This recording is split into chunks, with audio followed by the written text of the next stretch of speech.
Sam Spade, detective.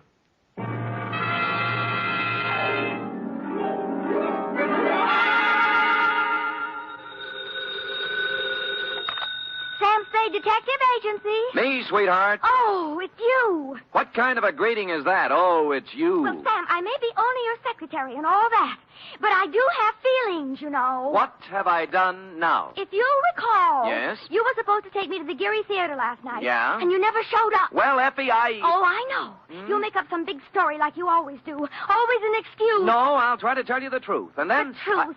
It'll probably be a story about at least 2 or 3 people being killed. Yeah? How you had to be there to straighten the whole thing out. Well, as a matter of fact... And then there'll be beautiful women with hair like carved smoke and crimson slashes for mouths. You would leave that out. Now that you mention it, Effie... And you'll throw in shooting and getting knocked out and glass keying your way into houses and anything else you can think of. Effie... Well, if you think that I'll fall for that... Effie, will you please... What's your big fat story? You've already told everything about it, but the title, I might as well add that.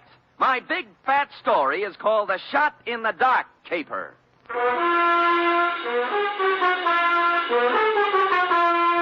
Transcribed for NBC, William Spear, radio's outstanding producer, director of mystery and crime drama, brings you the greatest private detective of them all in The Adventures of Sam Spade.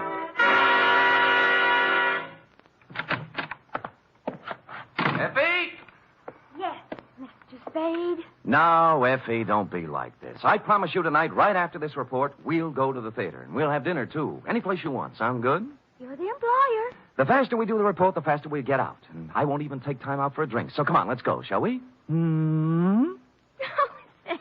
You see? I can't stay mad at you. Date, fill it in. To managing editor, San Francisco Evening Gazette. City, from Samuel Spade, license number 137596. Subject, The Shot in the Dark Caper. Or, Stop the Presses. Spade has his pants caught in them. Caught? Dear News Hawk. The next time you have a bright idea about a story, count me out. There's too much work for the money it pays, and the glory just doesn't exist. I don't mind being knocked on the head, shot at, lied to, double-crossed, and otherwise treated cruelly by circumstance, but to do it all in one night, just so you can have a scoop, and then be referred to in your columns as a Gazette staff member, well, my professional pride was severely injured. I am a detective, sir, and nobody's staff member. Well, now that that's off my chest, here in journalistic prose is what happened starting yesterday afternoon. Sam Spade Detective Agency? Yes, he is.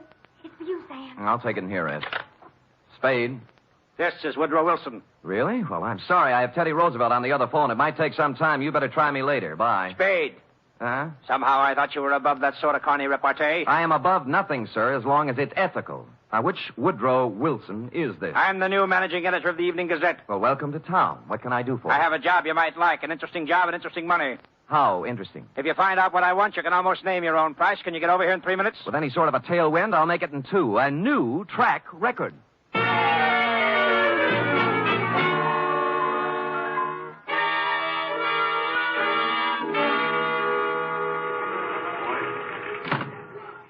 Take a seat, Spade. Now, what is this interesting job? First, let me say I don't know much about you personally, but you come well recommended. I've tried. Second, this is a confidential matter, and I want it to remain that way. Of course. I'm going to trust you as I would one of my own staff members. The police aren't to find out about it until it's all over. And if any other newspaper gets it, you might as well leave town. Woody, old boy, the man doesn't live who can say I ever double-crossed him. For money or love or anything else. I or had love... to say it so we'd understand each other. Now, take a look at this news photo. Yes? One of our boys snapped it. What do you see? A street intersection. O'Farrell, I'd say. 2 automobiles hit head-on. An ambulance, a couple of people injured, a sordid crowd. We took that picture 3 days ago, Tuesday night, routine accident picture. But this morning, when we were filing it, I looked at it again, and I noticed something startling. Look at it. It's a shot in the dark, but I smell a story. Well, maybe I have a cold, but whatever it is escapes me. On the right side of the picture is an apartment house. Now count up 6 floors and look at the 4th window across to the left. Here, use this magnifying glass. Oh, what do you know? Somebody just fired off a gun. That's it. All you can see is a hand and a smoking gun. You can't even tell whether the hand's male or female. But somebody shot at something, probably a person, just a second before that picture was taken. You want me to find out why, huh? This calls for a detective, not a reporter. There hasn't been a single homicide, suicide, or gunshot wound reported in the city since that happened. Now, I want the story. Get it. Okay, Chief. Get ready to rip out page 1.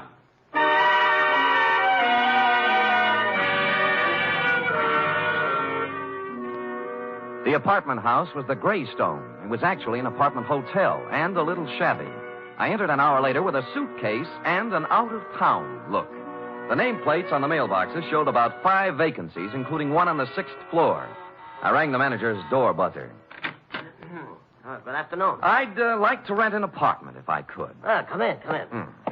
Just drop your suitcase anyplace. My name's Ed Berry. How are you? Your suitcase is leaking. Oh? We charge one price, $175 per night. Well, I don't have that kind of cash with me or my checkbook. Could I pay you tomorrow? Oh, sure thing. Your name? Mark Humboldt. Mark Humboldt. B-O-L-T? Yes, that's it. Where you from, Mr. Humboldt? New York, boy, New York. 48 East 51st Street. Near Broadway. Mm-hmm. Next of kin? Huh? Any family, relatives? No. Oh, you own a car? Look, I'm just renting an apartment, not taking out life insurance. Well, you see, there's a state law here requires us to get this sort of information. I'm sorry, but there's nothing I can do. No car. A bank account? Corn Exchange Bank. You own any property? Yes, I do. Albany, New York. Just how much, would you say? 6 feet in a cemetery. I expect to be buried there.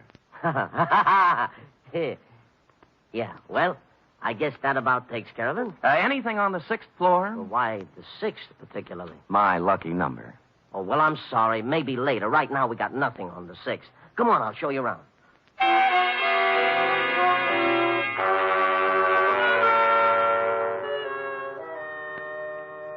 In a few minutes, I was ensconced in room 512. As he stood in the doorway, Ed Bering, the manager, scanned my luggage, my clothes, my ring and wristwatch, as if he were trying to estimate what he could get for me from a fence. After he went back to his apartment, I took a stroll up to the 6th floor. Woody Wilson and I figured the gun incident took place in apartment 608. So I counted back from the end of the corridor and found we were right. 608 was silent. I knocked, but no one answered. So I sprung the lock and went in. The place was absolutely empty. No furniture, no nothing. In fact, it was being completely remodeled. It's going to look swell when they finish, huh? Huh? I said it's going to look swell. Well, where did you come Oh, from? gee. I guess maybe I startled you, huh? A little. I was just coming down the hall, taking some of these groceries in, and I saw you standing there. You're new here, huh? Huh? Yeah. Here, let me carry some of those things. Well, say thanks. You're the kind of man a girl should have around. Well, I've tried to convince several of that. Oh, who are you kidding? A big, handsome guy like you wouldn't have any trouble getting a girl? Well... At least not if I was the girl. Well, you know best. My place is down here. Shall we go? Well, why not? My name's Honey Kane. What's yours? Mark Humboldt. Gee, what a fascinating name. Oh, not half as fascinating as yours. Really? Say, isn't it wonderful how fate just throws two people together?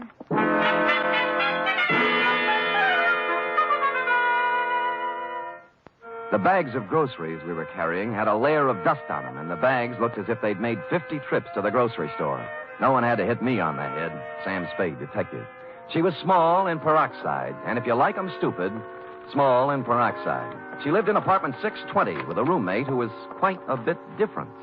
Prettier, smarter, and quieter. Sandra, I want you to meet this very nice gentleman, Mr. Mark Humberg. Humboldt. Oh, sure. I remember the Mark part, but this is Sandra Lynn. How do you do, Miss Lynn? Hello. Yes, well, nice day. Great. Well, Just put the groceries down here, huh? Oh? There. Now, let's have some fun.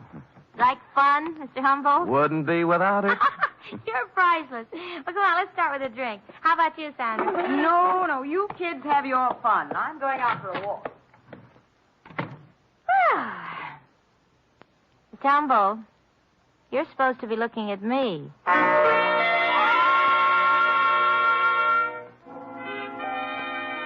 An hour later, under the pretext of going out for some snuff, I shook her off and left. The next half hour went to giving the apartment house a thorough casing. I looked at all the names on the mailboxes, and the only one that rang a bell was one Max Barstow, a former heavyweight who never got past club fighting. I inquired about him of charming Ed Bering, the manager. Max Barstow? Yeah, I tried his apartment. He isn't home. Yeah, well, you see, he won't be home for some time. You see, he took a vacation. Went to visit his family in Portland. Well, when did he leave? Last Tuesday night. I remember him saying, Ed, I won't be back for a while. Look after things, will you? Well, you have a good memory. Yeah. Hey, can you tell me something about those two girls in 620? Why? One of them made a pass at me. Well, mister, I feel this way. I rent apartments to responsible adults. What they do is their business. You won't get any trouble from me. Now, that isn't what I asked. I always like to be sure. Now, are they honest, hard-working girls? I don't know nothing about them, but let me tell you something confidential, mister. Why look a gift horse in the mouth?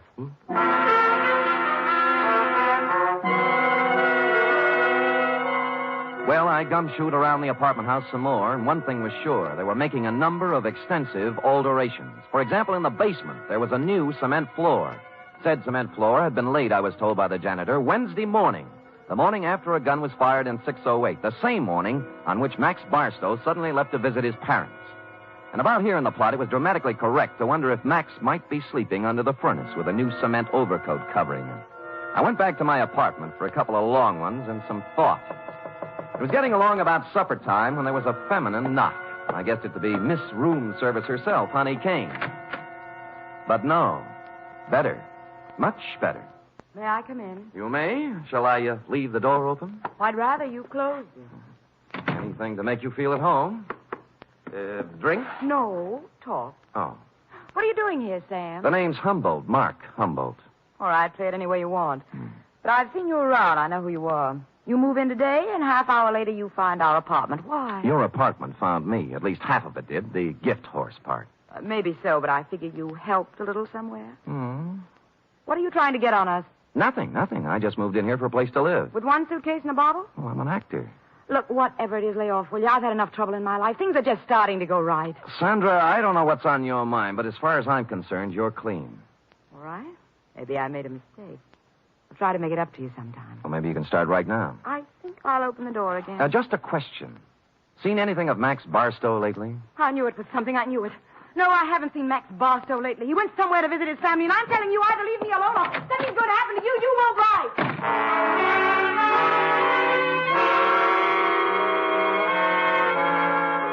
She stormed out looking lovely all the way, and I sat very quietly for a minute. It was the second time somebody said it. Max Barstow was visiting his family. And that was very interesting because, you see, Max Barstow didn't have any family. When he first started fighting, he was under the aegis of the St. John's Orphanage. So, what was all this rehearsed account of his absence? I watched at the window to see if Sandra Lynn went anywhere, and she appeared on the street. I was out of the room and down the stairs, presto. 10 blocks later, she turned in at a brownstone on Polk Street, went in the first apartment on the first floor. 15 minutes later, she hurried out, and I went up to the apartment and knocked. The door opened cautiously. Yes, what is it you want? Is Mr. Fairchild in? Nobody here by that name. You got wrong address. Now, just a minute. He used to live here. No more he does. Well, could you tell me where I could find him, Mr. Sigmund Polkus. Polkus. I don't know. Try the minute.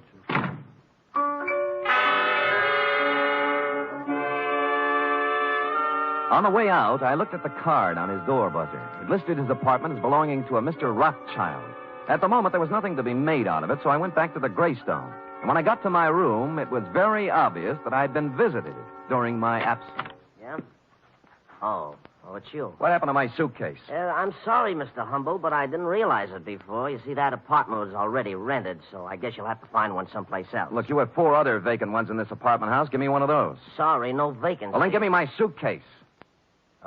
Yeah, that's the one that leaked. Just a minute, I'll bring it out, Mr. Humble. I'll go in and get it myself, Mr. Barry. I said stay out. I said I'll go in and get it. Right, you will.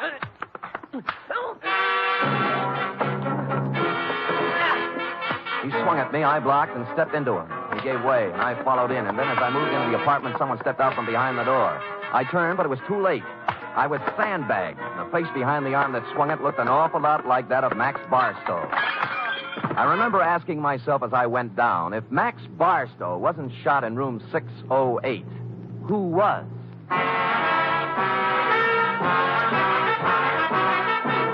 You are listening to the weekly adventure of radio's most famous detective, Sam Spade.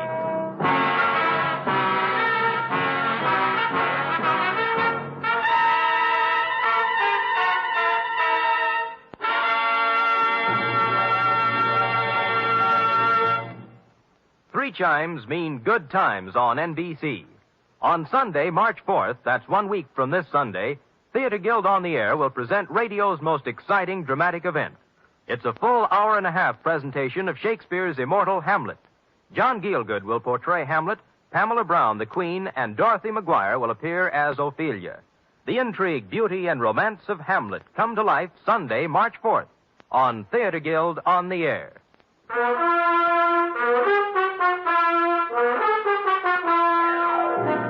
And now back to The Shot in the Dark caper, tonight's adventure with Sam Spade.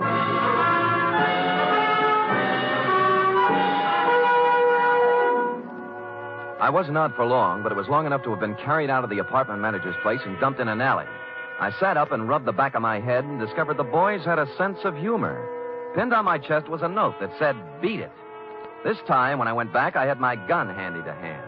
Nobody was home at Mr. Bering's apartment, so for something to do, I looked in on Max Barstow's diggings, 413. I glass keyed in and turned on the lights. And a search revealed items, a rent receipt showing Max was paid up for 2 months and intended to stay put. But more interesting were 2 phony detective badges, a policeman's uniform, and a flash camera. Couple these with a dossier on a man named Sigmund Pulkus, and I knew just what Max had been doing since the fight game stopped paying his bills. It read, Sigmund Pulkus, 60 years old, Minneapolis. Just sold 2 restaurants for $175,000. Intends to retire and settle down in San Francisco. That's as far as I got when Honey poured herself on me again. Humboldt. Yeah. What are you doing in Mr. Barstow's apartment? Come in. Thanks. You shouldn't be here. Mr. Barstow ever found out. Honey, you can drop the act. Thanks. You know who I am, and I know who you are. You're part of the bait for one of the oldest rackets in the world. World? The Badger game. Who, me? You. All right, Sam. I didn't know who you were at first until Sandra told me. Now, you tell me, what are you doing in Max's room? A number of things. First of all, getting enough evidence on him to give him a free vacation on the state. Second, I wanted to see who would show up and why. Now, what's your story? I just dropped in to see if Max was here. Try again. Sam, if I tell you anything, will you leave me alone? If I can bear it. I came over to get some things from Max. You know. Where's he staying? Right across the street in the Arlington, 314. Mm-hmm. Ed Bering manages both apartment houses. Why doesn't Max stay here? Who are you working for, Sam? I'm just asking. A client. Not the police? No. Sam, I don't have a thing to do with the mark Max is working on now. Sigmund Pulkus. Some old man. Did you hear any shooting here last Tuesday night in apartment 608? Oh, Sam, I didn't hear a thing. Not a single thing. All right, get whatever you came for, but remember this. You tell Max I was here, and I'll tie you into something that'll get you Tehachapi if it's the last thing I do. Oh, sure.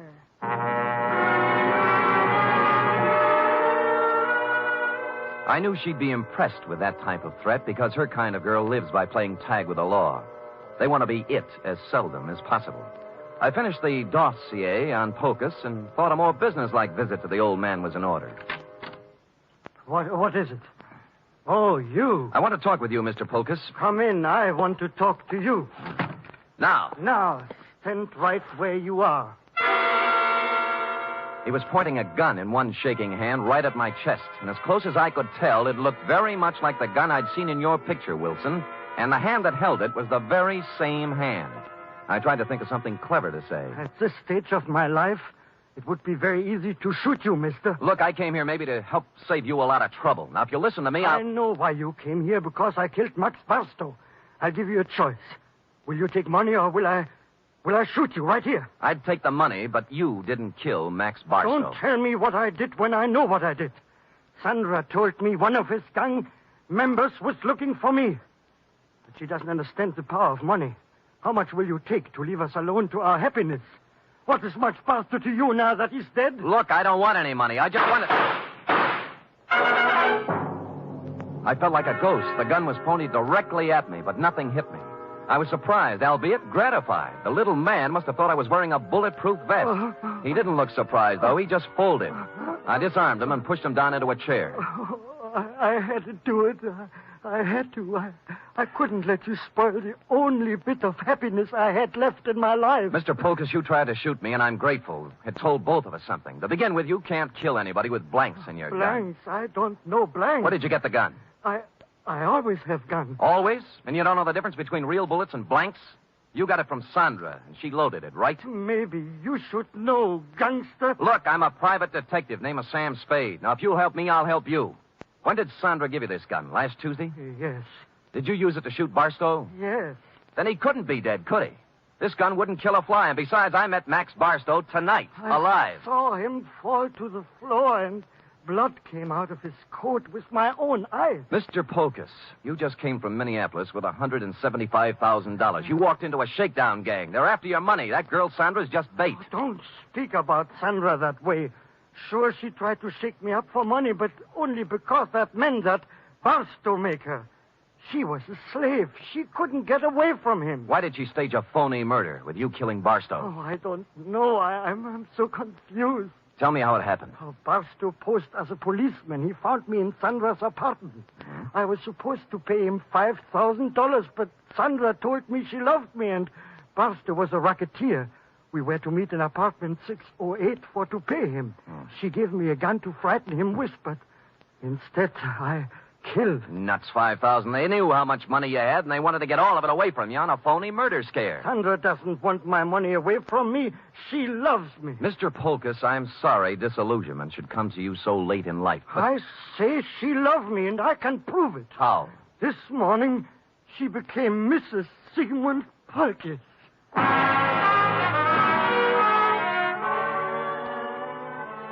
That made me sit down and think things through a little more carefully. She could have gotten his money, or most of it, without marrying him. Maybe she did love him. Or maybe they felt he was too dumb to pay off.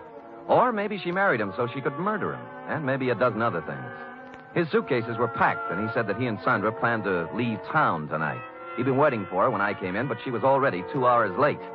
I could think of only one place she could be. So I left poor Mr. Polkus and went to the Arlington. 314, the address Honey Kane had given me.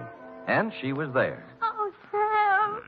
I'm glad you came. I was scared. I didn't know what to do. I'm scared. Now, honey, quiet down and tell me what you're scared about. In the bedroom. Max. He's dead. A knife job. When'd you find him? 5 minutes ago. I was with him before, and then I went out for some Chinese food when I came back. All right. Who else was here tonight? I didn't see anybody, But what? he was awful mad at Sandra. Said she was double-crossing him, and he wouldn't let her get away with it.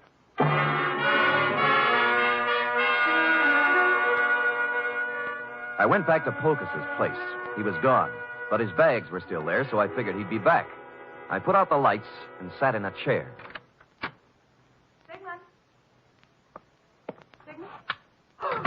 Go ahead. Ask me what I'm doing here. Where's Polkus? Well, if he's smart, he's on a train back to Minneapolis. I'm going to look for him. You're not going anywhere. Sit down. Oh, yes, I am. I said you're not going anywhere unless it's to jail.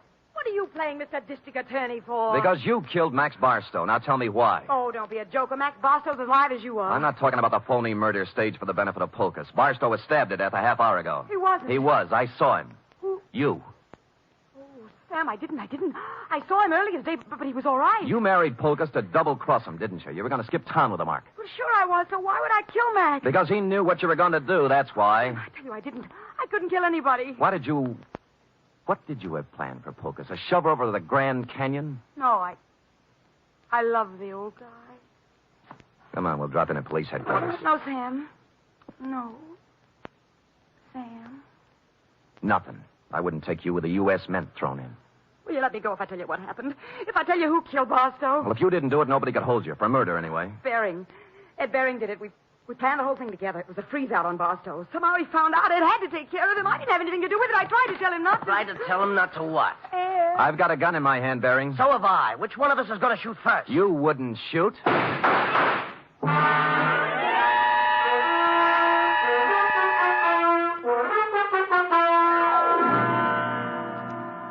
But he did. Period. End of report.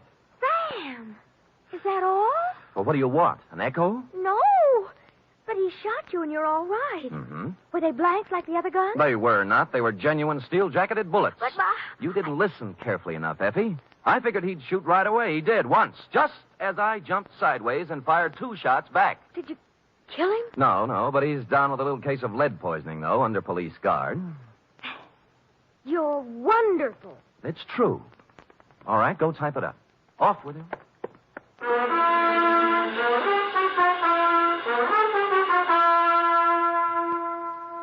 Three chimes mean good times on NBC.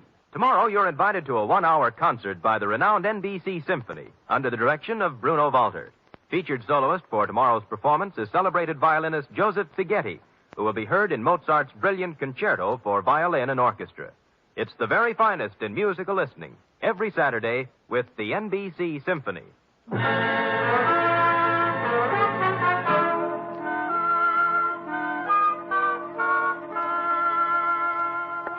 Here it is, Sam, but there's something I don't understand. To wit. Well, what happened to nice old Mr. Pocus? Why wasn't he in his apartment waiting for Sandra? Well, he did just what I thought he should have done. He walked down to the railroad depot and got on the first train for Minneapolis.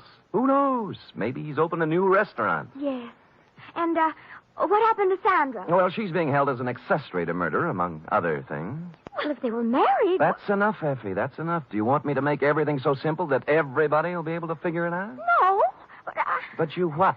I get so confused sometimes. That's most of your charm, Effie. You know, if you were brisk and efficient and cold, we'd never have any fun, would we? I guess not, Sam. We do have a good time at times, don't we? Yes, we do indeed. Like right now. Coming. Oh, Sam. Fire in a man's veins. Maddening, that's what. Don't say any more, Sam. I don't know what I might do. I'd love it, whatever it was. I better say good night, Sam. Good night, Sam. Good night, sweetheart.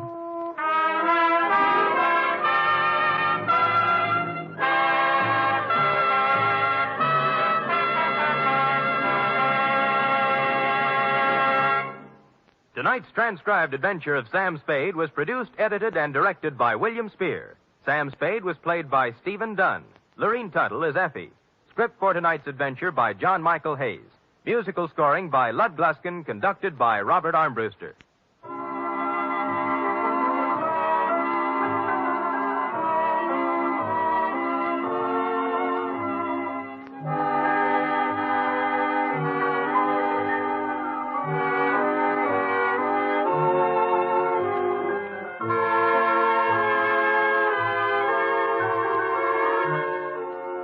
Join us again next week, same time, for another adventure with Sam Spade.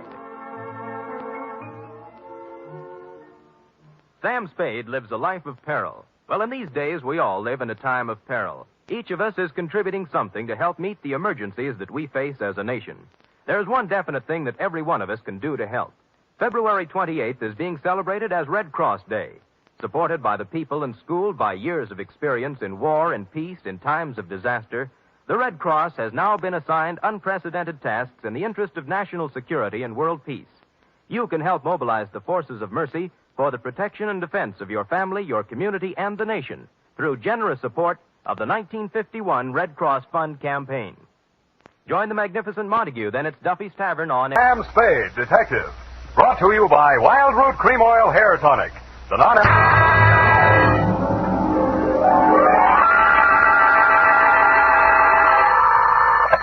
Sam Spade Detective Agency. This is Mad Scientific Detective number 137596. Sam, no matter what anyone says, I'll stand by you. You're nothing of the sort. Not scientific? Of course not. You're two-fisted. Well, thanks, Effie. And that ain't all, Effie. I was actually mistaken for a convolutional melancholiac. Oh, Sam, are you all right now? Wrong diagnosis, Angel. It turned out to be melancholia catatonica. Oh, you poor darling. What is that? Well, it's a thing where you lie motionless and silent with fixed eyes and indifference to surroundings. Unquote. Sam, what happened to you? What hospital are you in? Can I bring you anything? No, Effie, I am now at large. Pull down the blinds, check the corridors for men in little white coats, and set a bottle in the window if the coast is clear. Oh. I'll be right down to dictate my report on the mad scientist caper.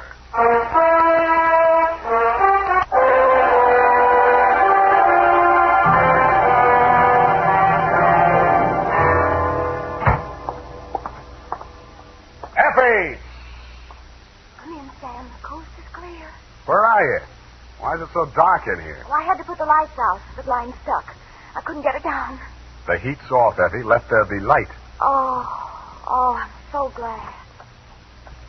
Now, let me look at you. Don't look at me like that and stop whispering.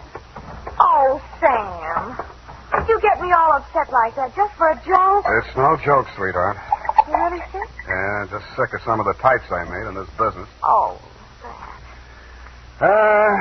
Date July 25, 1948, to Detective Lieutenant Dundee, Homicide Detail, San Francisco Police, from Samuel Spade, license number 137596. Subject, the mad scientist caper. I worry so. Dear Dundee, he looked like a mad scientist, and that's exactly what he was. His eyes had a wild gleam in them, his hair was a wild tangle, and he was wearing a wild assortment of clothing that looked as if they'd been slept in shifts. He leaned across the desk at me and said, They have stolen my secret formula. They have? Gee, that's too bad. Oh, you think I'm crazy? I don't know yet. I just met you. My name is Raymond Fox.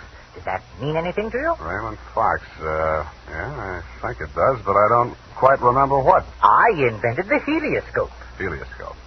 No, that wasn't it. I also synthesized hydroxylamophotochronaton. That was it. Yes, but unfortunately, production costs were prohibitive. Uh-huh, but you didn't let that discourage you. Oh, no, indeed. You see, after a brief illness, I was back in my laboratory, perfecting my greatest contribution to science. What may prove to be the greatest contribution of science to humanity. I call it penetron. Penetron? That is what they have stolen. The secret formula for penetron. Penetron, huh? Now, what exactly is penetron, Mr. Fox, and who are they? Well, penetron is a plastic with a molecular structure which repels atomic radiation more efficiently than lead, yet weighs less than aluminium. Oh, that. Do you realize the significance of this? Well, And imagine a motor no larger than a cigar box, with a power potential that even I don't believe, but they do. Who's they? Grierson Enterprises. Now, how do I know this? When I applied to the patent office to protect my discovery, I received this letter. Here, go on, read it for yourself. Commissioner of Patents, Washington, D.C. Dear Mr. Fox, your application for patent on formula designated under the trade name Penetron is hereby rejected. You see. Both formula and trade name, together with descriptive material identical to yours, have been registered by Mr. Albert Grierson, Grierson Enterprises, San Francisco. Very truly yours, George Sherman, Acting Deputy Assistant Commissioner. There. You see? Yes. You don't need a detective, Mr. Fox. What you need is a good patent lawyer. Lawyer? I have one. A legal ball of fire named Roscoe Manning. You know this scoundrel? Yeah? He's got an okay reputation. And I am paying for it. $3,000 in retainers. And now he tells me he can do nothing. Insufficient evidence, he says. What is this outfit, Grierson Enterprises? Yeah, a snare and a delusion with rented furniture, unscientific ventilation, and dirty work at the switchboard. Mm-hmm. How did they get hold of your formula? Well, it must have been while I was ill. They came and took it away. Out of your laboratory? Oh, well, what does it matter where? I've got to start someplace. Start with the man. I promise you he's a crook. If he steals from me, he's stolen from others. If we can prove that, then I have a case. Well, I can't promise you anything, Mr. Fox, but I'll see what I can do. Will $100 be enough for your retainer? Too much. 25 now, and the balance if I can do anything for you.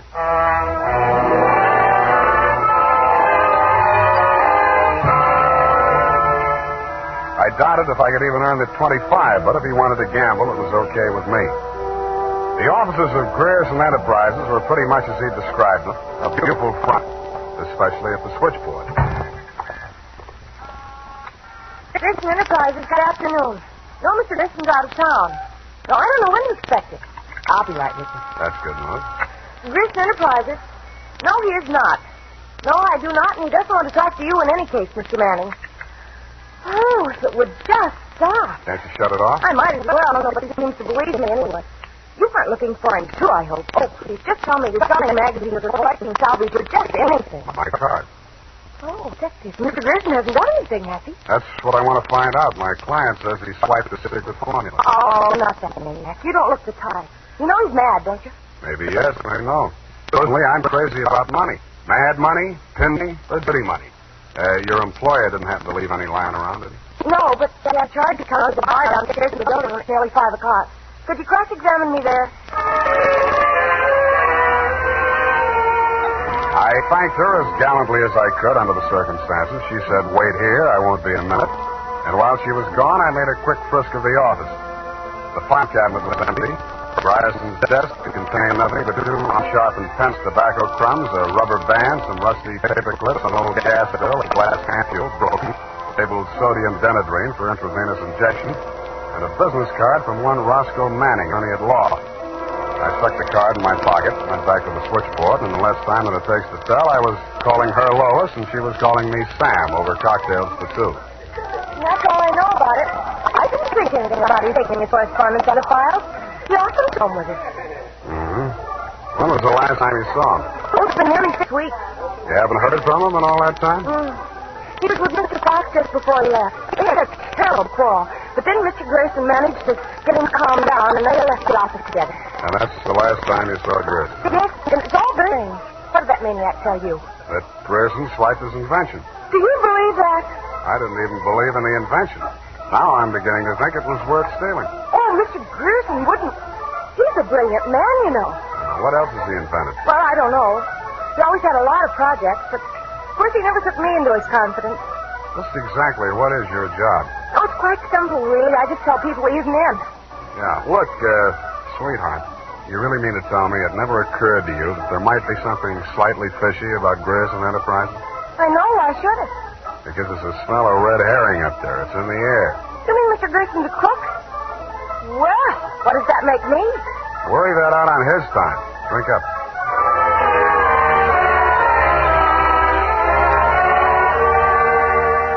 She looked as if she were telling the truth. Though with women, especially blue-eyed women, that doesn't always mean anything. If she had anything more to tell, she obviously wasn't ready yet to tell it. I asked her to come up and listen to my Herb Jeffries records. She said my apartment needed a woman's touch. I handed her a broom. She hit me on the head with it and left. And so did Ed. Up the Times and phoned my client. He wasn't in. Then I phoned a guy I know who sometimes knows about things and asked him what sodium denadrine was. He said it was a sedative and or a truth serum, a mental-type drug. I wondered what Grierson had been using it for during office hours. I also wondered what else he'd been spending money for. I phoned another guy who knows about other things, and he called me back with the name of Grierson's Bank, Golden Gate Trust. An hour later, to my surprise, I actually had something to go on.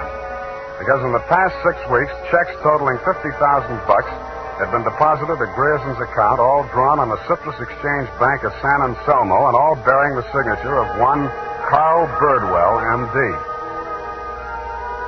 He wasn't hard to find. It was a big place on the outskirts, and the sign on the gate said Mary F. Hotchkiss Hospital for the Mentally Deranged. Dr. Birdwell's cottage was one of 5 without bars on the window. He was spraying his roses. That cystectomy of Dr. Kobler's. How are those convulsions? Coordination all right? Can't complain. Got the use of your fingers back? Good. Pick up those shears. I want all those ragged edges cut off the hedges. Well, why don't you hire a gardener? Or did those checks to Grierson use up all your ready cash? Eh? Oh, I thought you were the cystectomy. Good Lord, you're that convolutional melancholiac. You're not allowed out on the grounds. Guard! Guard! Now, wait a minute, Doctor. This one acting up? Take him back. I sent for the cystectomy. This is the wrong man. You're crazy. Come on. Let go of me. I'm not a patient here. I'm a detective. Yeah, and I'm Sherlock Holmes. Come on, now, back to the violent war. Come on, lay off. I got an office in San Francisco. I can prove it. 137596. Okay, Dr. Watson, but come on, come on.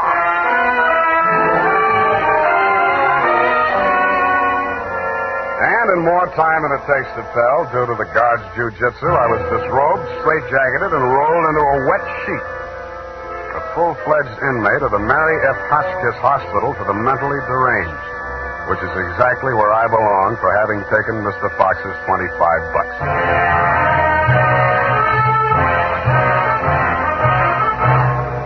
The makers of Wild Root. And now, back to the Mad Scientist Caper. Tonight's adventure with Sam Spade.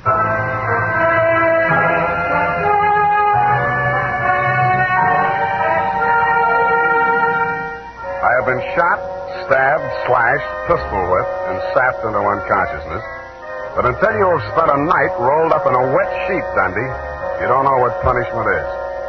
You feel hot and cold at the same time, too miserable to sleep, too exhausted to stay awake, And after 4 hours of it, you just give up and join the crazies pushing up the daisies.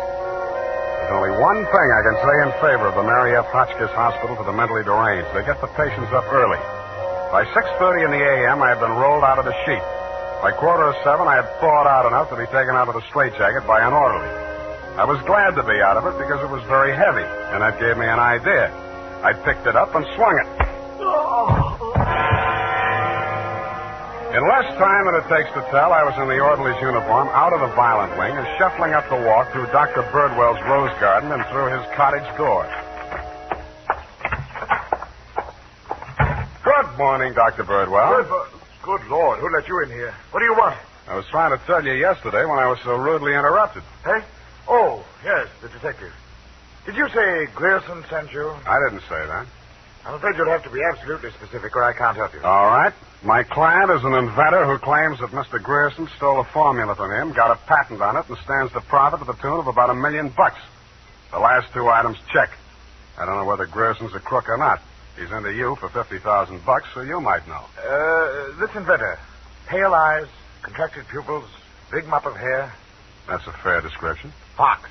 Raymond Fox. He's a patient. Escaped from this hospital. That man, Mr. Spade, is a homicidal maniac.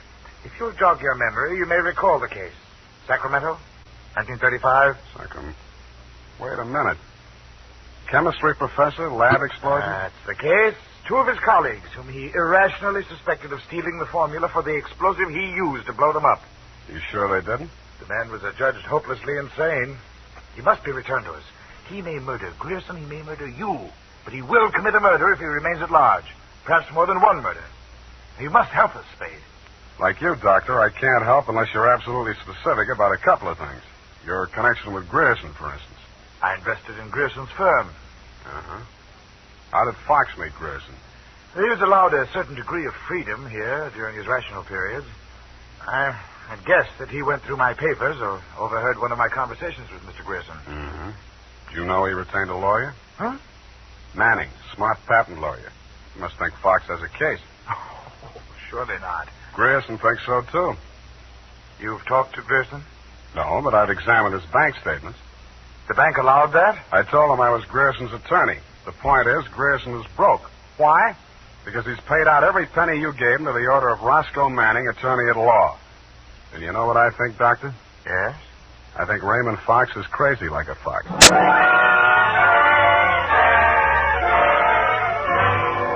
I had the same idea about Dr. Birdwell, but I didn't say so. I didn't feel up to spending another night in a wet sheet.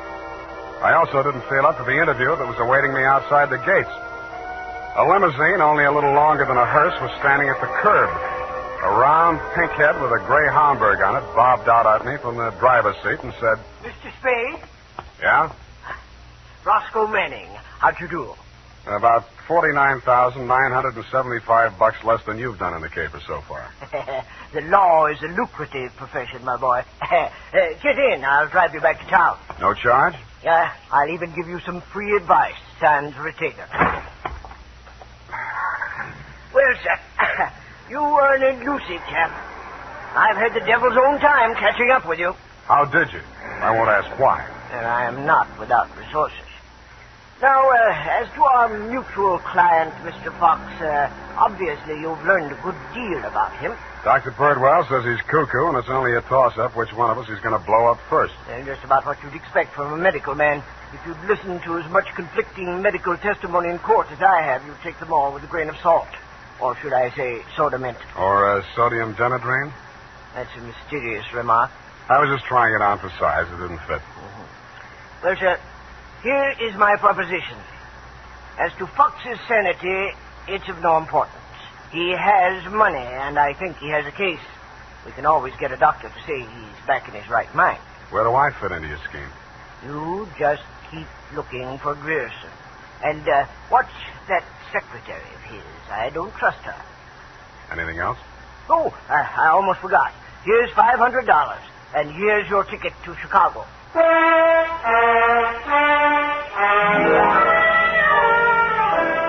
I don't know why, but somehow I got the impression that Mr. Manning was trying to get rid of me. He should have used that ticket to Chicago himself. We stopped at Sausalito for breakfast, and the condemned man ate a hearty meal. We drove the last mile through the Marina District and pulled up in front of his house. Well, sir, have a nice trip. Or take the car, Mr. Spade. I'll pick it up at the depot.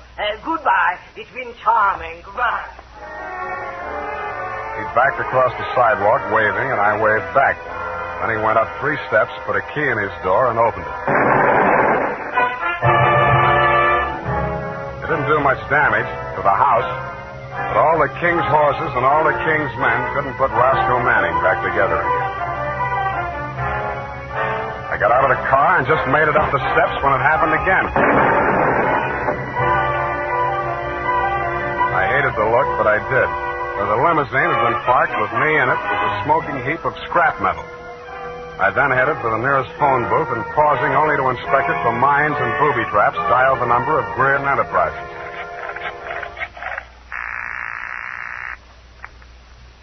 Greer Enterprises? Lois, Sam Spade. Sam, darling, thank you for the present.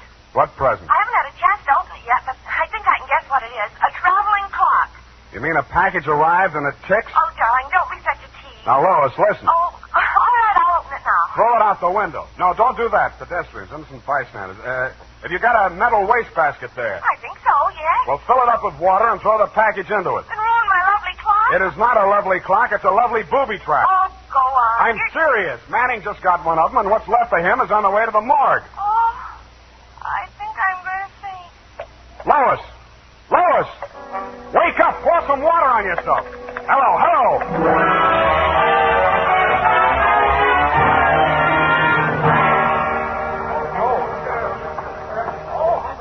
Let me through here. Come on, let me through. Lois. Lois. Oh, you're okay. Glad of that. All right, she's all right now, you people. Come on, get out of here. She's all right. Come on, get up. You're not hurt. What happened? It exploded in the water. At least you had sense enough to do what I told you to. Oh, this is a new dress. Now look at it. It looks fine. Here.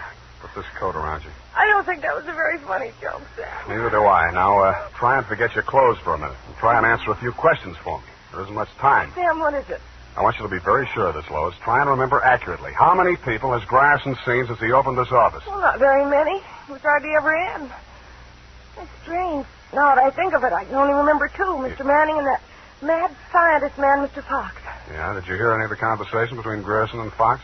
He just screamed at Mr. Grierson about how his invention had been stolen from him. Then it sounded as if they scuffled, and all of a sudden Mr. Fox calmed down. Mm-hmm. When they came out, his eyes looked funny, as if he'd been hypnotized. Yeah. What does Grierson look like? Oh, he must have been quite handsome at one time. He's sort of like Gregory Peck with a mustache, only fatter and balder and older. Mm-hmm. I wouldn't have put it exactly like that, but I can see what you mean. But you've never seen him. Don't make book on it, but I think I have.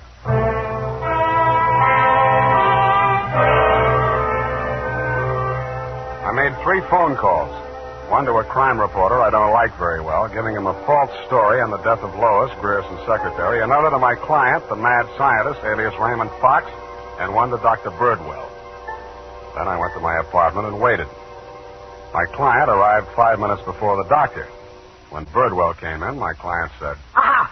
That's he. He stole my secret formula. Now, Raymond, you're getting confused again. Oh. I'm the doctor, don't you remember? That's not true. Your name is Grierson. Oh, he's much worse. His identification. Now, you must try to remember, Raymond. Nobody's going to hurt you. But you'll be much sicker if you don't remember. But I do remember. I remember everything. Do you remember setting the bombs at Manning's house and the one you sent to Mr. Grierson's office? No. Grierson isn't dead. You're Grierson. No, Grierson isn't dead. Only that poor girl. No. She didn't steal my formula. It was you. Oh, you're trying to mix me up. I'm trying to help you. Now, roll up your sleeve. I'll give you something to quiet your nerves, and we'll go back to the hospital. Put it away, Doctor. You've helped him enough. Huh? Now, look here. This man is my patient. He needs medical attention. I won't argue with you, but I think you'd better get it from some other doctor. Right now, he's making more sense than you are. Just keep on the way you're going, Spade, and I'll have you back in that wet sheet. I did it once, and I can do it again. Sit down. You got delusions of grandeur. Stop shaking, Raymond. I said you're making more sense than he is, and I can prove it. You think you're very astute, don't you? No, I'm stupid, but I'm lucky. I should have tumbled to the whole caper when I found that you'd invested 50,000 smackers in Grierson Enterprises. When I found out that Raymond was an escaped patient, I should have tumbled to what that Denadrine vial was doing in Grierson's desk. I should have known then that you and Grierson were one and the same person. I told you. When I discovered that you'd paid Manning all that shakedown money, I should have known you were planning to knock him off and everybody else who could identify you. But it didn't work out that way. I got out of the car before it blew up. Some luck. And you can identify me as Grierson? I don't have to. Oh, God.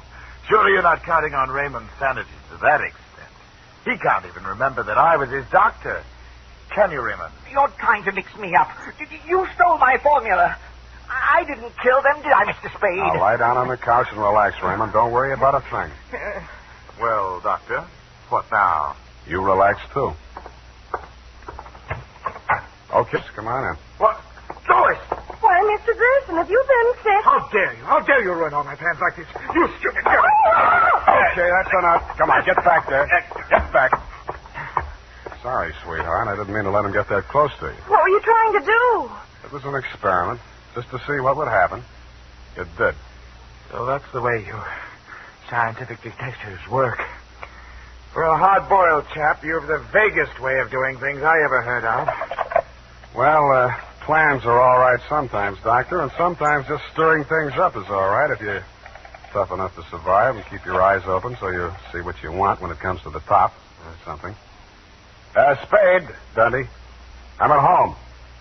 I've got two homicidal characters here, one sane and one insane.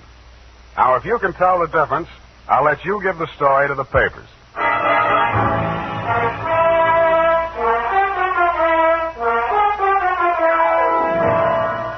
And that, Lieutenant D, is the crop. You picked the wrong one. Figures. It's as simple as this.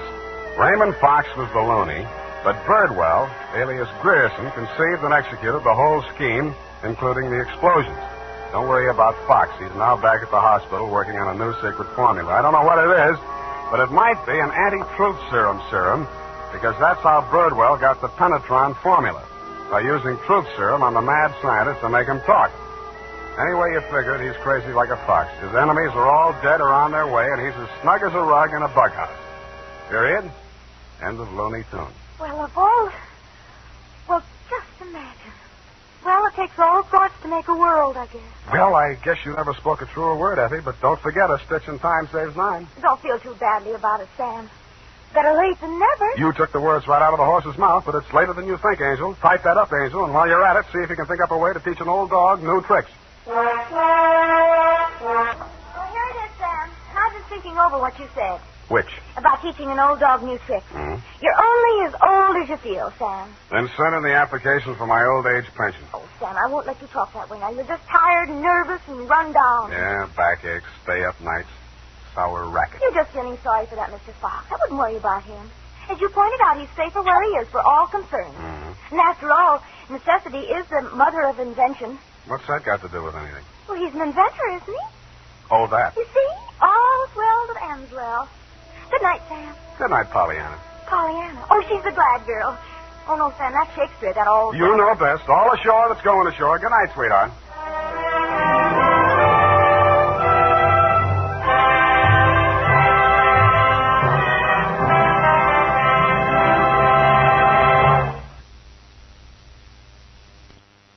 The Adventures of Sam Spade, Detective, brought to you by Wild Root Cream Oil Hair Tonic, the non-alcoholic hair tonic that contains lanolin. Wild Root Cream Oil, again and again, the choice of men who put good grooming first.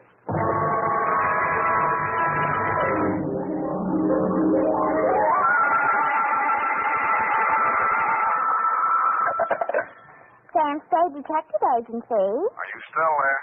I believe that interpolation is hardly rhetorical, Mr. Spade. To what have you been up, if you'll pardon the expression?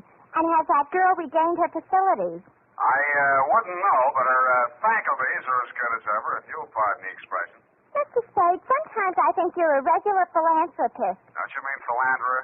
How much money did you make out of that case? Well, I broke even anyway. That's what I mean. You're a philanthropist. Well, you know best, Bernadine. By the way, was that man really murdered with the buzzsaw, or was that just publicity? He really was, Bernadine. Why? There just happened to be one lying around. Oh, I don't mean that. Why was he killed? For the wheel of life. Oh. You're not going to ask what that is?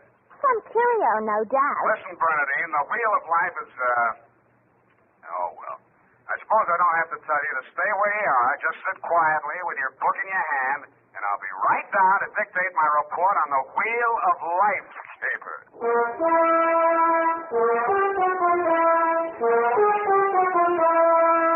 Dashiell Hammett, America's leading detective fiction writer and creator of Sam Spade, the hard-boiled private eye, and William Spear, radio's outstanding producer-director of mystery and crime drama, join their talents to make your hair stand on end with the adventures of Sam Spade. Presented by the makers of Wild Root Cream Oil for the hair. Come on, mister. Give the gals a break. Treat them to a look-see at a really handsome head of hair. Neat, well-groomed hair, the way yours is going to look when you spruce up with Wild Root Cream Oil Hair Tonic. Famous Wild Root Cream Oil grooms your hair neatly and naturally, relieves annoying dryness, removes loose, ugly dandruff. So, how about it, men? Why hold off any longer when now's the time to get Wild Root Cream Oil Hair Tonic? Again and again, the choice of men who put good grooming first. And now, with Howard Duff starring as Spade, Wild Root brings to the air the greatest private detective of them all in the adventures of Sam Spade.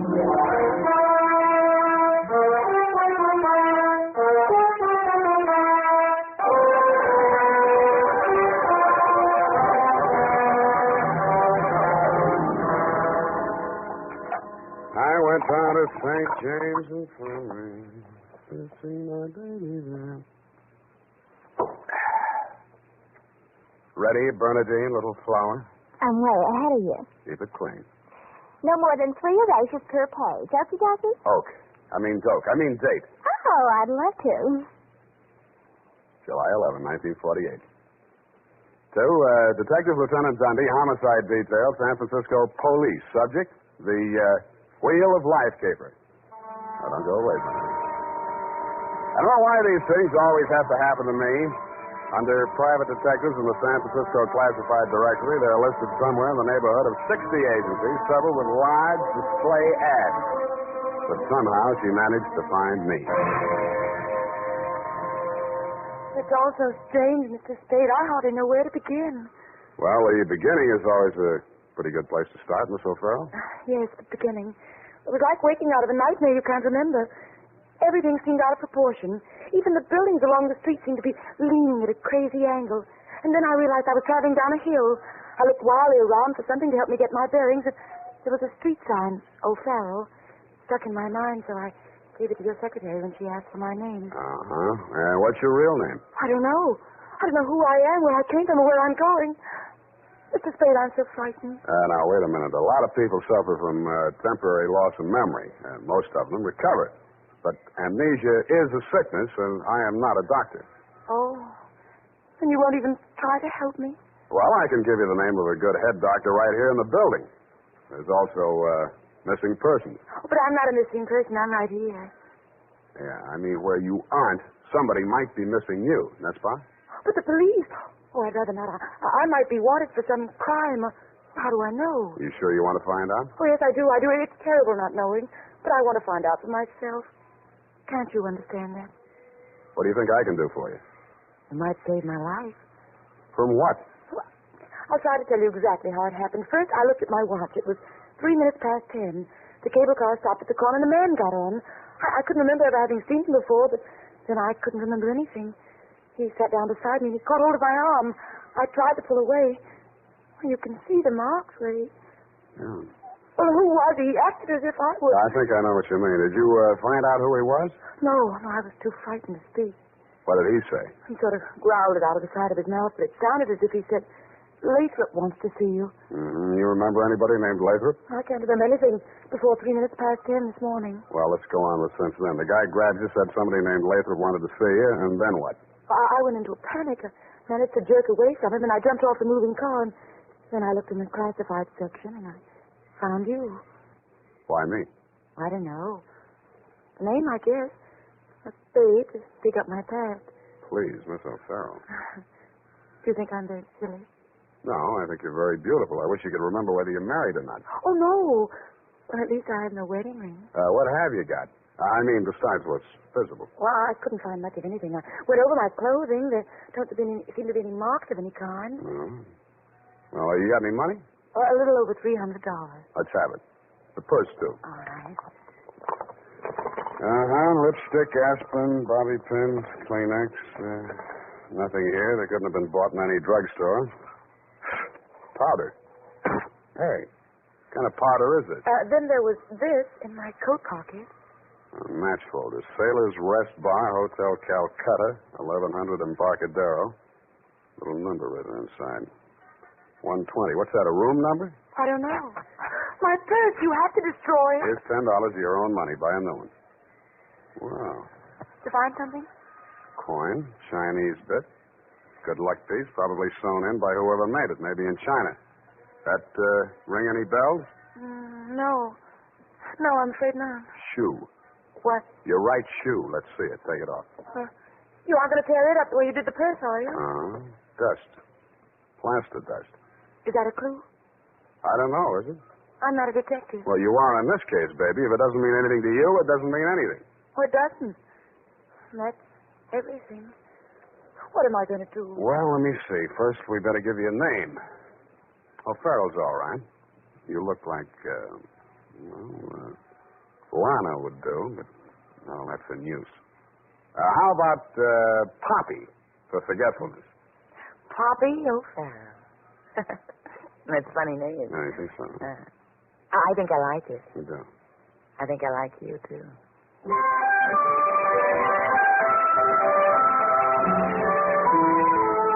I liked her, too. There may have been blanks in her brain, but the rest of us figured. In the elevator, I started adding it up, and by the time we reached the street floor, it came to quite a tidy sum. Where are we going, Sam? Far, I hope. But first, we're going to find a place to stay. Oh, yes, we must be practical. No use overdoing it, huh? Oh, no, Sam, I didn't mean... Wait. What's the matter? You remember something? That man, the one who followed me this morning, he's standing right out there waiting. The one in the straw hat leaning against the newsstand? Yes. Where are you going, Sam? You stay here. I just remembered something I hoped I could forget. Hello, Shuggy. What brings you back to town? Do I know you? That doesn't matter. I know you. The name you were using when you blew this town was Shuggy Bellows. You wouldn't take the risk of showing your face here again unless the caper was worth it. You've got a big nose. Keep it clean. You've been trailing that girl all day. Why? Dame? What dame? Who's Lathrop?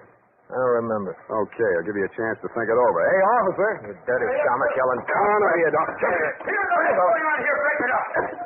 Oh, Mr. Spade. Is this fella giving you trouble now? Yeah, what kind of a beat are you pounding here, Clancy? Letting a cheap grifter like this walk around with an arm-tip full of guns? Or are they handing out permits to characters like these this day? Well, no. How about that, son? Have you a permit now? And a goat copper. Oh, so one of them clever lads he is. Well, come along, me bucko. Before goes me captain. Give you your lump now. Okay, I'm coming. That enough? What's your oblige, Mr. Spade? I'll pay you for this, Shamus. And a goop to you, too.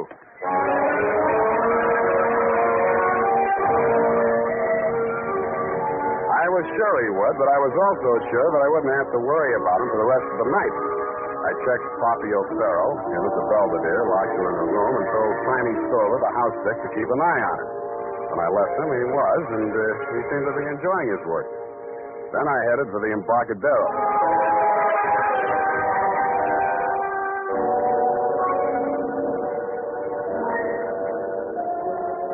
I found the Hotel Calcutta, but I couldn't find the lobby. There wasn't any. It had been squeezed out by the Sailor's Rest Bar. So I tried the bosun-type bartender. Howdy, mate. You got business aboard? Yeah, where do I find the purser? Hey, one ashore. All the officers went ashore except the janitor. He's passed out in his bunk. Oh, how about the passengers? You're in the thick of them right now. They spend most of their time and their money right here. Which one belongs to 120? You a dick? Yeah, but I got $10. Well, what I can tell you ain't worth it, but thanks anyway. He stayed in this cabin. I only saw him at once. That's when he went ashore. I says to the deck steward, that's room clerk to you, who's the general. He says, name of Korolenko. I noticed him because he was a real creep, see? 6'4", of solid brass. His head stuck up in the air, and he didn't move nothing from his stern to his shoulders. A real Frankenstein. Do I keep it then? Yeah. Do I get a look at his room? Yeah, sure. Go ahead. Who's stopping you?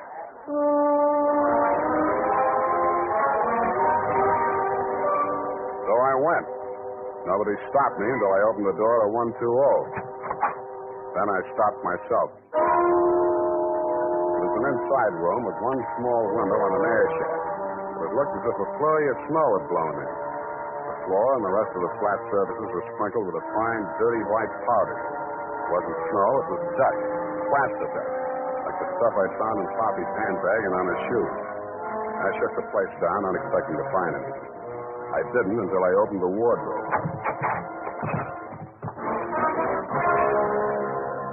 It was the body of a well-dressed ship surgeon, but his uniform was rumpled, torn, and bloodstained. From the look of him, the throat had been cut. I wondered if Poppy would be able to jog her memory that far back. When I found the murder weapon, I hoped she couldn't. I really did. It was not a knife. It was not even a razor. It was an electric buzzsaw. That's for it.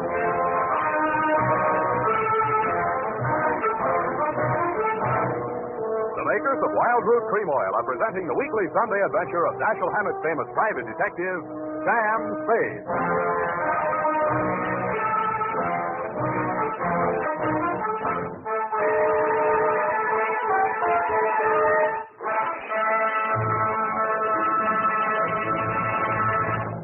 If you want the well-groomed look that helps you get ahead socially and on the job, listen. Recently, thousands of people from coast to coast who bought Wild Root Cream Oil for the first time were asked, how does Wild Root Cream Oil compare with the hair tonic you previously used? Better than 4 out of 5 who replied said they preferred Wild Root Cream Oil. And no wonder. Wild Root Cream Oil grooms the hair neatly and naturally, relieves annoying dryness, and removes loose dandruff. What's more, non-alcoholic Wild Root Cream Oil is the only leading hair tonic that contains soothing lanolin. So ask for Wild Root Cream Oil Hair Tonic. Again and again, the choice of men who put good grooming first. By the way, smart girls use Wild Root Cream Oil, too. And mothers say it's grand for training children's hair.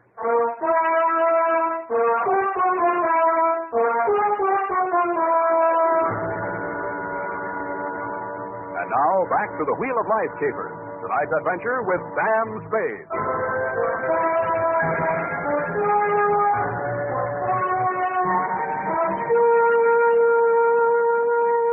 Times being what they are, I could use a little publicity. And so could you, Lieutenant Dundee, what with the elections coming up and you with no promotion all these years.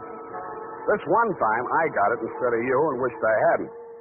The morning papers called it the Buzzsaw murder and went on shamelessly from there. Horror killing related by Private Eye. Sam Spade, ex-Pinkerton man, mum on mystery woman. Elderly sleuth, dodges photographers, denies hotel visit, was in bed with Apple and good book, says Peepers. There wasn't a word of truth in it, mainly because nobody could get at the facts. I wasted most of the day down at headquarters trying to find out what name Shuggy Bellows had been booked under. Then I dropped in at the Belvedere. Poppy had checked out. I decided to get back to my office and drink poison. I hardly got the desk drawer open when a sobering influence walked in. It was a Mr. 6'4" of solid brass. The Frankenstein who had been described to me by the bartender as the occupant of room 120. Excuse me. I am Koryenko. Please, I shall sit down. I am so heavy. Make yourself at home. Oh. Mr. Spade. Spade. Excuse me. I am so heavy. I am Koryenko. So you told me. I'm really Spade myself. So, why are she hiding from me? Who? That girl, Miss Paget. Her I am paying 1 month in advance, $300 American. Me, she have deserved. I am not rich, only moderately wealthy. But you understand, it's not question for mortgage alone. That ship's doctor, he was most kind to me. He cared to me even after I arrived. Now he are dead for his pains, his dirty trick. Yeah, I know how you feel. Now, if you'll take it a little easy, I think we'll get farther. You say this girl's name is Paget, and she traveled with you. From Macau, where she is the Florence Nightingale for Portuguese hospitals, forcing me to employ her, all others being Chinese nuns. That figures. You sick? No, only I am so heavy. They are breaking my back in traffic accident, rickshaw collusion. You're wearing a plastic cast? Yes, like a turtle, I am closed with my neck sticking out. Look, see? Now it is better as before. The ship's doctor trimmed the rough edges with buzzsaw. Buzz, buzz, buzz, I can walk. But it's like shoot from armor, for which I alive. Look.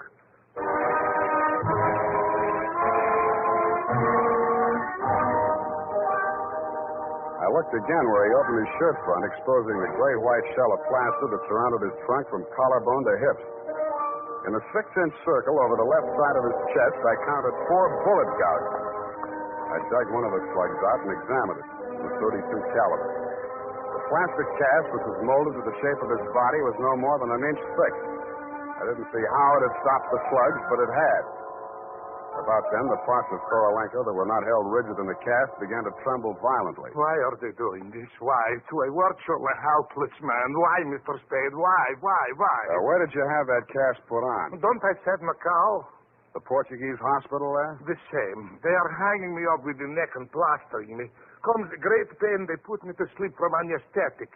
I are waking up in ambulance arriving at shipboard. Why you wish I should tell you my operation? More important things we should be discussing. I think so, too. I think Miss Paget and her friends had something they wanted to smuggle out of Macau and into San Francisco, and you're it. Oh, excuse me. I am not comprehensible. Look, I mean, while you were out with the anesthetic, they planted the goods, whatever they are, in or under your cast. Oh, that is why I am so heavy. The wheel. The what? The wheel. Look, I'll show you. He hauled a manila envelope out of his overcoat pocket and waved it in my face. I took it over to my desk and fished out the contents. It was a set of X-ray films. 3 of his spine, showing the fractures, 4 of the skull, 3 I couldn't figure out, and 1 of his rib cage, only something new had been added. In silhouette, it looked like the wheel off of a child's wagon. What is it, this wheel? What to do? 6 months I must remain in this straitjacket. If I remove it, I die. If I keep it on, they kill me to get their smuggle. Well, you look to me like the luckiest man alive. That wheel, or whatever it is, saved your life by stopping 4 slugs. But still, I shall die. How shall I die? When shall I die? Your best advices, please. Korolenko, I think you'd better die right now. Excuse me? It's the only safe place for you. The morgue.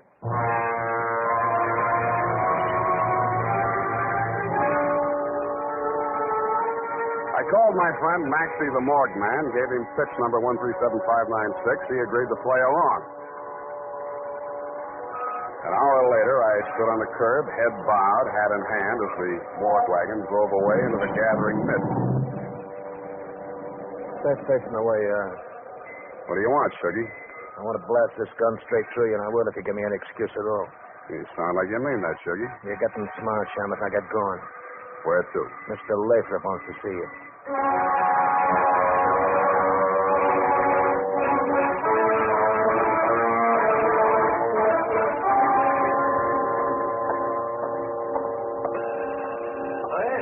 Yes, coming. Shuggy, dear boy, you've not failed me this time. This will be the favour of Mr. Spade, eh? Come in. Sit down, Mr. Spade. We'll talk. Tell your Gunsel to get that pistol out of my ribs. Oh, yes, indeed, Shuggy. You mustn't overdo it. And get him out of here. I'm tired and nervous, and my price goes up $1,000 every minute he's in this room. When I get to 10,000, I kill him. Then the price jumps to 100 to take care of me on a murder rap. I should ought to plug you downstairs. Come, Shuggy, don't be ungracious. You wait in the other room now. Okay, it's your party. I'll get mine later. Oh, dear.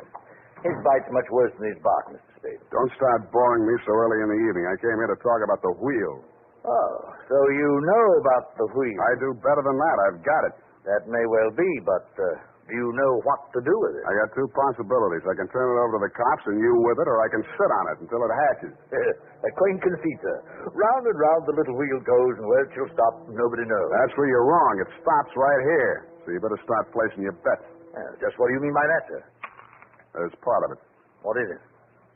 It's one of the slugs your Gunsel threw at Korolenko. I got 3 more just like it that I dug out of him before he was carried to the morgue. Well, an advantage, I'll admit. but hardly worth your while to take advantage of. Don't be too sure of that.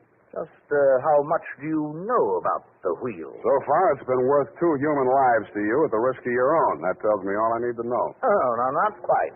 Men have been killed in holdups for a few paltry sovereigns, but the wheel is a horse of another color. Let's not change wheel horses in midstream, Mr. Lathrop. Yes. You must understand that the wheel has no absolute definitive value. Monetarily speaking, the British Museum might pay close on to £5,000, hot as it is for the privilege of returning it. Occidentals aren't the puka sahibs that they once were in the Orient. A theft of the wheel, if countenanced by the Western powers, would have most grave consequences. Most grave. Are you attending, sir?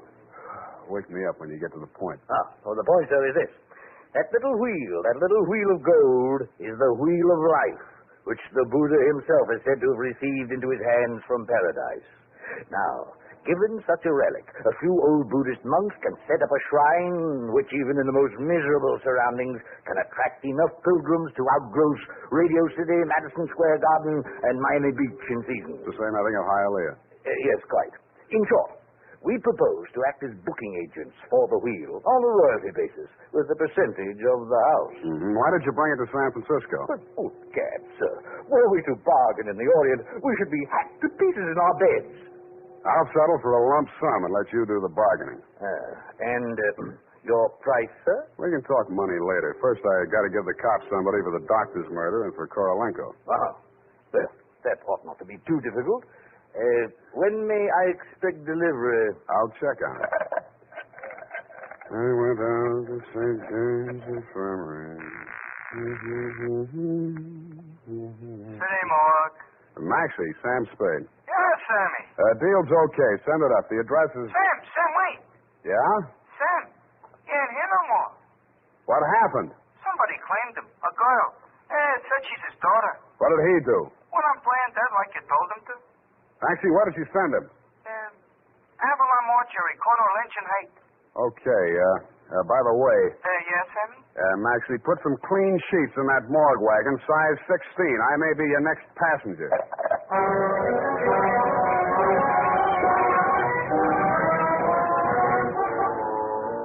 At the Avalon Mortuary, the night watchman let me in. He said Mr. Korolenko's daughter had brought an overnight bag and was keeping a vigil by his bier in slumber room number 7.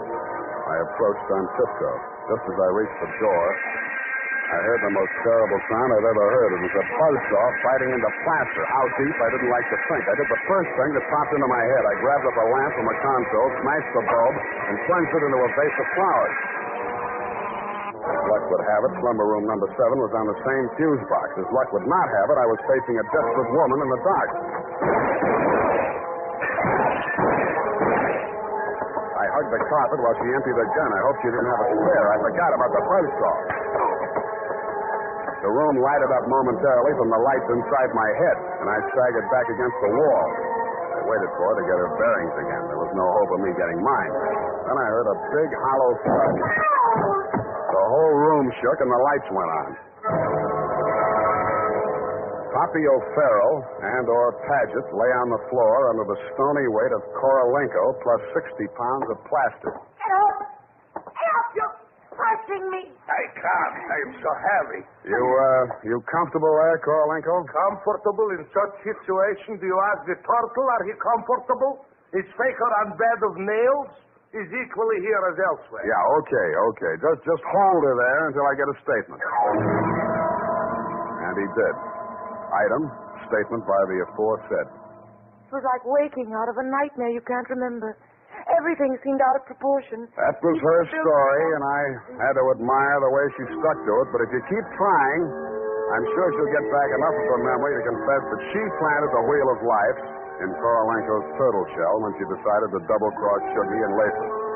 They never tumbled to her hiding place. They were gunning for Korolenko because they thought Poppy was working with him, which was true in a way, but not the way that they thought. That's why they tortured the doctor in an effort to learn Kay's whereabouts. I understand your boys have picked up the rest of the trio, and they can tell you everything except why I conceived the brilliant idea of having Korolenko play dead. Between you and me, amnesia's a handy little gadget to have around, Dundee. I'm trying to draw a few strategic blanks myself. Period. End of report. Pardon me, Mr. Spade. Yes. There are just a few little coincidentals that I do not find entirely reprehensible. Such as? Well, I don't want to appear lucid or anything of that type. Believe me, you doesn't. I mean, don't it? Oh, you say the sweetest thing. But it's about the wheel. Oh, yes, the wheel. Well, I'll tell you what you do. You type that up. I've got a call in about that now.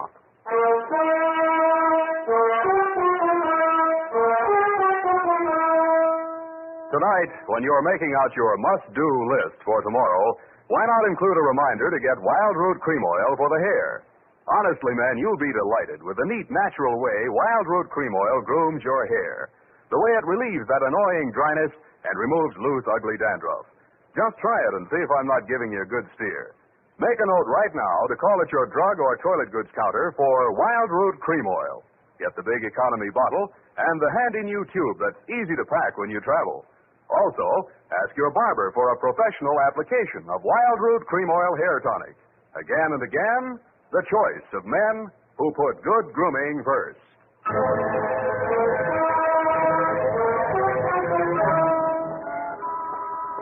Did you assert the lowdown on the Wheel of Life? Oh, certainly didn't. No, we won't know about that for 6 months.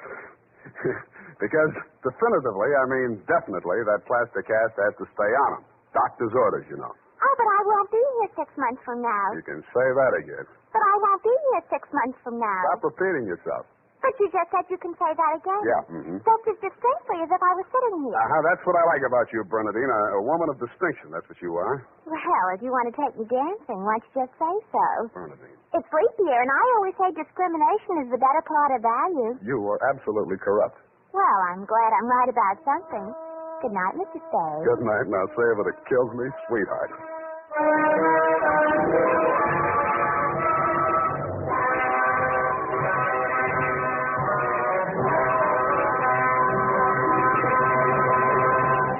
The Adventures of Sam Spade, Dashiell Hammett's famous private detective, are produced and directed by William Spear.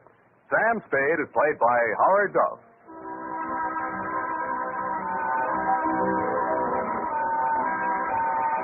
The Adventures of Sam Spade are written for radio by Bob Tallman and Gil Dowd, with musical direction by Lud Gluskin. Gil Dowd directed tonight's broadcast in William Spear's absence. Join us again next Sunday for another adventure with Sam Spade, brought to you by Wild Root Cream Oil. Again and again, the choice of men. The Adventures of Sam Spade, Detective, brought to you by Wild Root Cream Oil Hair Tonic, the non-alcoholic hair tonic that contains lanolin. Wild Root Cream Oil. Again and again, the choice of men who put good grooming first.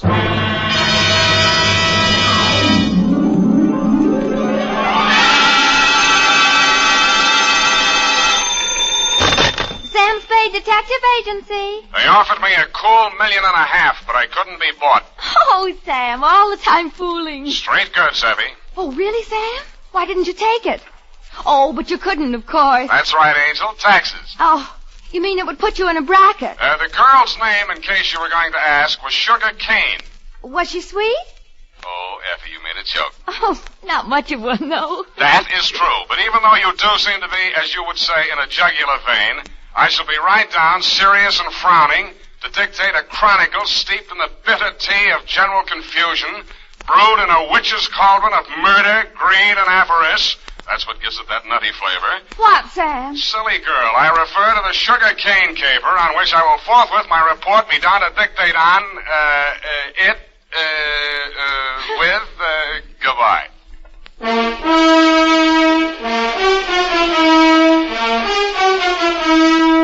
Dashiell Hammett, America's leading detective fiction writer and creator of Sam Spade, the hard-boiled private eye, and William Spear, radio's outstanding producer-director of mystery and crime drama, join their talents to make your hair stand on end with the Adventures of Sam Spade. Presented by the makers of Wild Root Cream Oil for the hair. Want to look better on the job? Get Wild Root Cream Oil. Want to look better to that gal of yours? Get Wild Root Cream Oil. Wild Root Cream Oil Hair Tonic improves your entire appearance by grooming your hair neatly and naturally, relieving dryness, removing loose dandruff.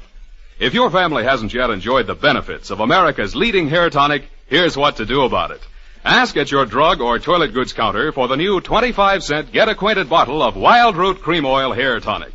Again and again, the choice of men and women and children, too. And now, with Howard Duff starring as Spade, Wild Root brings to the air the greatest private detective of them all in the adventures of Sam Spade.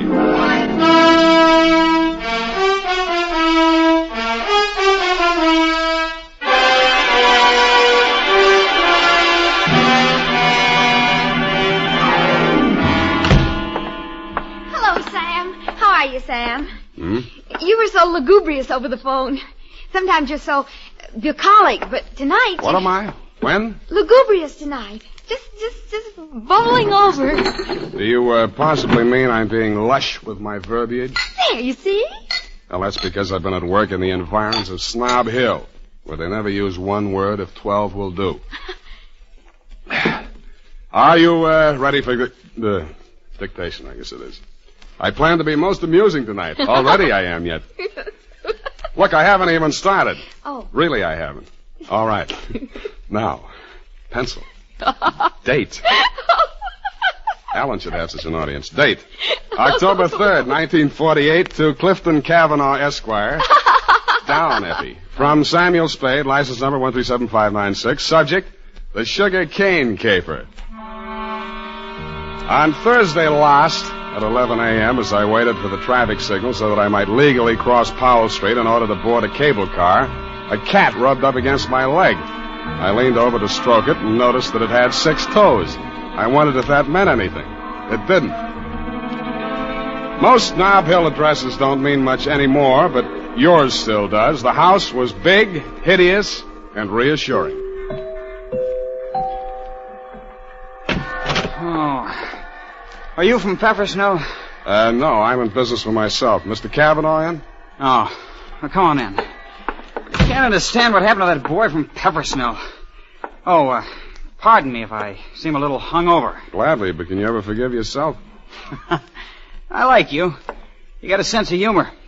You'll need it. You trying to tell me you don't approve of Mr. Cavanaugh? That perfume pothead. What did he do to you? He married my mother. Oh. Stepfather? Yeah. Oh, I'm Fred Blair. Spade's my name. Where do I find him? Detective? Check. I'll give you a clue. Look behind you. I did. I turned and found myself looking straight into your handsome face. You looked several years younger than your stepson, with regular aquiline features, dark, widely spaced eyes, and blue-black hair. Well, so you're the notorious Sam Spade. Well, I don't want to seem modest. Come into the conservatory. There's just the barest chance that we'll not be overheard. Good. There. Sit down. What's your problem, Mr. Cavanaugh? Problem indeed. Problems, plural. Starting with that junior grade lush that collared you at the door. He's very fond of you, too. Well, you can't imagine what a trial that boy's been to me. Both the children. For some reason, neither Fred nor his sister Eunice ever quite accepted me as their father. You don't say. I suppose my youth counted against me. I think they misinterpreted my motives. When any man marries a wealthy widow twice his age... Yeah. Why did you send for me, Mr. Cavanaugh? Well, it all started several months back, before my wife, their mother, where was I? Oh, died. The scandal quite literally killed her. You're sure that's what did the trick? Fred, who, among other talents, was a positive genius for knowing the wrong sort of people, struck up an acquaintance with a hoodlum named Johnny Verona. Nice, clean-cut gangster type, runs a joint on Pacific Street. Precisely. With the positively hysterical name of the Subtropico. Mm-hmm. Well, there was a sordid brawl of some sort. A man shot. Obviously, this Johnny Verona shot him. Fred had to give testimony before the grand jury. It was all we could do to keep it out of the paper. But you did. No, and old Eleanor, my wife, that is, dropped dead when the butler brought in the Chronicle. But the worst was yet to come, Sam. Well, don't keep me hanging, Cliff. Well, Fred continued to frequent this bistro, this dive of Verona's. I understand.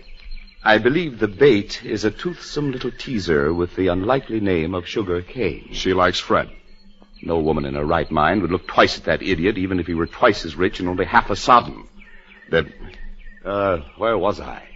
Oh, yes, this Verona person came here several times on the pretext of pouring Fred through the front door and thereby met my stepdaughter. Eunice. Well, that's a very interesting story, Mr. Cavanaugh. Now, maybe you'll tell me what you want a detective for. Because my stepdaughter has brazenly informed me that she intends to marry this gangster. I want you to help me prevent that marriage. I don't see. Don't see what? I don't see how I can. Well, perhaps I didn't make myself clear. When Verona was arrested for that shooting in his club, Fred didn't tell the grand jury all he knew. Now, if you could prove that Verona is guilty, then we'd be rid of him for good. Is it Verona you want to get rid of or your stepson? Good Lord, you don't think Fred did it? Do you? Why, no, of course not. Okay, supposing Verona did it, then Fred goes up on a perjury rap, maybe accessory. Oh. Well, I have no overwhelming desire to injure Fred. Look, why don't you tell me what you have an overwhelming desire for? Well, under the terms of her mother's will, Eunice will inherit $3 million as soon as she marries. When? When what? When do I meet her? Be serious, man. Now, I will pay Verona $50,000 in cash if he'll stay away from her. Would you take $50,000 as the payoff in a $3 million caper? In this instance, yes. Eunice is not very well, and you may quote me on that. Book, chapter, and verse. To Johnny Verona? To Johnny Verona. Okay. Water's mighty cold this time of the year at the bottom of the bay, but if you don't care, I don't. Thank you. Let me know how it comes out. Don't give it a second thought. You'll know. Don't get up, Mr. Cavanaugh. I know the way out. Hey, Spade, wait up. Well, you look a little better. Listen, there's something you ought to know. He was my sister's boyfriend before he married my mother. He did it out of revenge because Eunice threw him over. He still wants to marry her. Any particular reason? Oh, my mother put that crazy marriage clause in her will. He's been systematically getting rid of every man who's been interested in her. Bought him off, threatened him off any way he could. Why? He thinks Eunice will eventually marry him to get her inheritance. But she won't. She'll kill him first, and if she doesn't, I'll do it for her. Fred. Huh? Oh, yeah? Fred, what on earth are you saying? Who is this man? Well, he's the detective. Sam Spade. You're Eunice Blair? Yes, I want to talk to you. Fred, go and... Yeah. See you later, Spade. I know why my stepfather hired you, Mr. Spade. If you need the money, go ahead. But this time it won't work. You look as if you'd like to be a nice girl. How did you happen to settle for a cheap grifter like Johnny Verona? Because we understand each other, and he can't be scared off. Any message I can take him from you? Tell Johnny I'll meet him at the usual place. And tell him I still like my coffee black. No sugar.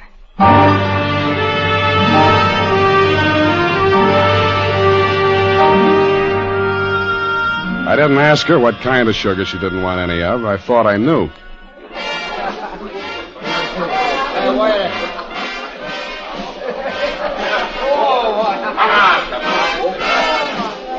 The only thing wrong with Sugar Cane's dance was her dancing, but the customers didn't seem to mind, and I didn't either. It was a pleasure to size her up carefully, as I would have felt obliged to do anyway in my professional capacity. She was a black-haired number with aquiline features and widely spaced dark eyes. It was a beautiful combination, and I wondered where I'd seen it before quite recently. I decided to find out.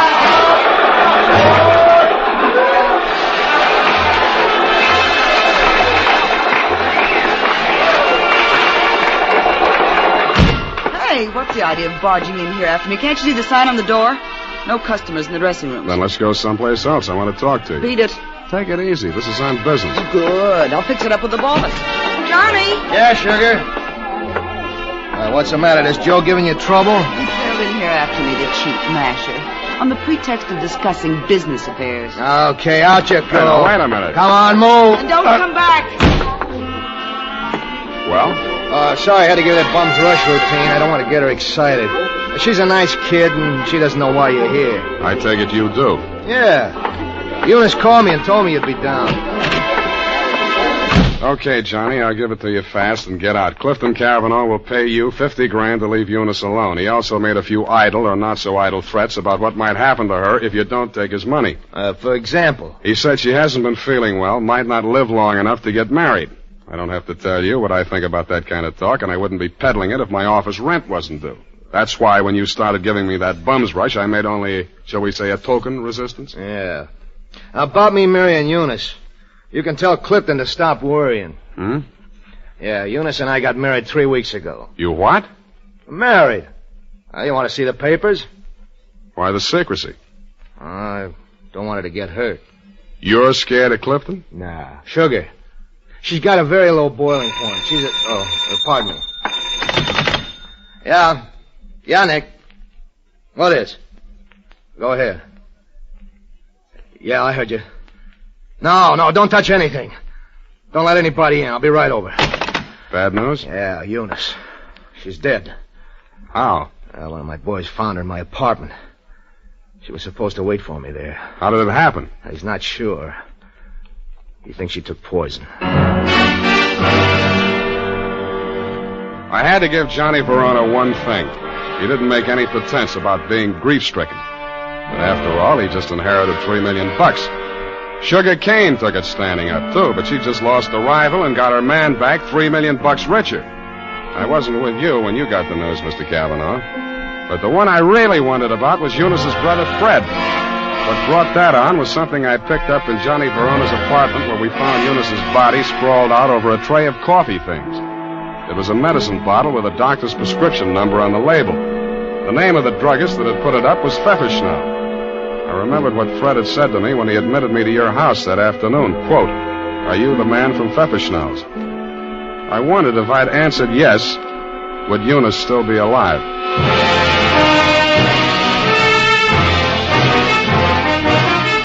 The makers of Wild Root Cream Oil are presenting the weekly Sunday adventure of Dashiell Hammett's famous private detective, Sam Spade.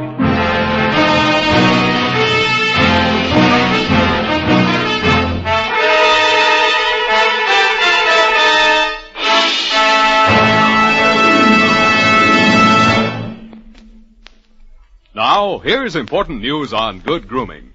If you want the well-groomed look that helps you get ahead, socially and on the job, listen. Recently, thousands of people from coast to coast who bought Wild Root Cream Oil for the first time were asked, how does Wild Root Cream Oil compare with the hair tonic you previously used? The results were amazing. Better than 4 out of 5 who replied said they preferred Wild Root Cream Oil. Remember, non-alcoholic Wild Root Cream Oil contains lanolin. It grooms the hair naturally, relieves dryness, and removes loose, ugly dandruff. So if you want your hair to be more attractive than ever before, get the generous new 25-cent size of Wild Root Cream Oil, America's leading hair tonic, on sale at all drug and toilet goods counters. It's also available in larger economy bottles and the handy new tube. Get Wild Root Cream Oil. Again and again, the choice of men who put good grooming first. By the way, smart girls use Wild Root Cream Oil, too, and mothers say it's grand for training children's hair.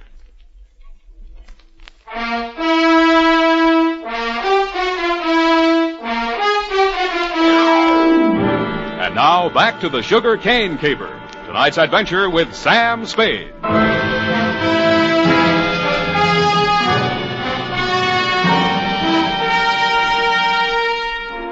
The morning papers didn't carry anything new on Eunice's death. Cause was put down to an overdose of a toxic drug. The doctor who prescribed it said she'd requested it for migraine headaches, which he suggested might have driven her to suicide. He did not explain why she had taken 4 doses in capsule form and dissolved the rest of it in a decanter of coffee. I thought somebody else had dosed the coffee, and so did you, Mr. Cavanaugh. Verona did it, of course.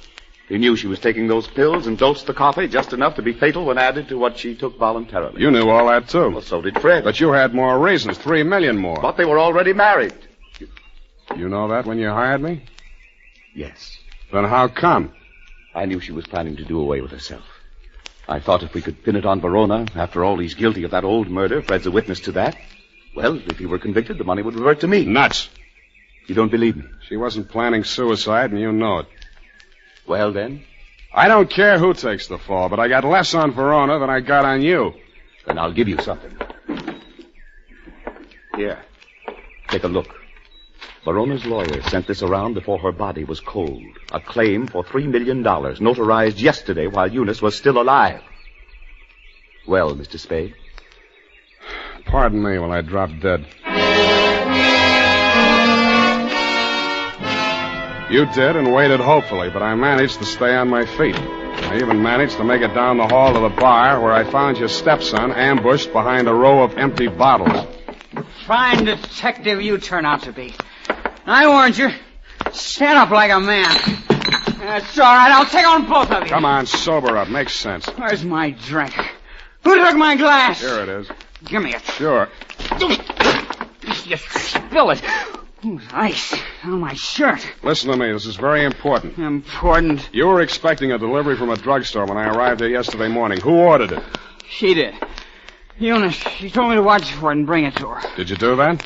No, she wasn't here. What did you do with that bottle of medicine? I'm sleepy. I gotta get some rest. Wake up! No! I said wake up! Leave me alone! Now, listen.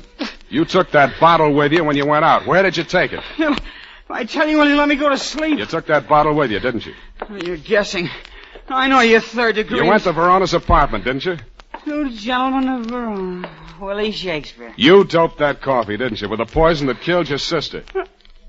I didn't mean it for her. I didn't know she was going there. Go on talking. I want a lawyer. I know my rights. Listen, I'm not a cop. I'm not taking a statement. You're too drunk for it to hold anyway, so you can tell me. Okay. Here's how it happened. She took her 4 pills and went to bed. Yeah? I sneaked a bottle out of the medicine chest and I went over to his place. His boy Nick was there making coffee for the boss, he said, when he got home. I hung around talking for a while and I slipped some of the stuff in the percolator while he was getting out the cups. And that's all. Why did you want to kill Johnny Verona? So Eunice wouldn't have to marry him. What do you mean, have to? She was doing it for me, so he'd keep quiet. About that brawl in the club, that old killing they tried to nail Johnny for? Yeah, that's it. The gun that did it. He got rid of it before the cops arrived. That was my gun. Fred, straighten up. Look. Yeah. Johnny dictated the story you told the grand jury. How do I know he didn't dictate the one you're telling me now? Who are you covering for? I didn't say anything. I didn't tell you anything. Get out of here! What's the matter with you? Get out the window! The revolver barrel that crashed through the darkened window pane behind the bar spoke twice. I answered it. I looked out into the darkness, making myself a good enough target to draw some fire. I fired back at the flashes. I was depending more on luck than aim, and luck was what I wasn't having much of. I went back to the place where Fred had fallen. The shots that had dropped him were luckier. He'd been dead before he hit the floor. What is it? What's happened here? See for yourself. Who? Shot through the window. Couldn't see anything but the gun muzzle. Looked like a .45. Johnny Verona, he packs a .45. Who told you that? It came out of that investigation. One of the reasons they couldn't indict for that old shooting. There were a lot of reasons they couldn't get that indictment. What are you driving at? Neither one of the leading suspects was guilty. I don't follow you. Sugar Kane did that job. Well, that's wild. What if I told you Fred made a statement to that effect before he was shot? You're lying. He confessed. Did I tell you that? Well, he must have. He always talked about it when he was drunk. All right. I was bluffing. Why? Just a crazy hunch. I thought there might be something between you and Sugar. Now I'm sure there isn't. Of course not. Should have spotted it before. You're too much the same type. Even look alike. I can't make you out. Well, don't try. It's not worth it. You better call homicide about Fred here. Tell Lieutenant Dundee if he wants my statement, I'll be at my apartment.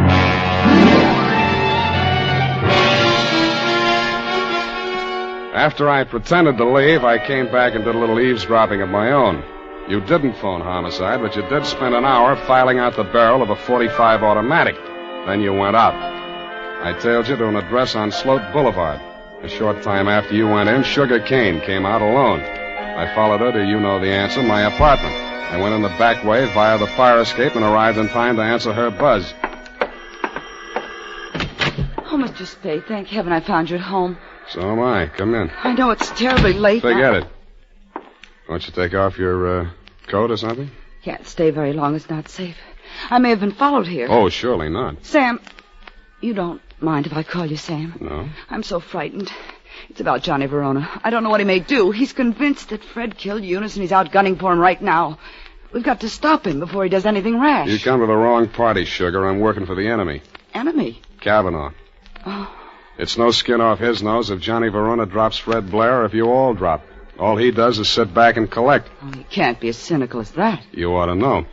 Has he told you anything about me? I'd rather hear it from you. Maybe sit down. Well, there's not much to tell. I played along with Johnny for one reason and one reason alone.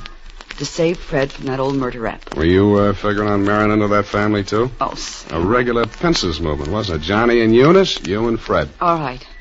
It's true I wasn't in love with Fred, but it wasn't all the money. I was sorry for him. Money's not what I really want. I know that now.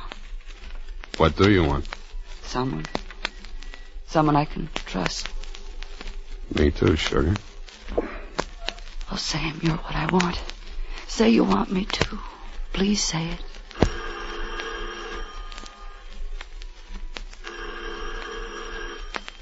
Don't answer it, Sam. Why not? Johnny may have followed me here. He's insanely jealous. Well, I gotta face it out with him sooner or later. Might as well be now.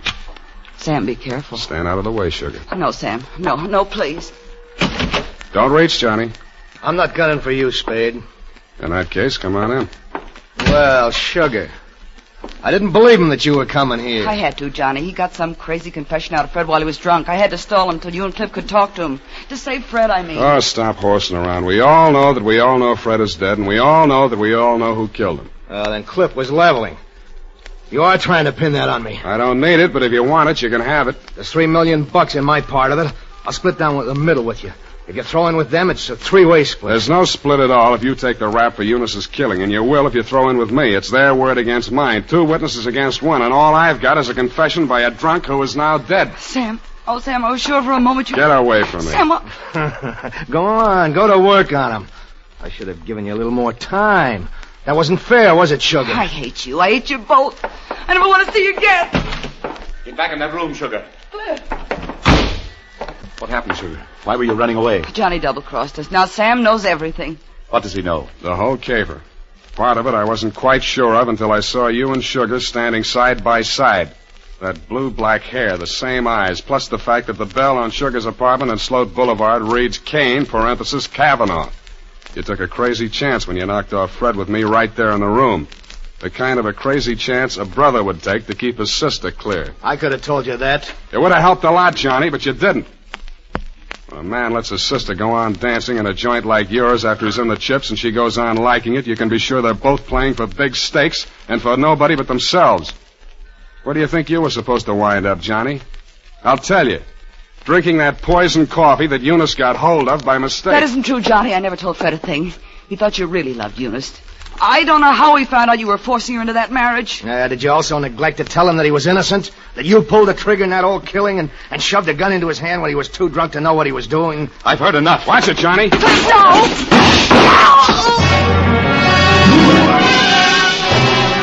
I winged you a split second before you fired. Your aim went wild. All I saw at first was that it missed Johnny. Then I saw him move forward in her direction. She was leaning against the wall, a puzzled expression on her face, her hand plucking nervously at a spot of red that was spreading against the white of her dress. He caught her as she pitched forward and carried her over to a couch. She didn't speak again. You and Johnny knelt beside her until the cops arrived. If you were aware of each other's presence, neither of you showed it. Period. End of report. That was a sad ending, Sam. Yes, it is. I'm sorry it ended so sadly. Well, it was bound to, one way or the other. There wasn't anybody in the whole gallery that thought about anybody but himself. Except poor Fred, I guess, and his only friends arrived in bottles and left in the ash can. All those millions and millions. We'll get the money now, Sam. I'm glad you asked that. It leaves me cold. Go type that up while I knit myself a sweater. And now, listen to this. It's the smart mother who sees to it that Wild Root Cream Oil is always kept handy around the house. For she knows that Wild Root Cream Oil grooms her family's hair neatly and naturally, relieves dryness, removes loose dandruff. Get acquainted by asking for the new 25-cent bottle. Also, ask your barber for a professional application of Wild Root Cream Oil Hair Tonic. Again and again, the choice of men and women and children, too.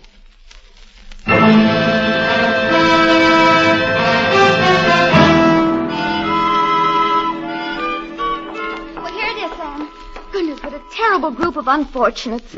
As you say, it just had to end badly. If you hope to get back in my good graces by quoting me, to trick me into agreeing with you, you have succeeded. There you go, Sam. so lugubrious. Effie, what is this? What means lugubrious? Oh, Sam, it's wonderful. It's my new habit. Oh? Every time I read a book now, and like you read a book and there's a word you don't know what it means or you're not sure. Yeah. Well, I make it a practice now to write down and learn 3 new words per day. Well. And learn the definitions to use them in conversation. Like desultory. And lugubrious? Yes, that's one of my 3 for today. You see? Lugubrious, right here it is. To talk a great deal. Bucolic, state of being sorrowful. And verbose, to be out in the country. I see. Very praiseworthy. Enlarging your vocabulary. Yes, love it. I am. But I don't expect to be really lugubrious for the nonsense. Look, Effie, why don't you go verbose for the weekend? It's the best cure for the bucolic. Oh, Sam, look what I've done. What have you done? I've clipped the wrong definitions to the right words. Well. For instance, lugubrious, well, it isn't that at all. And bucolic, let me see. Oh, Sam, I've learned them wrong. I wasn't going to tell you, Effie. It's better to find out for yourself. It's more, efficacious. My new habit. Oh. Good night, Sam. Good night, sweetheart.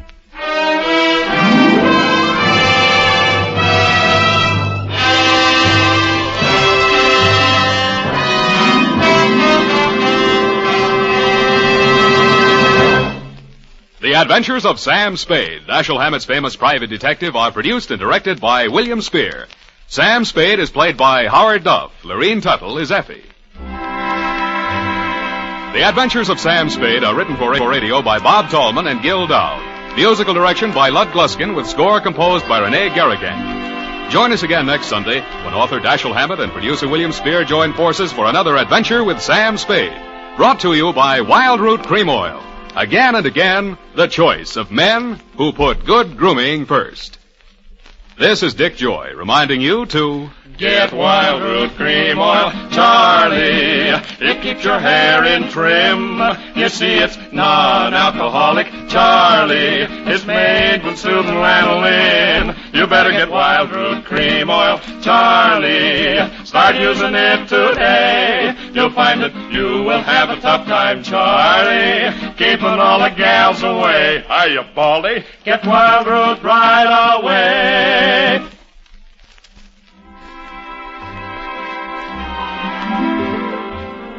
This is CBS, the Columbia Broadcasting System.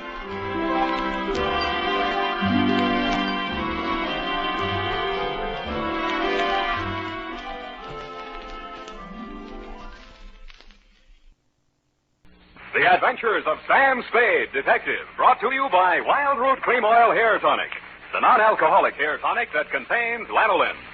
Wild Root Cream Oil, again and again, the choice of men who put good grooming first.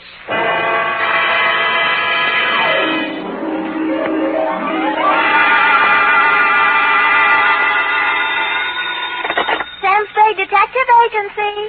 Say what, sweetheart? Oh, Sam, how did it go? Well, it wasn't exactly a 10-in-1 outfit. More of a mud show, dog and pony type, rag front. Sam, what are you talking about? And by the way, where were you last night? I missed the last bus in from the Cow Palace, so I had to do a star pitch. Connie talk, Ed. Oh, if you think I'm going to ask what a star pitch is, you're mistaken.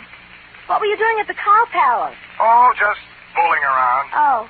Sam? Yes? Sam? Yes?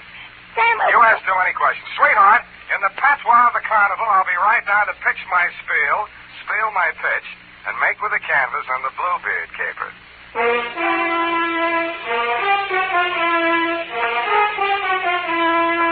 Dashiell Hammett, America's leading detective fiction writer and creator of Sam Spade, the hard-boiled private eye, and William Spear, radio's outstanding producer-director of mystery and crime drama, join their talent to make your hair stand on end with the adventures of Sam Spade. Presented by the makers of Wild Root Cream Oil for the hair. Say, Mom, if the summer winds are making Junior's hair drier and mussier than it should be, why not borrow a little of Dad's Wild Root Cream Oil and restore that sweet, angelic look? You'll find Wild Root Cream Oil Hair Tonic comes in handy for every member of the family. It grooms the hair so neatly and naturally, relieves that summer dryness, and removes loose dandruff, too. Better check on your supply right now. If it's running low, then tonight or tomorrow, first thing, get Wild Root Cream Oil Hair Tonic. Again and again, the choice of men who put good grooming first. And now, with Howard Duff starring as Spade, Wild Root brings to the air the greatest private detective of them all in the adventures of Sam Spade.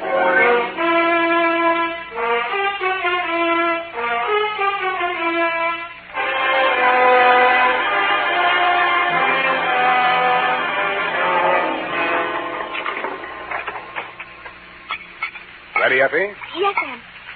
By the way, what is a star pit? Oh, your clothes. You look as if you slept on the ground. That's what it is. Date, August 8, 1948, to Detective Lieutenant Dundee, Homicide Detail, San Francisco Police. From Samuel Spade, license number 127596. Subject, the Bluebeard caper. I will not offer as an extenuating circumstance the fact that business is bad all over. But it is true that I've been sitting in my office for 4 hours and the phone had not rung once. This one didn't phone. From the looks of him, he didn't have the required nickel. But the hangover he was wearing under his eyes had cost someone a pretty penny, so I figured his credit might be good somewhere. Mr. Spade? Yeah? Oh, my head. Here. Try this. Oh. Want it mixed? Oh, no soda. Couldn't stand the noise. Where'd you wake up? In these same clothes. Figures. It all started at my sister's engagement party. Mint juleps. But they must have been full of flukum. Flukum? You don't happen to have an ice bag? It's customary for my clients to bring their own. Oh. Well, now here's a spiel. Did I tell you my name? The name you gave my secretary was Ned Towers. You want to stick with that? Yeah, Ned. Ned Towers, yeah. It's about my sister. She's... Her name? Sylvia. Sylvia Towers. Sylvia Towers, yeah. But it's not about her, really. It's about that Bluebird. Bluebeard she's married. Jefferson Davis Calhoun. What about him? Oh, that marriage has got to be stopped. I found out that his name's not Calhoun at all. That he's been married 3 times under 3 different names. And that all his wives died mysteriously. And that he collected their insurance. And now he's talked my sister into insuring herself for $100,000 in his favor. When did you learn all this? In a barber shop yesterday. Oh? I went in to get a manicure, and I picked up this old detective magazine. Here's his picture. Look at it. I had heard of the case. In its heyday, the papers had called him the Mint Julep Romeo. And any name he happened to be using at the time had Colonel in front of it. None of his 3 wives had survived the honeymoon. Wife number 1, an aviatrix, bailed out at 10,000 feet over Mount Hood along with her husband. His parachute opened, hers didn't. They found the body the following spring. Wife number 2, a snake dancer, died of snake bite when she squared off with a full-fanged diamondback instead of her usual non-poisonous partner. The cause of death was never officially proven because the body was embalmed by mistake, it said there, before the coroner arrived. And finally, number 3, a professional stunt woman, disappeared over Niagara Falls in a beer keg instead of her specially designed barrel and was never seen again. Well, Mr. Spade? Yeah, but are you sure your sister's fiancé, this Calhoun, is the same guy? Well, here's a picture of them together. Their engagement photograph. What do you think? Brunette? My sister? Redhead. That's him on the left. Redhead? Well, Mr. Towers, are we going to sit idly by and see another poor girl go to her death? How much money you got? About $100. I'll take 50 now. You are going to help her. How much does she already know? I tried to tell her. She's beautiful. She wouldn't even listen. I thought she might listen to you. I pray she will, Ned. I pray she will.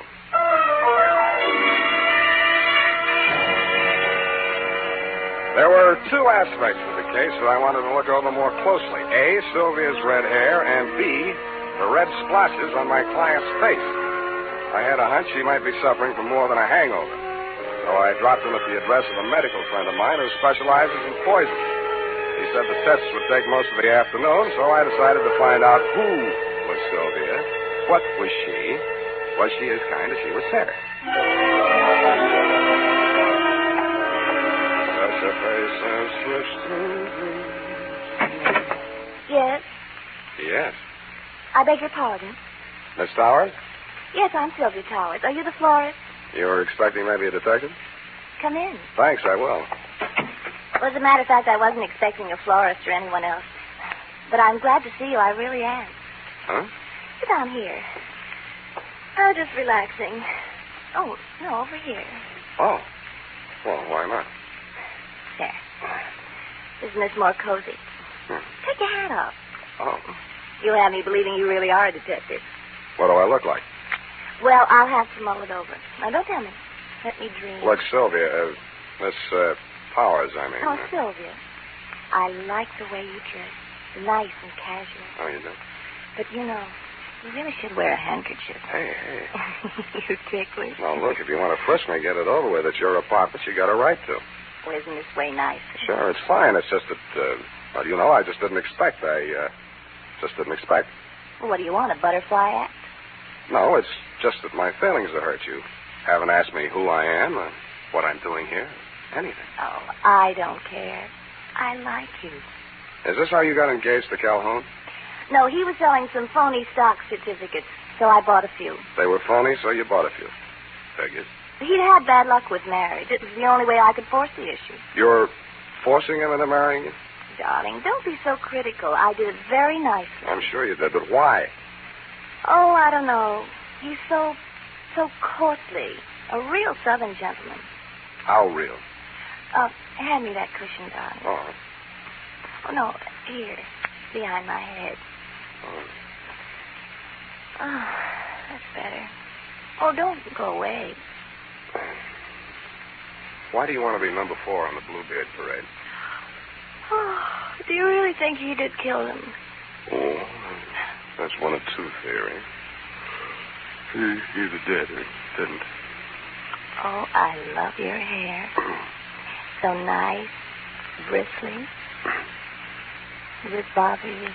Yeah, but don't stop. Now, wait a minute. Look, I got my client to think about, and I'm trying to think about it. Darling. I didn't want to take this assignment, but he really seemed to be worried about you. Oh, now, who on earth would be worried about me? I'm a little worried about you myself, and I'm not even distantly related to you. Well, don't say that yet. This marriage may not last long. Don't you say that. Oh, I know his marital life has been full of tragedy. But I'm not superstitious. I think I may change his luck. Okay, Sylvia, okay, it's your life. I told your brother I'd talk to you, and I have. My brother? Yeah, Ned. I think maybe your boyfriend tried to poison him last night. Oh, no. Oh, Jeff, you're just in time. Well, my dear, we will discuss this further in private. I have only this to say at the present time. In the South, it is not customary for a lady to receive a gentleman alone just prior to her marriage to another gentleman. But, Jeff... I know your motives were pure and innocent. Customs differ, that's all. I am Colonel Calhoun at your service, sir. I'll call you when I need you. I'm afraid I must ask you to remain. Sylvia? To tell you, it was just a flirtation. Yeah, that's I didn't all. think it... You mean she didn't think? He made certain proposals? Well, what could I do? What could she do? He said there were things in your past, Jeff. Yeah, that's what I said. Things that... Oh, well, there, my dear. It was blackmail. That's all it was. I did it for you, Jeff. Go to your chambers, Sylvia. I will deal with this adventurer. If this were the South, there would be better ways, but never fear. Where there's a Calhoun there, too, you will find Southern chivalry. Please. No, Jeff. Phone the police. Sylvia, I must insist that you do as I say. Very well, Jeff. You know best. Well, son, how about you and me putting our heads together over little old Miss Judith, huh? Thanks, I'm not thirsty. What's the fetch, Colonel? How come your girlfriend yelled, "Hey, Rube," just now? What is your asking price, sir? What's your bid? 5,000 now, 5,000 after she's buried, 20,000 after the insurance people pays off. No dice. Caper's worth $100,000. 50 for me, 50 for you. That is out of the question, sir. Okay, from here I go to the cot. Then, now, son, let's not be hasty about this. It will require a slight change of plan, but I reckon I can swing it. All right, 50-50. When are you going to knock her off? You want her to fly the coop? Is there another way out of here? Well, not that I know of, but she's crafty. She's crafty. Well, come on, let's get it over. Yes, you're right. Maybe now or never. That's right. Sylvia? Hey, wait a minute. Huh? Come here. What is it? How are you going to do it? Well, hit her with this and then out the window. Let me see that. Hey, it's got quite a heft to it. Where'd you get this set? Souvenir at Niagara Falls. Know where you're going to get it? What are you, Yankee?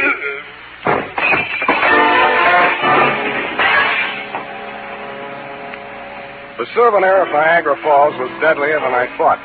The blow spun him around like a top, and he went down on the other side of the room, taking the bar and the mint julep ingredients along with him. I headed for the room Sylvia had disappeared into.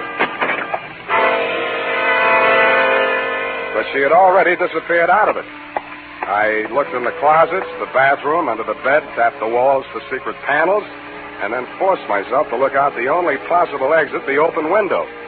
10 stories, sheer drop to the street. 2 stories, sheer unclimbable masonry to the roof. Now get this, Dundee. No other exit, no horizontal ledges, drain pipes, niches, cornices, not even a helicopter landing.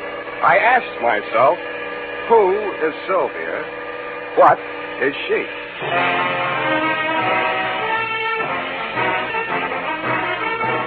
The makers of Wild Root Cream Oil are presenting the weekly Sunday adventure of Detective Sam Spade.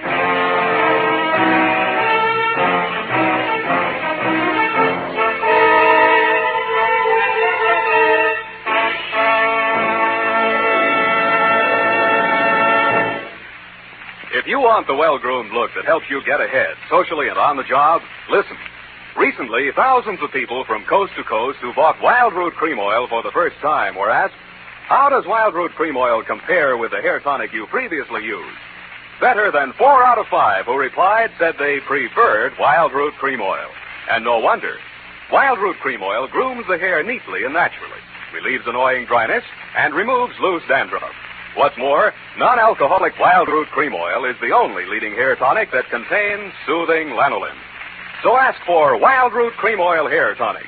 Again and again, the choice of men who put good grooming first. By the way, smart girls use Wild Root Cream Oil, too. And mothers say it's grand for training children's hair.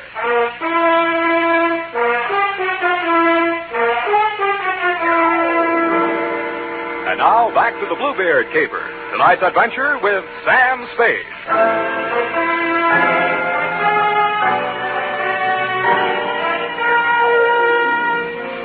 There was no use wasting any time trying to figure out how Sylvia had done whatever she had done to escape from that escape-proof room. There was nothing of interest in it but a diving helmet, deep sea type, and the current issue of Billboard, a magazine which records the movements of show people. Under carnivals and tent shows, an item was circled. Colonel Carlisle's Colossal Carnival and Tent Show, which was currently playing San Francisco out by the Cow Palace. That reminded me of the Colonel in the next room. I went in to hit him again, but somehow his not being there didn't surprise me a bit. What I found on the roof did surprise me a little. It was a rope and grappling hook, human fly type, which fitted with the circusy aspect the caper was beginning to take on. But I'd never have taken Sylvia for a stunt woman. I did a deep knee bend to get in condition for what lay ahead, slid down the banister to the top floor, somersaulted into an elevator, and rode it down to the lobby, no hand. Pausing only to acknowledge the applause of the scrub woman, I skated on over to the phone booth. Sylvia's hands like the night. Dr. Mandel's office. Bernie, Sam Spade. Oh, say, I'm glad you called, Sam. That patient you brought in here, Ned Coward? Yeah, what about him? Well, your hunch was right. There was enough poison in him to kill him twice. And that ain't all. He dead? No. Then what's all? Well, his stomach had enough foreign objects in it to keep all the newspapers in town in Monday morning feature stories for the rest of the year. What type foreign objects? Oh, glassware, spoons, hunting knives. Well, nothing valuable. Where'd you send him? Oh, he wasn't a hospital case, Sam. Enough poison to kill him twice, glassware, spoons, hunting knives, and not a hospital case, huh? The poison, he's developed an immunity. The other stuff, it's harmless. Harmless? Do you want me to send you the complete report? No. Forget it, Bernie. You've given me enough. Thanks.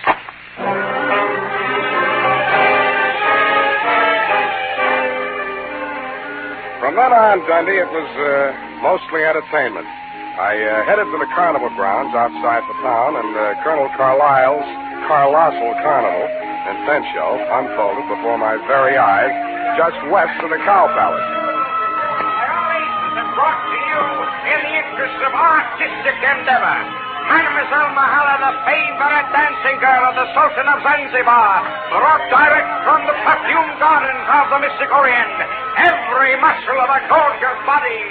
And now, ladies and gentlemen, in the interest of science and the furtherance of national defense, one of the medical miracles of the 20th century. Ladies and gentlemen, a man with the iron stomach and the asbestos esophagus, Professor Dilator. Professor, if you please, sir, give the folks a sample of your control over the fiery element. I will light the torch. And hand it to the professor. And now, Professor, if you will find... The coach dancer left me cold, but the fire-eating professor was hot.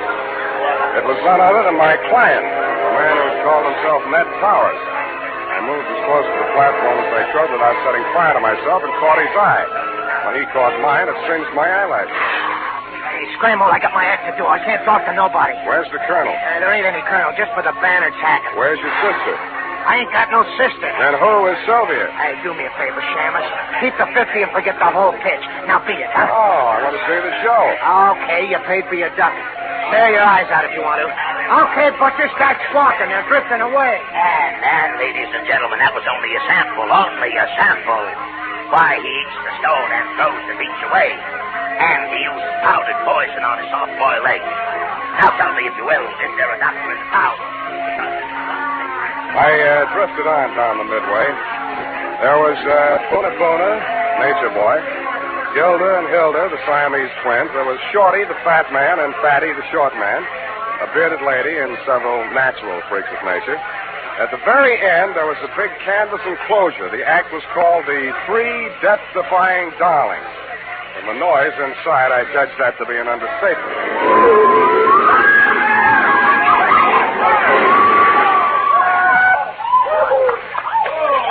I bought a ticket and got inside just in time to see a trim, energetic blonde in tailored coveralls crawl out of the twisted wreckage of the car she'd just driven point blank into a concrete wall at an advertised speed of 80 miles an hour. She took a bow, tripped lightly out of the ring, and a brunette about the same size and shape, but wearing a costume consisting mainly of 3 live rattlesnakes passed her coming in. I swear she did. I also swear that she danced so well I didn't even notice the snakes after I got used to them. Before the lead snake had taken its final bow and wriggled out of sight, a redhead in green coveralls appeared at the top of a 60-foot tower. She climbed into a barrel, and some stupid fool pushed her off. The tank she landed in was no more than 3 feet across and couldn't have had more than a foot of water in it. But she emerged from the splinters with her face wet and some of the greasy carnival-type makeup washed off. The red-headed branch of the death-defying darlings was, you guessed it, that miraculous escape artist, the one and only Sylvia. I was anxious to meet the rest of the act, so I bolted over the canvas to the trailer dressing room. There was a sinister buzzing sound at my ankles as I entered. I jumped out of the way just in time to miss getting bitten by one of the brunette's dancing partners, the Diamondback. Sylvia looked at me pityingly, grabbed it expertly just behind the head, and shoved it down into its basket. Sam, you should have known better than to come in here unannounced. Strangers make Salome terribly nervous. Then we're even. How did you know I was here? I didn't. I was looking for my client. Then you are working for Ned. Who else? Well, when I heard you bargaining with Jeff, I didn't know what to think. Before that, I'd been so sure. Look, sweetheart, I haven't been sure of anything in this caper from the start, least of all you. And no matter how sure I get, I still won't believe it. Look at me, Sam. Touch me. I'm only flesh and blood. Yeah, well, anyhow, how did you meet yourself coming on with the snakes when you went out in the coveralls? Oh, zippers. I was wearing the snakes underneath all the time. Snakes? Doesn't the auto crash make them nervous? Oh, no. They're used to it. Mother trained them. That was after Father... Never mind your family. Let's talk about you. All 3 of you. Well, after Mother and Father... Well, the act was a threesome, you see, and they wouldn't keep me on as a single. Yeah. So Jeff Calhoun worked out a routine so only one of me would be on at one time. That figures. How often do you come out of it alive? You mustn't say things like that, even in joking. I'm terribly out of condition. I haven't had a real workout since... Since you went over Niagara Falls in that beer keg? And by the way, how did you manage that? Simple. Relaxation. Secret of everything. I could teach you that, Sam, darling. Jeff could never learn it. How long do you think we'd get away with it, sweetheart? Aren't you taking rather a lot for granted? Maybe not enough. So far as I know, you've only been killed and resurrected 3 times. Darling, if it frightens you, I promise I'll never do it again. How did you drop 10,000 feet without a parachute? Oh, that Mount Hood stunt? I crash-landed the plane, set fire to it. There were witnesses. Something dropped. Oh, nothing but a weighted flight suit. Whose body was that they found? There are always bodies when the snow melts. By the time they get to them, they could be anybody. Oh, that's a relief. Now, what about that other body? Which other one, darling? When you were embalmed after the snake bite. Oh. Well, Jeff just claimed somebody from the morgue that nobody else wanted. Don't be so critical, darling. We didn't hurt anybody. Better not try to tell that to those insurance companies. Well, they should be happy. Jeff says it helps them with their taxes. Does it make you happy? Dying and being dug up every year or so? Well, it's better than doing it every night. But I couldn't go back to Jeff. He lost his nerve after Ned found out. You see, Ned's the only one left who knew me in the old days. If I were dead, he couldn't prove anything. Jeff really meant to kill me this time. What was Ned after? Blackmail? Oh, no, he wanted me back with the show. He hired you to frighten Jeff into letting me go. After all, I am the best threesome in the business. Well, anyway, the stunt deal. Did you see my review in Billboard? I saw it for myself. You know something? I was thinking. With all you know about crime... Don't say it. But, darling, it's so easy, and we could have a honeymoon every time I came back and we got married again. Thanks for the offer, but if I get married, I want my wife to stay alive every night. But I wouldn't really be dead. Only legally, for the insurance. Only legally, Sam. Come here. Sam, darling. Look, sweetheart, let's not relax. You're not safe. Not as long as that insurance policy's floating around with Jeff's name on it as beneficiary. He'd never think of looking for me here. Well, the same. You better take that policy into town in the morning and make some changes. Where is it? Oh, it's in my safe.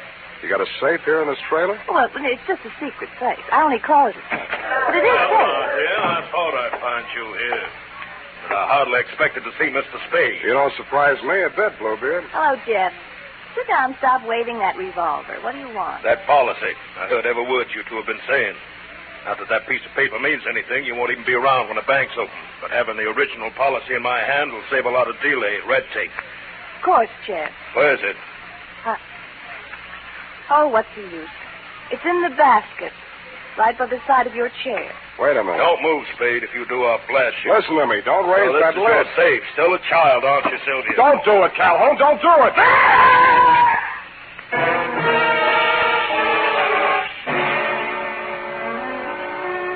And that, Lieutenant Deere, took the lid right off of the caper.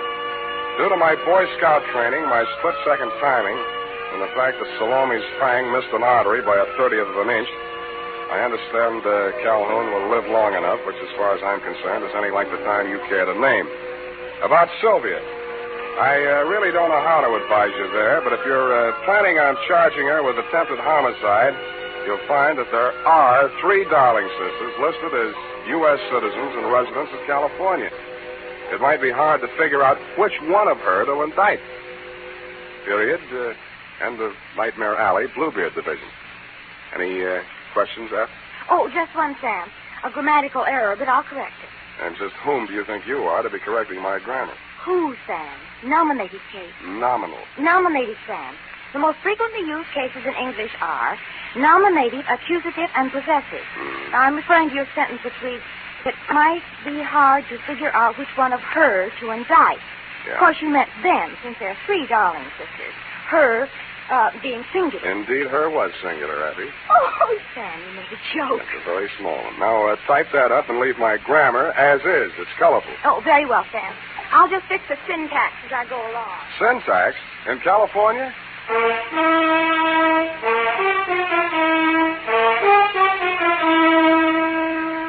Say, are you looking for a hair tonic that will groom your hair neatly and naturally? Then you're looking for Wild Root Cream Oil. Want a hair tonic that relieves annoying dryness? Get Wild Root Cream Oil. Like a hair tonic that removes loose, ugly dandruff? The answer again is Wild Root Cream Oil, the famous hair tonic that gives you the big advantages men consider most important. Step up to your drug or toilet goods counter first chance you get and ask for Wild Root Cream Oil in the big economy bottle and the handy new tube that's easy to pack when you travel. Also, ask your barber for a professional application of Wild Root Cream Oil Hair Tonic.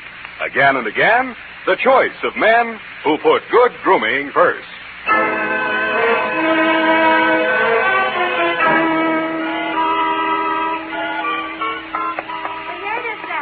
You were quite right. She was only one girl, so I left it to her and made the correction back farther. Back where, The Twinkle sentence Toes? says prior. Twinkle Toes. You know, where you said 3 darling sisters, I changed it to 1. That's impossible. It takes 2 to make a sister. That is not funny, Sam. Who's laughing? It's no laughing matter, Sam. After all, that Sylvia, or the darling sister, whatever she... And I don't care if she can go over Niagara Falls in a barrel. Let's get it right. A beer keg. In fact, the only funny thing is you being taken in.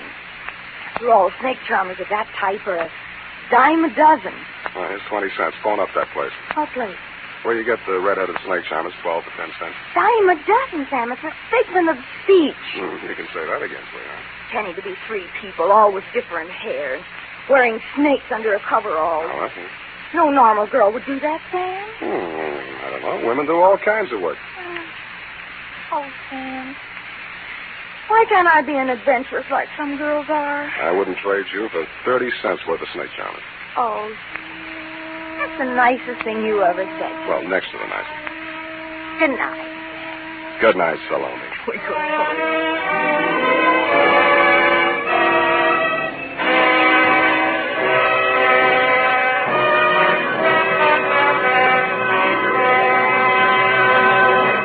The Adventures of Sam Spade, Dashiell Hammett's famous private detective, are produced and directed by William Spear. Sam Spade is played by Howard Dove. Lorene Tuttle is Effie.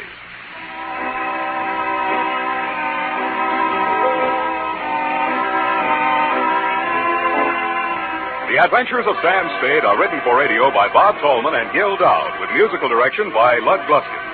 Join us again next Sunday when author Dashiell Hammett and producer William Spear join forces for another adventure with Sam Spade.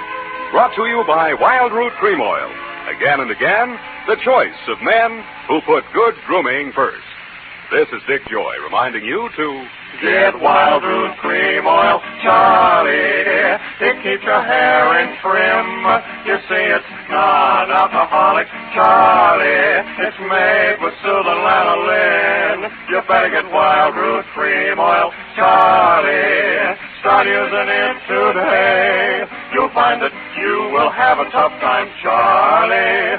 Keeping all the gals away. Hiya, Baldy. Get Wild Root right away.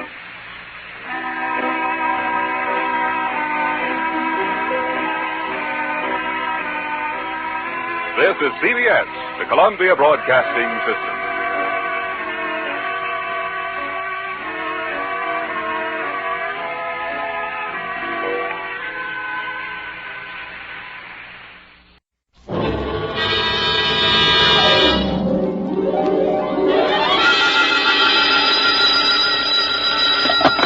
Sam Spade Detective Agency. Ahoy! It's me. Just came ashore. From what? A boat? A ship, Effie, a ship. Anything over 400 gross tons is a ship. Anybody knows that. Well, may I inquire what was your port of call? Calcutta. My, that was a quick trip. Well, Effie, I'll tell you, I got so homesick for you I couldn't stand it, so I assembled my gear and jumped ship. Why, Sam, how sweet. A fast there, gal. I'll be right down to dictate my report.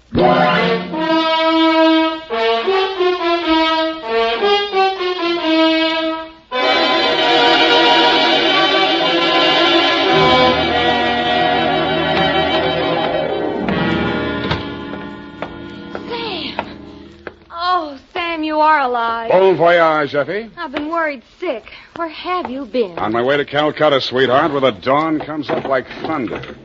Sam, what are you talking about? Calcutta? And the flying fishes play.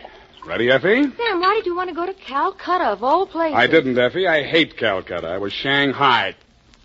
To, Mr. Philip J. Fogg, purser, SS Lurene. How do you spell that, Sam? Lurene.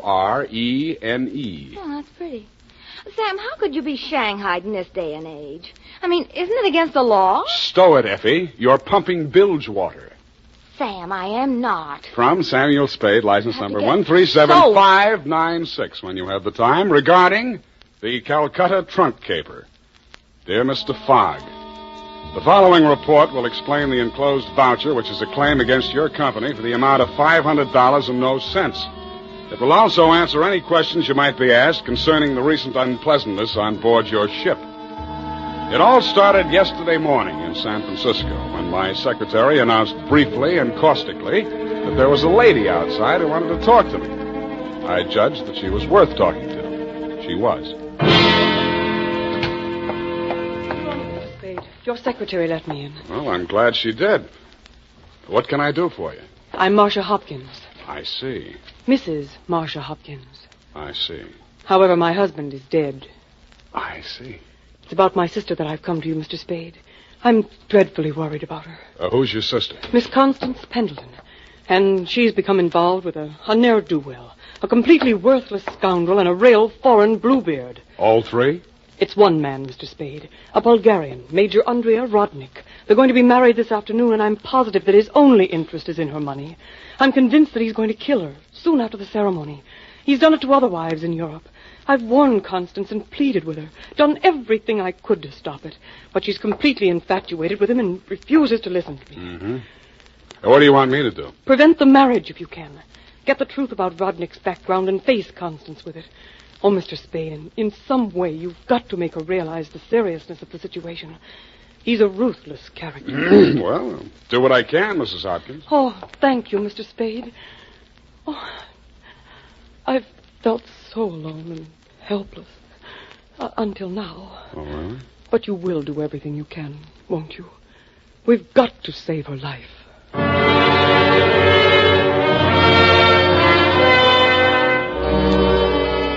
She daubed at her eyes with a stamp-sized handkerchief, patted the red gold hair at her temples nervously, smiled at me bravely, and swayed out. By telephone, I learned that the Vrodnik-Pendleton marriage license had been issued 4 days before, and that on the same day, Constance Pendleton had withdrawn a savings account to the tune of $45,000. I'd always wanted to, so I did it. I called at the Bulgarian consulate. What can I do on you? What do you know about Major Andrea Vrodnik? Ha! Andrea Vrodnik! On him we have hate, great sadness, with shame for the ground that walked under him. Oh? Ha! Andrea Vrodnik! Why is he so popular? On the devil he is driven without horns. 6 women he has killed. 6 times he has insulted the police of Europe by refusing to confess. We have proof of the murders, but never can we prove the proof on him. Yeah, sometimes it goes that way. Ha! Never do we find the bodies of the 6 women. Only their money in the name of Andrea Vrodnik. My pardon. Well, think nothing of it. You're just upset on you. You're interested on him. Why? You go to Europe? No, Vrodnik comes here. Ah, here on San Francisco. He marries again. So I'm told. Ah! Oh, by all the means you must prevent it. Go to him, brave man. You do the world a service. Make violence on him. Even do you hang for it. Your name will live.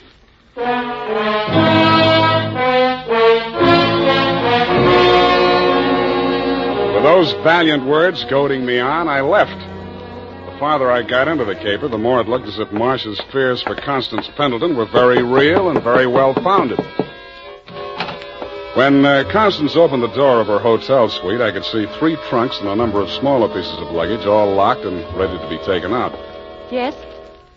Are you Constance Pendleton? Yes? I'm a detective. My name is Spade. Detective? What do you want? I want to talk to you about that Bluebeard you're going to marry. Get out of here. You listen, I'll talk, and then I'll get out of here.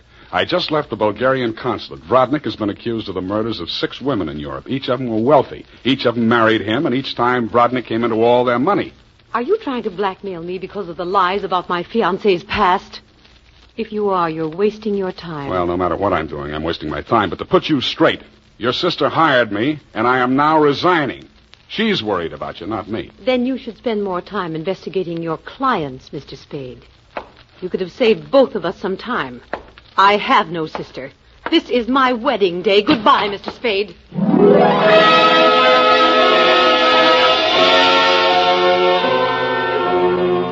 As I left the room, I maintained the stern facial expression I reserve for moments of great shock. But once outside the door, I allowed myself to be carried on the wave of rage and embarrassment for just a minute, and I kicked over 2 potted palms. As I limped down the corridor, I was overtaken by none other than Marcia Hopkins. Did you see her? Let's talk about you first. Did you stop the marriage? Why did you really want that marriage stopped? But I told you. You told me you were her sister. Oh, She said she didn't have any sister. All right, Sam, I did lie to you about that. But I'll tell you who I really am. I don't want to know who you are. I don't ever want to know. All I want from you is my honestly earned fee and a brief but permanent goodbye. Oh, no, Sam, please, listen to me. We've got to save that girl. I have $500. That's all I have. Would it be enough? What's your real name? Marshal Brodnick. Yes, he's my husband. I've been married to him for 10 years. We've traveled all over Europe, and I never knew where the money was coming from. He left me at times for 2 weeks or a month, and then when he'd come back, there'd be more money. I just realized that that's when he must have been killing those poor women. And I know that's what he's going to do this time.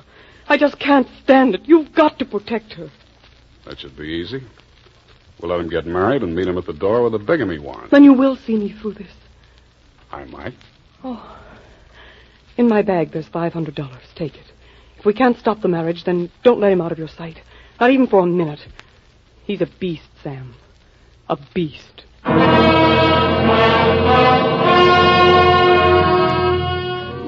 Marcia dropped me in front of the Beast's Hotel, and I climbed some fake marble steps to the second floor and knocked at his door. The man who opened it was heavy, handsome, in a swarthy, coarse sort of a way, and glowing conceit through 2 eyes, one monocled, one not.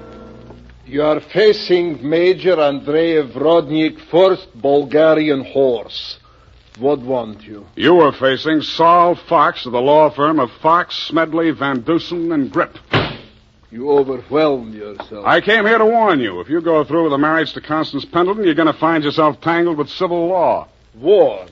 Andrei Vrodnik, who has personally led more saber charges than you have teeth in your skull. Yes. Who has personally split, slashed, and impaled on his own blade more men than you have fingers and toes. You warn me? What is this talk? You're going to have a bigamy charge slapped on you 5 minutes after you slip her the ring. The warrant signed by Mrs. Marcia Vrodnik. Bigamy? Ha! I laugh. This is not bigamy. Marcia's your wife, isn't she? That bigamy was committed when I married her. I had another wife then. You call yourself a lawyer, then you know that only the second marriage is bigamy. The ones following that are nothing but interludes. Okay, Major, go ahead and have your interlude. I'm just warning you. Oh, speaks. We are being married on Redwood City from a justice of the peace 1 hour previous. Then we are sailing through the SS Lurin at midnight with our honeymoon. Already a droshky waits for the baggage and luggage. Go now before I'm losing my temper. If you're ever in Calcutta, look me up. Da!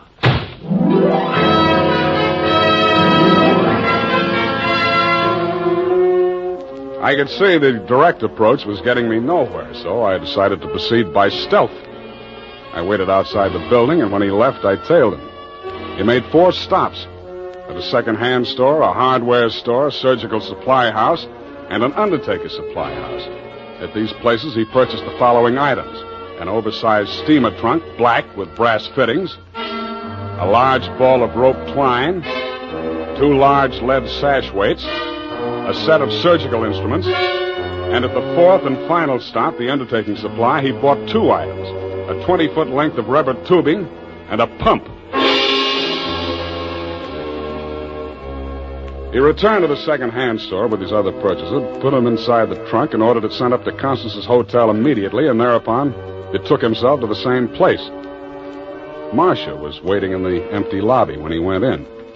I crouched behind a pillar, turned up my hearing aid, and listened. Did you get the thing? Yeah. Now listen, my darling. We must work fast. As soon as the trunk arrives, before she has a chance to get to the telephone... Yes, Andre, but please, no cutting in the apartment. As you wish, my darling. Now, you know what you have to do. While I'm getting her into the trunk, you'll change her clothes, put on her traveling dress, the hat with the...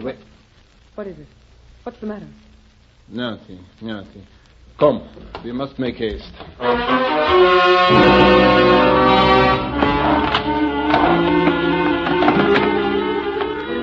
They made haste to the elevators, and I made haste to the row of house telephone booths around the corner and called Constance's room. Hello?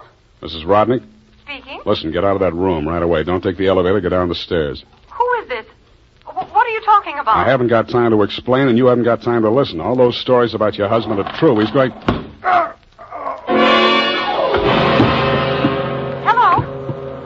Hello? Are you still on the line? My hand and clawed out for the door handle, but I couldn't reach it. I felt as if the walls were closing in around me, and just before it got dark, I had the crazy notion that I was inside Brodnick's big black trunk with the brass fittings. I could still hear Constance's voice way off in the distance, somewhere in the direction of Calcutta. I tried to shout to her, to warn her, and then the lid closed over me.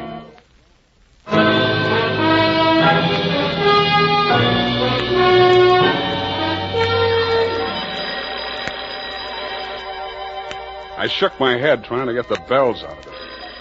Then I remembered where I was and what had happened. I was still wedged into the bottom of a phone booth where I'd slumped when Brodnick sapped me. I got out of there somehow and grabbed a taxi for the Embarcadero. The time was 11:55. The SS Lorraine was scheduled to sail at midnight.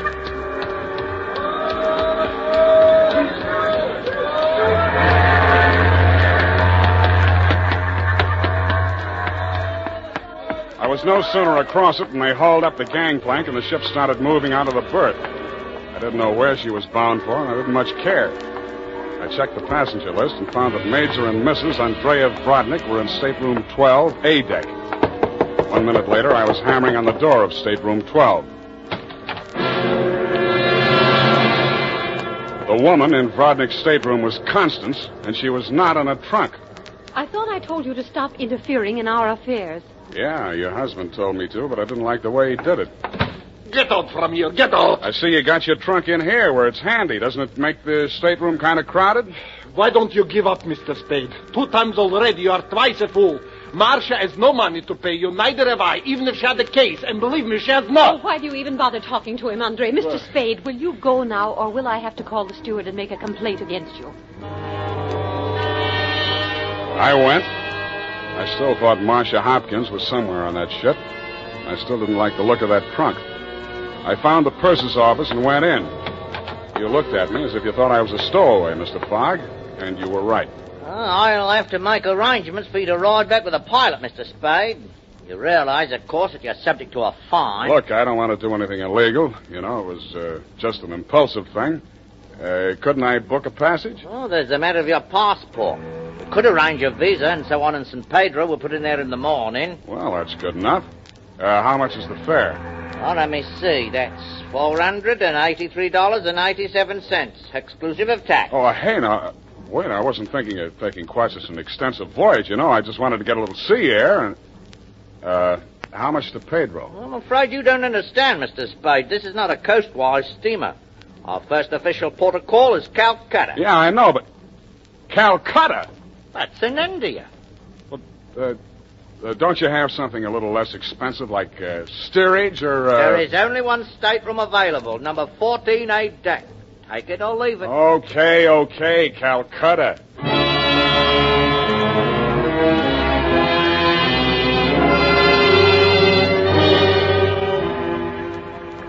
After buying my passage to Calcutta, I had exactly 12 cents left. This I gave to the steward who showed me to my stateroom. He thanked me, kicked me in the shins, and left. Out on deck, a tall, red-nosed old gentleman in knickerbockers and a yachting cap was taking a turn around the deck. With him was a face I'd seen in the morning lineup down at the Hall of Justice a dozen times. He was a hotel thief by profession, name of Norman Gorman. He knew me, too, but he didn't give me a tumble. I fell into step with him. Sea air. Nothing like it, am I right? Yeah, I guess it's okay, but there's so much of it. Brisk, bracing, salt spray. Nothing like it. Hey, Norman, my lad. I hate it. I hate boats. Suppose there was a fire on board. Fire? Oh, ridiculous. This your first voyage to the Orient? Yeah. The inscrutable East. You've made this trip before? Oh, yes, indeed. I've worked this line. Yes, indeed. I make this voyage very often. Business interest out in India. Tea, you know. Runs in my family. Sturgis's Golden Orient in the little yellow package. Ever tried it? No, I never indulged. Huh? Don't drink tea. That's ridiculous. Commodore, I need a drink. I ain't happy. Suppose there was a fire on board here. Well, let's all have a drink. Yeah, suppose there was Shall a we? fire. Come on, I'll shot you to a drink, sir. Not me, Commodore. I just remember this is Fire Prevention Week.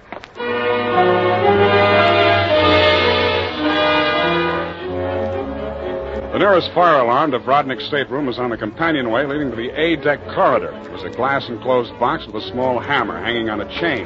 I broke the glass and turned the key. In 3 seconds flat, the entire population of A-deck were shoving each other up the companionway, grabbing for life preservers as they went. The steward hammered on the door of stateroom 12, opened it, shouted inside, and Brodnick and Constance reluctantly came out. I ducked inside, grabbed the handle of the trunk, and started dragging it. When I got it into my stateroom, I broke the lock and lifted the lid. It was Marcia, all right. There was just time to see that before the stateroom door flew open and the ship's officer stuck his head in. I didn't move at you. Didn't you hear the alarm? Why, no, I didn't. What's wrong? Never mind that. Here, take this life preserver. Get going now. Okay, don't touch me. It makes me nervous.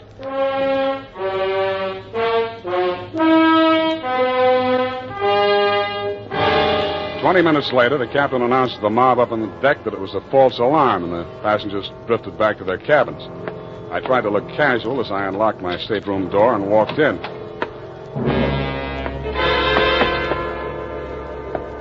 Then I stopped trying. The trunk was still there, but the lid was standing open, and it was empty. I went down to B deck and found the cabin occupied by Norm and the Commodore. That door was locked, so I kicked it in.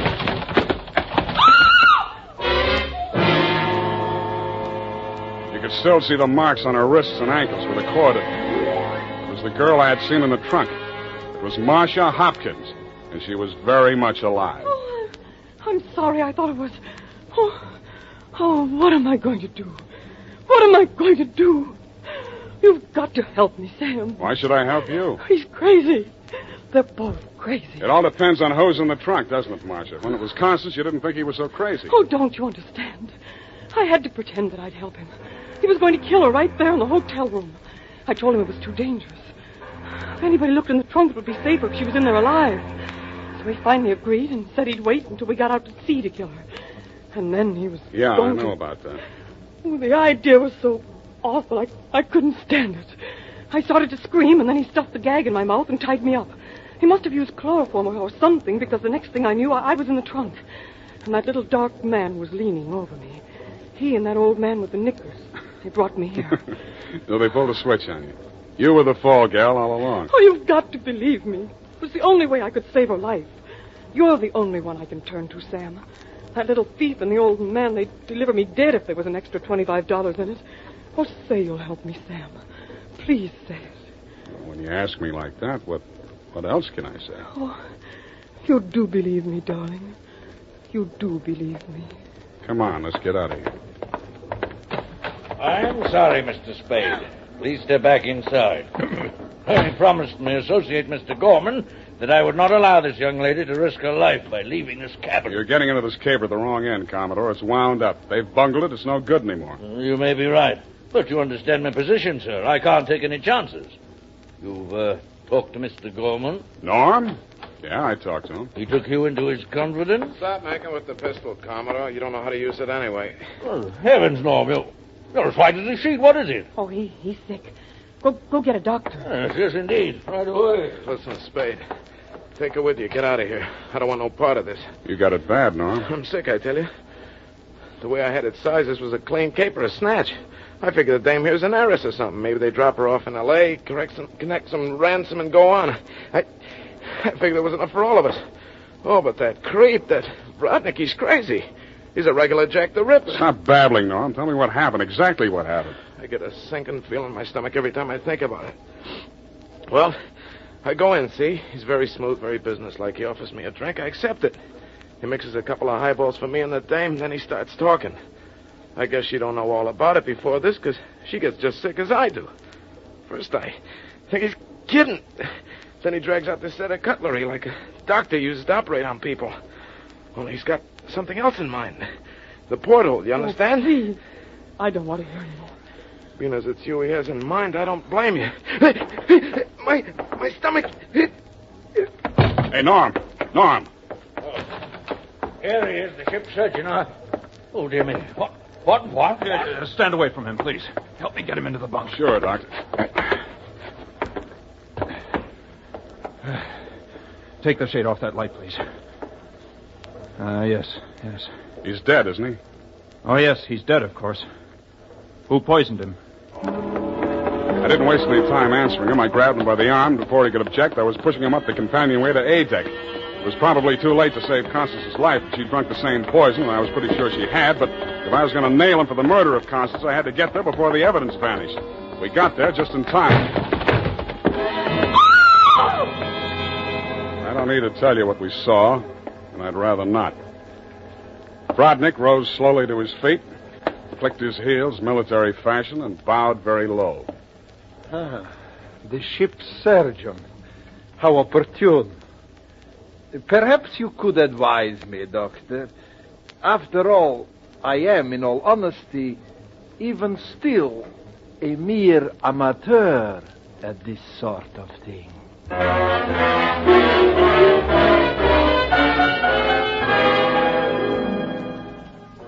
After Brodnick had been taken into custody, we took another turn around the deck. It was daylight, and the ship was lying to off San Pedro. This time, the fresh air really felt good, and so did Marcia. It's all over, Sam.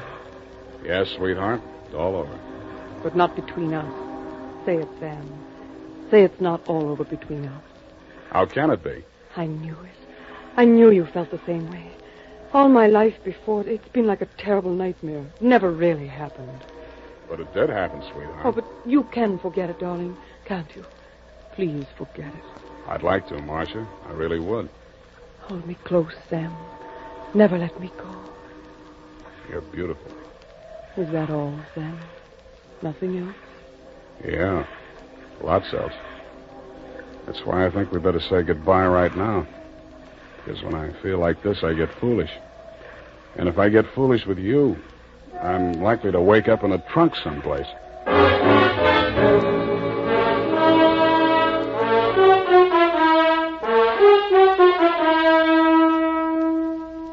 And that, Mr. Fogg, is the true account of the Calcutta trunk caper.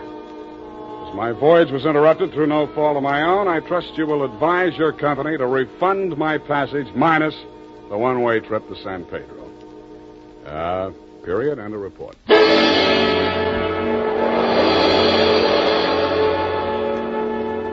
Sam Spade is played. The National Broadcasting Company presents The Adventures of Sam Spade, Detective.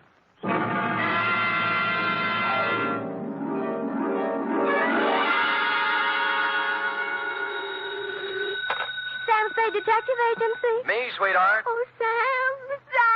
Now, F, all is forgiven, like I told you. How can you forgive me, Sam? I almost killed you. Well, why kick yourself, F? You would have done the private detective profession a great favor. Oh, don't say that, By Sam. removing from its rolls the only operative in San Francisco stupid enough to shake an apple tree for an entire evening trying to pick up an apron full of bananas. But they all can't come out right in the end, Sam. But you haven't heard the postscript, Angel. Postscript? Postscript, indeed. Batten down the hatches and warn all within earshot that they're about to catch Stupid Sam, the incomparable, in a new act. For during the next 29 minutes and 30 seconds, I shall don the mantle of Don Quixote, shoulder my battered lance, and tilt at windmills in an object lesson to the gullible entitled The Spanish Prisoner Caper.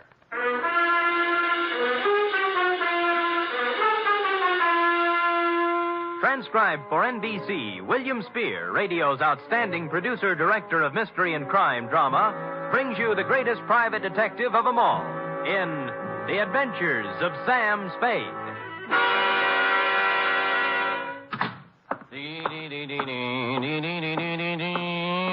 Effie? Yep. Oh, now, there, Angel. Don't cry, little girl. Don't cry. I'm so stupid. You might have been... Hush. Yes. We'll have no more of it here. But Not a word, not a word. Book, pencil. Yes, sir. Go ahead. Date, fill it in to Miss Marjorie Loveland, Brockhaven Apartments, from Samuel Spade, still license number 1375596. Down, F.A., down. Subject, the Spanish prisoner caper. Dear Marjorie. When they made you, darling, they threw the mold away. In this day of the emancipated, self-sufficient, 100% competent female, it came as a fresh breeze and a boost to my masculine ego to run across a lady, white-haired and fragile withal, who needed protection. After meeting you, I knew what the fellow had in mind when he wrote, Heaven will protect the working girl. As a matter of fact, you could have been the very girl, since you and the song were about the same vintage. Do please sit down, Mr. Spade. May I fix you some tea? No, thanks. I planned to come to your office, but I decided I just couldn't risk going out at this time. Oh, why's that? Well, he might come, you see. And I'd never forgive myself if I was out. Oh, who's this? Senor Palmera. Oh. Oh, he's more than a week overdue now, and I'm on pins and needles. I gave him my address here at the Brockhaven. But there's the Brocklebank and the Brockhurst and the Brockmorton and the Brock. Yeah. It would be so easy for him to become confused, being a stranger in town. Well, I'm a native. I'm confused myself. Well, I thought perhaps you could locate him. He should be back from Mexico by now with Don Luis. Don Luis? Dear me. So many things could happen to them. Walking the streets with all that money. What money? The gold and the precious gems. How about starting all over again? Why? Haven't I made myself clear, Mr. Spade? Well, I have the end fairly straight, yes, but if you'll give me the beginning, we'll have everything. Well, I suppose the beginning was 3 weeks ago. Where? In the lobby of the Grand Hotel for Women. I see. I was staying there temporarily while I was waiting for this apartment, you see. So? So, the day I got word I could move here, I packed up and had them take my things out to the taxi. Then I went to the desk and got my money from the vault. Oh, how much? $840. Cash? Yes, in bills. My annuity money had just come from the East. Well, I just put the bills in my purse and was starting out the door when it happened.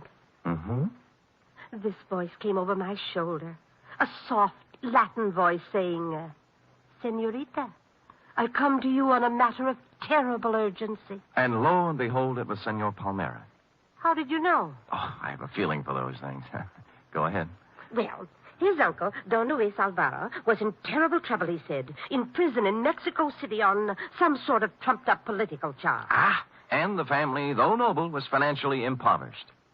Yes, except... Except for a casket containing the family jewels and an assortment of priceless heirlooms, all hundreds of years old, hand-wrought of the finest virgin gold. Mr. Spade, how everything... Said caskets and its precious hoard being hidden away in a secret place known only to Don Luis. All he needs is a paltry $840. It was $1,000. I went to the bank. A paltry $1,000 to bribe a jail official, and presto, Don Luis goes free, unearths the casket, and rewards you with an ample share of the family treasure. Mr. Spade, you've talked to Senor Palmera. Nope. How badly do you need the dough? Need it? Why, good heavens, Mr. Spade, it's all I have until next June. There's a small pension from the school board in Keokuk, but dear me, I don't know just how... Mr. Spade, do you mean he isn't coming back with my money?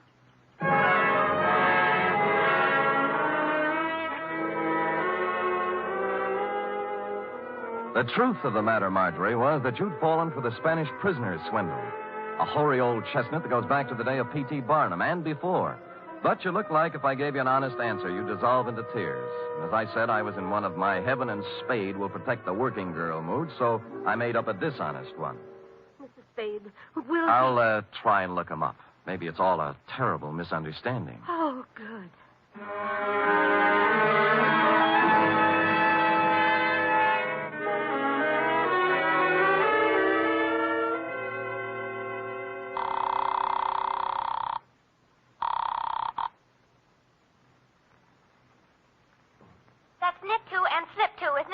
Effie? Free? What'd you say? Miss Perrine. Oh, Sam Spade, Detective Agency. Mr. Spade is... This is Mr. Spade, charming one. Oh, Sam, I'm sorry. Yes. Dorothy's here, and I'm trying to learn to knit argyle socks. Well, fine. Drop all stitches and look in the file for me, will you? I remember getting a circular a while back on a con man who was running the Spanish prisoner around here. What would it be under, Sam? Spanish prisoner? Con games, obsolete. Get out the file. Oh, just a minute. It's Sam, Dorothy. Count those stitches while I look in the file. Confidence game. Oh, here.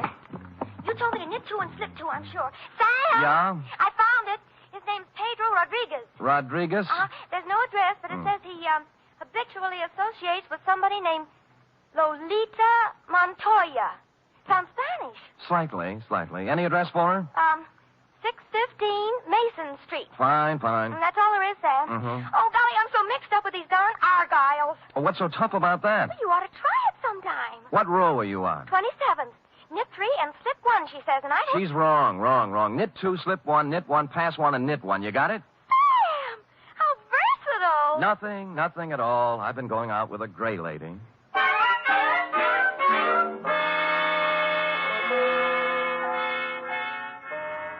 .615 Mason Street was a very large apartment building with the usual brass plate in the entry listing the inhabitants, among which I was happy to note was Lolita Montoya, apartment 408. I picked up the house phone and pressed the button. Yeah? Telegram for Lolita Montoya. Lolita isn't here. Lolita? My Lolita? Who is calling? Just a telegram, Pop. Stick it in the box, eh? Money order. Somebody has to sign for it. But it may be important. I will take care of it, understand? Yes, I understand. Sonny? Yeah? Climb back into that cab I saw you get out of.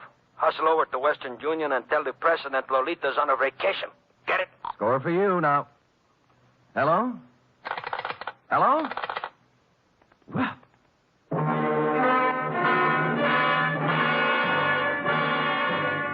Nothing daunted, I punched a few bells until one of the less suspicious tenants gave me the front door buzz, walked in, and took the automatic elevator to the 4th floor.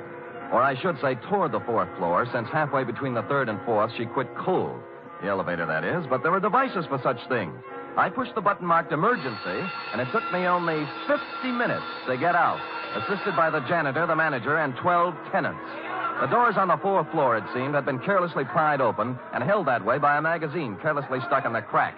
Continuing my stealthy approach to 408, I found my man and his pal had somehow sensed I was coming and run off without stopping to close the door. The apartment was filled with cigarette smoke and not much else, a bed, an empty dresser, and a table on which were one pot half full of foul black coffee, a little pointed gadget that looked like a nut pick, and a handful of metal shavings. I was contemplating what connection, if any, this had with your missing $1,000 when... Yeah? This is Stuyvesant, Pedro. I just wanted to inquire how everything is coming along, if at all. See, great. How much? Well, there's 1,000. Is it good? Oh, gee, boy, what do you think? Pedro, this here is joyous news. Like you said, Pedro, our Spanish prisoner is a valuable man.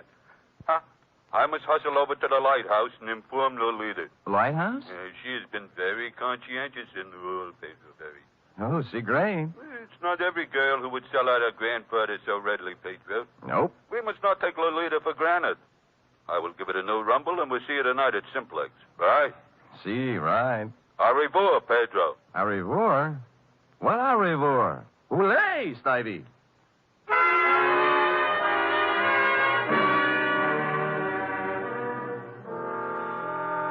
The only lighthouse I knew was a gin mill perched midway down the Embarcadero south of Market, surrounded by shoals strewn with human wrecks of all descriptions. A place you might find shell game men and carny grifters, but hardly a habitat for a con man smooth enough to work the Spanish prisoner. The lighthouse keeper, who looked like he'd retired from the sea after a losing battle with Moby Dick, was bent over a pinball machine next to the door. As far as I could see by the one light in the joint, it was empty. Get up. Yeah. Get up. Oh. Too bad, lighthouse keeper. Yeah, what do you have? Well, beer when you're ready. Do you know Pedro Rodriguez? Yeah, worked for me once, a couple of years ago. I canned him. Why? He's a swab. Only honest nickel he ever made was when he was here. All right, get up.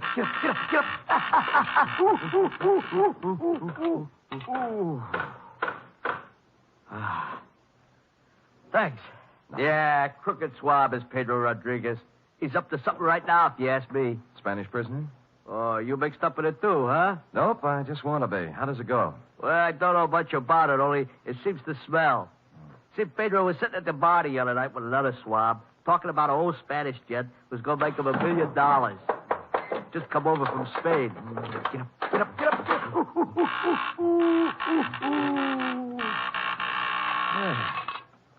Nice shot.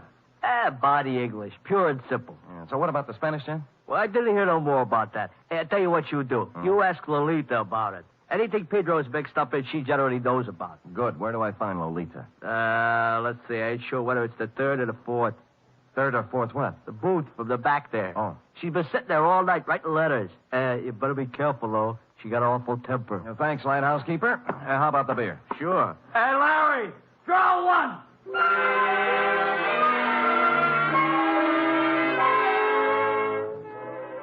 So Larry drew one, and I took it down to the bar to a point opposite booth number 4, which indeed contained Lolita, a fragile little thing wearing a turtleneck sweater marked Stillman's Gym. The table was covered with writing paper, and her alabaster brow was a mass of unsightly wrinkles as she chewed the end of her fountain pen. I'd no sooner settled down when the front door opened and what appeared to be the reincarnation of Gargantua the gorilla, only with clothes, steamed down the aisle and slid in next to Lolita, who was not alarmed at all. Lolita, I bear tidings. Listen to this. I am making progress. Grandfather dear, you cannot know how dire is the peril into which I have been thrust.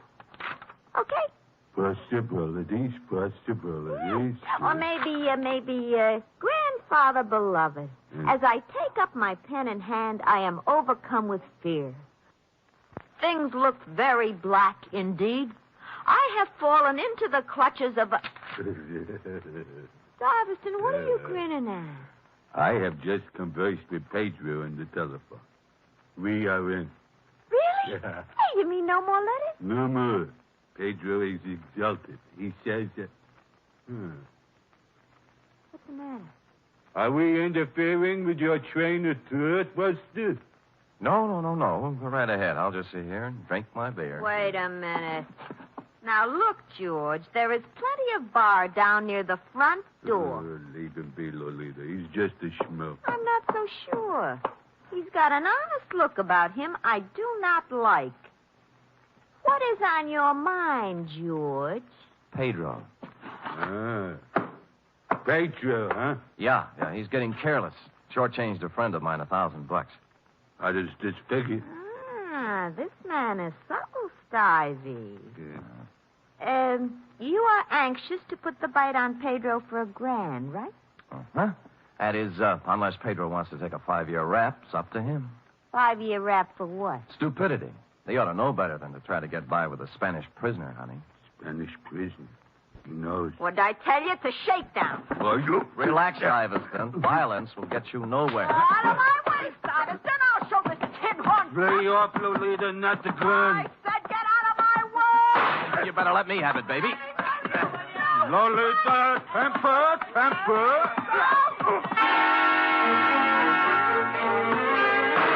I got hold of the gun with one hand while Lolita chewed on my other one. Stuyvesant, meanwhile, catching my head under his arm like a nutcracker and kicking me in the stomach with his knee.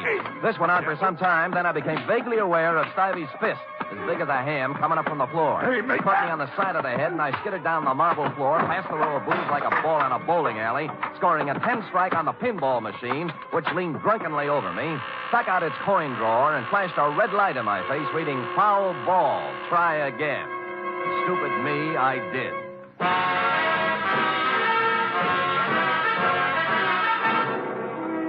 You are listening to the weekly adventure of radio's most famous detective, Sam Spade.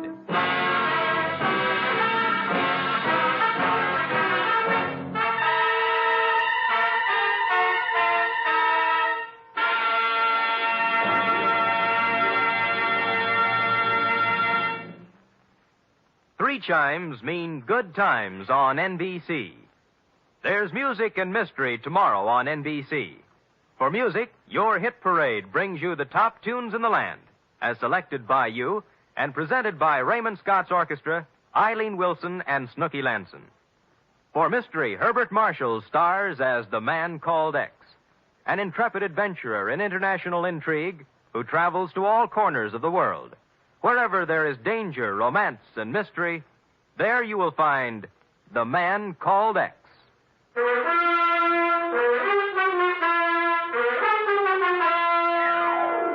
And now back to the Spanish prisoner caper, tonight's adventure with Sam Spade.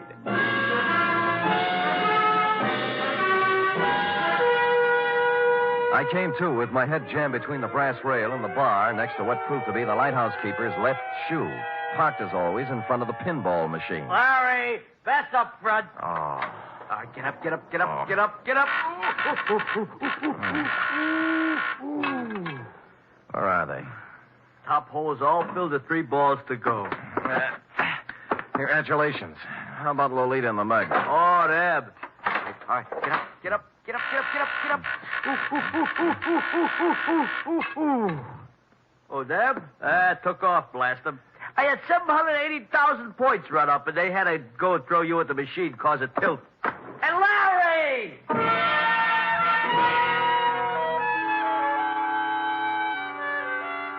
I sat until the buzzing in my ears quieted down and tried to hark back to the phone conversation with Stivey in the apartment. It came eventually, and I pried mine host, the lighthouse keeper, away from the pinball machine and sat him down next to me with the yellow and standard sections of the telephone book. Simplex Bar Supply? No. Simplex Easy Do Garden Furniture, nope. How about Simplex Printing Company, 509 Sansom Street? Nope. Simplex Office Files. Simplex Service Station, 12th and... No. Well, how do you know, mate? There's 42 Simplexes in this book alone. You find one that sounds like the front for a con operation, I'll buy it. Let's see. Simplex Cleaners, nope. Simplex Associates, nope. What's that? Nothing suspicious. Simplex Associates. Business opportunities, investments, gold, oil and mining securities, marked cards, loaded dice, and Las Vegas real estate. Nothing. Well, that just sounds like it might be a possibility, though. Yeah, real estate is... Midday. Homicide, Dundee. Sam Dundee, do me a favor, will you, pal? What? Run across the hall and check the bunco files. There's an outfit called Simplex Associates. Well, what's it about? Well, it started out as a con game. A grifter took my client for $1,000 on a Spanish prisoner. Spanish prisoner? Yeah. Well, what's that got to do with me? Call Bunko yourself, Sam. They're closed down at this time of night, Dundee. Be a sweetheart I'm now, will no you? sweetheart. I'm a homicide lieutenant, and I don't run a service agency for private detectives. Unless there's a corpse in it. You can take your business elsewhere. Dundee, look. Hold it, will you? I can't hold it. I got to get it. Lolita, where is she? Where is my... I got him. Let him down on the floor. The couch at the back. No, don't move. Easy. There. That's it. Lolita, I know she's here. They must free her. You must call the police and... Free her? Why was Pedro holding her? To make me do this thing, this terrible thing. And I have done it. But you must stop him now. He will let my Lolita go now. And then you must stop him. Millions of pesos in my honor. You must. Where is he? Simplex. He's in a bad way, mate. Not anymore. He was an aristocrat, thin face, silver hair, and the look of a bourbon. It stopped me, Marjorie, because here it was, just like your Senor Palmera told you. The nobleman in the ragged clothes and dangling from one of his ankles the broken chain of a leg iron. In short, the complete Spanish prisoner. Here all day. Dundee, it's legitimate now. You've got your corpse.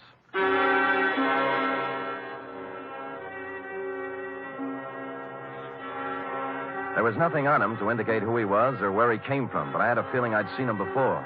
After making the lighthouse keeper promise me he'd lay off the pinball game until Dundee arrived, I took off for my office on a very practical errand. Buckling on my .45, sweetheart. If I had a light tank and a bazooka, I'd take them, too. Oh, Sam, your face I is all... know, sweetheart. Oh, Sam, about the Spanish prison. Well, there's a real Spanish prisoner in this one, F. He's dead now, by the way, and from the cheap grift of $1,000 from a poor retired school teacher. We're now up in the $1 million bracket. They got a murderous ex-Corrine playing like she's been kidnapped and writing extortion notes to her grandpa, and a mug who looks like a monkey's nightmare, and nut picks and metal shavings, and someplace or somebody named Simplex, not to mention... Oh, Sam, stop it. It's all my fault. I was so mixed up with the Argyles. What have the Argyles got to do with it? When you called about the file, the circular on the confidence man. Yeah? I was looking under calm under the C's, but I got out the one next to it by mistake. No. Yes. The one marked counterfeiters. Only then did I remember where I'd seen the old man before. The paper was still on my desk, and his picture was still on the front page over an article that ran something like this. Search on for ex-Spanish Treasury official. Police today were still without definite leads in the search for Raymond Montoya, former chief engraver of the Spanish Mint. Montoya, who arrived in San Francisco 3 weeks ago to visit his granddaughter, vanished from his hotel room shortly after checking in, etc., etc., etc. Yes, Sam? Call Lieutenant Dundee at the lighthouse on the Embarcadero. Also call the Treasury Department. Tell them both Pedro Rodriguez and his 2 assistants are even now busily running off currency from plates engraved by Raymond Montoya at the Simplex Printing Company, 509 Sansom Street. Yes, sir.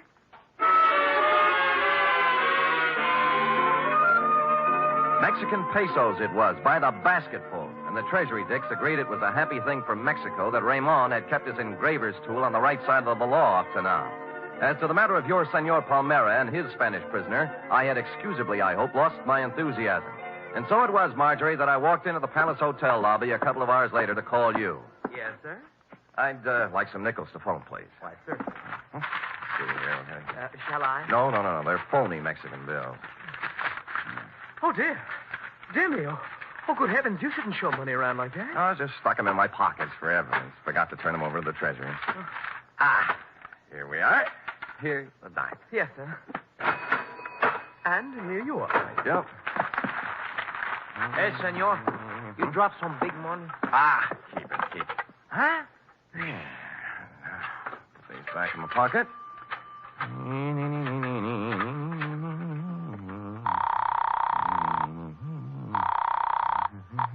Excuse me, please, senor. Hey, Chum, look, I want to talk on you. Hello? Marjorie, this is Sam Spade.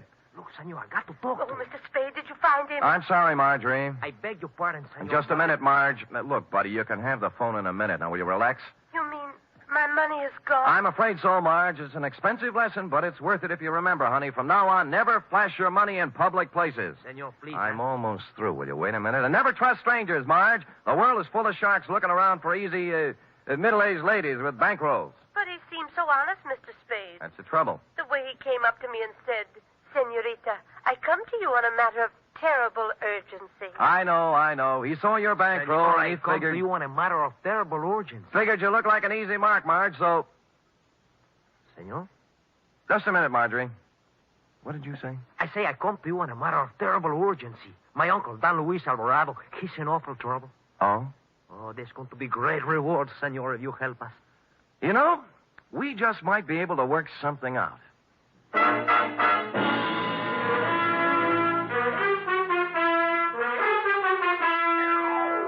Well, Marjorie, he had $1,358, from which I deducted your $1,000 enclosed herewith, plus $58 representing my standard retainer.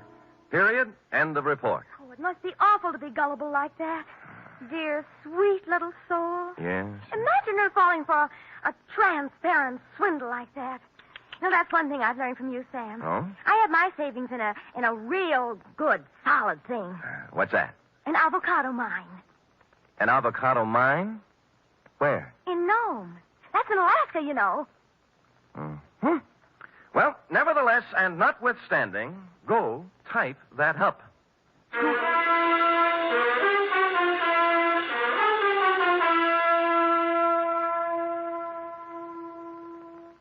3 chimes mean good times on NBC. For something new about the Army, hear the Phil Regan Show every Sunday on NBC. Coming from a different service base every week, Phil Regan brings you songs and fun and brings prizes to talented GIs. It's an exciting newcomer in your Sunday chime lineup on NBC. And Sunday also means Cary Grant and Betsy Drake as Mr. and Mrs. Blandings.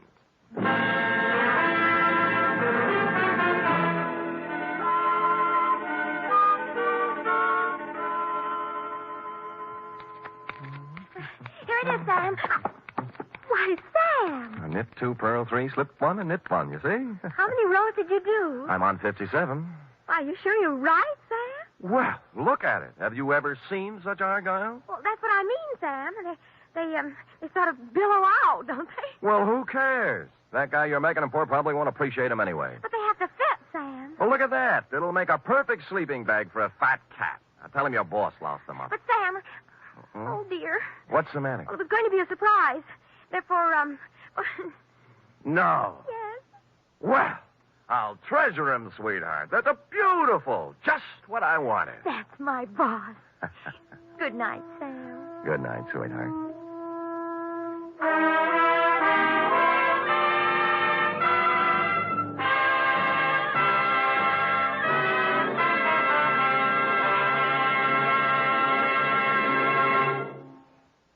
Tonight's transcribed adventure of Sam Spade was produced, edited, and directed by William Spear. Sam Spade was played by Stephen Dunn. Lorene Tuttle is Effie. Also in the cast were Verna Felton, Lou Merrill, Shirley Mitchell, Ed Max, Jerry Hausner, Nestor Paiva, and Tony Barrett. Script for tonight's adventures by Harold Swanton. Musical scoring by Lud Gluskin, conducted by Robert Armbruster.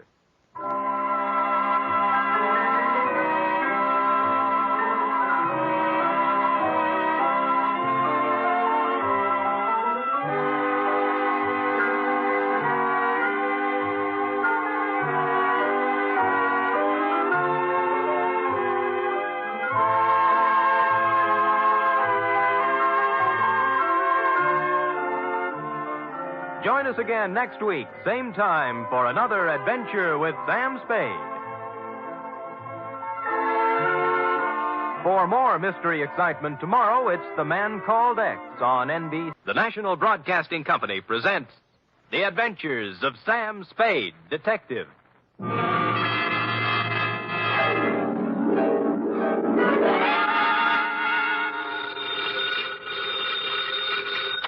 Sam Spade Detective Agency. Buono, buono. I beg your pardon? Suonate il campanello.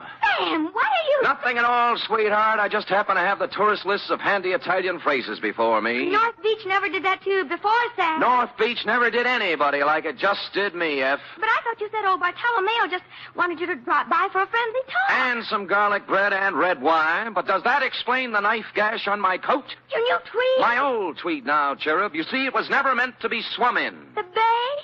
Yes. Not again. What else? By now, your keen feminine instinct should tell you this is not the social call, Wonder Girl. As a matter of fact, I plan to drop by presto presto with words anent a little something I call View of Fisherman's Wharf from the Water, or the Crab Louis Caper.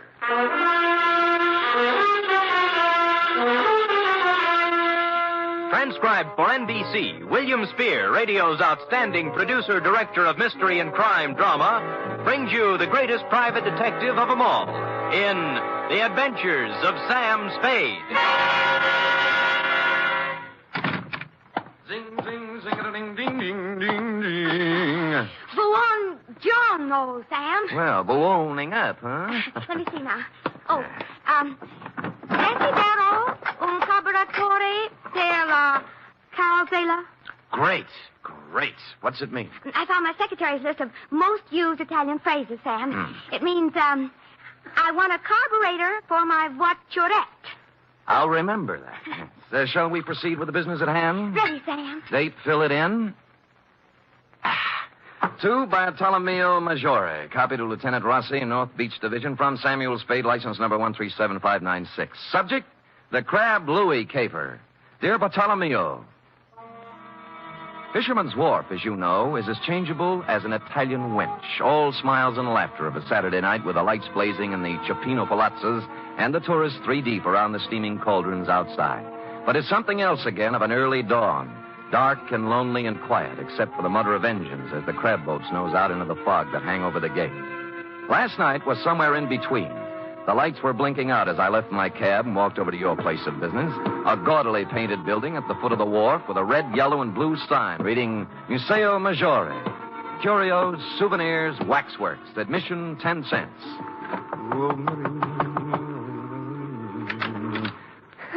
Who is it? I'm Sam Spade. Bartolomeo called me. He isn't here. Passage grotto at the end of the wharf. Thanks.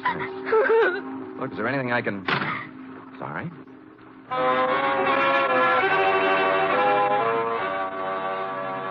Except for Frosky's at the very end, the wharf was dark now. It seemed early, as if something had interfered with business as usual, and the late customers had been brushed off a couple hours ahead of time. I peeked through a hole in one of Frosky's window shades and saw why. It looked like the entire population of North Beach was inside. If everyone is ready... Un momento. Who's this? Me? Yes, you. What do you want? I'm Sam Spade. Bartolomeo Maggiore sent for me. Bartolomeo, Conoscete il signor Spade? Ah, sì. Obrigatissimo, Vasquez. Ah, there, Mr. Spade. You are wondering why we are here? Well, as a matter of fact, I am, Bartolomeo. I thought that... I know. It's about my son, Louis. My son, my only son. Oh, he's inside? No, not inside. Out in the darkness somewhere. Cold and alone. You mean he... See. 6 days now they have searched for his body. Oh, when did it happen? 1 week today. Crab boat? His boat, the San Felipe. Was he alone when it happened? You detectives. You strike the point. My Louis, always he fish alone. Until this time. Who went out with him? Dominic Torrio, his friend, Dominic. This gathering is assembled in Dominic's honor, you see. You mean a hearing or something? Something more than that. Come, listen to them. I'm a sick! In my belly, I'm a sick! This opera buffo! Faster, you should sell it the ticket! Keep your temper, Aldo. State facts. Facts, huh? All right, facts. 6 years, Louis fished the crab alone. Each day he's a layover close the breaker line and string the pot. Each day he's bringing the San Felipe home, hokey-dokey. That's right, everybody.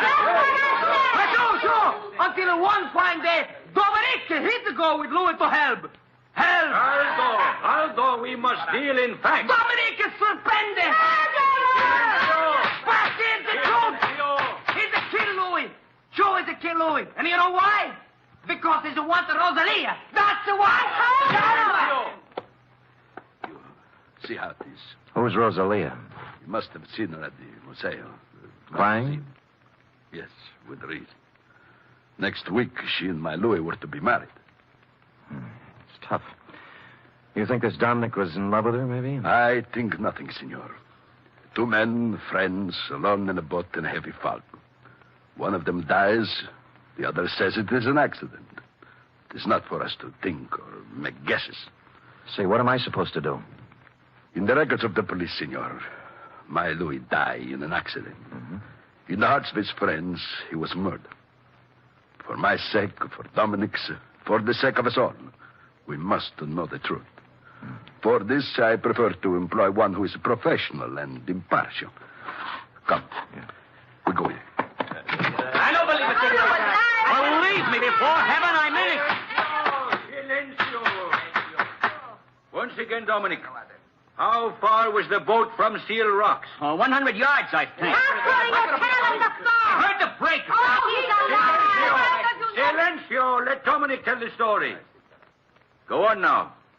You had dropped the last crab pot over the side. Then?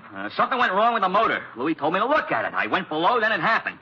Louis was leaning over the gunwale. We untangled a float, and the sea took us by the stern. We broached. I saw him go over and plunge into the white water. I brought the boat about then. For 2 hours, I yelled, I circled around, I blew the whistle, everything. Then the Coast Guard came. Vasquez, I swear it, that's all I know. I never saw Louis after that. Silencio! My brothers, it was your will that I sit here in judgment of Dominic Torrio. Before I go on, are there any more questions you have to ask him? Are there any among you who have evidence to offer against him? So be it. You know as well as I, there is only one verdict here. The charge is dismissed. The court is adjourned.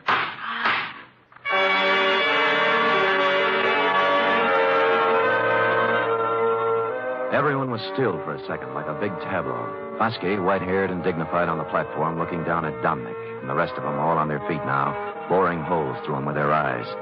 He was the first to move, turning slowly, walking out through the crowd toward the door, looking tentatively from face to face, knowing now he hadn't been acquitted at all, as one by one they turned their backs on him. I felt terribly sorry for Dominic, until he walked past me and I got a look at his face, at his eyes. In my racket, I see that look more often than the next guy. I never saw it any clearer than I did now. It was fear and hatred and guilt. So I left you talking to Vasquez, Bartolomeo, and walked back down to the wharf to the museo. Rosalia. I told you Bartolomeo is not here. I've seen Bartolomeo. I want to talk to you. Sit down. I don't want to... Sit down. Oh. That's a good girl. It was quite a place, the Museo, a catch-all for everything nautical you would run across in 60-odd years of living on the sea or next to it. From a 10-foot shark pickled in formaldehyde to a life-size figure of Captain Kidd, complete with drawn sword, lace cuffs, and treasure chest at his feet next to the door. I turned back to Rosalia, sitting on a rum keg under a flickering hurricane lamp, the only light in the room. What do you want of me? Bartolomeo wants the truth about what happened on the San Felipe. They're deciding that at the meeting. They already did. They did? You mean Dominic... How did they decide? Dismiss the charges. No evidence, no witnesses. It was the only thing Foskey could do. You feel better? It doesn't bring back my Louis. No, it doesn't. Dominic's going free now from both the law and his people. No vengeance for Louis. Why were you crying when I came by tonight? Haven't I the right to cry with my Louis? Drop it. Huh? Why didn't you go to the meeting? Afraid to give yourself away? I didn't feel like it, that's all. You're a Sicilian, Rosalia. Vengeance is pretty important to you. If you'd loved Louis, you'd have been in there screaming for Dominic's scalp. You shut your mouth. But no, you sat home crying. Not for Louis, but for Dominic, right? How long had it been going on? Did you know Dominic was going to kill him when they put out in the San Felipe? Why would Dominic kill him? Well, that's a stupid question. He's in love with you. In love with me. In love with me. Drop it. Drop it, Rosalia. In love with me? Oh, I wish it were so. Huh? He killed for me. Is that what they say? It's all very flattering, very. I love Dominic. I've always loved Dominic since I was a little girl. I threw myself at Dominic, and I begged him to marry me. That's not easy for a girl to do, Mr. Spade. I begged him, and I promised to work for him, to be his slave. You know what he did? He laughed and he spit upon me. And you stand there and you tell me that he murdered for the love of me. You wouldn't walk across the street. All right. Take it easy now. Come on, take it easy. So I do the silly woman thing. I promise myself to Louis. To crazy Louis, to a madman. Crazy? You don't believe that, huh? Louis the Great, il campione. A champion of the crab fishermen who dares to fish right on the breaker line. Catches more crab than anyone else. Louis the Fearless. Do you know why he's fearless? He's too crazy to be afraid. What do you mean? He mutters. He talks to himself of great riches, of thousands of dollars, of him and me. Louis the crab fisherman and me, living in the finest house in North Beach. When was this? Last week. He went up in Bartolomeo's attic one night, and he came down with a big hunk of his raw wax from the waxworks. A tresor, he called it. A stupid lump of wax. And he held it up before me, so. And he says with a mad gleam in his eye, "From this, Rosalia, from this I will carve for us the biggest, finest house you can dream of. Here, look." What's Captain Kidd got to do with it? He puts it in the treasure chest. See? You will keep this a secret, Rosalia, he says, if you love me. And he laughs again like a madman. Me love Louis Maggiore? I hated him.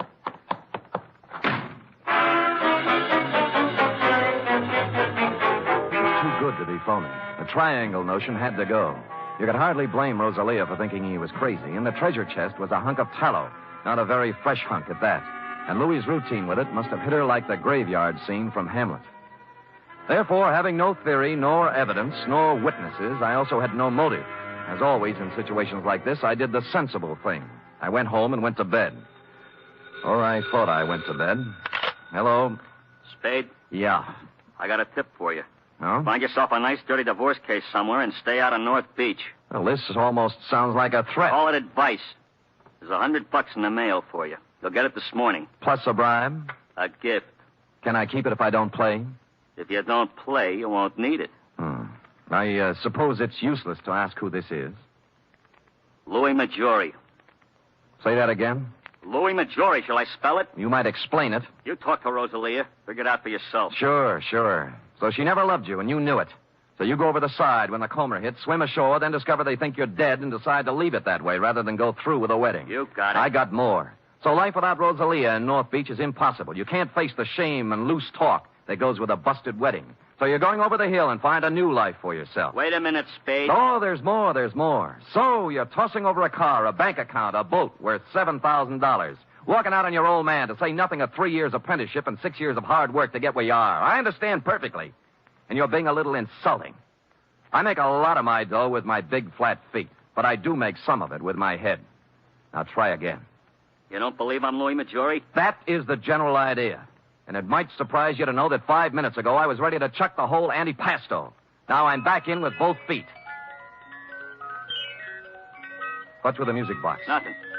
Tell me, would you know Louis if you saw him? I've seen his picture. Fine. I guess I'll have to prove it to you. If I satisfy you I'm Louis Maggiore, will you stay home? Scout's honor. Now where do we prove it? You know Castellani's grotto? Halfway out in the wharf, yeah. There's a ramp running around behind it. I'll see you there in a half hour. I know just what you're going to say, Bartolomeo, but I didn't go alone. Roscoe was right there with me, with his safety off. It was the kind of spog San Francisco puts on once a year for the tourists. Just to nail down its position as runner-up to London. I had to feel my way along the row of dark chowder houses to Castellani's. Except for the foghorn and the lapping of the water below, there wasn't a sound. The only cheerful thing in the picture was Roscoe, who was now out of my pocket at the ready. I eased up to the corner of Castellani's. There was an alley between it and the next building, leading around the ramp over the water. Spade? I could see the glow of his cigarette first. Then I made him out in a slouch hat and overcoat. He was standing at the rail. Spade? Right here. Well, you satisfied now? I'll let you know. I moved out from the side of the building and walked toward him. He must have known about Roscoe because he didn't move, just let me come right up next to him. I was stupid, sure, but it wouldn't have worked for him except for the fog. 2 feet away, I saw what I thought was Louis was a booby trap. The hat and overcoat were slung over a piling with a burning cigarette on the rail next to one of the sleeves. I rolled to one side just in time. The knife slashed through the padding on my left shoulder, and he was on me. Roscoe went in the drink, and I took on the arm with a knife with my 2 hands and 32 teeth.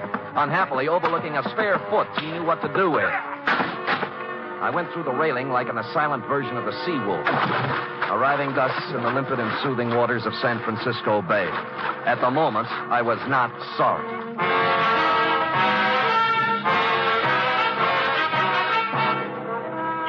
To the weekly adventure of radio's most famous detective, Sam Spade.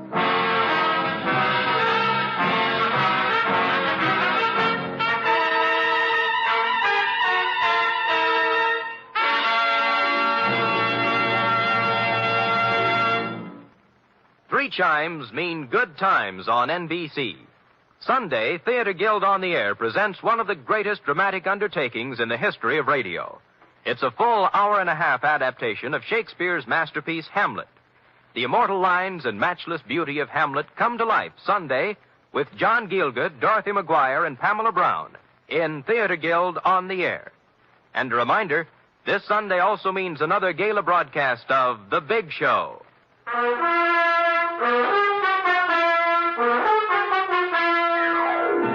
And now back to the Crab Louie caper, tonight's adventure with Sam Spade.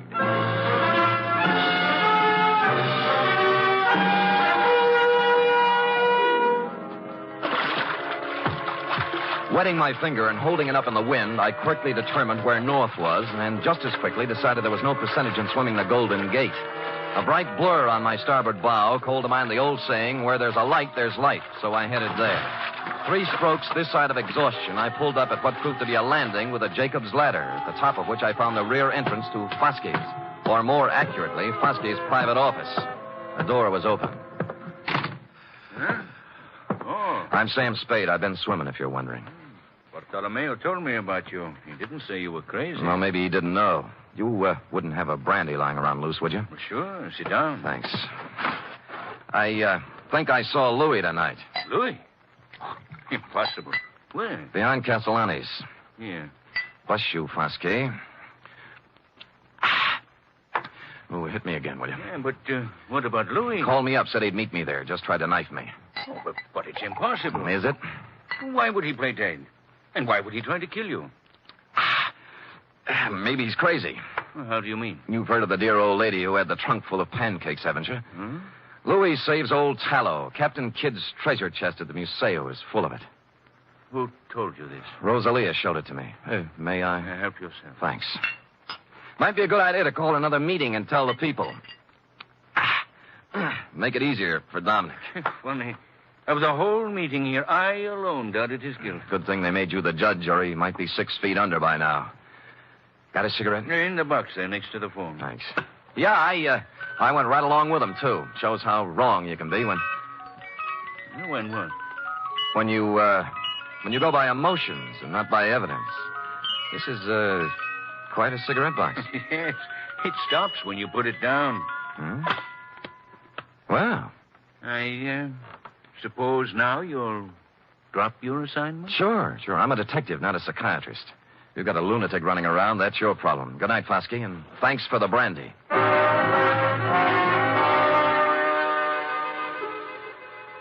If Roscoe had been along, I might have played it differently, but when you're sitting across a coffee table from a guy you suddenly realize has the wet cement all ready, you do what I did, make polite noises and concentrate on getting out on 2 feet.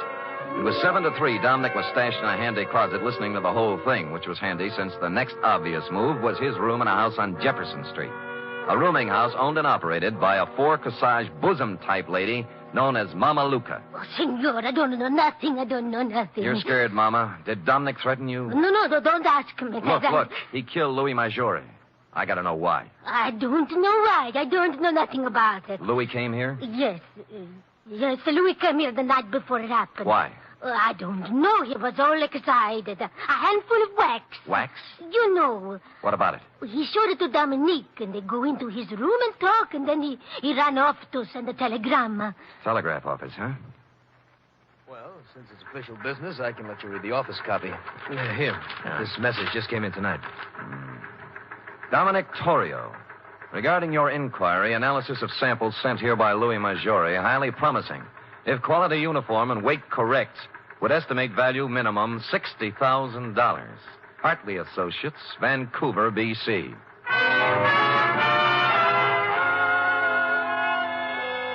A lump of smelly stuff that looked like old tallow, picked out of the ocean and worth $60,000, was a strong enough clue for even stupid Sam to pick up. I left the telegraph office on the double and pulled up at the Museo Maggiore 10 minutes later. Blasted lock is jammed. He was too busy to notice me. I slid a marlin spike out of a rack next to the rum keg. Locked. Must be locked. I hate to do this, Fosky. Wait a minute, mate. Wait a minute. The next voice you'll hear will be the nurse with a breakfast tray. Bartolomeo!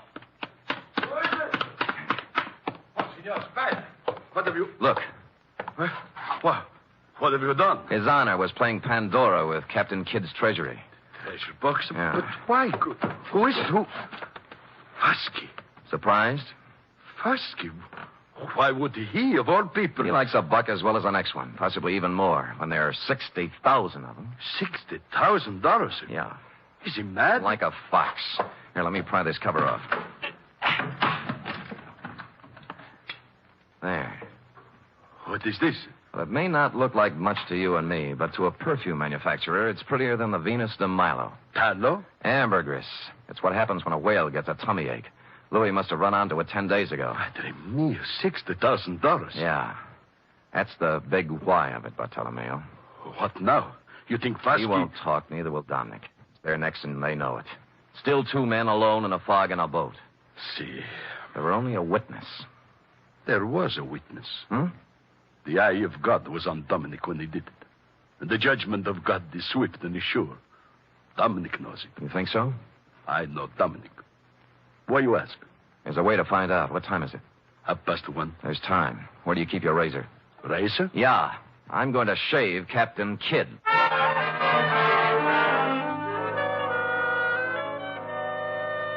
Which I did, finishing around 2 a.m. And during the next 3 hours, I got wet, cold, and seasick in the order named, but made it back to the Museo in time for a couple of stiff horns of grappa before you and I hustled down to the wharf where Dominic was picking up bait for his crab nets. Dominic? Huh? Oh, Bartolomeo. And the Senor Spade. I remember Mr. Spade. Yeah, last night in back at Castellani's. I don't know what you're talking about. Sure, Dominic. It's all a horrible mistake. Lay off me, will you? Heard what Fosky said, didn't you? They dropped the charges. I'm innocent. They cleared me. That's just why we're here. We want to make it up to you, my boy. What's in your mind? You did Louis a great favor, Dominic. When his 32 crab pots got too much for him to handle, you went along to help him. Today, we're going along to help you. Now, when do we cast off?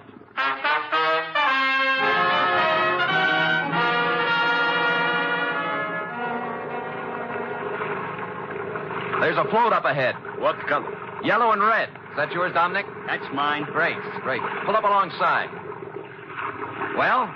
What's this all about? I told you, Dominic. You're lying. What are you trying to do? Break me down? He's dead in an accident. You heard what Boston said. Yeah. Forget it, Dominic. Forget it. We love you like a brother. I told the truth. What are you trying to do? Torture me? Is that what you want? Revenge? No.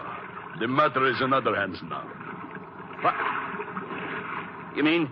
There is always one witness, isn't there, Dominic? Oh.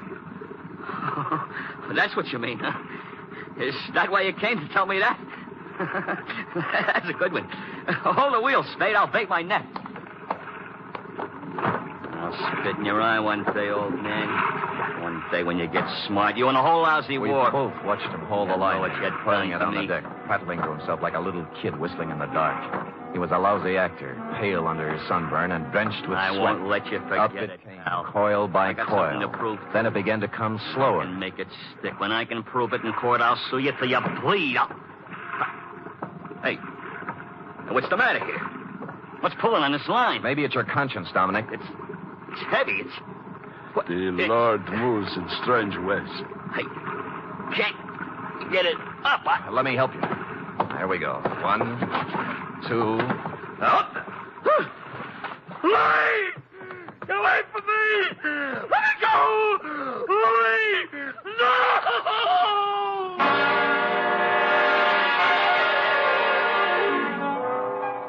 I hauled Louis up onto the deck, and a grisly sight he was, too, with a knife still sticking in his back. I figured that was where Dominic would put it, and I was right. Not that it mattered, because Dominic wasn't thinking logically from the moment he saw Louis's body tangled in his crab line. He sang us all 50 verses then and there and repeated them for the police stenographer later when we got him to headquarters.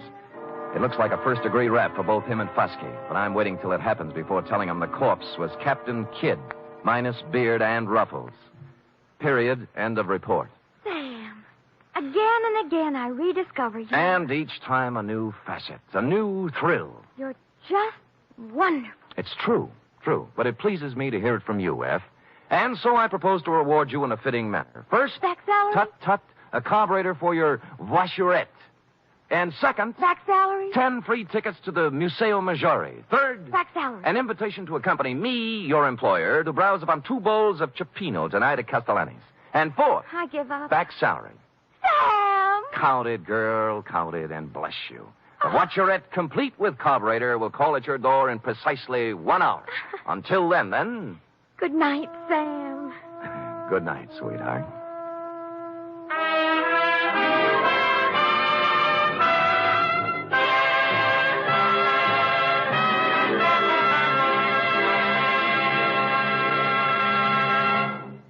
Three chimes mean good times on NBC. You're invited to a 1-hour concert tomorrow by the renowned NBC Symphony under the direction of noted conductor Wilfred Pelletier. Featured soloist on tomorrow's symphony performance is Helen Traubel. For the world's greatest music, hear the NBC Symphony tomorrow and every Saturday. Tonight's transcribed adventure of Sam Spade was produced, edited, and directed by William Spear. Sam Spade was played by Stephen Dunn. Lorene Tuttle as Effie. Script for tonight's adventure by Harold Swanton. Musical scoring by Lud Gluskin, conducted by Robert Armbruster.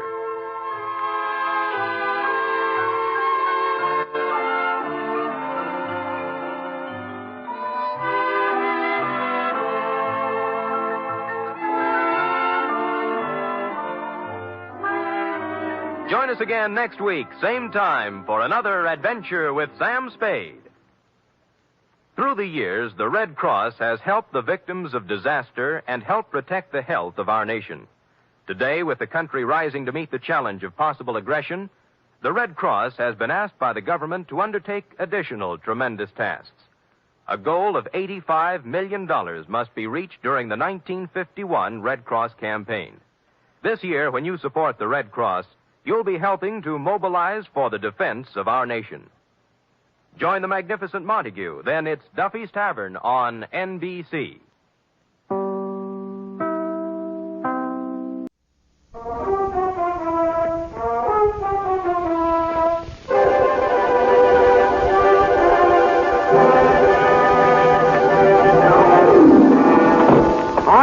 walking over a four-way... Sam, I plucked up the broken glass, but there's something terribly wrong with my typewriter.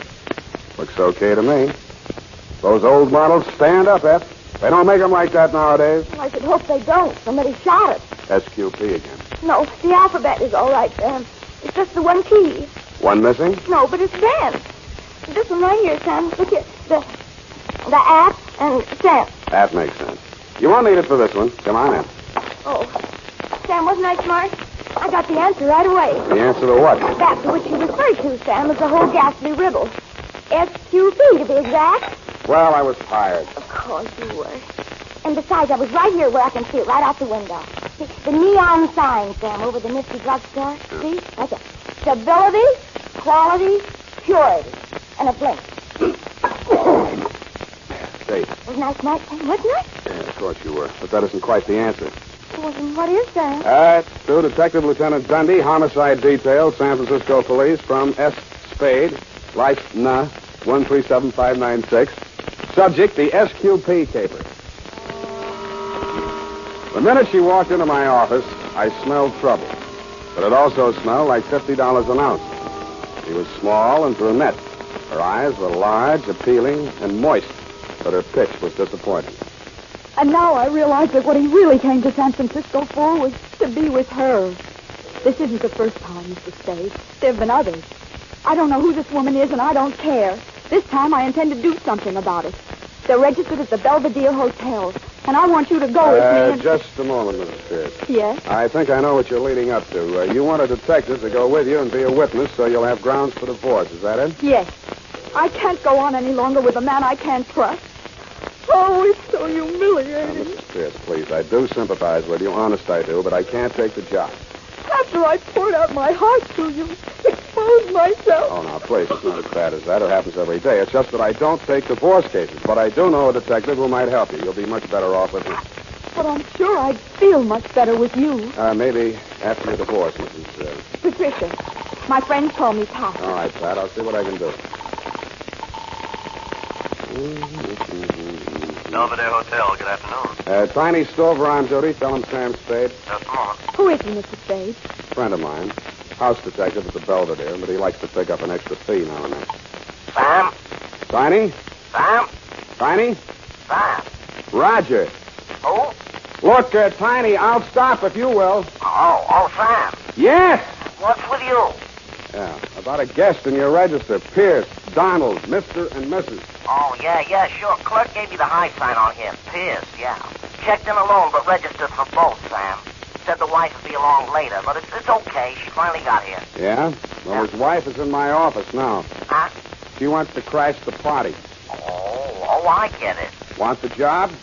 Well, Sam, I can't take it for a private fee. It's against the house rules, you know. Oh, too bad. Oh, wait, Sam. I go off duty in half an hour. Maybe I could do it incommunicado, huh? Send her around, Sam. Okay, Tiny, will do. Will he help me, Mr. Spade? Yeah. Ask at the desk for Tiny inside, but don't let that put you off. He's an all right guy. Oh, thank you, Mr. Spade. You've been very kind. Goodbye. Good luck. Sam, what happened? Why did she leave so quickly? For the same reason you shouldn't have let her in the first place, Effie. There was a divorce job. Oh, but Sam, she looked so refined and all. And being the first of the month, I thought you might take exception. I do. Of course, you know best, Sam. But it seems to me you might welcome a little change now and then. I know you feel it's underneath you, but it's such nice face work, and between 9 and midnight alone, you could... Effie, there are 2 words for that kind of work. What, Sam? Never mind.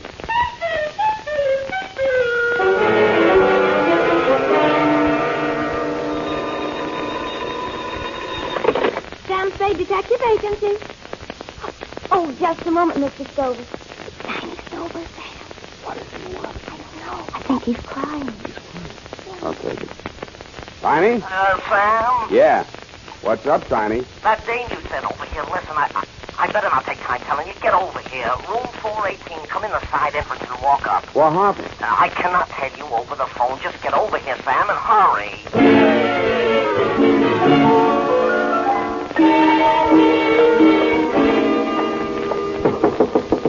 It's me, Tiny. Sam, open up. Come in, Sam. Sort of ease in, will you? He's lying in the way of the door.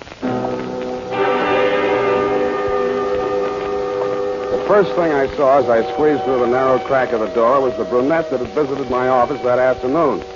She was handcuffed to a chair, and a gag had been stuffed into her mouth. Tiny's frightened eyes shifted uneasily from her to the body on the floor. What kind of a caper is this? You'd better tell me, Tiny, what happened. Who handcuffed her to the chair? I did. We broke in just like it says in the book, only there was no Dane here, just him. He starts to jump the wife, and I grab him. The next thing I know, he's got my gun. I try to twist it out of his hand. The next thing I know, bang.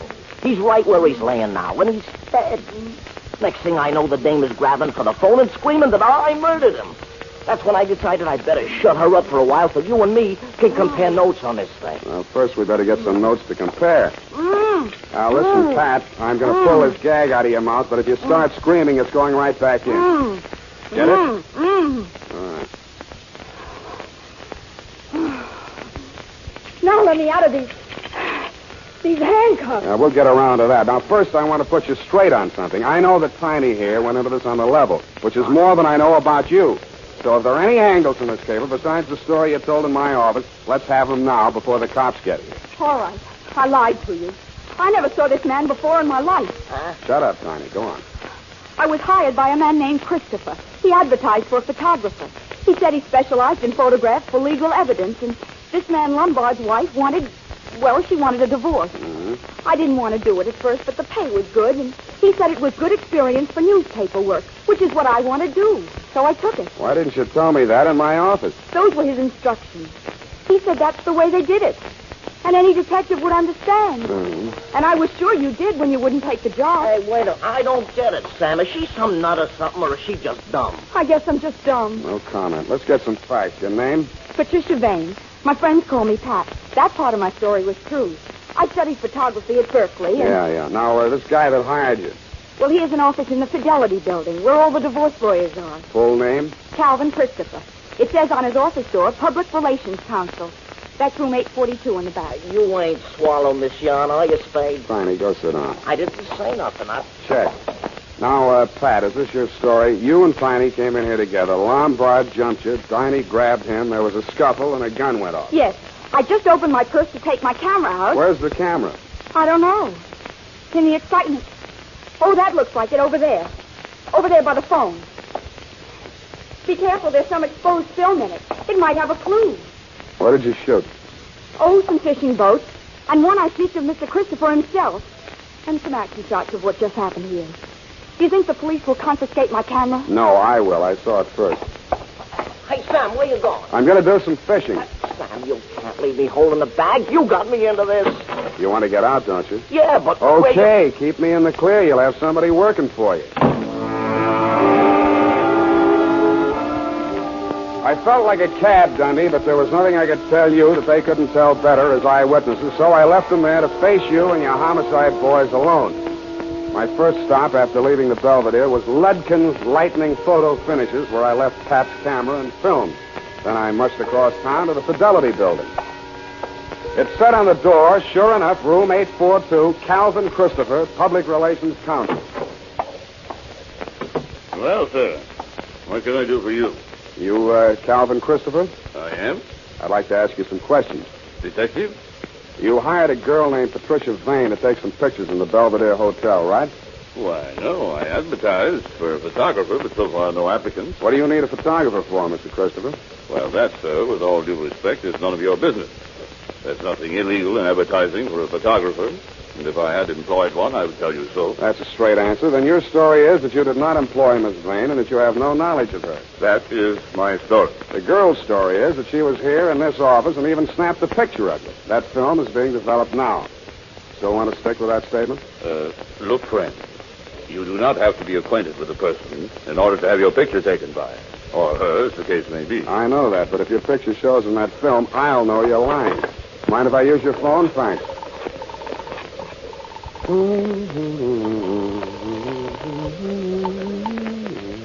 Homicide. Lieutenant Dundee. Dundee, Sam Spade. That girl you're holding in the Pierce death, Hotel Belvedere? What girl, Sam? Who's Pierce? Tiny Stover gave you the rumble. He did, didn't he? Not yet, Sam. Well, you're getting it now, stiff in room 418. Gunshot. I'll meet you there.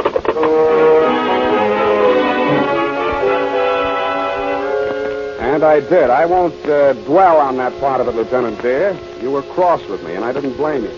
Pierce's body was still there, and it was still dead, but there was no brunette, no house stick, no gun, and no bullet wound.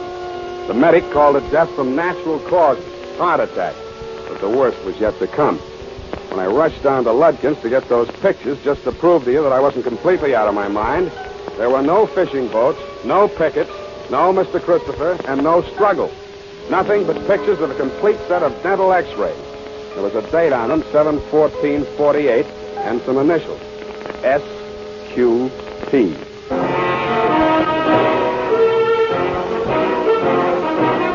The United States Armed Forces Radio Service is presenting the weekly adventure of Dashiell Hammett's famous private detective, Sam Spade.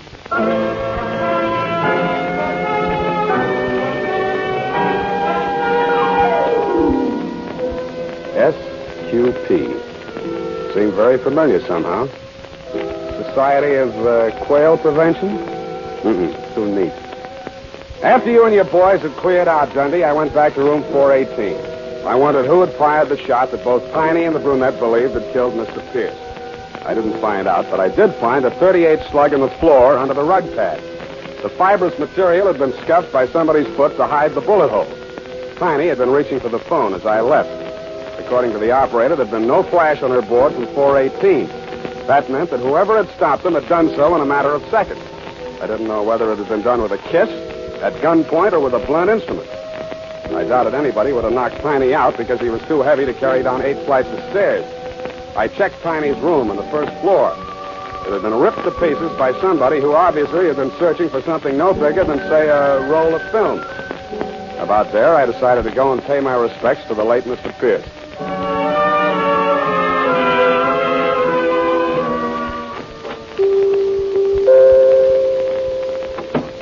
Good evening, sir.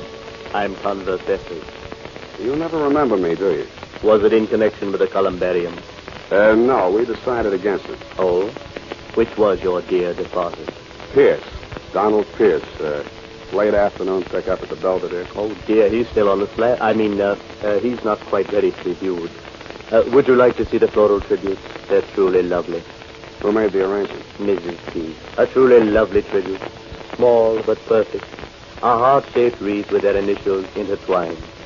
DP from SP. P.S., that isn't SQP. No, sir. The middle initial is usually omitted.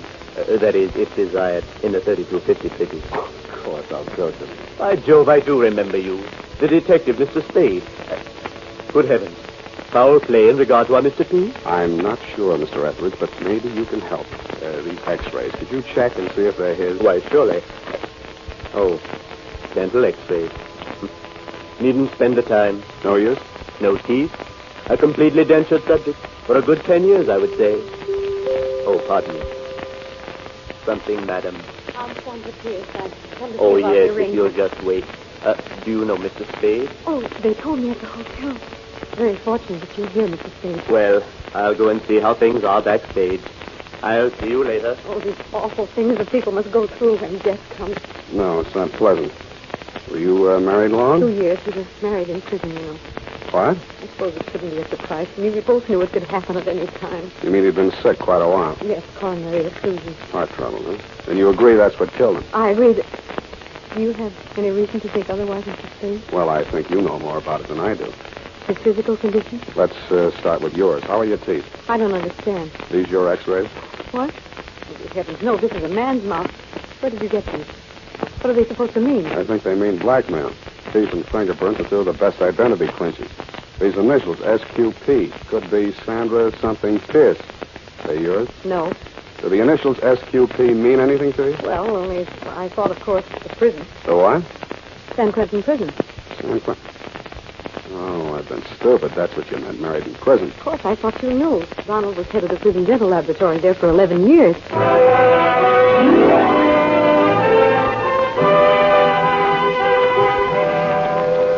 I sat down and gaped at her. She went on telling me how she'd been his assistant at the prison, how he'd had to quit because the prison routine was too tough for his heart condition, and how he'd bade her a tearful farewell because he didn't have any prospects and couldn't ask her to marry him. But then, practically the first day he arrived in San Francisco, he wired me to come here immediately and we'd be married. A relative had died and left him $20,000, and more was coming in. He wouldn't even have to work anymore. He could retire, and that was wonderful because he really wasn't well enough to work. You're not listening to me. What are you thinking about? $20,000 from a relative. Never explained it any better than that, huh? No. The man came, the lawyer, I guess it was. I suppose he brought the money because Donald took it to the bank next morning. Where were you? Donald sent me out of the room, but I was afraid to go too far away. He was so excited, and he was feeling these angina pains. I just stayed outside in the hall, smoking. Mm-hmm. I couldn't hear anything he said, but then the door opened, and the man stood there and said, Don, I had no idea your kicker was so bad.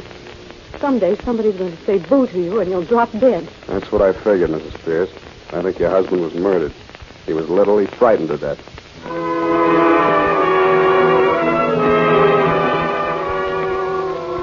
I had almost all of it now.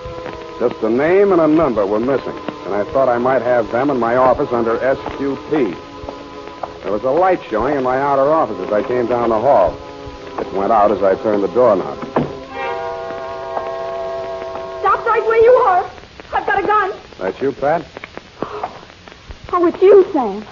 You were so long, I thought you'd never... Hey, don't do that. Here. Come on, honey, don't give up like that. Here. Like this.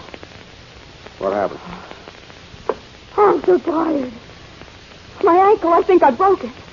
I jumped out of the car. Let's see. I think it's just a sprain. Christopher's car? We were in the back. He slowed down on the ramp. There was something stuffed in my mouth. I couldn't make a sound.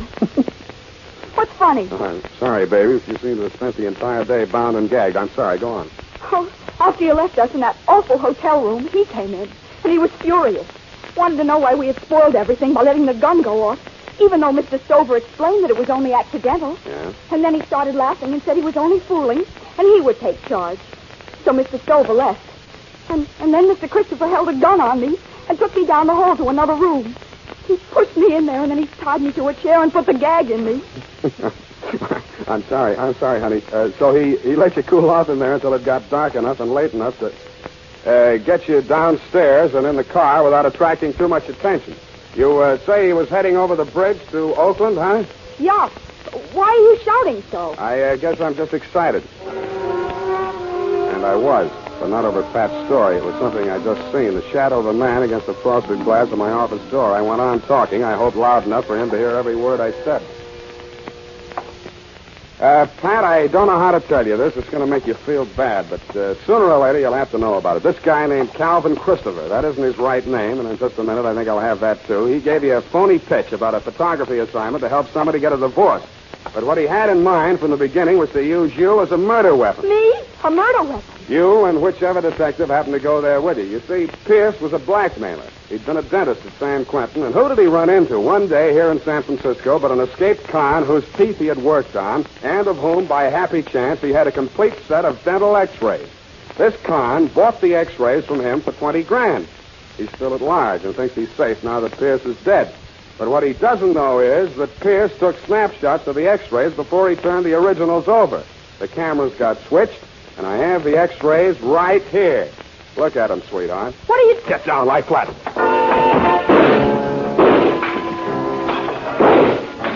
He came in shooting. I kicked the lamp out and answered him. They were all shots in the dark, but mine came closer because I had him profiled against the light.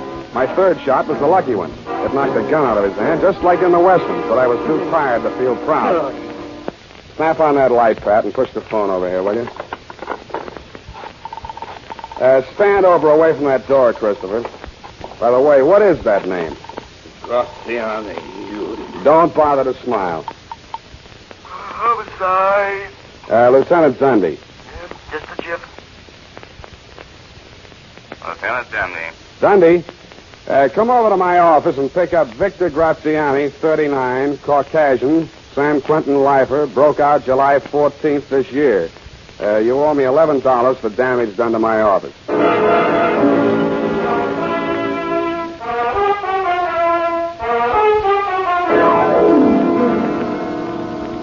Period. End of SQ paid. Oh, Sam Spade Detective Agency. Oh, yes, just a minute. He's right here. It's Mr. Tiny Stover, Sam. Hello. Sam? Tiny? Sam. Who? Tiny. No Tiny here. Can I call you back? Sam. Ain't you interested in what happened to me? I got a clue, Sam. What were those initials again? SQP. That's it, SQP. I'm here now. Where? Seymour Kelly's pool room. Seymour Kelly's pool room? Yeah. Look, Tiny, don't even you realize that Kelly isn't spelled with a Q? Since when, Sam? Kelly is without a Q. Oh, no, Sam. I think you must be wrong. He's chalking up now. His shot's coming up. Good night, Tiny. Sam? Tiny, I'd like to go around again with you, but this airtime costs plenty. As you'll know if you ever get your own radio show, which, if you did, would be sponsored by the makers of SP Stupid Pills. Hey, Sam, you should have seen it. Seymour just made a 3-cushion shot with the handcuffs on. You should have seen it. Sam? Good night, honestly, Tiny. Anything for me, Sam? Just go type that up, sweetheart, and have it back in exactly 34 seconds. I'm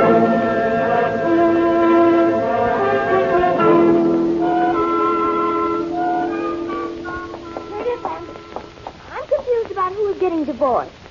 Sam, you shouldn't accept divorce cases. Effie, it was not a divorce case. You actually mean we require the usual partial recap? Partial recap? Oh, yes. The dental x-rays would have shown that, wouldn't they? Effie, you're not happy here. What? You have no one to talk properly to. Have you ever thought about maybe Tiny Stover?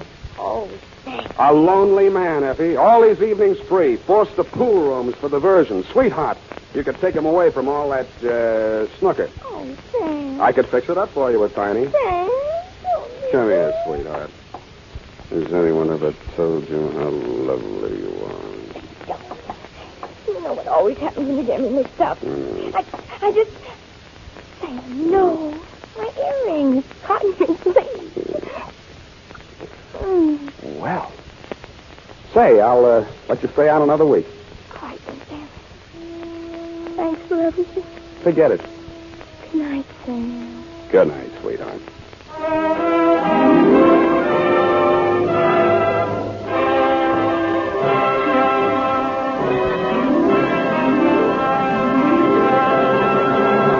The Adventures of Sam Spade, Dashiell Hammett's famous private detective, are produced and directed by William Spear. Sam Spade is played by Howard Dove. Lorene Tuttle is Effie.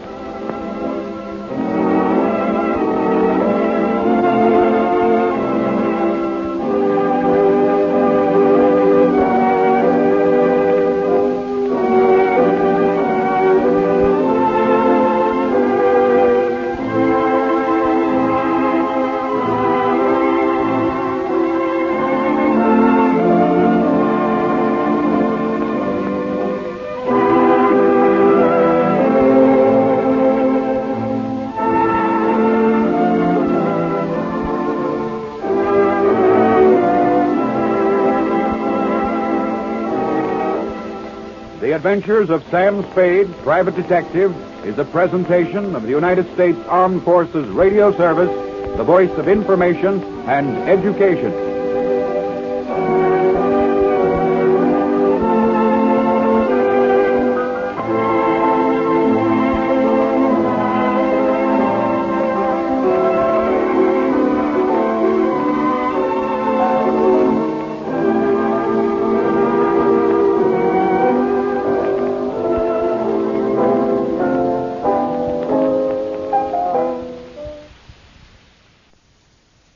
The Adventures of Sam Spade, Detective.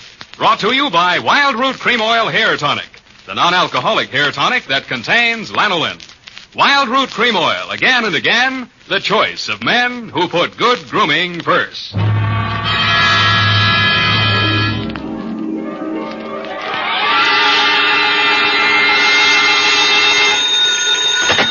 Spade Detective Agency. It's only me from over the sea. Oh, Sam, how was it at the beach? Same as always, foggy. Did you go in? Well, I was up to my neck from the first rumble. If you mean did I go in the water, I did. Was it cold? I didn't notice. I was too busy landing a corpse. Oh, Sam, what a coincidence. I was just reading my new library book. Yeah. And it's all about a body in the water, pushed over a cliff. And there's the strangest girl in it with a strange mother. Figures. And she drinks, the girl, and runs away with the chauffeur. That rich people. They can't do that. They're stealing my material. Oh, no, Sam, no. It's by Owen Fitzstephen. He's very well thought of. Mother always understands his plot. Not tonight, she won't. Stay where you are, Angel. I'll be right down to dictate my report on the critical author caper.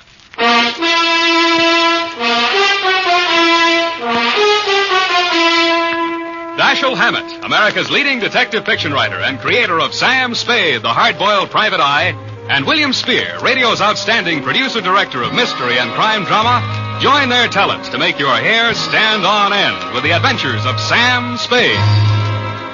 Presented by the makers of Wild Root Cream Oil for the hair. You know as well as I do, fellas, your hair is one of the first things any gal notices. So it's really important to keep your hair spruced up right all the time. The answer? Why, of course. Wild Root Cream Oil Hair Tonic. Wild Root Cream Oil grooms your hair neatly and naturally, relieves dryness, and removes loose, ugly dandruff. I have a hunch, fellas, she'll help herself to another look if you're using Wild Root. Get Wild Root Cream Oil Hair Tonic in bottles or the handy new tube. It's again and again the choice of men who put good grooming first. Later in this program, we'll have an important announcement. Listen for it. And now, with Howard Duff starring as Spade, Wild Root brings to the air the greatest private detective of them all in the adventures of Sam Spade.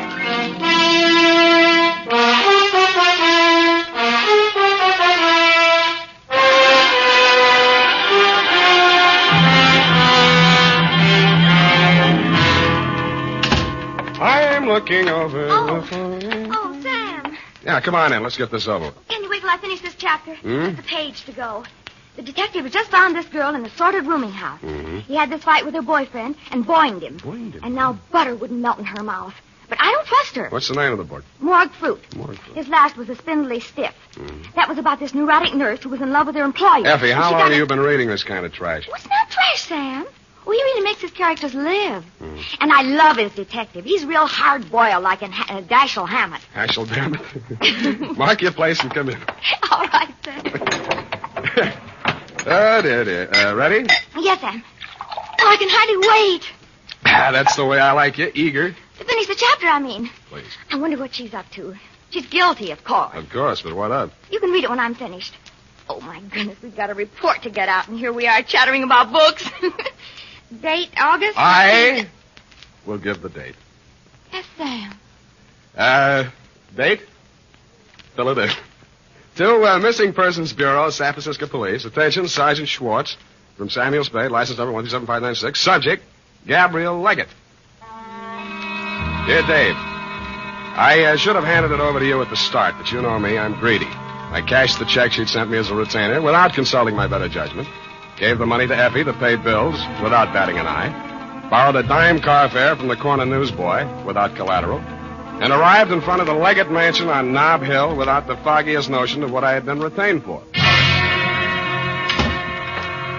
I'm Gertrude Leggett, Mr. Spade. It's about my stepdaughter, Gabrielle. She's been missing since the funeral. Whose funeral was that, Mrs. Leggett? My husband, Gabrielle's father. That was nearly 3 weeks ago. She came to me afterwards and said she was going down to Quesada, to our country place, for a few days. That she wanted to be alone with her grief.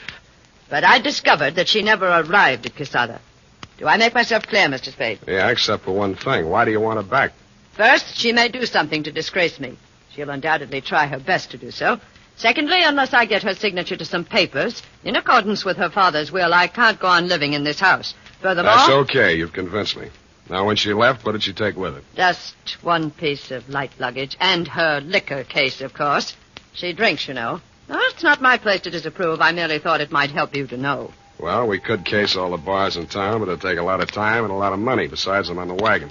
Well, you might talk to Eric, my chauffeur. He drove her to the station, or says he did. Where do I find him? Let's see. 10 o'clock. He'll be loitering down the hall somewhere in the neighborhood of the linen closet, helping the upstairs maid fold the sheets. I'd knock first if I were you and avoid embarrassment. Thanks for the tip. Oh, mind if I have a look at your stepdaughter's room? Eric will give you the key. I'm not allowed one. Figures. Oh, Eric. Oh, baby. Darling, you're great there. Excuse me, sir. Thank you for your kind assistance, Mr. Collins. Okay, Myrtle. Anytime. And Yes, sir.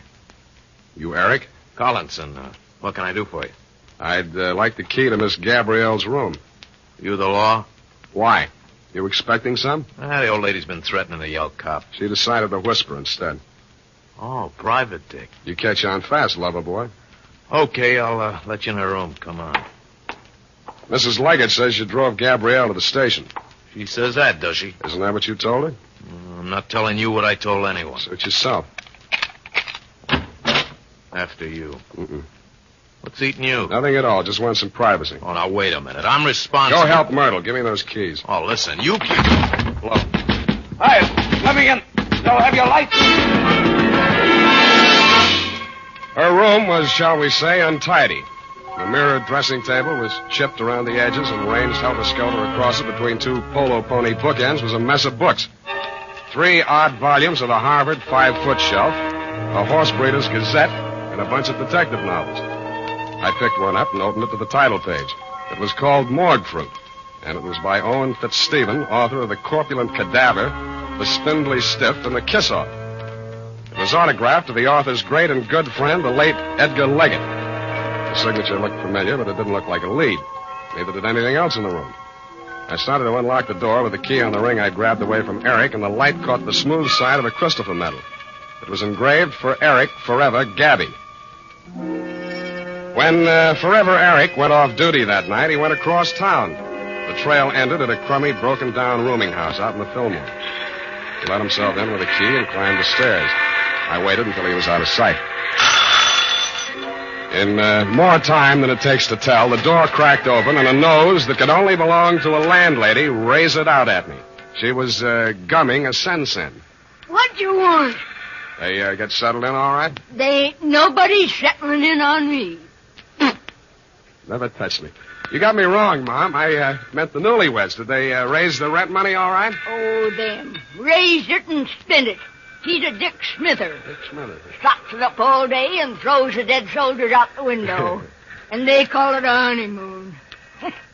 Who are you? I'm her ex-husband, darling. I came to pay her the back alimony I owe. Well, give it to me. I'll see she gets... Oh, no, you don't. No, now, don't you come pushing in here. Quiet. It's after hours. Don't allow callers in here after 10 o'clock. House rule. Shut up. Well, I don't... What's their room number? Now, give it to me or I'll shake it out of you, darling. 212. 212. And if it weren't for these new uppers, I'd let you try it. Oh, is that what those are? Thank you, Grand Duchess Marie. Smart Alec. No wonder you can't hang on to a woman. It's all right. You drove her to drink. I did not. Alimony's still good for you, young whippersnapper. Who is it? Western Union. All right, let me... I told you to stay away. Now beat it. Eric, what is it? Look, Eric, I don't want any trouble, but I'm coming in. Over my dead body. Eric? Get back in the room, Gabby. Now, look, I won't let you hurt her, so... Now, so look, help... Collinson, don't make me do it. I get don't wise. want to. Okay, I'm sorry. Eric! What have you done to her? Nothing a bucket of cold water can't cure. Sit down. I want to talk to you. Who are you? Sam Spade. I'm a private detective. Your stepmother hired me to find you. Oh? You know why she wants to find me? Do you? She wants to kill me. She killed my father, now she'll kill me. Can you prove that? My father never had a day's illness in his life. He could drink 3 quarts of brandy in any evening. You believe a man like that could die of heart failure? Frankly, I could. Now she's starting the same kind of talk about me. She wants to railroad me to the insane asylum. Do I seem crazy to you? No. A little nervous, maybe. This idea you have about your father's death. Talk some more, will you? All right. I'll tell you the whole thing. But I gotta have a drink first. Hey, I can't get the top off. Give me a hand, will you? Sure. You need a corkscrew for this one. Yeah, I think there's one down there in the cupboard. I don't see one. Back in the corner. A little farther. There. No, there's nothing in... Hey! Oh! I dreamed I was a character in a detective story. The title of the story was Morgue Fruit, and the author, a man named Fitzstephen, was trying to figure out a way to turn me into a red herring before knocking off his number 1 suspect. I tried to tell him it's against the rules to make your detective a red herring, But he said it was a new kind of murder yarn, and it didn't matter anyway because there wasn't even a victim. That's what he thought.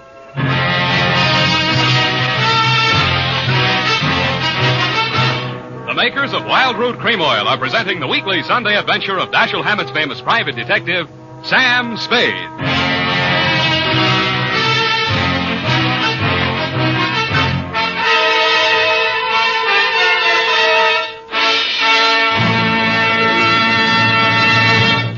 Now, here's important news on good grooming. If you want the well-groomed look that helps you get ahead socially and on the job, listen. Recently, thousands of people from coast to coast who bought Wild Root Cream Oil for the first time were asked, how does Wild Root Cream Oil compare with the hair tonic you previously used? The results were amazing. Better than 4 out of 5 who replied said they preferred Wild Root Cream Oil.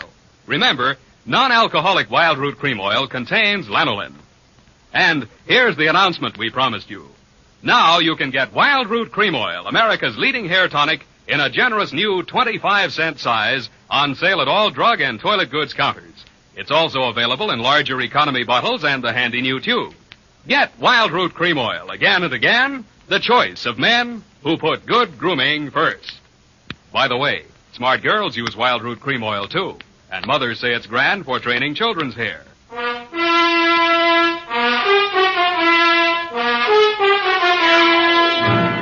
And now, back to the critical author caper. Tonight's adventure with Sam Spade.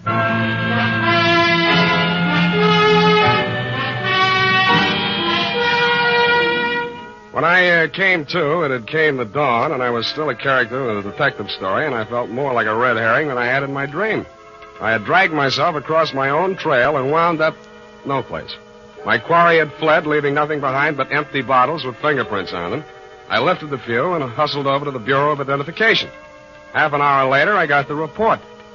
They were mine. All mine. I wondered what a detective novelist would make of that. I decided to find out. I had met Owen Fitzstevens several years back in Seattle when I was digging dirt on a chain of fake mediums. He was plowing the same field for literary material, and we pooled forces. I got more out of the combination than he did since he knew the spook racket inside out. I cleaned up my job in a couple of weeks, and we parted friends.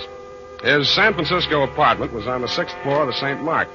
He was standing at its door, holding out a lean hand to greet me when I got there. Well, you're looking fit, Sam. Little red in the face. Yeah, it's the red herring I ate last night. How's the literary grip go? You haven't been reading me? No, where'd you get that funny idea? Oh, there was something in your tone, as in the voice of one who has bought an author for a couple of dollars. I suppose you're still hounding the unfortunate evildoer? Yeah, that's how I happened to look you up. You autographed a book for Edgar Leggett. Oh, yes. Morgue fruit. Distressingly prophetic. What do you know about that family? Oh, what have they been up to now? How well you know the girl, Gabrielle? Quite well, since she's a duplicate of her father. She has brains, but there's something black in her. Something she doesn't want to think about but can't forget. She's a neurotic who keeps her body sensitive and ready. I don't know what for. While she drugs her mind with drink and lunatic notions. Yet she's cold and she's sane. If I had something I wanted to forget, I'd anesthetize my mind directly, leave my body stay strong and ready. I hope you don't think any of this stuff means anything to me. Oh, yes. I remember you now. You were always like that. Tell me what's up while I try to find one-syllable words for you. You know the fellow that drives for him? Eric? Mm-hmm. Well, he was released from Folsom and Leggett's custody when he was 18 years old. Murdered his father. Nice kid. What about him? Mrs. Leggett hired me to find Gabrielle. I found her with Eric in a rooming house out in the Fillmore. She begged me to save her from her stepmother's murderous schemes, then she knocked me cold. Well, that's trivial, dull. I've been thinking of the Leggett family in terms of Dumas, and you bring me a piece of Jim Crackery out of O. Henry. If I were writing this, Gabrielle would kill her stepmother, or dupe Eric into doing it for her. No, that won't do. Not sufficient motive. Murder has to have a motive, you know. Why? She's insane, isn't she? I wonder. Are you saying that carelessly, or do you really think she's off? Well, I don't know. She's got a kind of a wild look about her. Her eyes shift from green to brown and back without ever settling on one color. How much have you turned up on her in your snooping around, Owen? Are you who make your living snooping, sneering at my curiosity about people and my attempts to satisfy it? No, we're different, Owen. I do mine with the object of putting people in jail, and I get paid for it, though not as much as I should. But I do mine with the object of putting people in books, and I get paid for it, though not as much as I should. Yeah, but what good does that do? Well, what good does putting them in jail do? That relieves congestion. You put enough people in jail, and cities wouldn't have any traffic problems. That's fine. Well, then all you have to do is to wait till one of them kills the other and put the survivor in jail. It's simple. Yeah, but who's going to kill who? Perhaps they both have plans, both Gabrielle and her stepmother. Looks as if you'd have to guard both of them. I think I'll settle for my client. As far as Gabrielle's concerned, her husband ought to be able to watch out for her. Her what? Husband. She and Eric got married. Well, now there you are. You didn't tell me anything about that. Lord knows how much else there is you haven't told me. Pardon me. Don't go away. Telegram. Sign here. Oh, thank you. There you are. Thank you, sir. Now, I wonder what... Good Lord, this is positively corny. Listen to this, Spade. I appeal to you as a friend of my dead husband. Come immediately, Sunset Hotel, Quesada. Trouble, danger. Do not communicate. Gabrielle must not know. Signed, Gertrude Leggett. Spade. Yeah? Did you have this wire sent to me as a prank? I was just going to ask you if you sent it to yourself as a prank. I have it. Hmm? The key to the whole thing. It's a red herring.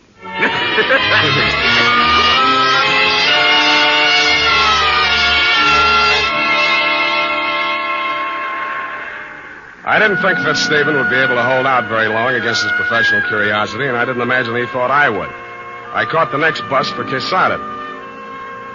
Quesada is a one-hotel town pasted on the rocky side of a young mountain that slopes into the Pacific Ocean some 80 miles from San Francisco. I got there at 11-something that night, stepped down from the bus, and crossed the street to the Sunset Hotel. All right, keep your shirt on. Mrs. Leggett registered here? What's your name? Owen Fitzstephen. Oh, she left a message for you. Said for you to wait right here and don't leave till she gets back. Yeah, she say where she was going? Oh, it's probably over visiting with her daughter and new son-in-law, new over to the cove. How do you get there? Well, you'll never be able to find it at night unless you went all the way around by the East Road. Not then, I'm sure, unless you knew the country. Well, how do you get there in the daytime? Well, you go down this street. You take the fork on the ocean side and follow that up along the cliff. It's easily enough found in the daytime, but you never in the world. You wouldn't be able to find it. Okay, heard you the first time.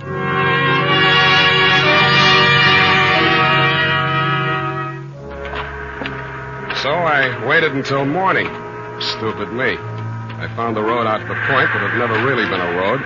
The side of the ledge became steeper and steeper until the path was simply a narrow shelf on the face of the cliff. The cliff that sheared off 150 feet or more to ravel out into the ocean. A breeze from the general direction of China was pushing fog over the top of the cliff, making a noisy lather of seawater at the bottom. Rounding a corner where the cliff was steepest, I chucked my cigarette over the edge and watched it spin downwards. And that's when I saw it.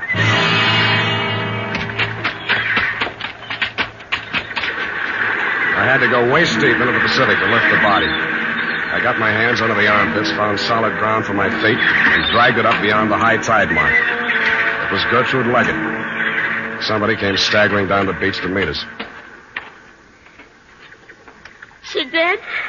Yeah, Gabrielle, she's dead. Oh, the witch is dead. Hey, take me back to town, will you? Buy me a drink, huh? Sit down there. Sit down. What's the big idea? Don't you know I'm sick? Somehow I don't think you're that sick. I think you could make some sense. Sense? That's a laugh. You don't know me. I've never been able to think clearly the way other people do. No matter what I try to think about, there's a fog that tries to get between me and it. You understand how horrible I can become? Going through life like Nuts. that? Nobody thinks clearly, no matter what they pretend. Thinking's a dizzy business. A matter of catching as many of those foggy glimpses as you can and fitting them together the best you can. Trouble with you is you've been enjoying your misery. You've been so busy trying to prove that you're nuts, it's a wonder you haven't really driven yourself nuts. How do you know I haven't? Because you're too anxious to admit it. All right, I'm sane if you want it that way. I'm just evil. There's something black inside me. What was that again? Something black. Everybody knows that about my family.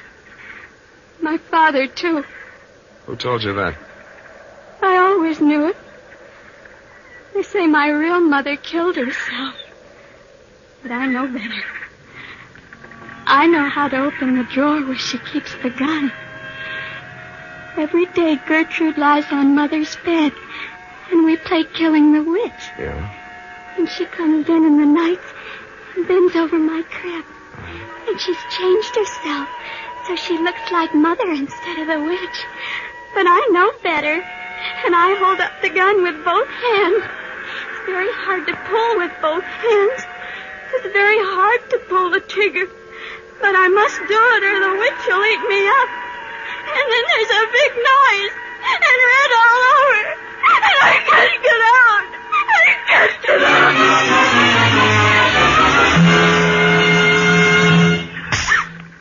Now listen to me. You were beginning to make some sense. Now don't run away from it. Gertrude was lying on your mother's bed. That's your stepmother? Yeah. She was my nurse. She married Father. Not so fast. How old were you when your mother died? 4 and a half. Did your father know about the game with the gun? No, I don't think so. Did anybody? Gertrude said I must never tell anyone, because they'd send me away. And I never did. Not till I grew up. I was with Owen Fitzstephen. Yeah. I had a lot to drink. I told him. After that, he began seeing Gertrude. And finally, my father died. But it didn't do her any good, because Owen really loved me. Now, watch it. Now, let's get this straight. You'll have to straighten it out again later on with a doctor to help you. This is to help me. When you were a little child, Gertrude taught you that killing the witch game to use you as a murder weapon against your mother. Then she filled you full of ideas of guilt and fear so you'd keep quiet about it. When you told the story to Owen, he blackmailed your stepmother into knocking off your father. That made you feel responsible for his death, too, so you ran away. Now, Gertrude's dead. I killed her, too. You might, but I doubt it. Now, try and remember. Was Owen up here tonight? I thought I heard his voice. But I hear voices sometimes. I'm hearing it again. Listen. Did you hear anything?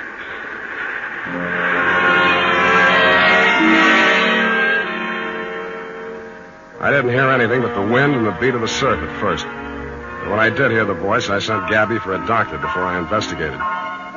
He was pretty badly mangled in the rocks. He'd fallen nearly as far as he'd pushed Gertrude, but was still alive. I made him as comfortable as I could, and finally he opened his eyes. Hello, Sam. You messed yourself up good. Yeah. No more rocks for me. Not unless you make Alcatraz. You know, I had half an idea when you came to see me in San Francisco that you were secretly nursing some exceptional, idiotic theory. Thanks, Owen, but I never had any theory. The whole thing dropped into my lap. Don't be too sure of that. Understand at present, I admit nothing. Later on, if I'm forced to, the very number of my crimes will be to my advantage. On the theory that nobody but a lunatic could have committed so many. Oh, there's not so many. Only Gertrude, your co-author of the murder of the late Edgar Leggett. Nonsense. Crimes and crimes dating from the cradle. Even literature should help me. Not your own books. Why not? Didn't the critics agree that the spindly stiff bore all the marks of authorial degeneracy? Evidence on to save my sweet neck. And I shall wave my mangled body at them. A ruin whose crimes and high heaven have surely brought sufficient punishment upon it. Yeah, you'll probably make a go of it.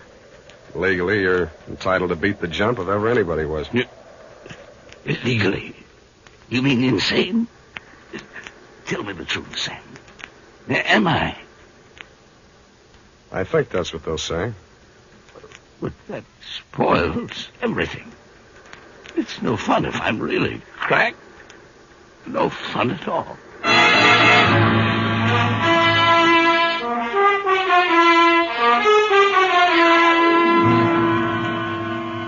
Period and a report. Well, it just goes to show, doesn't it? Now, there you go again, Effie. I mean, if anything like that happened in real life, you wouldn't believe it. You mean if anything like that happened in fiction? Oh, no, the author is never the guilty party. Well, this author was. But that's not fair. The author is never supposed to be guilty of... You're right. You're right, Effie. He shouldn't be even a suspect. Maybe a red herring, but... Type that up, Effie. Oh, all right, Sam. Anything else, Sam? Yeah, phone the drugstore and order some red herring. I mean, some aspirin.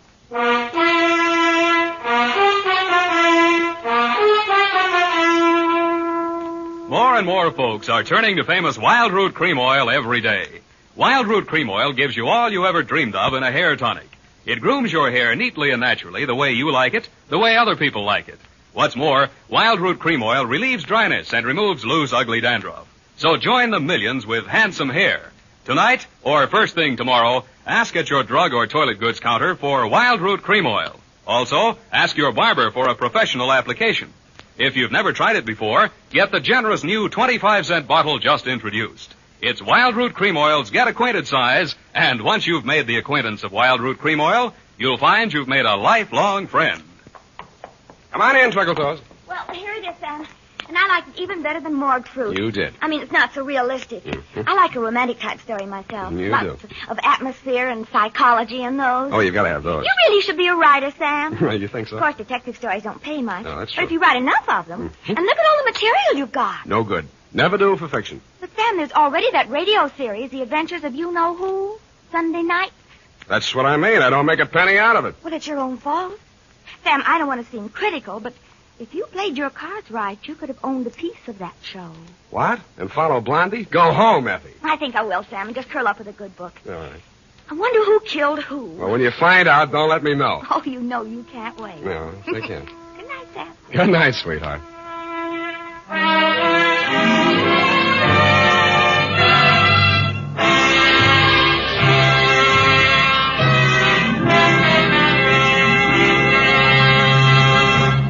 The Adventures of Sam Spade, Dashiell Hammett's famous private detective, are produced and directed by William Spear.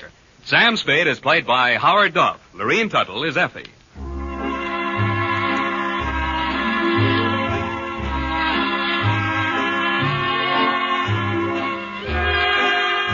The Adventures of Sam Spade are written for radio by Bob Tallman and Gil Dowd.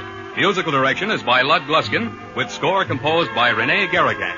Join us again next Sunday when author Dashiell Hammett and producer William Spear join forces for another adventure with Sam Spade, brought to you by Wild Root Cream Oil. Again and again, the choice of men who put good grooming first.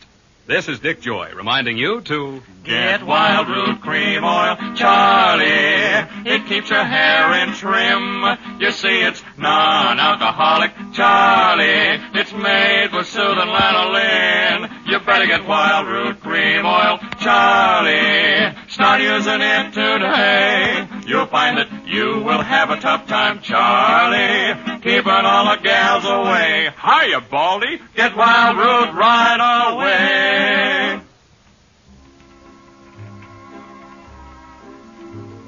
This is CBS, the Columbia Broadcasting System.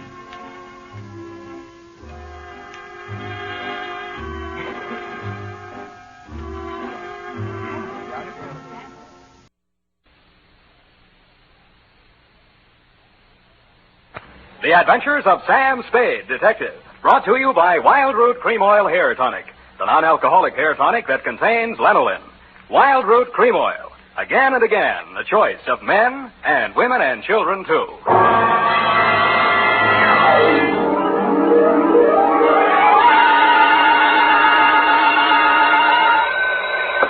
Sam Spade Detective Agency? Me, sweetheart. Oh, Sam, I'm so glad you called. Why? I don't know. I always am. Was it a good case, Sam? I didn't like it. Where are you? Morgue, San Mateo. Oh, was somebody killed? Yes. And, well, do you know who did it? Yep. That's good. No, that's bad. Bad? Believe it or not, F, I wish I didn't know who killed who. I don't understand.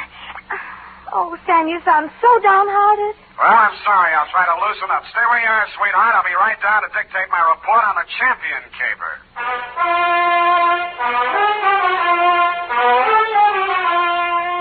Dashiell Hammett, America's leading detective fiction writer and creator of Sam Spade, the hard-boiled private eye, and William Spear, radio's outstanding producer-director of mystery and crime drama, join their talents to make your hair stand on end with the adventures of Sam Spade.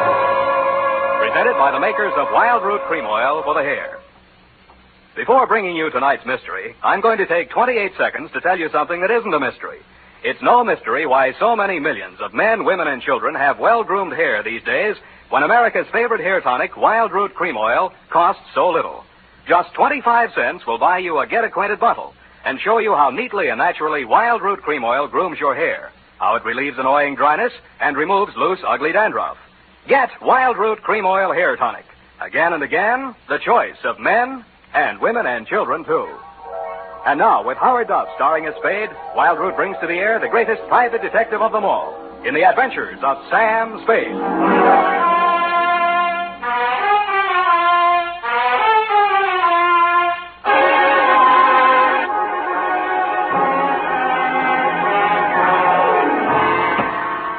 Oh, Sam, I read the afternoon paper. I don't understand it either. Stop that. Really, after all this time, you'd think I'd be acclimatized to all kinds of human storms. I've got my pencil already. I'm myself again. I'm ready, Sam. Sam, date? Date, August 7th, 1949. To whom, Sam? Jack Manelli. To Detective Lieutenant Manelli, Homicide Detail, San Mateo Police. From Samuel Spade, license number 137-596. Subject. Are you listening, Sam? Subject, the champion caper. Dear Manelli. You were there for the end of it, and I was there for the start of it, which is in the reception office of Elliot Champion's brokerage house in San Mateo, and where I first met Mildred Champion. Remember that old salve, how a woman in love is always beautiful? When I went in, I had no idea she was in love and no idea she was beautiful.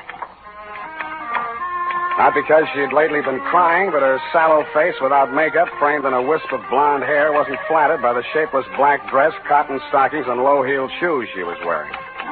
Certainly not the going idea of beauty. Nor did her conversation reveal anything to indicate love. Oh, yes. May I help you? Mr. Elliot Champion, my name's Spade. Spade. S-P-A-D-E? You don't have to write it. He's expecting me. Your business, Mr. Spade? Private. I have to have a little more than that, I'm afraid. Oh, is this hot here? Mr. Champion can't stand fresh air. Obvious. That's what makes it so warm in here. I'm sorry. Yeah, it is hot. Just flip the switch and tell him I'm here. Well, what is it, Mildred? I was just going out. Mr. Spade is here. Says you're expecting him. But I don't find him listed in your appointment book. Don't be an idiot. Send him in. Send him in. You may go in now, Mr. Spade. He always like that? He's nice today. Sorry, Mildred. That's your name, isn't it? His office is the first on the right. Don't bother. I'll find it. Thank you. I'll just go to lunch. Mr. Champion? Well, don't just stand there. Come in and shut the door. What I have to discuss with you is private. I don't want that snoopy niece of mine listening to our conversation. She's out to lunch now.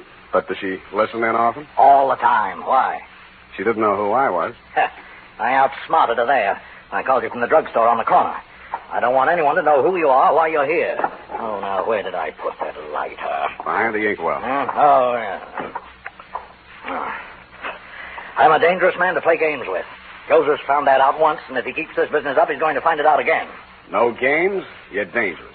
Say, are you mocking me, Spade? Just wondering what you're talking about. I just told you. You got ears, haven't you? Joe Josephs is back in town, and I'm not going to fool around with him.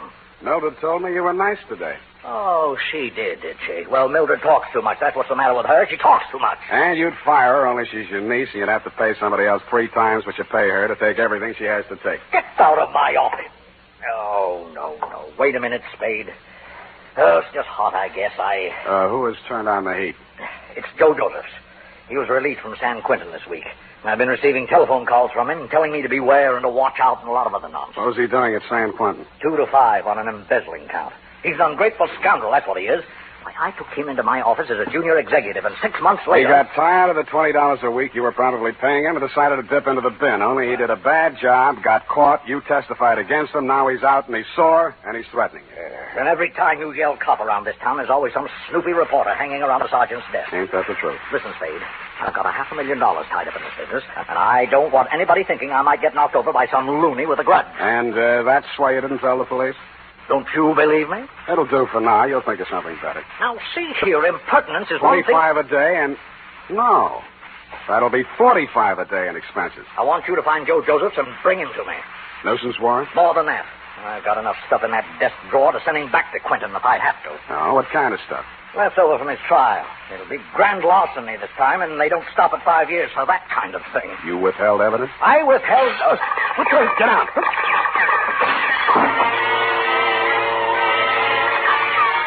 My back was only 8 feet from the window, and it came through from the other building across the court. The silencer either ruined the marksman's aim, or he was just a bad shot, because out of 6 tries, he didn't connect with a thing but the desk lamp and a wastebasket.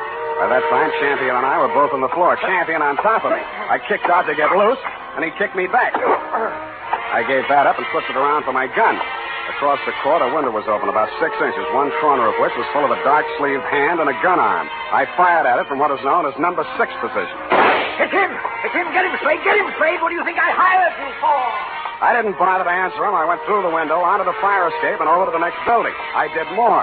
I went in that building, which was apparently vacant, down the stairs, and started out the back entrance. Hey, Oh, sorry. Shirley, watch it, will you? What's the big hurry? Hey, he came out of this building. Which way did he go? Who came out of what building? This building, right here, just a second ago. Here? Yes. Who? Him. Who? The guy who just ran down What'd these he look stairs. like? Well, he... Oh, what'd he look like? I say, what'd he look like? Huh? Who? What? Where? Thanks. Don't mention it, Curly, anytime. I couldn't tell her what he looked like because I hadn't seen him. After a careful search of the building, which revealed nothing, I decided my suspect had eluded me for good, and I returned to the office of Elliot Champion. He was sitting on his green leather chair, wearing an expression to match. Missed him, huh, Spade? What does Joseph look like? Oh, I've got a couple of snapshots here somewhere. Yes, here. Let's have a look. I was later to regret having those snapshots in my person. They showed a tall, thin-faced, haunted-looking guy, an old-looking 28, good face, shock of black hair, and dark eyes. I've seen plenty of Carnes, embezzler type, and he wouldn't have been cast in a part in my movie. There was nothing about him to indicate that he'd embezzled $2,000 or used a silencer on a gun. I dug 238 slugs out of Champion's wall and went down to the street. Spade! Oh, Spade! He was a heavy-set man in a dirty white Panama hat and seersucker suit that didn't fit him around the middle. Just a minute, Spade, just a minute. He crawled out of a black sedan, jammed a cigar in his mouth, and began sweating. He needed a shave. He'd always need a shave. Hot afternoon, ain't it? Yes, sir, sure is hot. Sure is a hot afternoon. Here, my card. Lemuel Drigger, Confidential Investigations.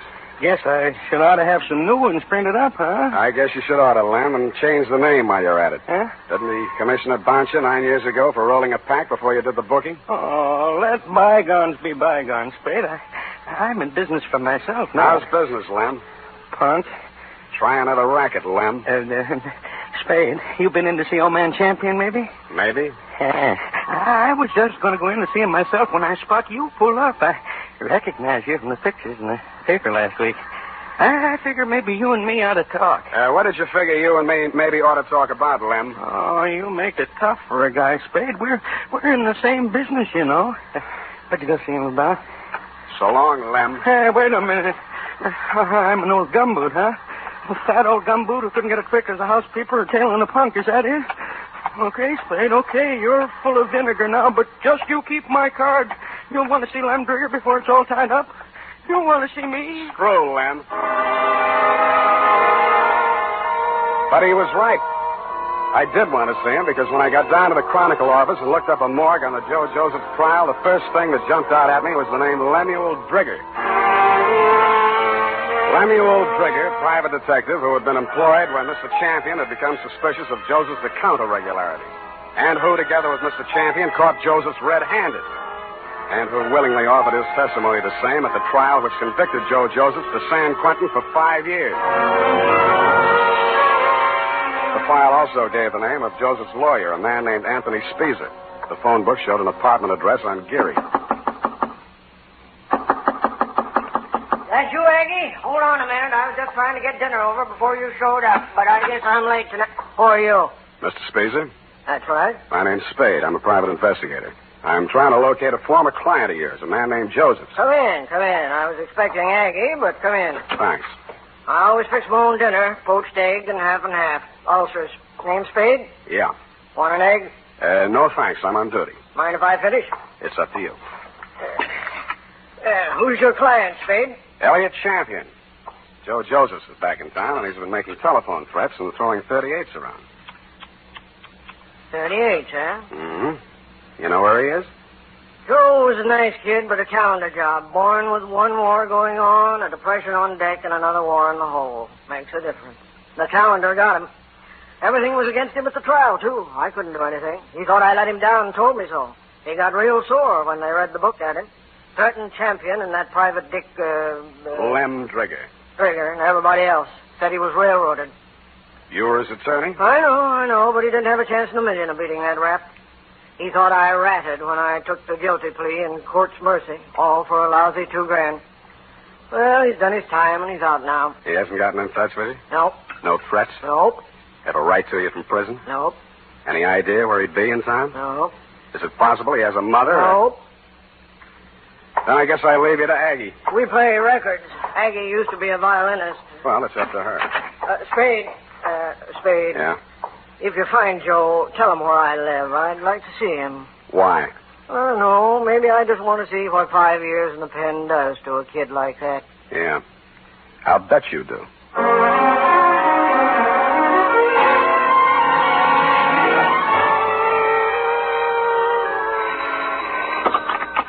Yeah? Is this you, Mr. Spade? Who's this? This is Mildred Champion. Remember me in my uncle's office? I remember. Mr. Spade, you're looking for Joe, aren't you? Well, I know you are. You don't have to answer me. I think I can help you find him. I must talk to you right away before something terrible happens. Please come out to the house before something terrible happens. It's right in the corner. I got out to the house as fast as I could, but not before something terrible had happened. Hey. The front door was open and all the lights were on, and Elliot Champion was lying at the foot of the stairs in the front hall, holding his lapel as if it would get away from him. Hey, don't touch me. Don't try to move me. It's in my lungs somewhere, and I never thought.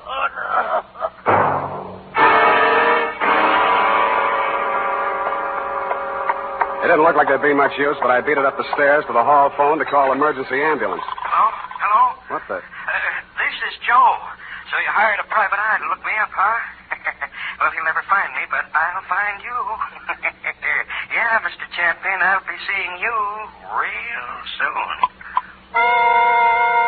I didn't get it then, but I got it a second later. I grabbed for the banister, missed, and hit the top railing. A pair of hands held me up long enough to go through my pockets and then let me go, and that's the last thing I remember.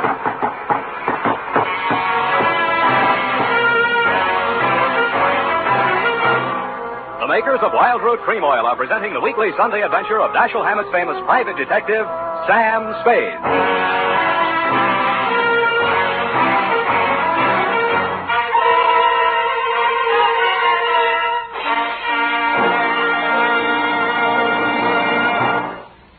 Now, here's important news on good grooming. If you want the well-groomed look that helps you get ahead, socially and on the job, listen. Recently, thousands of people from coast to coast who bought Wild Root Cream Oil for the first time were asked, how does Wild Root Cream Oil compare with the hair tonic you previously used? The results were amazing. Better than 4 out of 5 who replied said they preferred Wild Root Cream Oil. Remember, non-alcoholic Wild Root Cream Oil contains lanolin. It grooms the hair naturally, relieves dryness, and removes loose, ugly dandruff. So if you want your hair to be more attractive than ever before, get the generous new 25-cent size of Wild Root Cream Oil, America's leading hair tonic, on sale at all drug and toilet goods counters. It's also available in larger economy bottles and the handy new tube. By the way, smart girls use Wild Root Cream Oil, too, and mothers say it's grand for training children's hair. Get Wild Root Cream Oil. Again and again, the choice of men and women and children, too.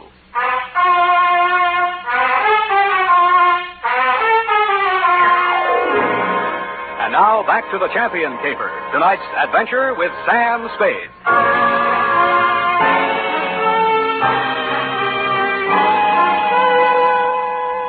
The neighbors had complained of gunshots, which was fortunate for me. I still might have been lying at the bottom of those stairs in Champion's house, Lieutenant, if you hadn't walked in, applied first aid, asked me my name, and listened to my story. You considered the threatening phone call after my client's death as a cover-up and promptly sent out a general alarm on Joe Josephs. I took an aspirin and a taxicab for home. Halfway uptown, I discovered the pictures of Joe Josephs were missing from my wallet. And that is why I was absent at the medical examiner's inquest this morning. Instead of going home, I went out to San Mateo, jimmied the lock of Champion's office, and violated City Ordinance number 352B. My dead client's desk revealed one important item. An income tax voucher dated August 17, 1944, noting him delinquent. Then I found another important item, same for 1943. His secretary's desk was even more interesting. What I found there led me to, 1, call her home. Result, no answer. And 2, to revisit Attorney Speezer. I found him poaching another egg. All right, I'm here. It's late, Aggie. What's the idea? Unless it's Beethoven, I don't... Oh, Spade. Aggie ever show? Yeah, left early. Has to work tomorrow. Oh, it's too bad. What's with you? Still looking for Joe? Yep. Any leads? Wish I could help you, Spade. Elliot Champion was shot and killed in his home tonight. No. That all you have to say? Joe do it? Maybe. Well, You don't seem scared for a mouthpiece Joe didn't like. if you mean should I be next, no. I'm not scared, Spade. The kid should realize that this time I liked him and did all I could. You've been here all evening? Aggie? Could you prove it? Yep. You may have to. Did you know Mildred Champion was married to Joe Josephs? Yeah. How'd you know? It's a secret. I found this marriage license in a desk drawer. Nosy, huh? I found something else. Champion didn't pay his income taxes all the time. A lot of people are like that, Spade. Me, Lem Drigger testified against Joe at the trial, so did Champion. Mildred worked in the office, but she didn't testify. Wife can't testify against husband. Real good story, Spade. But what about Joe? Champion had something on Lem Drigger, and Drigger had something on Champion. Joe's in between. You tell me, huh? Huh? All right, I'll tell you. It's all about a green kid hired into a brokerage firm to be framed on a phony embezzling charge to cover up a tax delinquency. You want to finish it? I can't. I don't know it. You've got ideas, though. Yeah, Spade, you're right. I've got ideas. And all of them make me sick inside. That kid stood there and told me he was innocent. He said it 1,000,000 times if he said it once. And he told me he thought Champion was short with the income tax people. And if Champion was short, he could phony up a book and get a worn-out private detective like Drigger to testify that there'd been a fraud, and Joe takes the rap. If that's what happened, they did it pretty good. Did you mention anything like this at the trial? Surmise is not admissible. There was no way to investigate it and no way to prove it. Joe was a nice kid, Spade, and he told a good story. I've been fooled a lot of times. What do you think? I haven't met him yet. All right, he's done his 5 years. He came out, and now they want him for killing the man who sent him up. His whole life's gone. And for what? Spade, I hope you don't find him. I hope nobody ever finds him. But we did find Joe Josephs, Lieutenant. He was right under our noses all the time. When I called you, you told me to come on down to the morgue at the county hospital. We both stood and looked at Joe Josephs. It's a funny thing, Sam. We had an alarm out for an hour on this guy.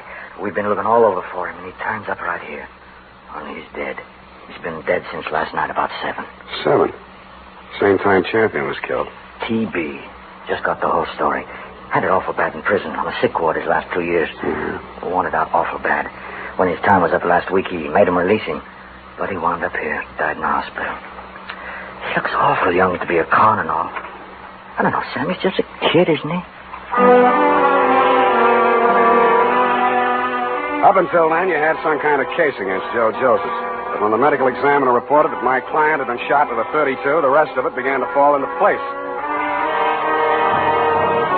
Lem Drigger's office was a dirty room over a shoe repair shop on Mission Street. The glass on the door hadn't been washed in 5 years, and neither did anything else. You could hardly tell where the office left off and Lem began. Oh, hello, Spade. I've been waiting for you. I thought you'd get over for some talk. What made you think that, Lem? Well, you're here, ain't you? All right, let's make talk. Did the silencer ruin your gun? Huh? Come on, I want it all. Hey, you phoned tonight after Champion was killed. You've been phoning him right along saying it was Joe. No, just a minute, Spade. We're in the same racket. You shot at him with a silencer on your .38 this afternoon to make it look real good. You can't prove anything. I didn't kill him. One slug out of your gun will match that up. Every cop carries a .38. You were a cop once. Now, Spade, you got this all wrong. Because you thought he'd called you in for protection. He called you in once on another job. Listen, I know what you're thinking, and but business was so bad you had to drum it up, didn't you? Joseph was released from prison, and it was a natural, only it didn't work. champion called me instead, and you tried to shake me down. Well, I only thought we could kind of work together. Make it a good thing. I told you once you should try another racket. But you didn't take my advice. Now you're going to have to. What do you mean? Because your license will be revoked pretty quick. You got into a lot of trouble about 2 minutes from now. I did? I was right here. What are you trying to... I swore out a complaint on you for assault and battery. Hey, wait a minute. I ain't done nothing to you, champion. Instead, and yes, I tell you did, Lem. You tried to strike me, and I had to defend myself.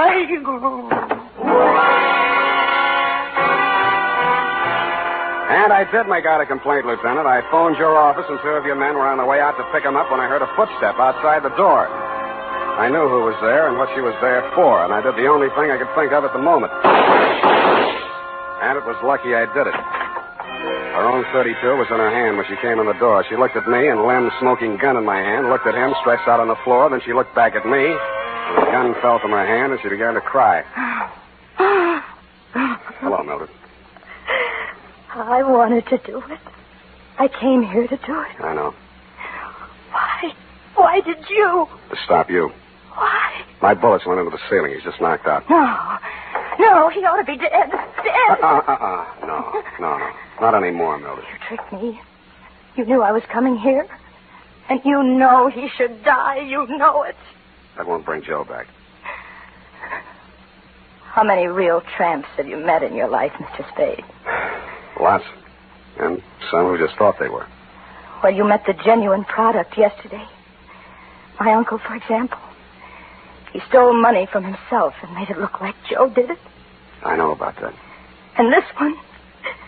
Why didn't you let me kill him, too? Why? Easy. When I went over to see him in the hospital the first time, I knew he was dying. He had that look in his eyes.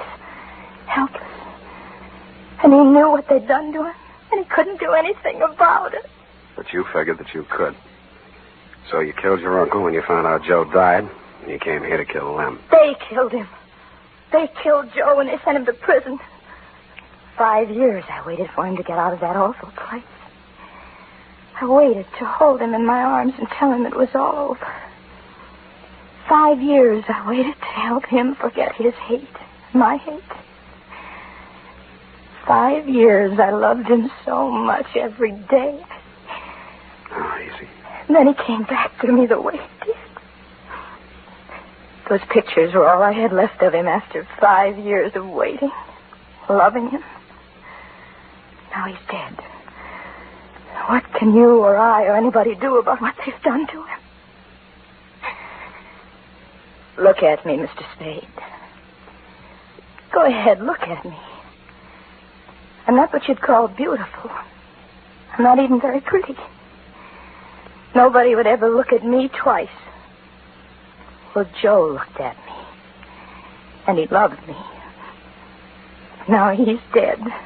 And I'm dead inside. I'm dead inside, and I'll be glad when I'm dead outside.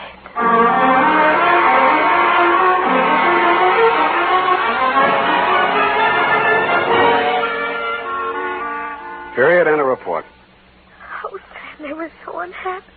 Yeah. Add a notation that I won't be around for the coroner's inquest. Sam, you can't do This it. report, when duly notarized, should be admissible as testimony. I want to get out of town for a few days. Sour racket.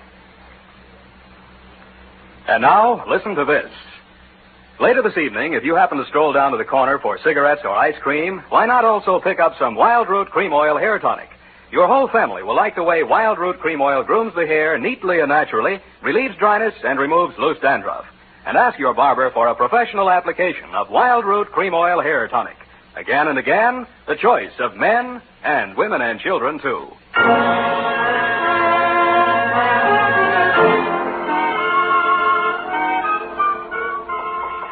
Sam. Didn't make any mistakes. Of course you didn't. Are you really serious about getting out of town for a few days? I am? The world's too much with you, huh, Sam? Effie. I know it's poetry, Sam, but it seems kind of appropriate right now. I don't care if she did kill those 2 men. I feel sorry for her. What's that got to do with poetry? Well, it's kind of poetic justice. Oh. Why did she dress the way she did in that black dress and low heels? A form of penance, I guess. Mourning, absence of her missing lover. Lover? Yeah, no. Look, you'll have to type it all over if you keep that up. But, Sam, it's all so beautiful and tragic. Yeah. And you watched it all happen with such understanding. I'm so proud of you. Oh, Sam. Come on now, come on. Dry up and go home. Good night, Sam. Good night, sweetheart.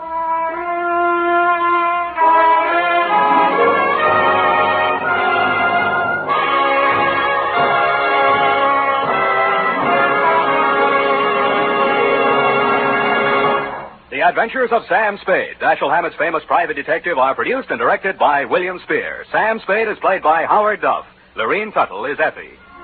Tonight's adventure with Sam Spade was written for radio by E. Jack Newman. Music was directed by Lud Gluskin, with score composed by Renee and Pierre Garrigang. Join us again next Sunday when author Dashiell Hammett and producer William Spear join forces for another adventure with Sam Spade. Brought to you by Wild Root Cream Oil. Again and again, the choice of men and women and children, too. This is Dick Joy reminding you to get Wild Root Cream Oil, Charlie. It keeps your hair in trim.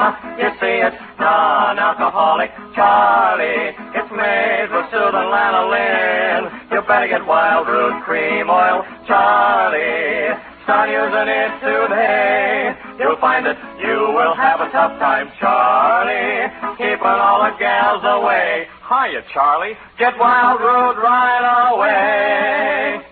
This is CBS, the Columbia Broadcasting System.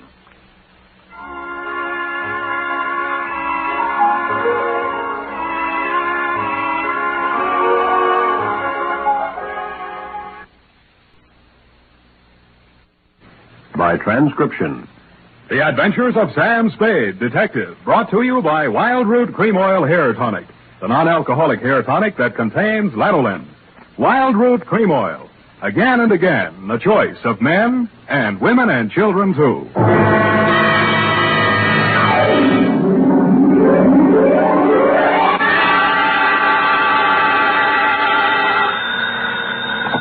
Sam Spade Detective Agency. Me, sweetheart. Sam, where have you been? I've been tasting the bitter with the sweet at Miss Wigginson's School for Girls, sort of a special course in homicidal apiculture.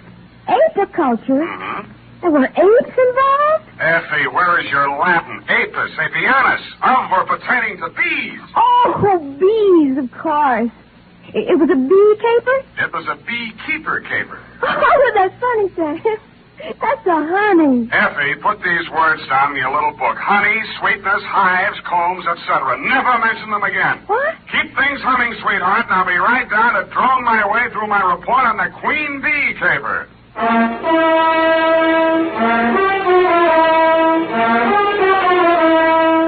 Dashiell Hammett, America's leading detective fiction writer and creator of Sam Spade, the hard-boiled private eye, and William Spear, radio's outstanding producer-director of mystery and crime drama, join their talents to make your hair stand on end with the adventures of Sam Spade. Presented by the makers of Wild Root Cream Oil for the hair. You know, during the summer, when you spend so much of your time out of doors, it's important to pay special attention to the care of your hair. To keep it right in place, to help keep it from getting dry, use America's favorite hair tonic, Wild Root Cream Oil. Wild Root Cream Oil grooms your hair neatly and naturally, relieves dryness, and removes loose, ugly dandruff. Use it every day. If you've never tried it, ask for it in the 25-cent get-acquainted bottle, and ask for it by name. Wild Root Cream Oil Hair Tonic. Again and again, the choice of men and women and children, too. And now, with Howard Duff starring as Spade, Wild Root brings to the air the greatest private detective of them all, in the adventures of Sam Spade.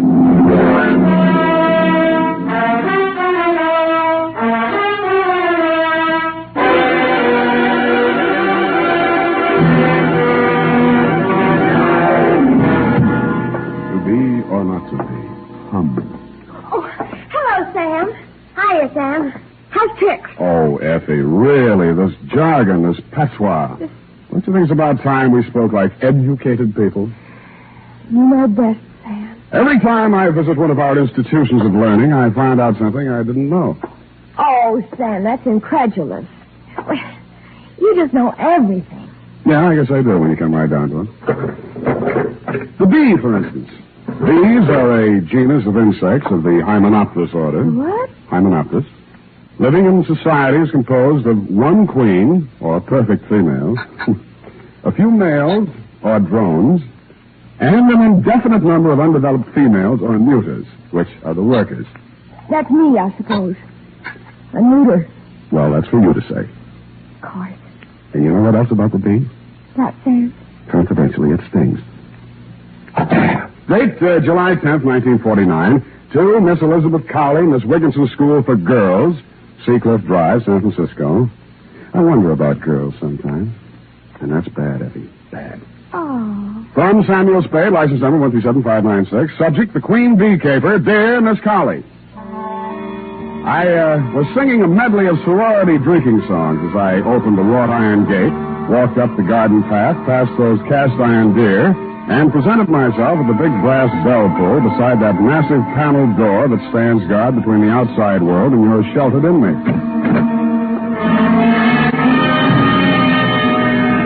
A little housemaid wearing dimity let me in and led me to your office.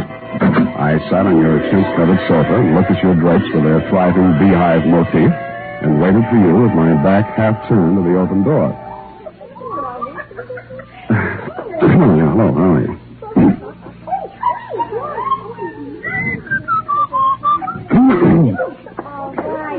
All right, girls. Break it up now. Go on. Haven't you ever seen a man before? Run along now. You'll be late for physical ed. Go on, quick.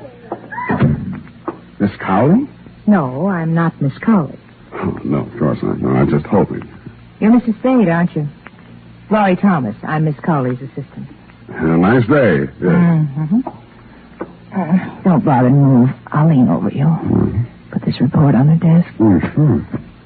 Miss Cowley will be here in just a minute. Thanks. So warm in here. Next time, wear a mailman's uniform and a 50-year-old stoop. You'll find the temperature's exactly right. Yeah. I mean, yes, ma'am. See that you do, then. Oh, sorry. There seems to have been a misplacement of some copy. Would you check on it, please? Oh, surely. Nice to meet you, Mrs. Spade. I'm Elizabeth Cowley. You may sit down. Yes, ma'am. Mr. Spade, I'll be painfully frank with you. A thief is at large in my school. Oh? Well, you probably have a good answer, but I'll ask it anyway. Why not call in the police? I have a good answer, Mr. Spade. My girls come from San Francisco's finest and wealthiest families. Mm-hmm. Miss Wigginson's has had an untarnished reputation for more than 3 generations. I'm sure. As headmistress, I must handle this matter with the utmost discretion. Frankly, I already know the thief. Are there any questions? Well, only one timid one. Who is it? I regret to say a faculty member is to blame. Glory Thomas.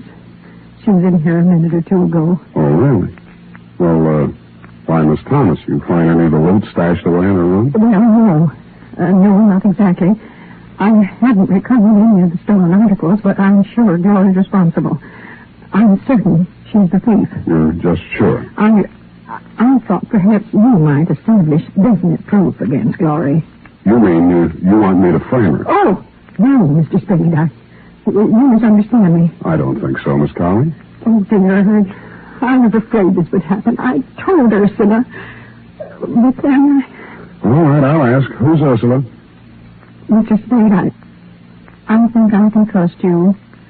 It was Ursula who instructed me to call you. Ursula Cavanaugh. You know the name. The Ursula Cavanaugh inherited all the real estate, lives in Cavanaugh Towers penthouse, hasn't set foot out of there in 20 years? Yes. Miss Cavanaugh is our school's benefactress. She is, of course, on the board of trustees. She is, moreover, a dear personal friend. Oh, I see. Oh, yes. We were classmates together here many years ago. Ursula's quite unlike myself. Married well. Though widow now. Very aggressive. Frankly, she wishes to have Glory Thomas discharged. But her connection with the dismissal must not be known. Now, I don't suppose I can ask you to take the assignment now. I'm a detective, Miss Cowley, not a frame-up artist.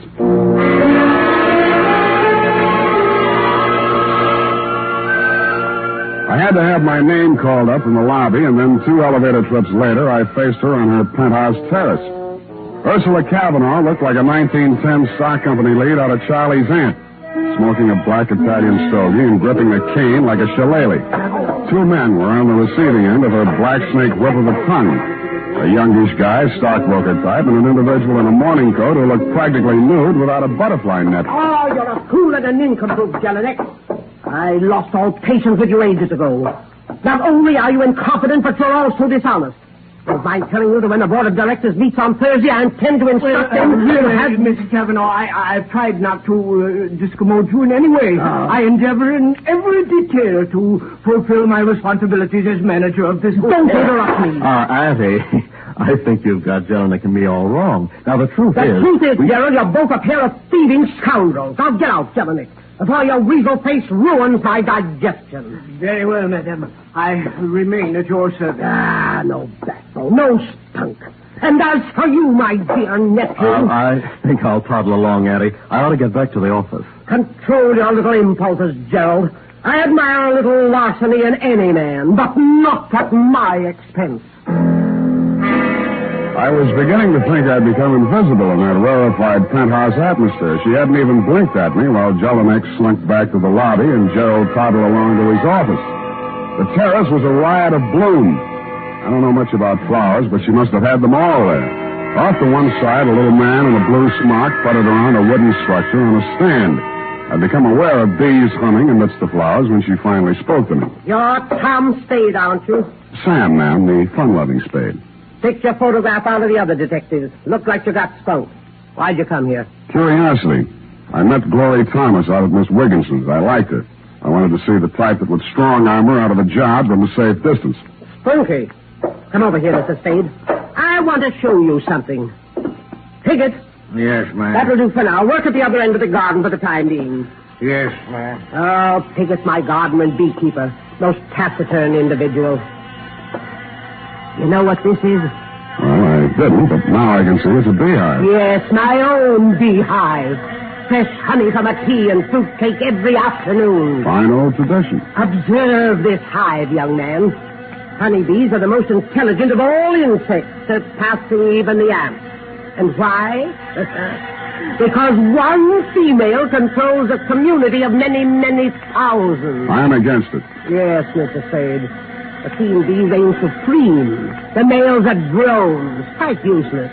The female workers perform all necessary labor, no waste motion, no dissension. Well, some of my best friends are drones, and I just can't stand them. I think you understand me, Mr. Spade. I wish Gloria Thomas removed from San Francisco for an excellent reason. My nephew, Gerald Long, the young man who just left here, has developed absurd romantic notions about her. Yeah, so you want the romance busted up, but if you try to break it up openly, your nephew might get stubborn and even marry her. On the other hand, by framing her as a thief, you ward off the affair until you can figure out some other dirty trick. I knew you'd understand me, Mr. Spade. I admire bluntness in moderation. Well, what do you say to joining forces with me? Just one thing, Mrs. Kavanaugh. Nuts.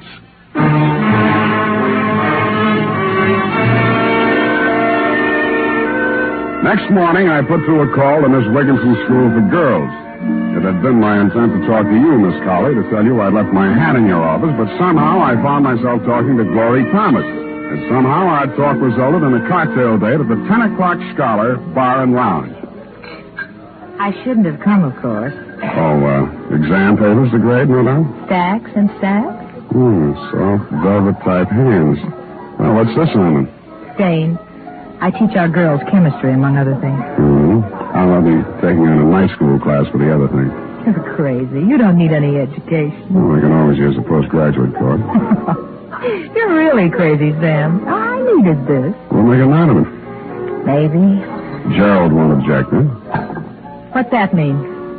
Who have you been talking to? That hateful old woman? Mrs. Kavanaugh wants to put the boots to you, Glory. She called me in to frame you. I could kill her. Oh, easy now, Glory. Don't talk to me. I thought I could take it. I thought I could be patient and wait while Jerry ironed everything out. But not now, though. I hate that selfish, domineering old woman. I hate her nephew, and I hate you. Well, that'll do to start with, honey. Now let's go down my list. I hate... Oh, let me go. I've had all I can take for one night. Wait a minute, Glory.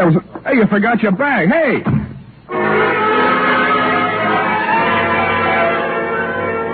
She disappeared around the corner as I came out into the street. It was starting to rain. As I stepped off the curb, I slipped and turned my ankle.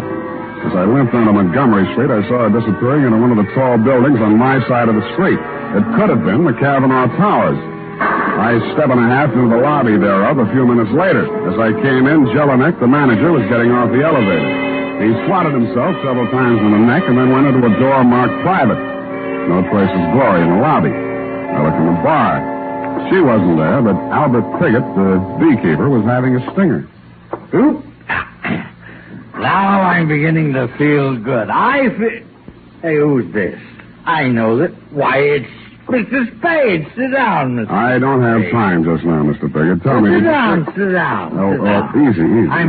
I'm fired. Have you heard? I'm fired. Just a worker out of work. Turned out by the Queen Bee. Well, I'm sorry, Mr. Piggott. I imagine Mrs. Kavanaugh wasn't too easy to work for. I told her to keep away from the bees when I wasn't there. Well, she's gone and disobeyed me. One of the workers must have stung her. She's got a temper, you know. Ooh, my. Must have smashed the eye with her stick. Bees everywhere, all over. And then she fired me. When was this, and why did she fire you? Just now, maybe half an hour ago. I knocked, and then there wasn't any answer, and then I let myself in. It was all dark. I couldn't even see her. Heard the bees, of course, but couldn't... Ooh, sorry. And I said, Mrs. Kavanaugh, you disobeyed me. And in this voice, this awful voice, she says, Mr. Piggott, you're fired. Get out. This awful voice from the dark. And Mr. Piggott, mind you. Never before just Piggott this and Piggott that. And hey, where are you going? Hey! I didn't bother to stop at the desk to get myself announced. I took the passenger elevator, then operated the penthouse elevator myself. No hand. Nobody answered my ring. The door was unlocked. I went inside. Crossed through the empty apartment to the terrace. The rain had just stopped, and the sunset cut a sudden shaft.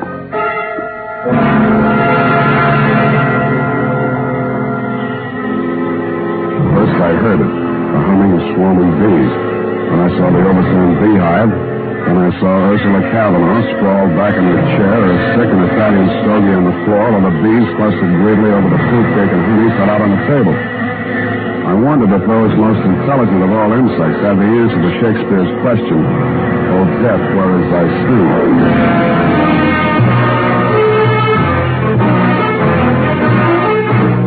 The makers of Wild Root Cream Oil are presenting the weekly Sunday adventure of Dashiell Hammett's famous private detective, Sam Spade.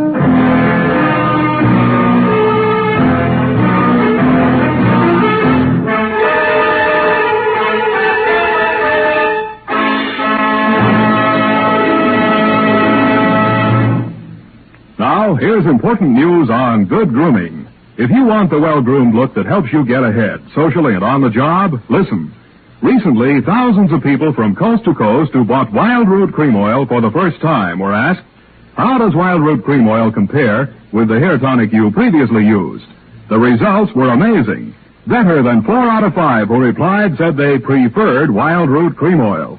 Remember, non-alcoholic Wild Root Cream Oil contains lanolin. It grooms the hair naturally, relieves dryness, and removes loose, ugly dandruff.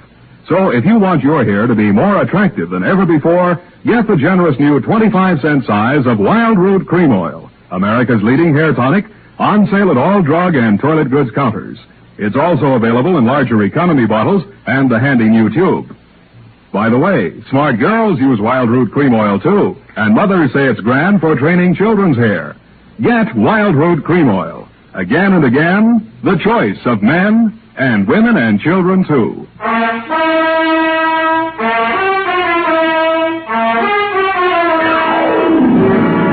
And now back to the Queen Bee Caper. Tonight's adventure with Sam Spade.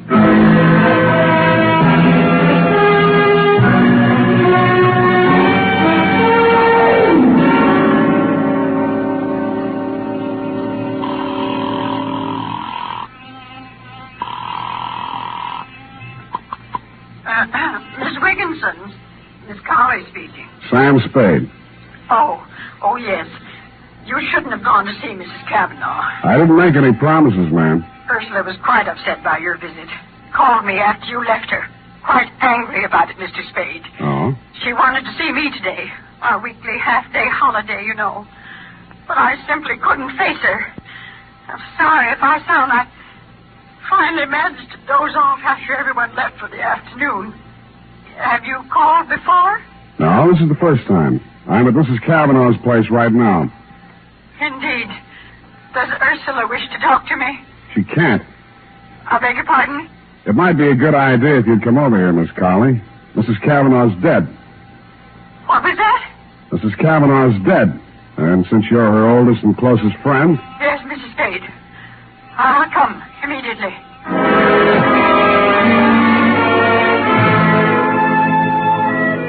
Well, you came on over, Miss Colley, but meanwhile, nephew Gerald Long arrived, also Piggott, whom I called down at the bar, and who sobered up with remarkable rapidity on hearing the news. Gerald was shaken up by his great aunt's demise. We waited for the family doctor to arrive and watched Piggott entice the bees back into the hive. You turned up soon after and tried to soothe Gerald's nerves. The hotel manager, Jelinek, also flooded in.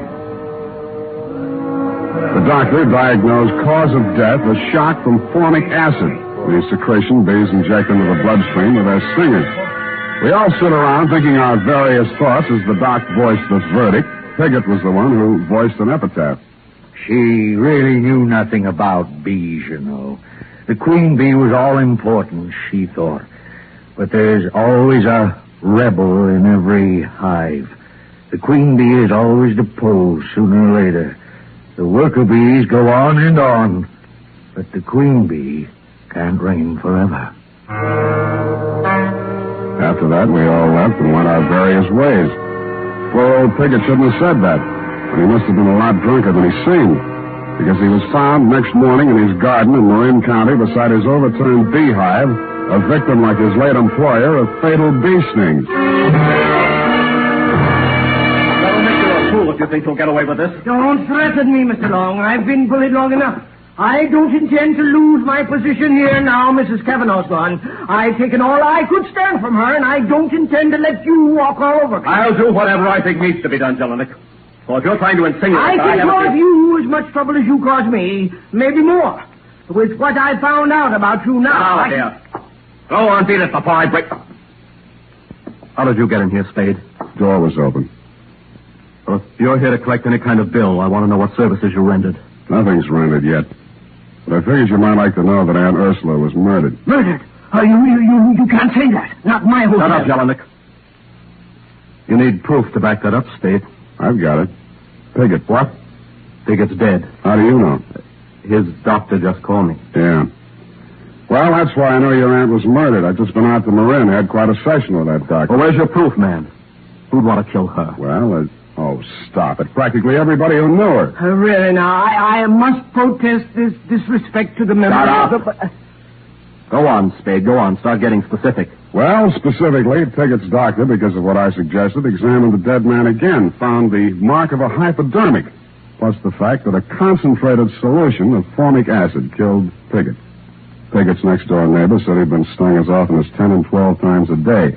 That meant he'd built up a certain immunization to bee stings. Are you suggesting that someone murdered him with an injection of commercial formic acid? I thought I'd made that fairly clear. And what would the motive be? To keep him from talking about his employer's murder. I see. Well, is that all? Yeah, except that his neighbor told me somebody answering your description called on him this afternoon. Mike. Oh. Well, yes, but Spade, look here, I can explain that. Oh, me. Hello. Yeah, hello, darling. I'll be through in about an hour. Just got to check supplies in the chem lab, and then I'll be home and show you what a cook I am. You better be pretty I'm sorry, just a second. Here's Gerald.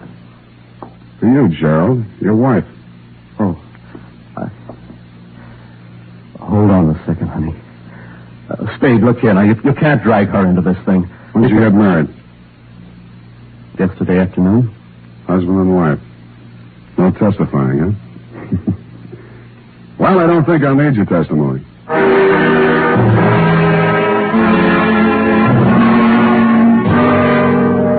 Jelinek's face fell 4 inches into his ascot tie as he heard himself lose exclusive hush money rights to the above information. Pausing only to enjoy a hearty laugh at his discomfiture, I went on to my next and final port of call, Miss Wigginson's School for Girls. This time, there was no girlish tittering as I entered, Miss Colley. No dewy young Amazons clutching hockey sticks in their grubby little hands. For a very good reason, as you told me. My girls are dismissed for the day, Mr. Spade. Because of poor Ursula, of course. Really disrupts our routine. First our weekly half-day holiday yesterday, and now today. Yeah, I'd like to talk to Miss Thomas in the chemistry lab, she is, I think. Very well. I'll take you to her. She knows nothing about first meeting. I've talked to her. Oh, well, in here. Yes? Oh. What do you want? Thought we might talk. There's nothing to talk about. Well, we could talk about this hypodermic needle. Put that down. I'm using it for an experiment. Or, how about a formula, HCOOH or CH2O2? What? It's formic acid. Mm-hmm. Miss Conley, you said yesterday was a half-day holiday. Did Miss Thomas stay here in school? Why, no. She rarely does on Wednesday afternoon. That's why Mrs. Cavanaugh had a visitor, didn't she, Glory? Did she? After you ran away from me? All right. I did go up to see her. I was so mad about what you told me. I intended to hand in my resignation and give her a piece of my mind, and but she was dead when I got there. Oh, Glory, no. And I just got panic-stricken and ran. Yeah, murder's a pretty scary thing. Murder? What do you mean, Mr. Spade? Mrs. Cavanaugh died from a hypodose of formic acid. Somebody familiar with chemistry would use that method. Then that could mean... The acid could be made up in this lab. The hypodermic could be this one here. I didn't kill her. I didn't. You say you were scared. You were so scared you ran all the way to City Hall and married her nephew. So you found out? Jelinek found out first. He intended to squeal the old lady, but she was dead when he got back. He knew her will disinherited Gerald if he married without her auntie's approval while she was still alive. We married after she was dead. But that didn't matter. After I saw you, I told Jerry if he was any sort of man, he'd marry me, will or no will. He did. And yet this morning he drove over to Marin County to see old Piggott. You think he was trying to shield me? I tell you, she was dead when I got into that room. I don't know anything about Piggott. One moment. I believe I recall that Mr. Piggott said Ursula spoke to him when she discharged him. Glory, you must be mistaken about the time you entered that room.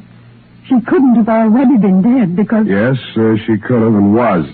The killer was almost caught by Piggott. She hid behind the curtain in the dark and spoke to him. Miss Cavanaugh was already dead, but... I see. Mr. Piggott thought it was Ursula's voice, but it was yours, Glory. No, it was yours, Miss Colley. What? You committed both murders. You had access to the murder weapon. You had the half-day holiday to do it in. Mr. Spade. Even at that moment, the finishing school schoolmarm had to say Mr. Piggott. And I'm not sorry for it. Ursula misused her power shamefully. And now the queen bees deposed again. You're brighter than most men, Mr. Spade. You, too, understood the significance of Mr. Piggott's remarks last night. Yeah, I could have been a little brighter, a little sooner. You helped give yourself away when you asked me if I'd called you earlier yesterday afternoon. Why, Sam? How could she? Well, Cavanaugh bullied her since childhood. Then you came on the staff and your ability scared her. The queen bee being deposed and whatnot. When Cavanaugh wanted you framed, she saw a chance to get rid of both of you. She hoped her murder would look like an accident, but if it was recognized as murder, you'd be the logical suspect. Oh, you're much too clever, Mr. Spade. Let's get it over with. Yeah, let's. It's up to those drones at homicide from here on in.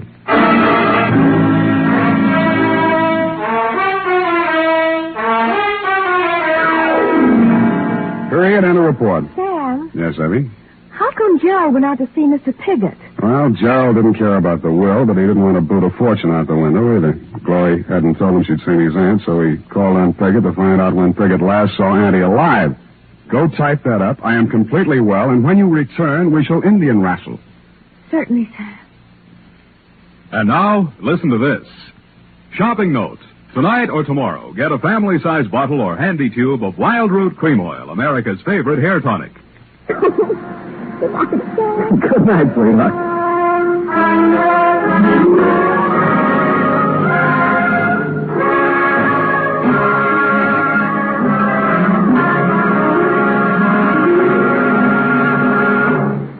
The Adventures of Sam Spade, Dashiell Hammett's famous private detective, are produced and directed by William Spear.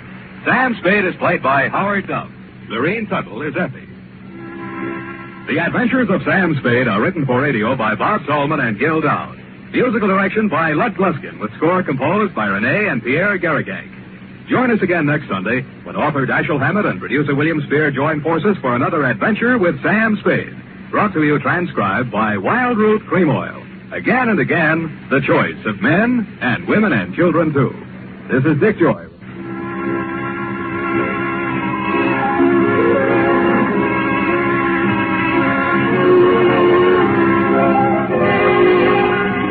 This is CBS, the Columbia Broadcasting System. The National Broadcasting Company presents The Adventures of Sam Spade, Detective.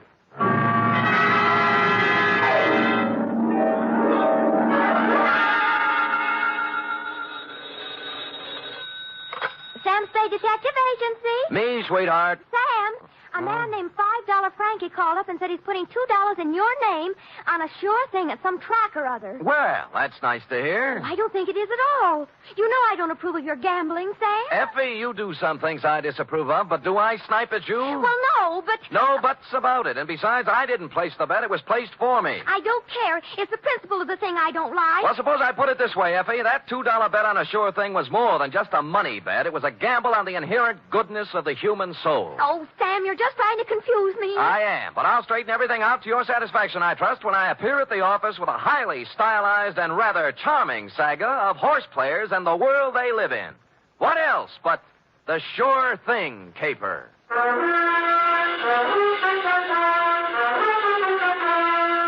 NBC, William Spear, radio's outstanding producer, director of mystery and crime drama, brings you the greatest private detective of them all in The Adventures of Sam Spade.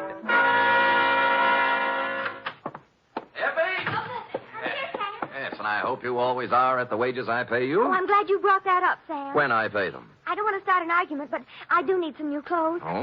You want me to put up a good front, don't you? I will rephrase my answer. Yes. Well?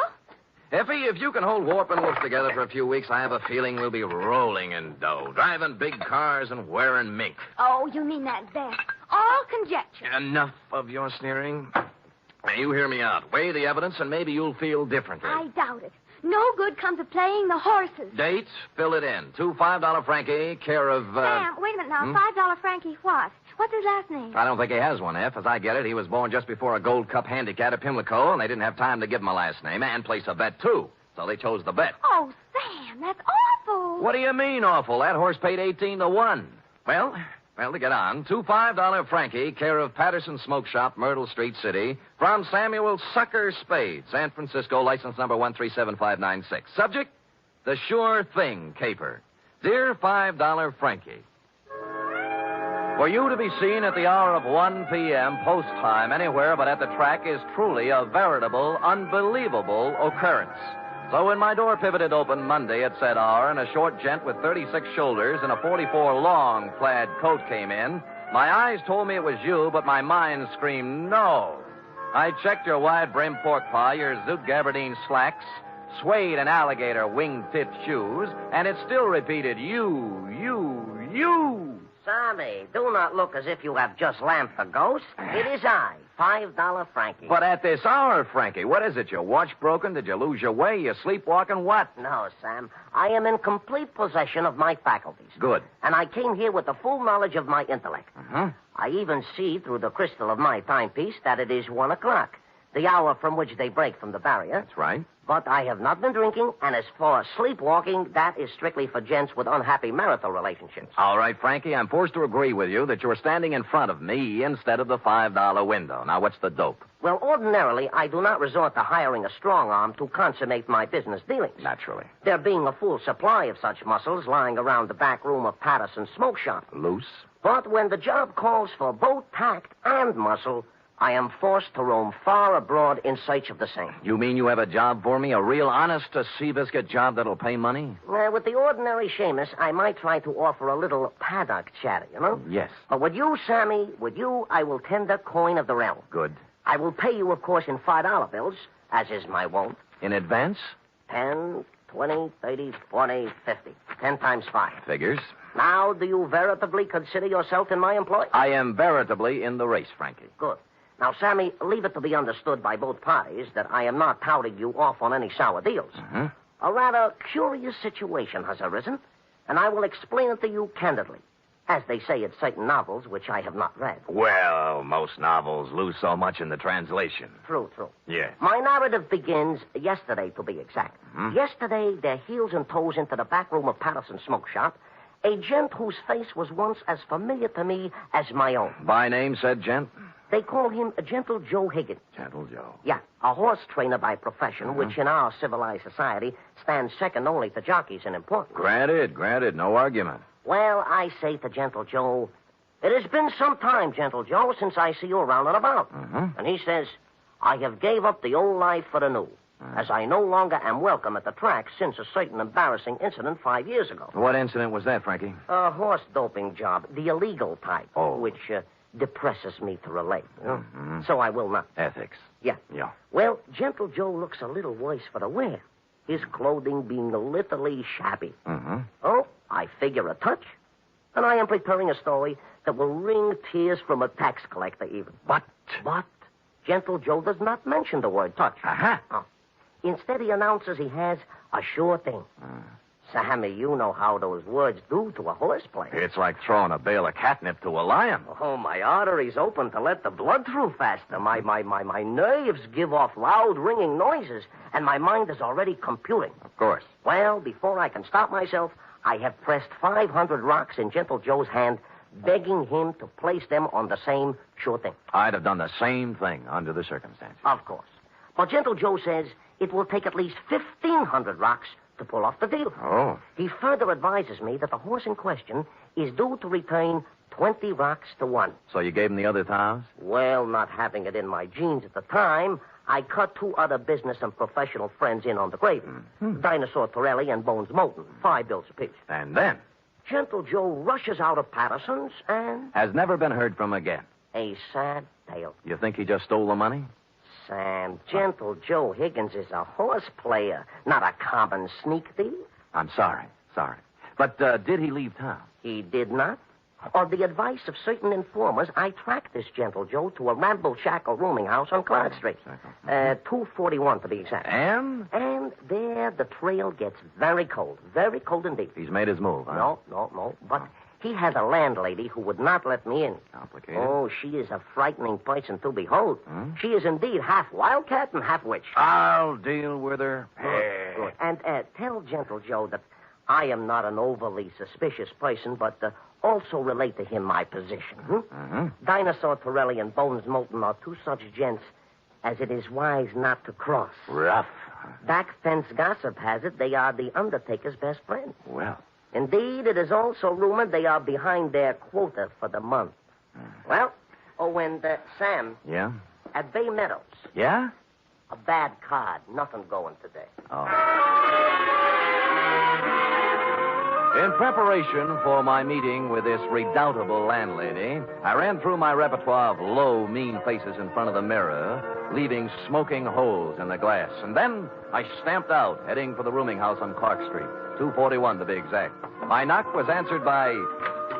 Well, it was even worse than you told me. She was gumming a sen-sen. What are you standing there for? You're shading my geraniums. Oh, no. Well, sir? Speak up, Curly. I ain't got all day. Madam, perchance do you house in this quaint colonial inn a fine old gentleman called Gentle Joe Higgins? You the Lord? No, I'm in business for myself. See this? Oh, one thing I hate worse than the law is private detectives. Can't trust them. No, cheap, never have any money. Look. Never want to pay anything. Look. Always want something for nothing. A surly, no good lot of pocket pickers who should all be boiled in oil and thrown in a pit full of snarling One beasts moment, of prey. Madam, look at this. Ooh, Yeah. well, that's the kind of crinkling I'd like to hear. I thought you would. Wouldn't mind having a mattress stuffed full of that green paper. It is a pleasure, distinctly, to be able to present it to such a charming, witty, and gay woman, I guess, as yourself. Now, Come in, Bright Eyes. Yes. Now, where did you say Gentle Joe could be located? Second door to the left. Thank you, kindly. Only he ain't in. Gone out somewhere, he has. Your timing, madam, and I should add Defarge, was a little sadistic. Now, give me my 5 back. You ain't heard my proposition yet. I've heard enough. Madam, you have acted in a very hateful manner.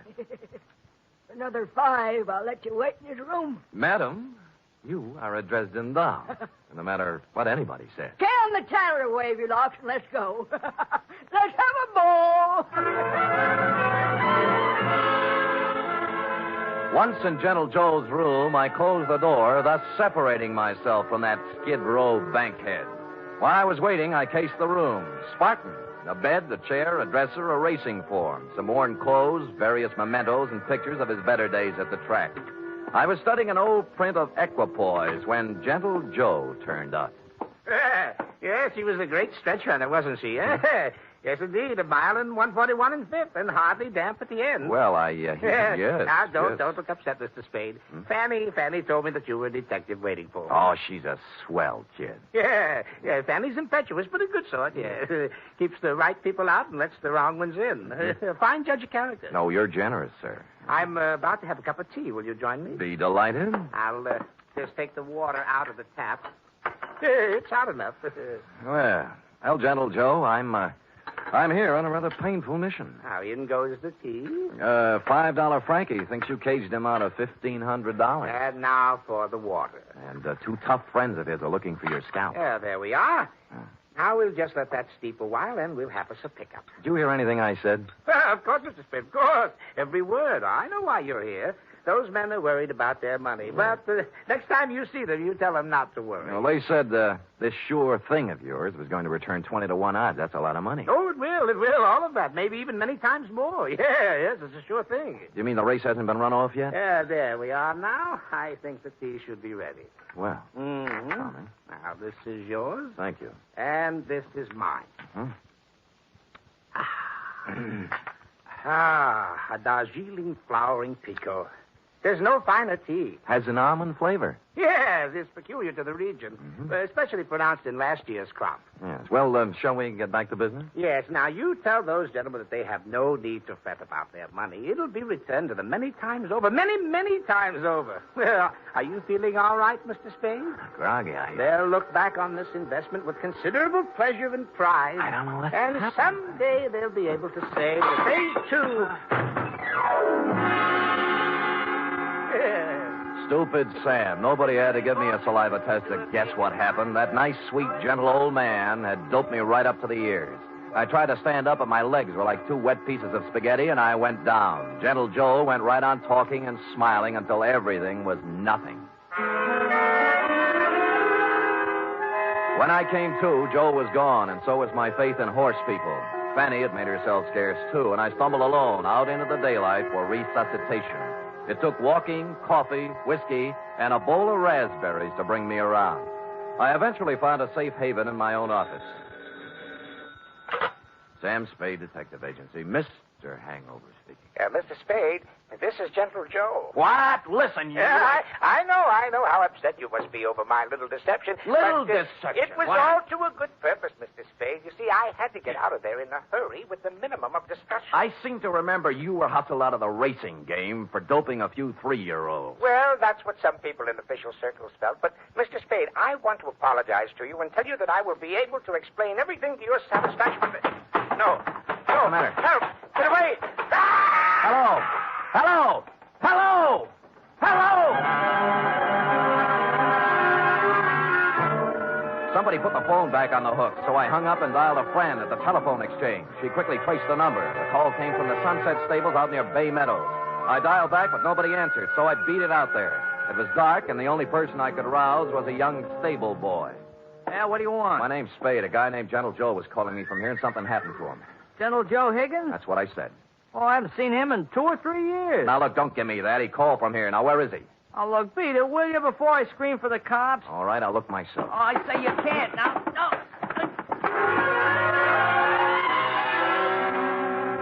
But I did.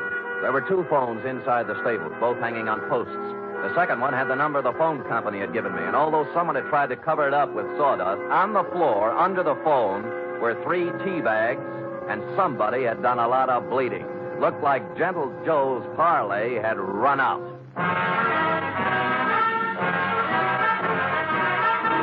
You are listening to the weekly adventure of radio's most famous detective, Sam Spade.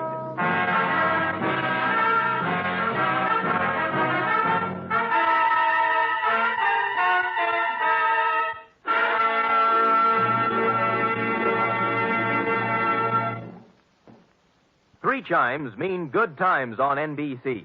There's music and mystery on NBC every Saturday night. For music tomorrow, your hit parade brings you the top tunes in the land as selected by you and presented by Raymond Scott's Orchestra, Snooky Lanston, and Eileen Wilson. For mystery tomorrow, Herbert Marshall stars as the man called X. In all the strange and far-off places of the world, wherever there is intrigue, danger, and romance, there you will find the man called X. Hear him tomorrow night.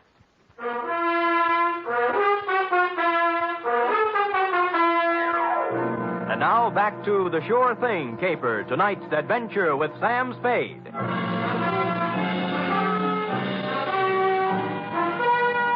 I collared the stable boy and questioned him about the blood under the phone and about what could have happened to Gentle Joe Higgins. Nothing. Just wouldn't talk, and he was too small to beat up. So I went looking for the stable manager. He lived in a small white house behind the exercise ring.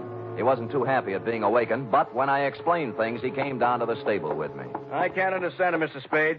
Gentle Joe Higgins hasn't been around here for at least 2 years. That's what the boy told me. You see, for doping a horse once, he can't come near a track or a stable. If we let him hang around here, the racing commission would fine us. Well, he called from here and something happened to him. The number the phone company gave me matches up with one of your phones. And there was a lot of blood on the floor, too. Well, here we are. Now, which phone was it? That one. All right, let's look at it. This is the phone, and here's the... Wait a minute. Come in here, you. Let go of me, you big... Let go! Now, tell Mr. Kemp here what was on the floor when I came in. Nothing. Nothing but sawdust. I tell you there was blood there. No, honest, nothing. Mr. Spade, this boy's been with me for 5 years. He's perfectly reliable. Well, so am I. Well, what do you think happened? I think somebody used this old man for a punching bag. Maybe you'd better go home and sleep on it, Mr. Spade. We'll talk about it tomorrow. Look, don't humor me. Make this kid talk. Mr. Kemp, this guy's taffy. Danny, are you certain there was no blood or no Gentle Joe? Mr. Kemp, I'd swear on my father's grave if necessary. You see, Mr. Spade? I calmed down in a little while and searched the place myself. I came up with exactly nothing but an attack of hay fever and a horsey smell. And I suddenly wondered why I cared about Gentle Joe at all after what he'd done to me. So I went home and called $5 Frankie. You say you have conversed with Gentle Joe? Twice, and both under rather trying circumstances, Frankie. Once I was doped, and once something happened to him. Uh-huh. I take it he did not heed the message I employed you to convey. So far, he hasn't heeded anything. Then he is, without a doubt, in considerable trouble. I would say so. It seems that my business associates, Dinosaur Torelli and Bones Moulton, have blown their tops and gone looking for Gentle Joe with something special in mind. Mm-hmm. Something like assassination. I was afraid of that. Mayhaps they have already contacted Gentle Joe for an accounting. Certainly mayhaps. I think they've already mowed him down. And there is nothing further for us to converse about, Sam. It is history, and it will be recorded thusly. Well, if you say so. And if I might tender a bit of advice, I would say, hop into the Simmons, Sammy, and knock yourself off a few hours of that ever-loving forgetfulness. And when you arise, you will have erased from your mind the names of Gentle Joe Higgins and yours truly, $5 Frankie, for some time to come. I was tired, and it seemed smart to take his advice. So I did. I went to bed. It must have been 3 a.m. when something woke me up. It was a ghost with a big white head tiptoeing into my room. The thought was so absurd that I turned over and started back to sleep. That's when the ghost touched me, and I grabbed for him. Wait, hey, let me go, Mr. Spade. Let me go. It's me, Gentle Joe. Will I turn on a light? Of course, I look a little different. The bandages around my head look like a turban. What happened to you? I was in Mr. Kemp's house when you were searching the stable. Stupid me. I should have come out then, but I didn't. And then I got to thinking I certainly owed you some kind of an explanation. So I found your address and came here. All right, I'll collect the explanation. Now, first, what was the dope for? Well, I was afraid you might take me back to $5 Frankie and his friends before I did what I had to do. Would you care to tell me what that was? I wanted to buy a horse. With their money? Yes, with their money. They thought you were betting it on a horse, a sure thing. I know, but let me explain. I was thrown off the tracks for doping a horse. I needed money, but that's another story. After 5 years, I could get my trainer's license back. Tell me more. Do you know what it is to love horse flesh and not be able to go near it for 5 years? No, the bangtail bug never got me. You can't con guys like Frankie and his thugs out of some money to buy a horse whenever you want one. There's more to the story. The horse I doped didn't get into the race. And the jockey had to ride another mount. He was thrown and killed. Well, it was too bad. I felt that I'd murdered the man. His name was Sandy Bean. Sandy Bean? That stable boy at Sunset Stables any relative? His son. Oh. His wife and son ran out of money, and they've had a hard time of it. I've worked as a janitor for the past 5 years trying to raise enough money to buy them a horse to help make up for what I did. How much did you save? Only $1,500. The horse I wanted, a 2-year-old named Sure Thing, cost $3,000. Well, things are beginning to clear up now. How did you figure you could take money from Frankie to buy it? Well, Frankie and his friends made a lot of money off Sandy Bean when he rode. I figured it wouldn't hurt them to pay a little of it back. Well, I don't think they'd see it that way. I wasn't stealing the money. I was going to give each of them a 10% of the horse. I didn't dare tell it until after I bought it. Mm-hmm. Well, Gentle Joe, maybe they'll see the light, but I doubt it. I was going to take 10% for training her, give the other 60 to Mrs. Bean and her son, Danny. He'll make a good jockey. And Sure Thing is a great horse. I know. They'll make a lot of money off of it. It's a noble plan. Tomorrow my 5 years is up, and I wanted to give them the horse then. I see. Who roughed you up when I was talking to you on the phone? Danny was backing a horse into the stable, and it got excited. Started kicking, and I was in the way. I thought maybe you'd been done in. I know. That's why I came to see you and explain things. Can you do anything to help me? Well, All right, everybody, just stay where we are. There's no need to wave a gun around here. Get up, you. Gentle Joe, we've been looking for you around and about. Now, Dinosaur, now look. Here all we wish to hear from you, Joe. Come along. Look, you're not going to take him out of here without a fight. We wouldn't mind this at all, inasmuch as we come equipped with a little artillery. Bones, I didn't steal that money. Shut up. All right, knock it off. You want some of the Sam? Yeah, if you think you can do it.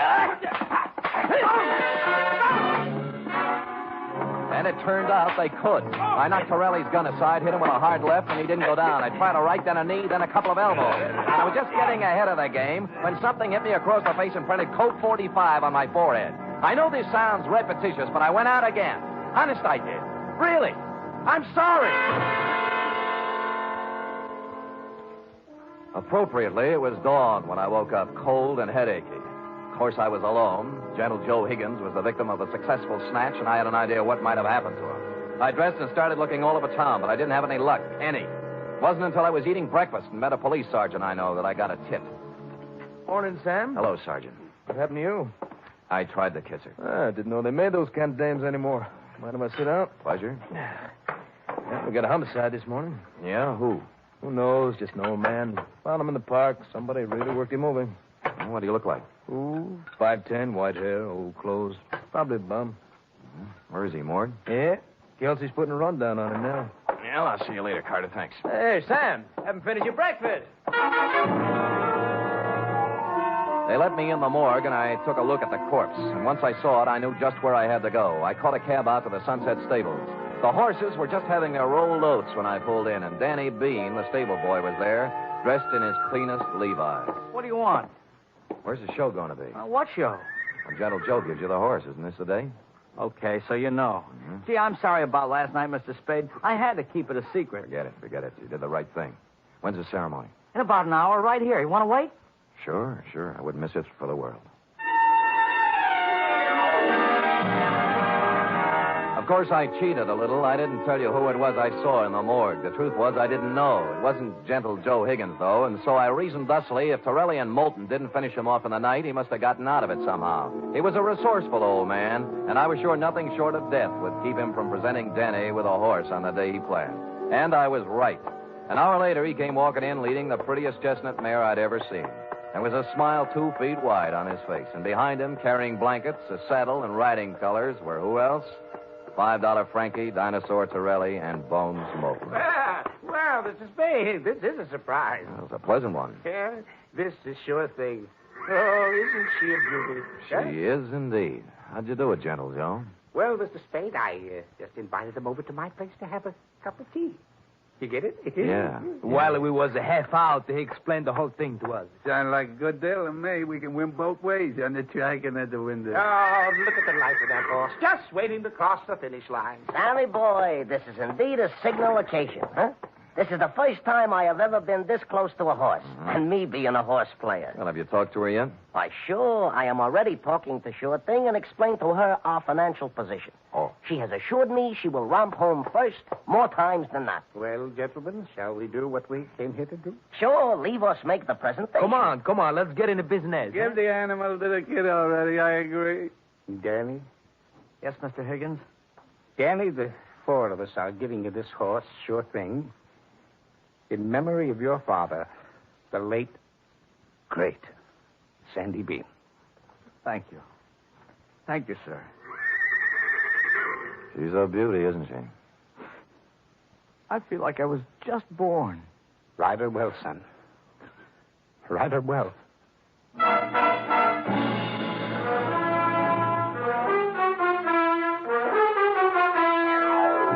And I think he will. Period. End of report. Oh, Sam. It was so beautiful. A simple, old-fashioned type story, F. We feel we can use one now and then. And I'm glad nothing happened to anybody. Because I just loved them all. Everything considered, F, they weren't half bad. Now, how about typing it up? Oh, I'd love to.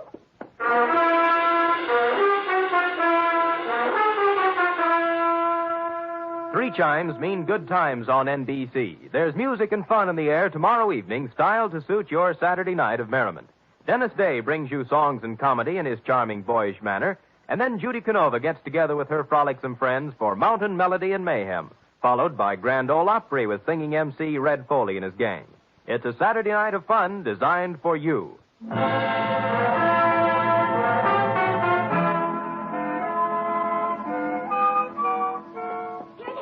All typed up. Now, let me see now. Mm-hmm. You captured $5 Frankie's peculiar style. Perfect. And that wasn't easy. Oh, Sam, I was just thinking. Oh? We ought to contribute something along with everybody else.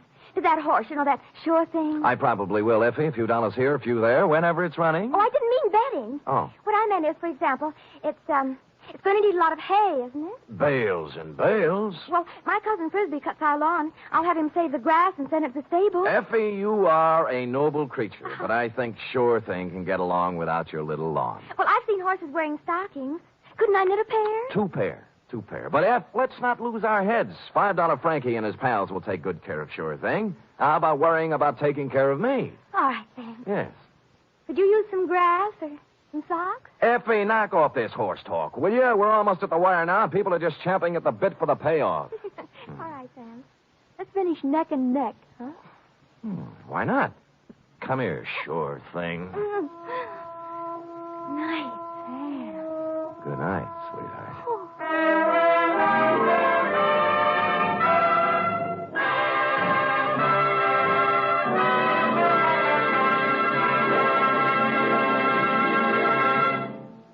The Adventures of Sam Spade are produced, edited, and directed by William Spear. Sam Spade was played by Stephen Dunn. Lorene Tuttle is Effie. Wally Mayer was Gentle Joe. Script for tonight's adventure by John Michael Hayes. Musical scoring by Lud Gluskin, conducted by Robert Armbruster.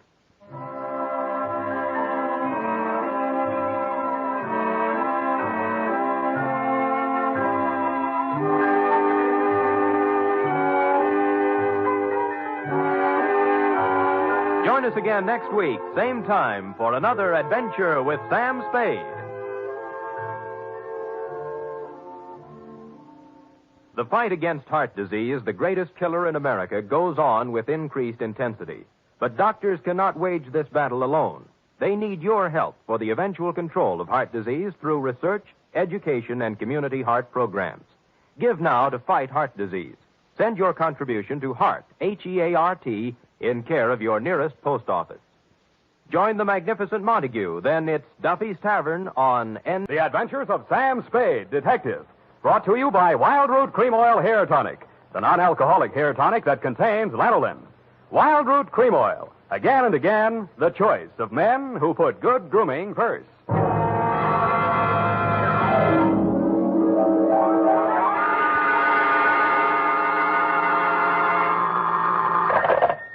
Sam Spade, Detective Agency. Good evening. That sounds funny in dialect. Good evening to you, and happy 4th of July, Bernadine Hemp. Oh, Mr. Spade. What was the capper? Don't you mean caper? No, the capper. The high point of the caper. The climax. climax, the crescendo, the pinafore. Now, that's better. For a minute, I was afraid you were learning English. Oh, no. I'm studying Spanish. Soy infeliz que inicia... Yeah. Mucho interesting. Gracias. Shall I go home now? No, mal suerte. There's a little matter of murder in 2 languages, neither of which is Spanish, so stay where you are. I'll be right down to dictate my report on the Rushlight Diamond caper.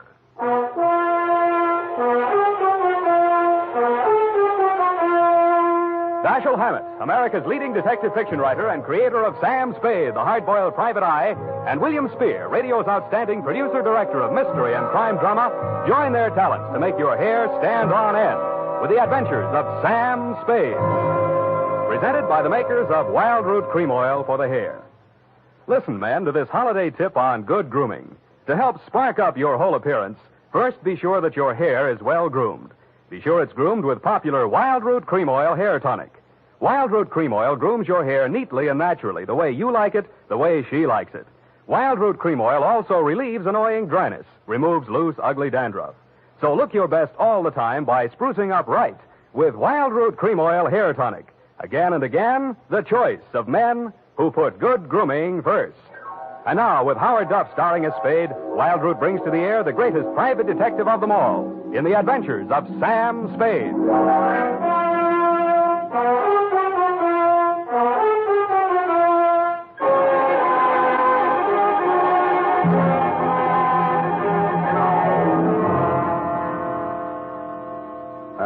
Date, July 4, 1948, to Mrs. May Rushlight, 21A, Granite Court. From Samuel Spade, license number 137596. Subject, the Rushlight Diamond. Dear Mrs. Rushlight, it was the kind of nice, relaxing assignment that comes my way just often enough to remind me that gumshoeing can be respectable. There was an air of quiet elegance about 21A, Granite Court, and about the butler who answered the door. He took in my rented gray topper and doeskin gloves, nodded approvingly at my wing collar, watered silk ascot, pearl gray waistcoat, morning coat, pinstripe trousers, and my spats with the mother of pearl buttons, and asked me if I were a florist. I set him to rights, and he led me up a flight of stairs to the early A.M. annex of your morning room. Mr. Samuel Spade. You're just on time, Mr. Spade. Mrs. Rushlight will be pleased. I'm Nancy Ward, Mrs. Rushlight's social secretary, and if you don't think that's tough to say, try it. Mrs. Rushlight's socials? What's tough about that? You'll do. Definitely you'll do. Shall we dance? I will dance at her wedding. But don't get me wrong, I'm not secretly in love with Ralph Rushlight, and the bride is lovely. Just hate to see all that money going down the drain. Is there anything else you think I should know? You know what your job is. You're supposed to guard the wedding presents. That's simple because it's nothing but a lot of cheap silver. And stay away from the champagne. It's non-vintage. The food will be foul. The guests are the most dismal aggregation ever assembled. Sounds like a lovely party. I arranged the whole thing. I told you she's a lovely bride. What'd she ever do to you? I'd rather not say. I don't want to sound bitter. This way, Mr. Spade. The old hat. Mrs. Rushlight will see you now. Thank you, Florence Nightingale. Nancy? Oh. This is it, darling. Mr. Spade, come over here, young man, so I can get a better look at you. How's this? It's good. Turn around. Yes, you'll do. That'll be all, Nancy. Couldn't I be finishing up these place cards while you talk? Take them with you. Do them outside. Very well. Nosy girl. But nice. Nice nose. Oh, you too, eh? Well, I agree. That's why I'm marrying off my nephew to that wretched girl, Lotta Van Eyck. Have you ever seen Bugs Bunny, Mr. Spade? You don't mean the... They protrude. The ears? No, the teeth. Oh. As my late husband used to say of her mother, she could eat a tomato through a tennis racket. Oh. There's only one thing that'll prevent this wedding from being an utter disaster. She doesn't understand much English. Uh-huh. What's the matter with your nephew? A great deal, but it doesn't show. Suffice it to say, he has criminal tendencies and the mentality of a snail. Mrs. Rushlight, I don't like to seem forward, but why are you telling me all this? Oh, you're supposed to mingle with the guests. You'll need some conversation. Now, as to your assignment. The bride, being what she is, the wedding presents are hardly worth guarding, except for one. Ironically enough, it's from me. What is it, a machine gun? Oh, that's good. Oh, excuse me, I must write that down. And then tear it up immediately. Oh, dear. No, Mr. Spade. But it's bad luck, the Rushlight Diamond. You've heard of it? Something about it in the American Weekly a while back, wasn't there? Yes. It's not as large as the Hope diamond, but there's not a flaw in it. My late husband, Roy Rushlight, bought it for his first wife. She sank with the SS General Slocum in Hellgate, the East River, 1904, over 1,000 lives lost. Luckily, she was wearing a paste copy at the time. I was only a young girl when I married Mr. Rushlight, and fool that I was, I signed anything his lawyers asked me to sign.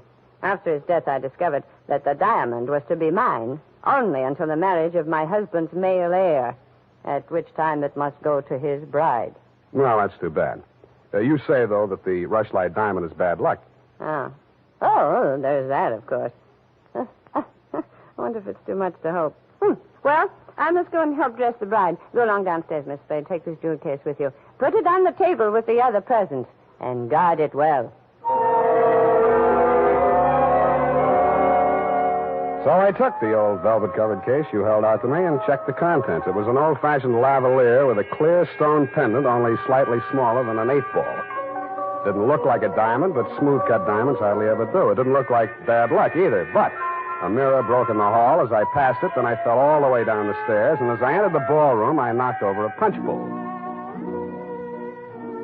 Nothing really terrible happened until just before dark when the guests began to arrive. In theory, a detective guarding wedding presents is supposed to make himself indistinguishable from the other guests. In practice, it never works out that way. He has to spend most of his time within sight of the booty, so he is very easily spotted. I don't believe it. He's too good looking. Oh, but he must be. He's not anybody we know. Well, ask him. It's leap year. Oh, here comes Colonel Bixby. He'll know. Well. Beauty gathered round the booty, eh? And much more beauty than booty, though. Say, when are they going to hang the diamond on that drip? No, there's no way to talk about the blushing bride. Is that it in the crummy old case there? That case is heirloom, young lady. The stone that reposes in it is worth a king's ransom. Now take your grubby hands elsewhere. Yeah, but you go on. Well, just because he's going to give the bride away, thinks he can order everyone around. Mr. Spade, allow me to congratulate you, sir. These affairs, one all too often sees the detective on guard duty at the punch bowl. I was forewarned. Oh, yes, very bad champagne, flat. I'll be glad when these ill-starred nuptials are consummated. And by the way, Bixby's my name, Colonel Lysander Bixby. Colonel? It is my melancholy and thankless duty to give the bride away to the hapless groom, Ralph Rushlight. However, it's much better to give than to receive. You tell that to May Rushlight, eh? Quite a trinket. Mustn't touch. Grubby hands, remember? Oh, sense of humor as well as sense of duty, eh? Candidly, if I knew a place to fence it, I'd be the... Colonel Bixby. Oh, Miss Ward. How lovely you look. Poor Ralph. Mrs. Rushlight asked me to warn you to get ready. The bride will be down any moment. Oh, good grief. Well, I suppose I must steel myself. Where did I leave my glass? Keep your eye on that old goat, Mr. Spade. I don't trust him. Who is he? He's the only one here who knows why this wedding's happening. It's the bride's foster father. You mean he's got something on the family? You'll never know how much until you kiss the bride. Look, Nancy, it's none of my business, but I... Oh, starting. I'll have to go in now. Now, wait. What? How does it go? Speak now or forever hold your peace? No, I can't do that. Thank you for understanding.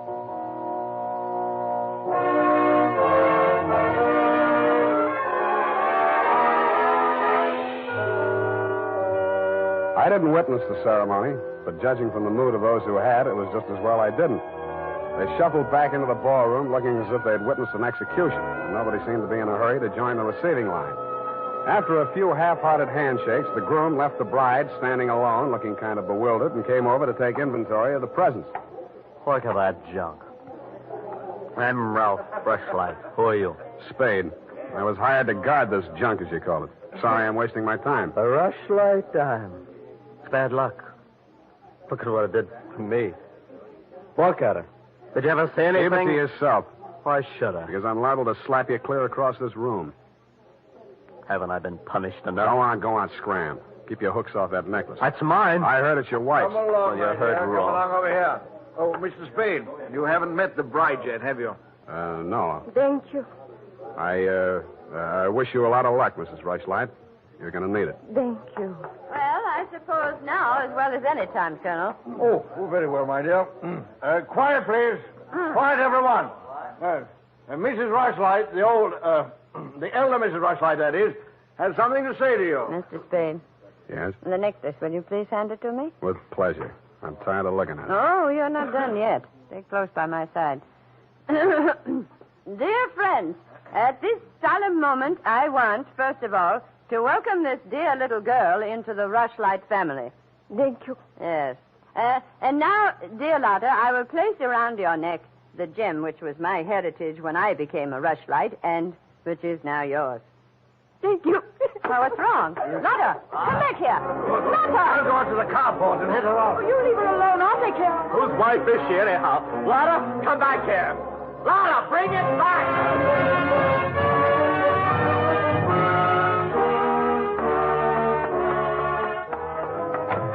I was almost ashamed of joining the chase, but I had to because I'd been hired to guard the Rushlight Diamond, and for my money, the best way to do that was to help her get away. Somebody got to her before I did. A strip of wedding gown satin marked the spot.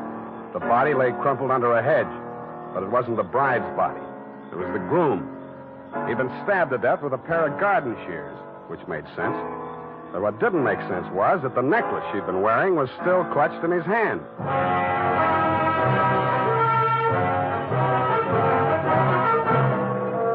The makers of Wild Root Cream Oil are presenting the weekly Sunday adventure of Dashiell Hammett's famous private detective, Sam Spade.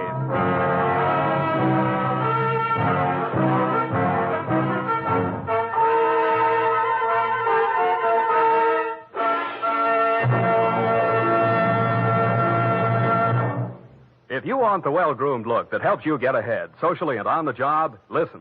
Recently, thousands of people from coast to coast who bought Wild Root Cream Oil for the first time were asked, how does Wild Root Cream Oil compare with the hair tonic you previously used? Better than 4 out of 5 who replied said they preferred Wild Root Cream Oil. And no wonder. Wild Root Cream Oil grooms the hair neatly and naturally, relieves annoying dryness, and removes loose dandruff. What's more, non-alcoholic Wild Root Cream Oil is the only leading hair tonic that contains soothing lanolin. So ask for Wild Root Cream Oil Hair Tonic. Again and again, the choice of men who put good grooming first. By the way, smart girls use Wild Root Cream Oil, too, and mothers say it's grand for training children's hair.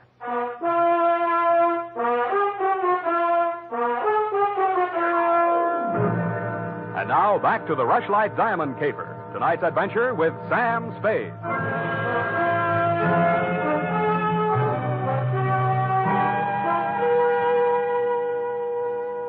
Number 21A Granite Court was teeming with motives and suspects. But the police were primarily interested in locating Lotta, the missing bride and widow of Ralph Rushlight. So was I. She looked like less work than the rest of you because if she had killed him, it was self-defense, if she knew enough English. By 10 in the a.m., when I checked in at my office, she was still successfully eluding the police dragnet. That was because nobody, including me, had thought of looking in my office. Wow. Good morning. Thank you. Is that all the English you know? Thank you. No. I want my necklace. The police have it. You go with me and tell them who I am. Okay, but first I have to know who you are. Where you came from, what your connection with Colonel Bixby is. I am in Macassar being born. In Macassar? Dutch colony. Uh-huh. My father there 7 years ago dying is. When I 13 years old have arrived. I see. Colonel Bixby in San Francisco, the financial representative for my father was. I am adopted to him, not for a father, but so he takes care of my monies, which coming of age am I a rich Dutch woman. Uh-huh. But legally, he's your foster father. Yeah. Also legally, I'm the wife of Rushlight. I want my necklace. You married him for the necklace? Yeah. Why did he marry you? For one half of necklace when we sell. But all everything to take he wishes. You and Ralph are going to divvy the take from the Rushlight diamond, you thought. Yeah. And what was the colonel going to get? Money from Mrs. Rushlight. Oh, no, wait, that doesn't make sense. Mrs. Rushlight stood to lose a small fortune by that marriage. Why should she pay the colonel to promote it? You the detective are. You said that. Where my necklace are. That I say. Yeah, well, look, I'm not as sure as I was. Wait just a minute. I'll check on it. Homicide, Lieutenant Dundee. Spade, Dundee. Oh, yes, Sam. What's new on the Rushlight caper? Oh, you know I can't talk about the case, Sam. Oh? I got a line on that girl. Oh? Where is she? You know I can't talk about that, Dundee. Oh, you can't you? Well, let's see if this doesn't change your mind. The necklace we found on Rushlight's body was a phony, a paste copy. Uh-huh. Does that make her guiltier than she was before? Well, now she's got a motive. Throws all our previous theories into a cocked hat. Now, where's the girl? She's in my office, Lieutenant dear. Come and get her. Thank you.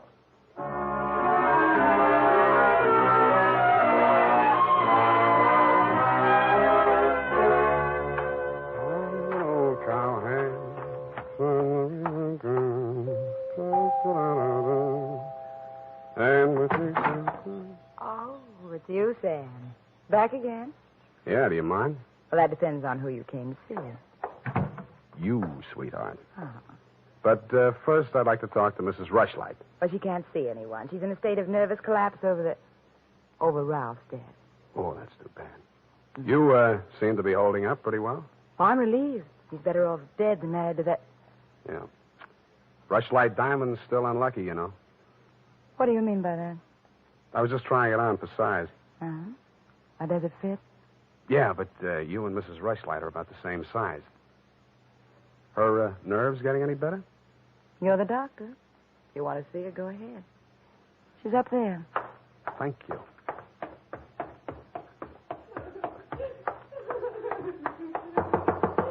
Mrs. Rushlight. Go away, I live. I'm sorry to break in on you like this, but I haven't got much time. How dare you? Nancy! Try this out, girl.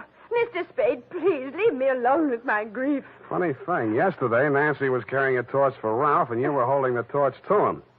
Today, it's different. Oh, good heavens. You don't think I'm grief-stricken over Ralph. Good. That's one less mystery. Mr. Spade, what do you want? Your nephew's killer. Oh, does it matter? It does to me. Somebody getting knocked off right under my nose is bad for private detectives everywhere. Oh. For a moment, I thought that...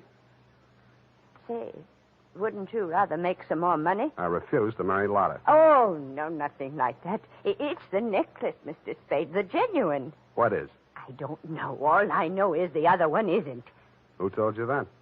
Well, the police know. It's in the papers, isn't it? Not yet. Well, how else would I learn? The murderer's the only one who could have told you, unless you're the murderer. I see. Very well, Mr. Spade. I'll tell you what I know. I'm not as wealthy as you might think. In fact, I have for 4 years lived from pillar to post, from hand to mouth, ragtag and bobtail, struggling to make ends meet. Yeah, what you mean is you're eking out a meager existence, keeping your head above water, one jump ahead of the sheriff, stalked by the grim specter of poverty. Is that right? Oh, how well you put it. In fact, Mr. Spade, I'm something of a crook.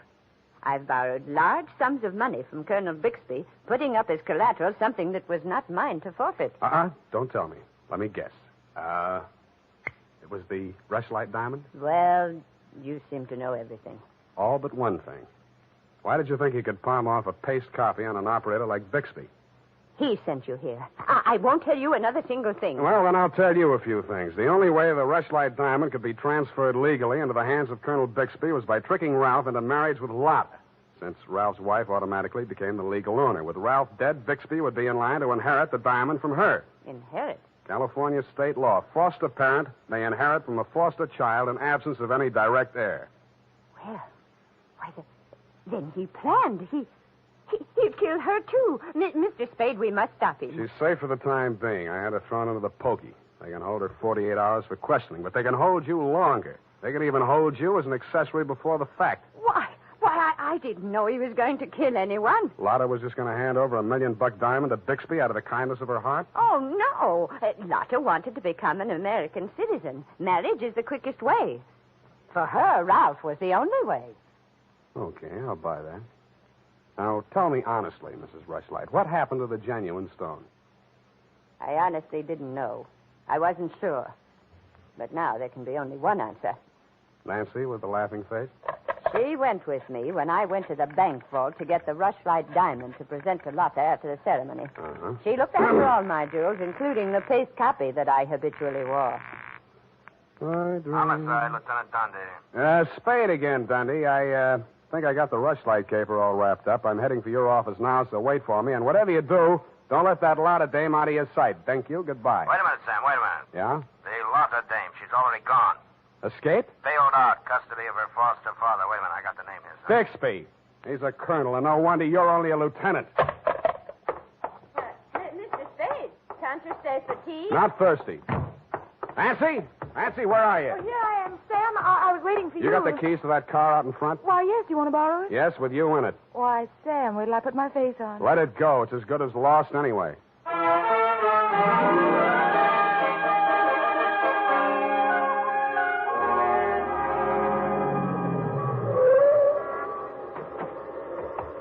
Come on. What is this place? Where are you taking me? Never mind. Just hang on. I'll fly you up to the second floor. Sam, that was a shot that sounded like Lotta. You stay here. Don't come in until I call you. Spade, what are you doing? Get back in there. Drop it. No. Drop it or I'll crack your elbow. That's better. Now sit down. I want to look this over. Looks real cute. Powder burns, gun beside the chair, and what's this? Well, a note in Dutch. It's a suicide note. She killed herself. I can almost believe that. You've handled this very well, considering the bad breaks you've had. Only one thing wrong. Do I scent a bargain? I don't have to bargain. I've got the diamond. All you've got is 2 murders wrapping on your thick noggin. And don't be absurd. I know who has the real necklace. Then you better talk to her directly. You can come in now. Sam, was that... Oh, that poor, homely little dame. What did she ever Stop, do? you're breaking my heart. She committed suicide. You know better than that. She committed suicide. If the colonel's price is right. Oh, I see. I'll put it to you directly. It's not easy to fence. It'll have to be cut. That'll decrease the value considerably. Say, $10,000, no questions asked. Pardon me, that suicide shot, it's ringing in my ears. I can't hear you. 20,000. 50. All right, 100,000. Sam, don't be a fool. Take it. I'll give you a real break, Colonel. That's the cops coming after you. Anything, Spade. What do you want me to do? I want you to try and get out of here. What are you going to do? There's the door. Go ahead. All right. Thank you, Colonel. All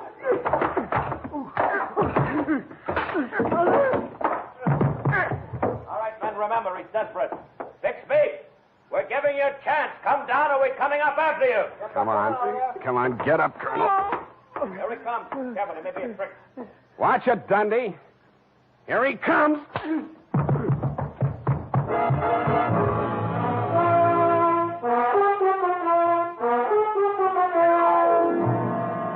And that, Mrs. Rushlight, is the crop. For a man that went down fighting, Colonel Bixby didn't need much persuading once they got him under the lights down at headquarters.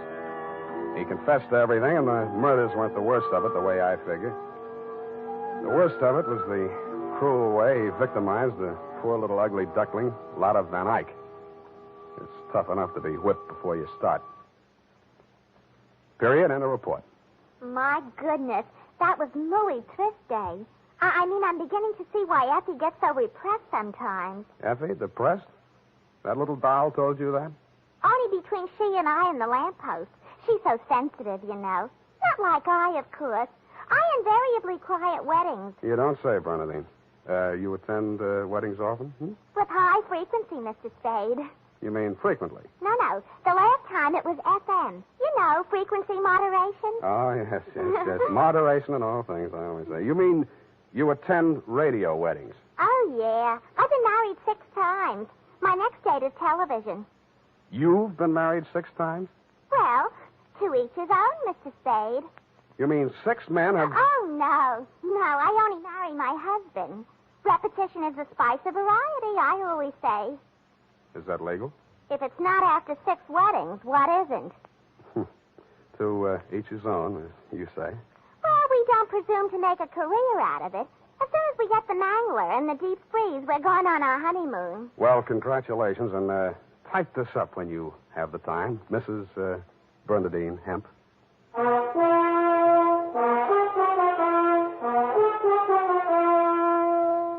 Every day, more and more men are turning to Wild Root Cream Oil for truly handsome hair. And that's not surprising, for what other leading hair tonic gives you these big advantages? It grooms the hair neatly and naturally, relieves dryness, removes loose dandruff. What's more, Wild Root Cream Oil is non-alcoholic and contains soothing lanolin. No wonder Wild Root Cream Oil is the favorite with so many millions of smart, particular men. Get Wild Root Cream Oil. Again and again, the choice of men who put good grooming first.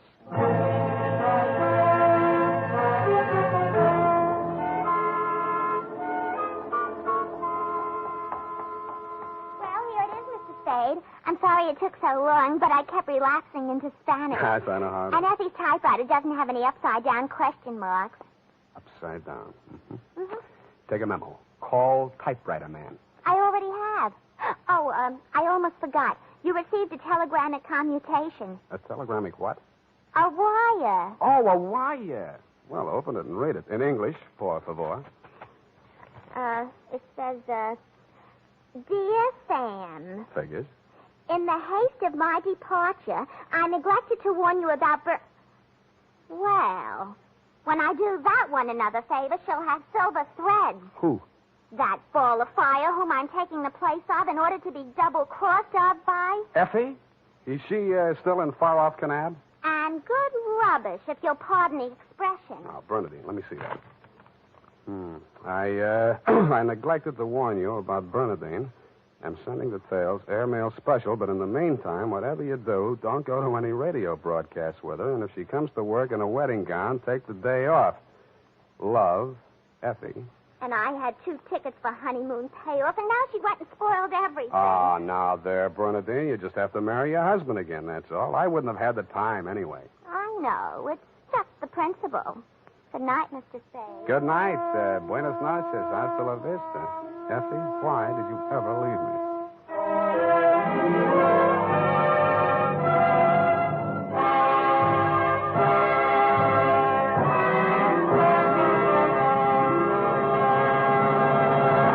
The Adventures of Sam Spade, Dashiell Hammett's famous private detective, are produced and directed by William Spear. Sam Spade is played by Howard Duff.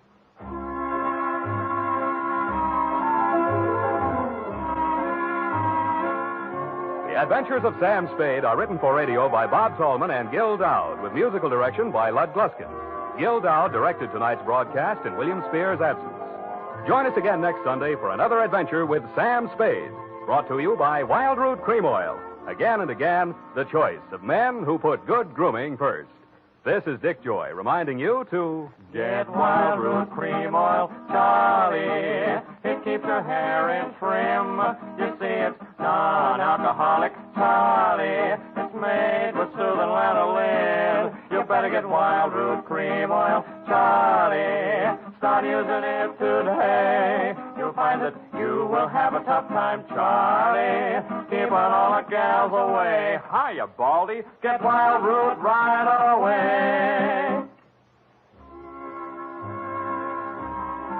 This is CBS, the Columbia Broadcasting System.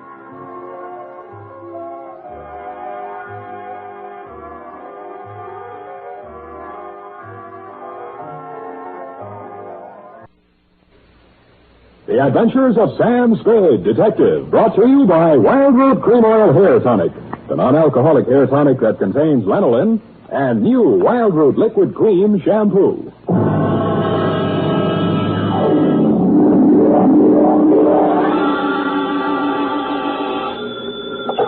Sam Spade Detective Agency? It's me, sweetheart. You've heard of pulling a rabbit out of a hat? Yes. Well, I pulled one out of a pickle.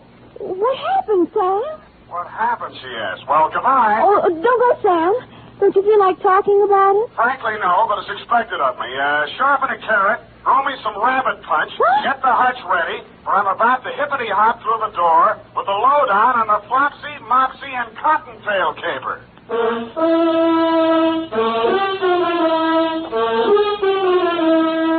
Dashiell Hammett, America's leading detective fiction writer and creator of Sam Spade, the hard-boiled private eye, and William Spear, radio's outstanding producer-director of mystery and crime drama, join their talents to make your hair stand on end with the Adventures of Sam Spade.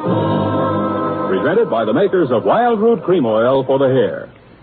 Say, Mother, if you got a special thrill out of buying things the whole family can use, then stop at your drug or toilet goods counter for a big family-sized bottle or tube of Wild Root Cream Oil, America's favorite family hair tonic. Dad, Junior, Sis, yes, and you yourself, Mom, will find Wild Root Cream Oil ideal for grooming the hair neatly and naturally for relieving dryness and removing loose dandruff. So, Mom, ask for it tonight or tomorrow for sure. Wild Root Cream Oil Hair Tonic.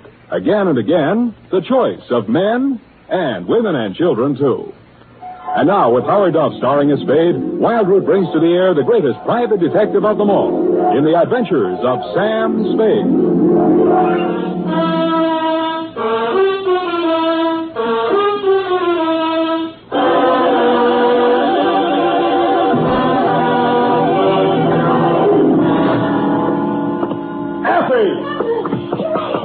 What's the meaning of this? Of what? My desk and my chair shoved over to one side of the office. To make room for the other desk and the bookcase. There'll be no other desk and no bookcase and no anything else. But, Sam, I thought you... Don't say it. Don't even think about that, man. You understand?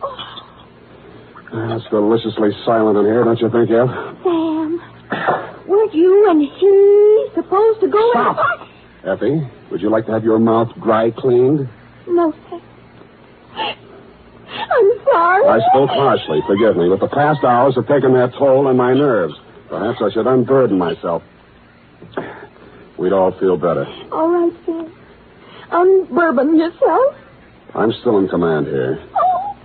To Mrs. Wellington Van Cleve Montague, Nob Hill, where else? City. From Samuel Spade, license number 137596. What else? Subject, the Flopsy, Mopsy, and Cottontail caper, or how Fritz Crockett saved the day. My dear, dear Mrs. Montague.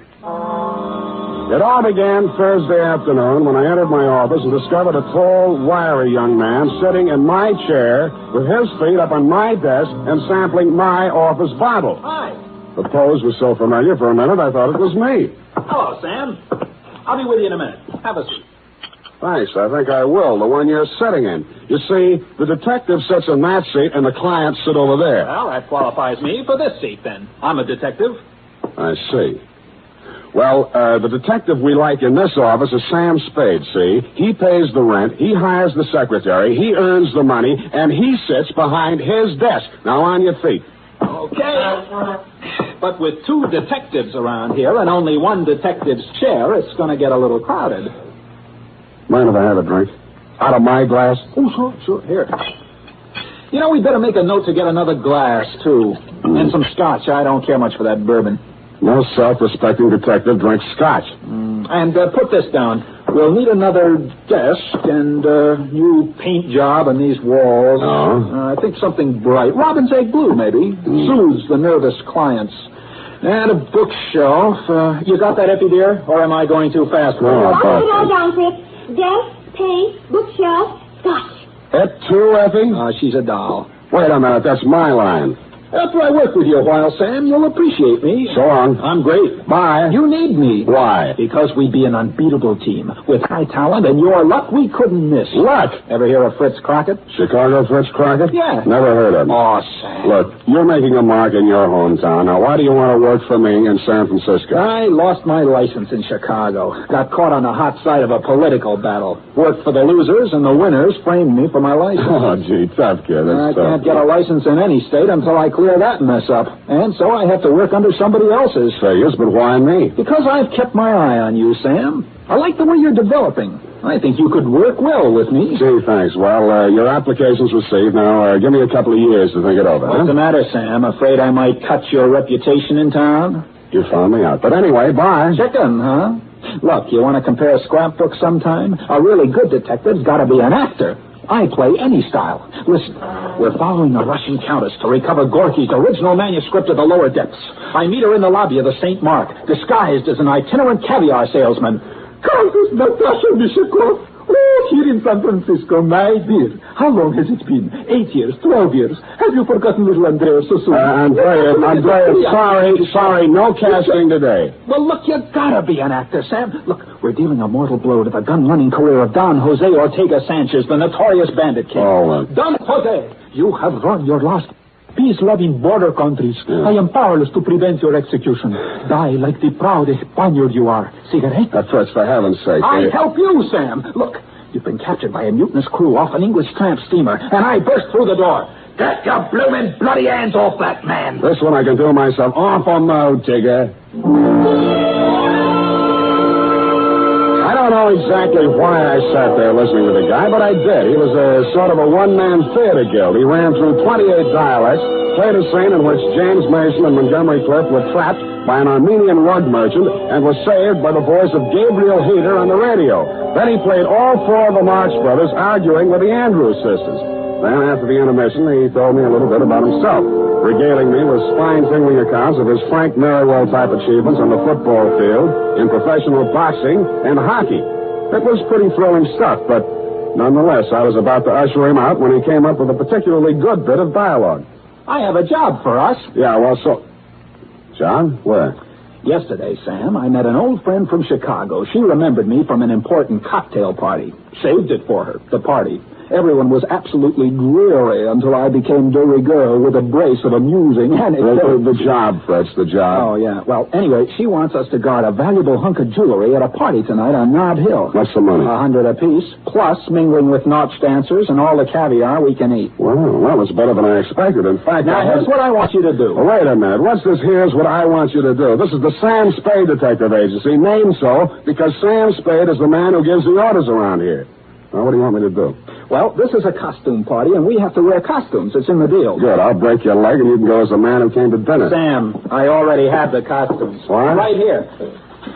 Crockett, what would you have done if I didn't go with you? The thought never entered my head, Sam. What are the costumes? Sam, 100 clams apiece is a lot of dough, isn't it? Agreed. You are about to confront the reason we are being paid so much. What is that? Your costume. You are to go as a rabbit, a white rabbit. Here's the suit. Oh, and here's the head. Notice the shocking pink ears. No, the deal's off. It's been swell, Fritz. Now, wait a minute. I am also going as a rabbit. See? You will go as Flopsy, and I will go as Mopsy. I will not go anywhere dressed in that ridiculous outfit. $100, Sam. I will... Well... Sam, let's talk this over. Now, look, I will talk to you as a businessman might talk to you. Now, Mr. Spade, you take your ordinary type detective, and you have got it pretty solid. We talked and talked, and around 8 o'clock that night, I found myself still talking and walking up the steps of your Nob Hill mansion, Mrs. Montague, cleverly disguised as Flopsy the Rabbit, paw in paw with Mopsy Crockett. My headpiece covered everything but my eyes, nose, and mouth, and I was grateful for that. When I passed the doorman, I was tempted to say, what's up, Doc? But Fritz said it ahead of me. He walked in as if this were his personal hutch, and you, Mrs. Montague, cruised over to us. Here, my little bunny twins, aren't you both just darling? Yeah. Which one of you is Mr. Spade? Well, I'm Mr. Crockett, Mrs. Montague. Mopsy. You remember me from the Nesbit soiree, Ronnie and Benita, or maybe it was Gypsy introduced us, n'est-ce pas? Oh, yes. Oh, and Flopsy here must be Mr. Spade. I've always wanted to meet him. Thank you, Mrs. Montague. I am the straight man. How do you like my costume? Well, there's not another one like it in town. I'm the only wooden imp in San Francisco. The trees will swoon. They will. Mrs. Montague, perhaps you're disposed to outline our job. Well, of course, Mr. Crockett. Myself, Mrs. Arlington Crippen McGill, and the famous Spanish artist Julio de Riego are going to pick the woman with the most fascinating costume. Search no farther. It could be no one but you. Flatterer! I'm not eligible. Oh. Then, at 10 o'clock, we will have the grand parade. The winner will lead the parade wearing a small jewel-studded crown. Oh, darling. Diamonds and emeralds and all sorts of amusing things. Well, this crown once belonged to Josephine of France. Imagine. Mrs. Montague, I hate to be an old killjoy, but are we here to guard the crown? That's right, Flopsy. I mean, Mr. Spade. Oh, sorry. Oh, of course, I don't expect any trouble, but it's so valuable. I can't take any chances. My husband picked it up in Iran. He's in pickles, you know. Well, you know best. Where is the crown now, Mrs. Montague? Oh, in a wall safe in the master bedroom on the second floor. Here's the combination to the safe written down. I'd rather not have the combination, if you don't mind, until it's time to get the crown. Oh, now don't you be silly, Mr. Spade. Except for the crown, there's only $50,000 or $60,000 in the safe. Oh, well, if that's all now, the safe is behind the big original. Now, until I need you, go and enjoy yourself. Well, we'll go. Maybe I'll even let you dance with little me. Fritz and I synchronized our watches and decided that until we were needed, we would lose ourselves in the crowd and keep our big rabbit ears open. Everybody was masked and loaded, and it was all very gay. I brushed elbows with pirates, Northwest Mounted Police, unmounted, a gorilla, an Arabian princess, 4 Pocahontas, and assorted historical characters from Julius Caesar to Mike Romanoff. While I was dipping a carrot into the punch bowl, a girl made her way over to me. I knew it was a girl immediately. You could tell. I tagged her as a burlesque queen, but she didn't talk much like it. Are you an he-bunny or a she-bunny? I'm a he-bunny. Would you like to dance with me? I'd be delighted. Who are you? I'm not supposed to tell until the mask come on. But for now, just call me Flopsy. Flopsy? How cute. You Americans have the cutest ideas. Yes. Speaking of ideas, what do you represent? Oh, I am a Folie Bergère dancer. Do you like me? From where I stand, it would be next to impossible to dislike you. Such a sweet compliment. Believe me, it was easy. Tell me, have you been in this country long? A few weeks. My family has sent me on a tour of America. I see. I am here as a guest of Monsieur Montagu. Now tell me, you are a detective, are you not?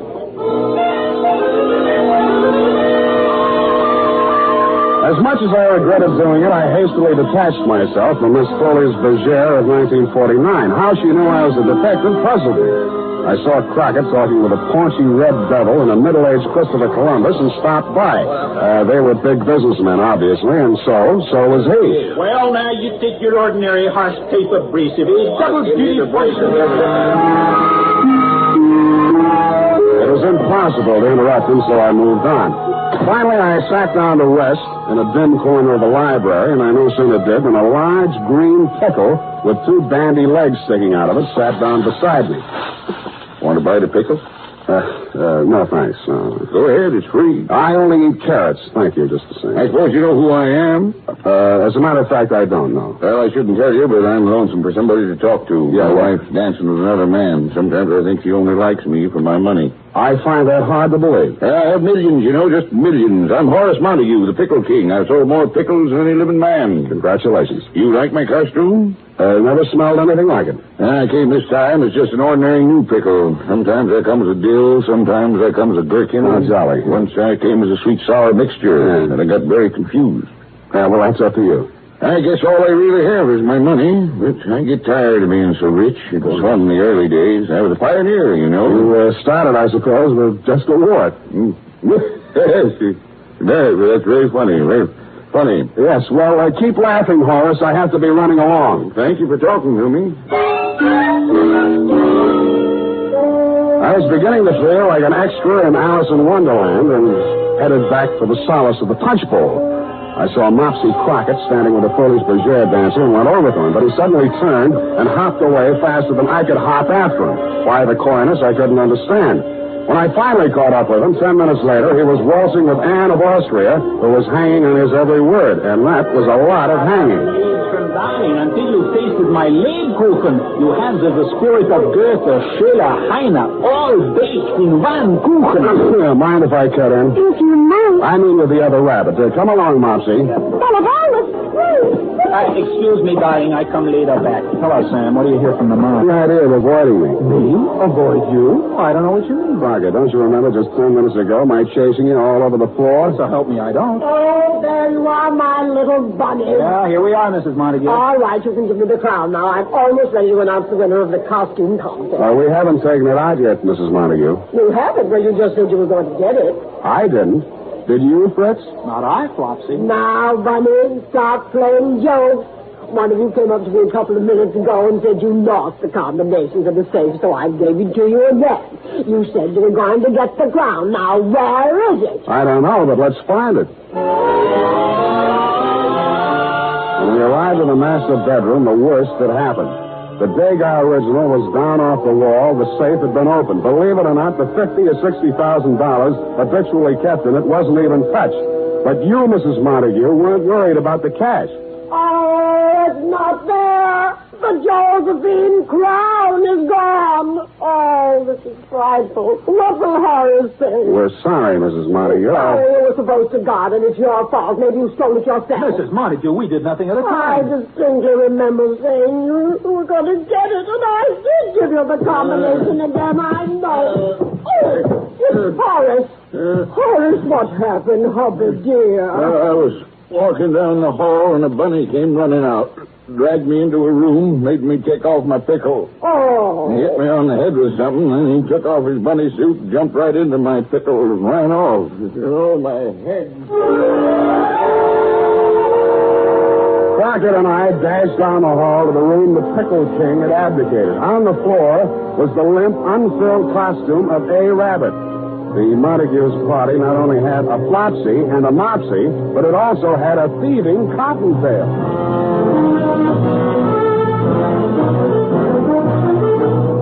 The makers of Wild Root Cream Oil are presenting the weekly Sunday adventure of Dashiell Hammett's famous private detective, Sam Spade.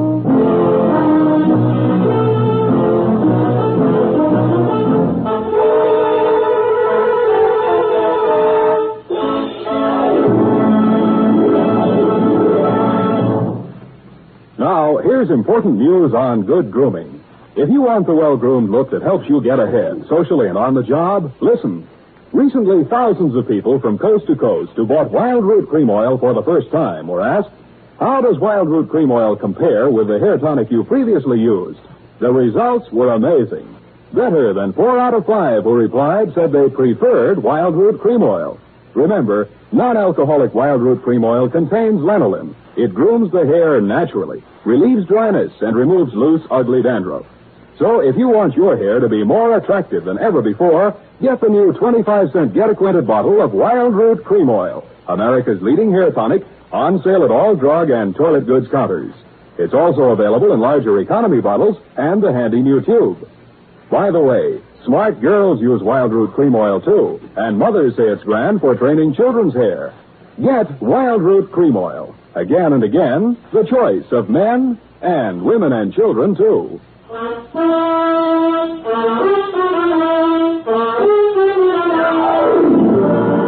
now back to the Flopsy, Mopsy, and Cottontail caper. Tonight's adventure with Sam Spade.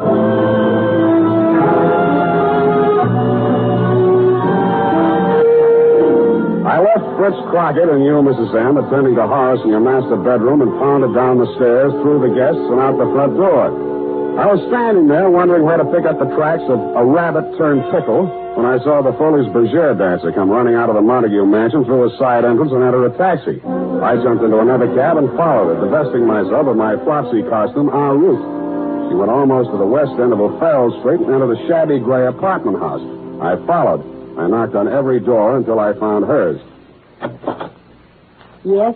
It's me, the he-bunny, Flopsy, remember? Why did you follow me here? Voila, because you're so beautiful. May I come in? No. Thanks.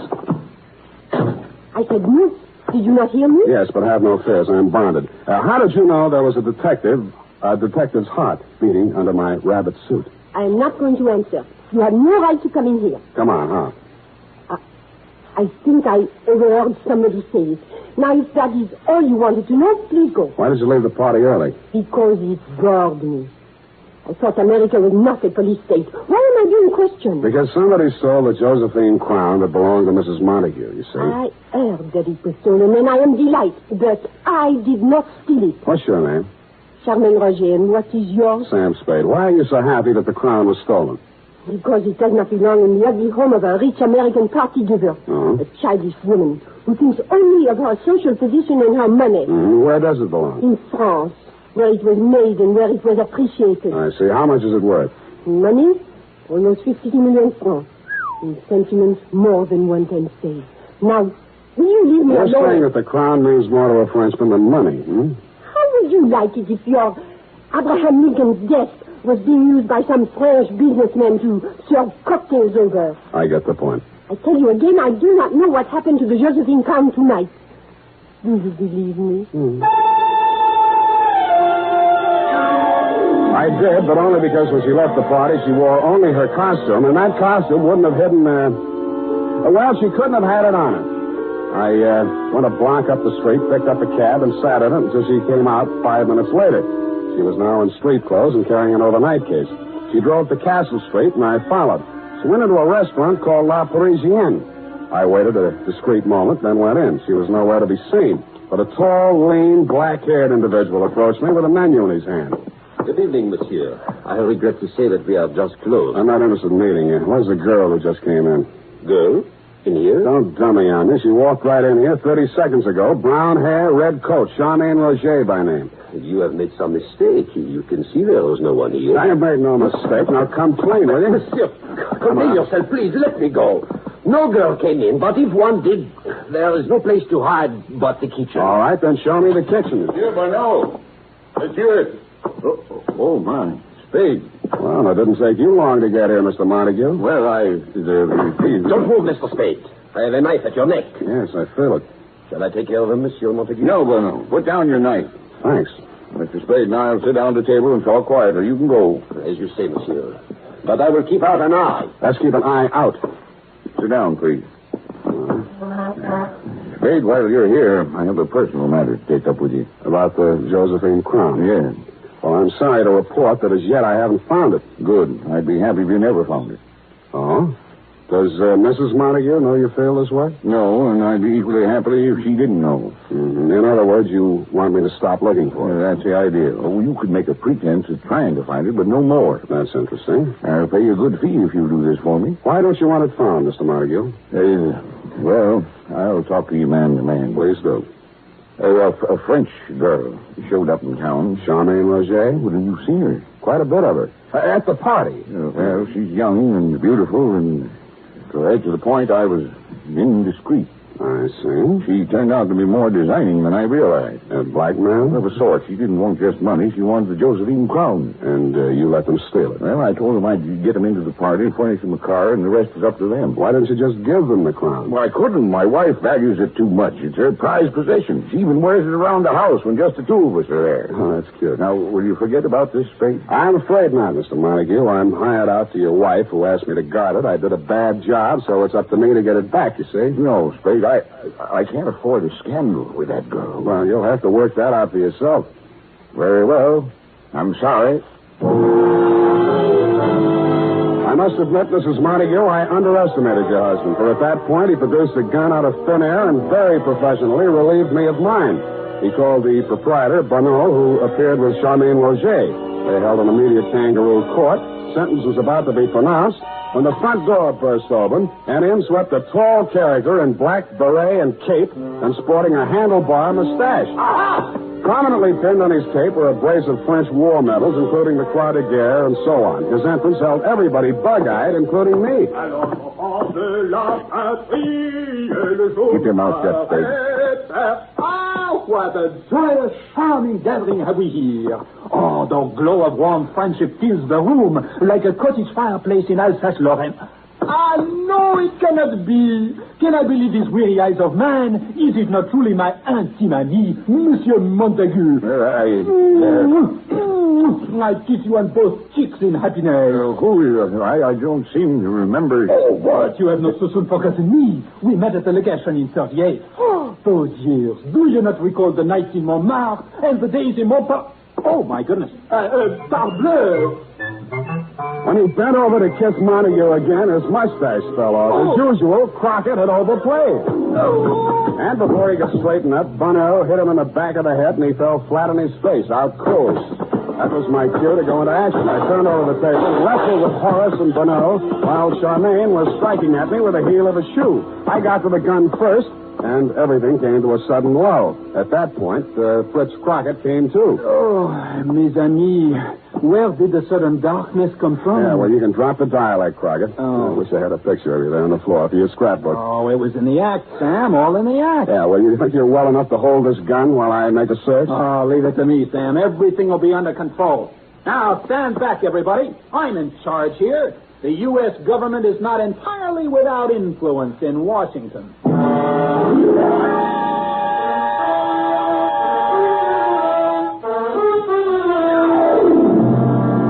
The Josephine crown hidden in the baking oven and called the police. I was afraid the incident struck a blow at Franco-American relations until a search of Charmaine Roger and Bonneau produced two tickets not to Paris or Pointe French, but to Rio de Janeiro. And you know the rest, Mrs. Montague. Your husband went home and you forgave him. He made a superb gesture and contributed to international harmony by returning the Josephine crown to the French Historical Society. And when you asked who might be the man to guard the crown safely back to La Belle France, I was overjoyed to be in a position to recommend to you Fritz Crockett. I hope he marries, Soubrette, who stays over there. Period. End of report. Oh, Sam. Isn't that Fritz Crockett an exciting man? Don't let's talk any more about him. Let him get his own program. The first person in his office to mention his name again is a rotten egg. Now go type that up.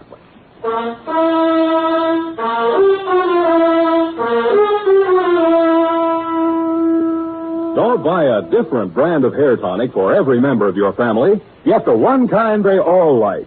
Wild Root Cream Oil Hair Tonic.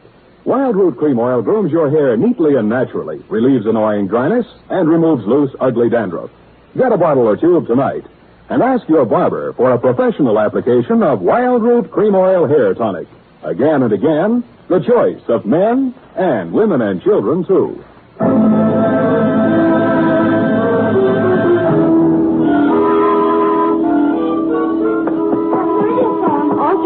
Oh, thanks, Sonny. Sam Spade Detective Agency. Oh, it's for you, Sam. Hello. It's me, Sam. Fritz. Oh, no. I'm at the airport. I just wanted to tell you I'll be out of town for a while. Won't be using the office, so just take the whole thing over. Well, that's very generous of you. And you can use Effie if you need her for anything. Well, I'll never be able to repay you. Oh, that's all right. You did a pretty good job on the caper today. Thanks. I was just talking with Mrs. Montague, and I told her, I said... I'm looking over. You're not even listening. I've had enough of him for one day. Come here. Tonight you'll have to be satisfied with my one arm. Oh, that's good enough for me. Oh,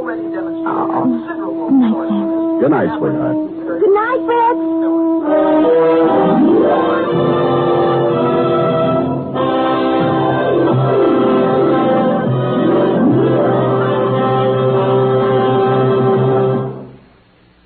The Adventures of Sam Spade, Dashiell Hammett's famous private detective, are produced and directed by William Spear. Sam Spade is played by Howard Duff. Lorene Tuttle is Effie. The Adventures of Sam Spade are written for radio by Bob Tallman and Gil Dowd. Musical direction by Lud Gluskin, with score composed by Renee and Pierre Garrigank. Join us again next Sunday when author Dashiell Hammett and producer William Spear join forces for another adventure with Sam Spade. Brought to you transcribed by Wild Root Cream Oil. Again and again, the choice of men and women and children, too. This is Dick Joy reminding you to... Get Wild Root Cream Oil, Charlie. It keeps your hair in trim. You see, it's non-alcoholic, Charlie. It's made with soothing lanolin. You better get Wild Root Cream Oil, Charlie. Start using it today. You'll find that you will have a tough time, Charlie. Keeping all the gals away. Hiya, Baldy. Get Wild Root right away.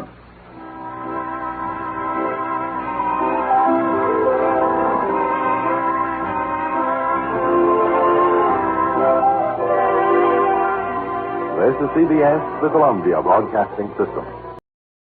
The National Broadcasting Company presents The Adventures of Sam Spade, Detective.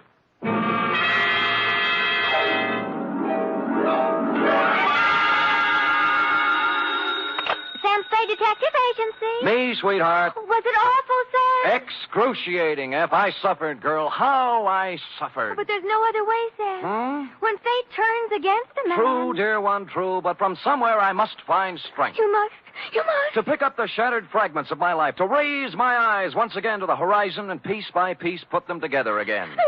And the two of us, dear one, hand in hand, shall go marching down the years together. Oh, yes. Brace yourself, sweetheart. I'll try, Sam. Gather together the homely, humble tools of your trade. Find 6 dry handkerchiefs and prepare to greet me with a smile behind the tears.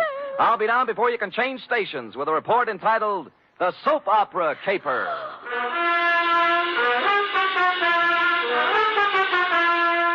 For NBC, William Spear, radio's outstanding producer-director of mystery and crime drama, brings you the greatest private detective of them all in The Adventures of Sam Spade.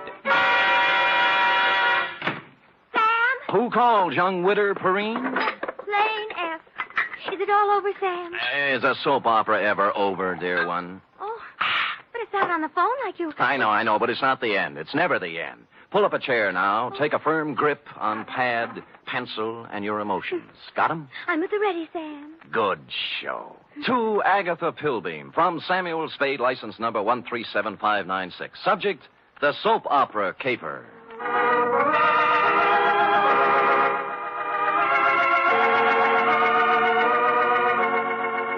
How was I to know what was on her mind? This strange woman, this mysterious Agatha Pilbeam, this voice on the telephone, directing me to the big, sprawling house in Hillsborough. Is that clear, Mr. Spade? How urgent is it, Miss Pilbeam? Very, very urgent, Mr. Spade. I don't know which way to turn. So I went to the big, sprawling house in Hillsborough, pulled up behind an ancient Model A parked at the curb, and was walking past it toward the gate when... Spade. Huh? Oh, Croc Morton, isn't it? Good old Sammy, you remember. Yeah. When'd you get out? Last month. But I'm a good boy now. Here, take one of my cards. There, if you know anyone who needs a first-class private eye, Croc's available.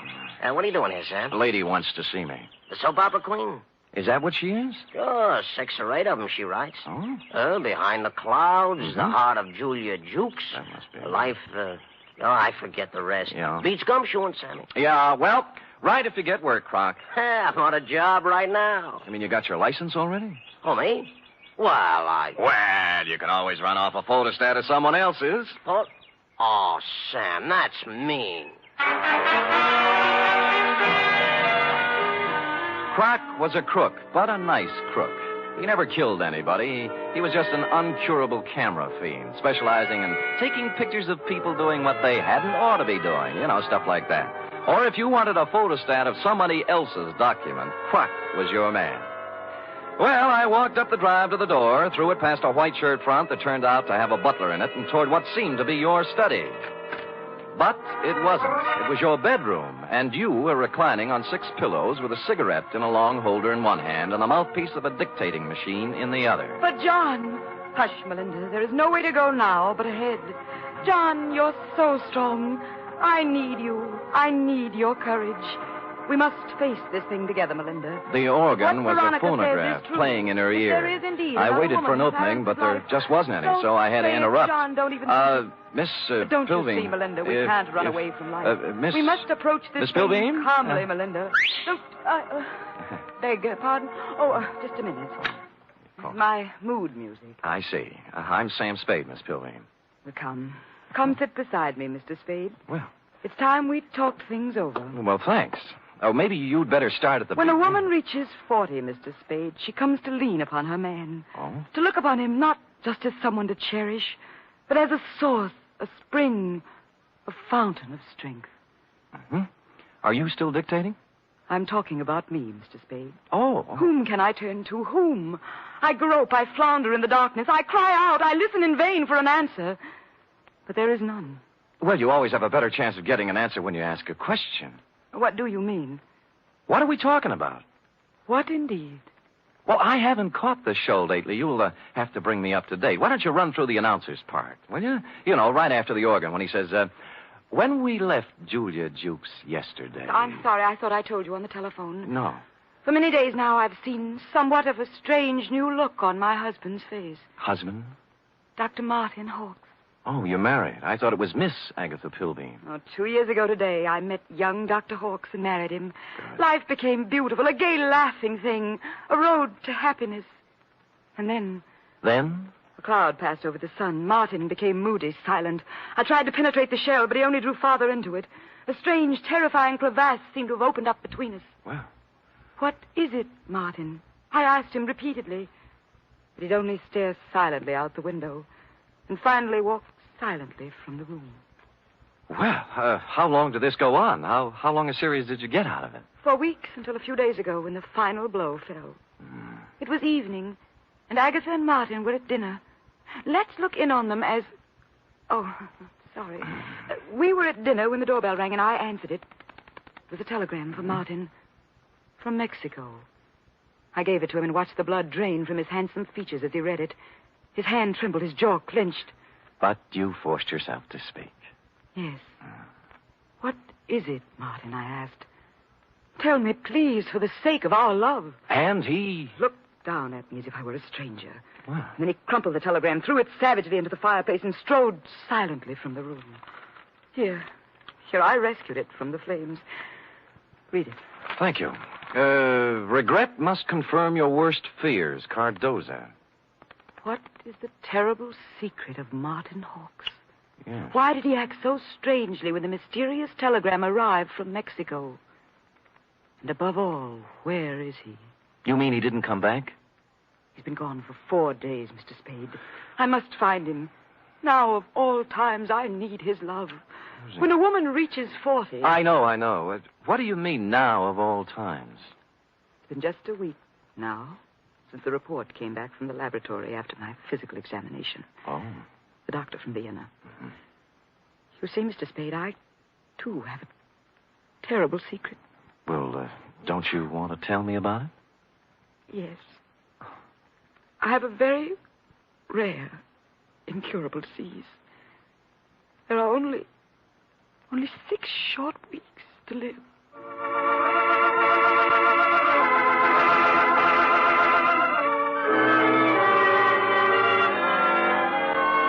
Well, less than an hour after his distressing interview with Agatha, our boy Sammy walked into the beautifully appointed office of young Dr. Hawks at 450 Sutter to find his nurse, pretty young Nora Sheldrake, a new character, working at her desk in the reception room.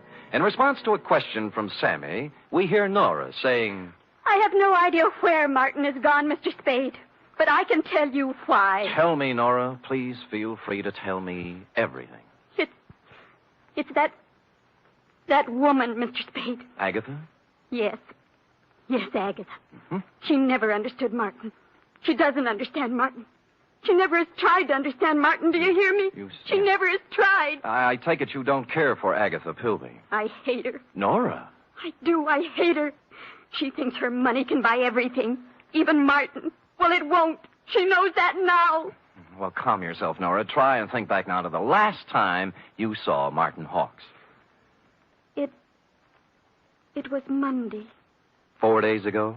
Yes. The call came from some legal firm named Bennett and Hatch. Now, let me write that down. I switched the call into Martin. I was worried for him. I was concerned. I have to admit now I did a terrible thing. Ah, you listened in. I did. They told him his sister was in town, that she was working at some nightclub, and wanted to see him. What nightclub was this? Let me see. It was the Tortuga. Mm-hmm. What else? That's all. They hung up then, and Martin came out. I watched the blood drain from his handsome features. His hand trembled, his jaw clenched. Yes. I'm going out, Nora, he said. If I'm not back, don't worry. That's all. It was so like Martin.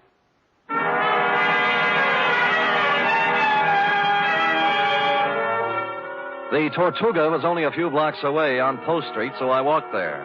We were just tooling up for the dinner trade when I arrived, sailed around backstage like Billy Rose on an inspection tour, found the doorman and showed him the snapshot you'd given me of young Dr. Hawks. Or tried to. Look, young feller, I told you we don't have no dancer here named Hawks. I ain't got time for... Doorman, please, take a look at the picture. No, I ain't got to... Picture? What is it? Yeah. Yeah.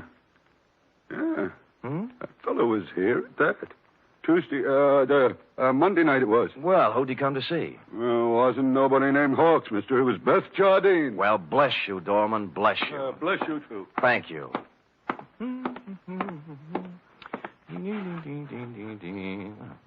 Beth Jardine. Well, come in. Close the door, will you? Yeah. It's drafty. Yeah. Is there anything I can... There sure is. Zip me up, Jack. I'm Sam. I don't care if you're Boris Karloff. You got hands, haven't you? Well... Zip me up. Okay. You say when.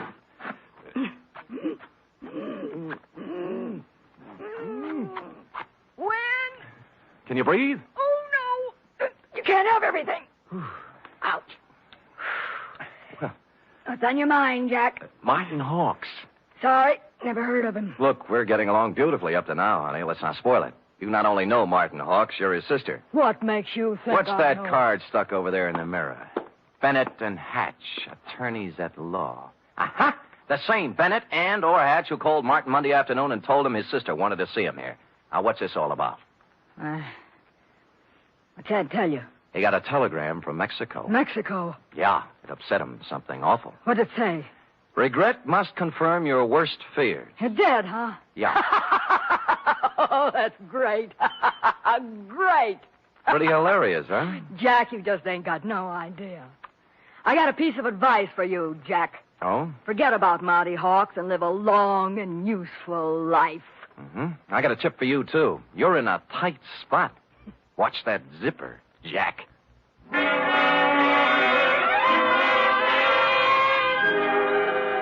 One of the heavier soap opera types, Beth was, with a throaty voice and the talent for besmirching reputations. What was the mysterious influence she wielded over young Dr. Hawks? How much did she know about his strange disappearance? What about the cryptic telegram from Mexico City? And what about dinner? The last question I could answer. I stopped at Schroeder's for sauerbraten and potato pancakes, ran into Larry Mahoney of Homicide, who was off duty, and we stopped in at a handy alley and bowled until 11.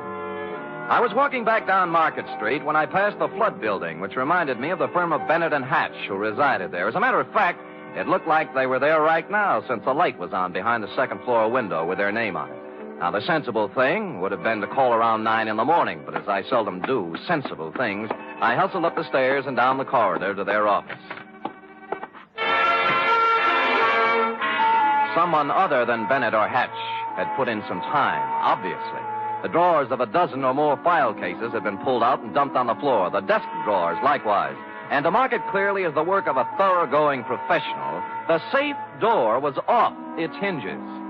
All this took me back to the Model A parked in front of your house this afternoon, Agatha, and I was contemplating same when...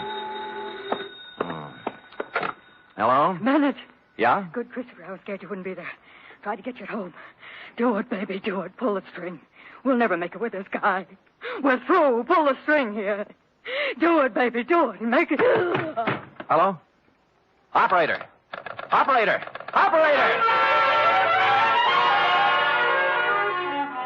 I finally got someone at the Tortuga Club who knew where Beth Jardine lived, an apartment on Russian Hill. I didn't stop to ask which apartment, and when I got there, I found I didn't have to. All right, stand back, everybody! Stand back! Dugan! Oh, hello, Sam. What happened? Dame just knocked herself off. Huh? Jumped from a room on the 8th floor. Stand back, you yahoos! There was no need to, but I looked at her anyway, just to make sure. It was Beth, all right. When she said she was through, she meant it. I was just turning to go, and something big in a tan camel's hair brushed past me and bent over the body. Where is she? Where? Beth! Sister! Beth! Beth! Oh! I recognized him from the snapshot. Wild-haired, with a 4 days' growth of beard on his lean, handsome face. It was Martin Hawks, on the verge of collapse. Officer Dugan and I helped him through the crowd toward the ambulance that had just rolled up, sat him on the running board, and began to question him. What was that again? Your name. What's your name? My name. Of course, my name, I don't know. I don't know my name. It happens to everyone in soap operas, sooner or later. When he filled out the forms on poor Beth Jardine, old Doc Peterson gave Martin a double O, blew his nose, and announced with a twinkle in his eye, "Appears to me like young Dr. Hawks has got himself a case of amnesia."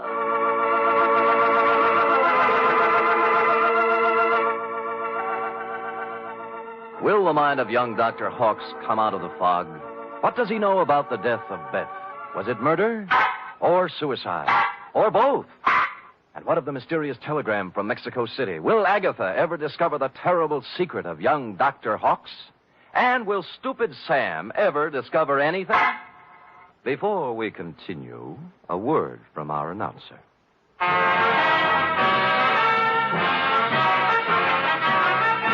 You are listening to the weekly adventure of radio's most famous detective, Sam Spade.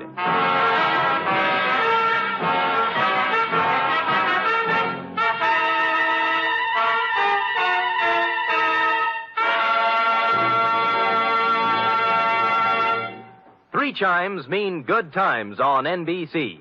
Saturday night is date night, but tomorrow poor Dennis Day has trouble with his girlfriend Gloria. However, Dennis manages to sing his way out of trouble in his charming, boyish fashion. And say, why not let Dennis help your Saturday evening along, too? And for more music and fun tomorrow, there's the Judy Canova Show, starring Judy in a melodic and carefree half hour of laughs. And Grand Ole Opry with singing MC Red Foley and his special guest, cowboy troubadour Ernie Tubb.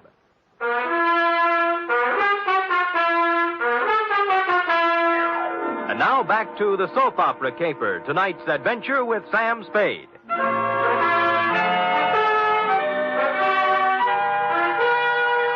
It's a half hour later now, in the sterile whiteness of a hospital room, that the three of us, you, Agatha, I, and old Doc Peterson, gather around the pale, quiet form of young Dr. Hawks. Martin, speak to me. Martin, darling. Who are you? Agatha, dear. Your own Agatha. Come, Agatha. Better leave him be for now. Doc, I can't go on. When a woman reads... I know. You gotta be strong, Agatha. Sam, we better leave him be for now. Well, you're the doctor.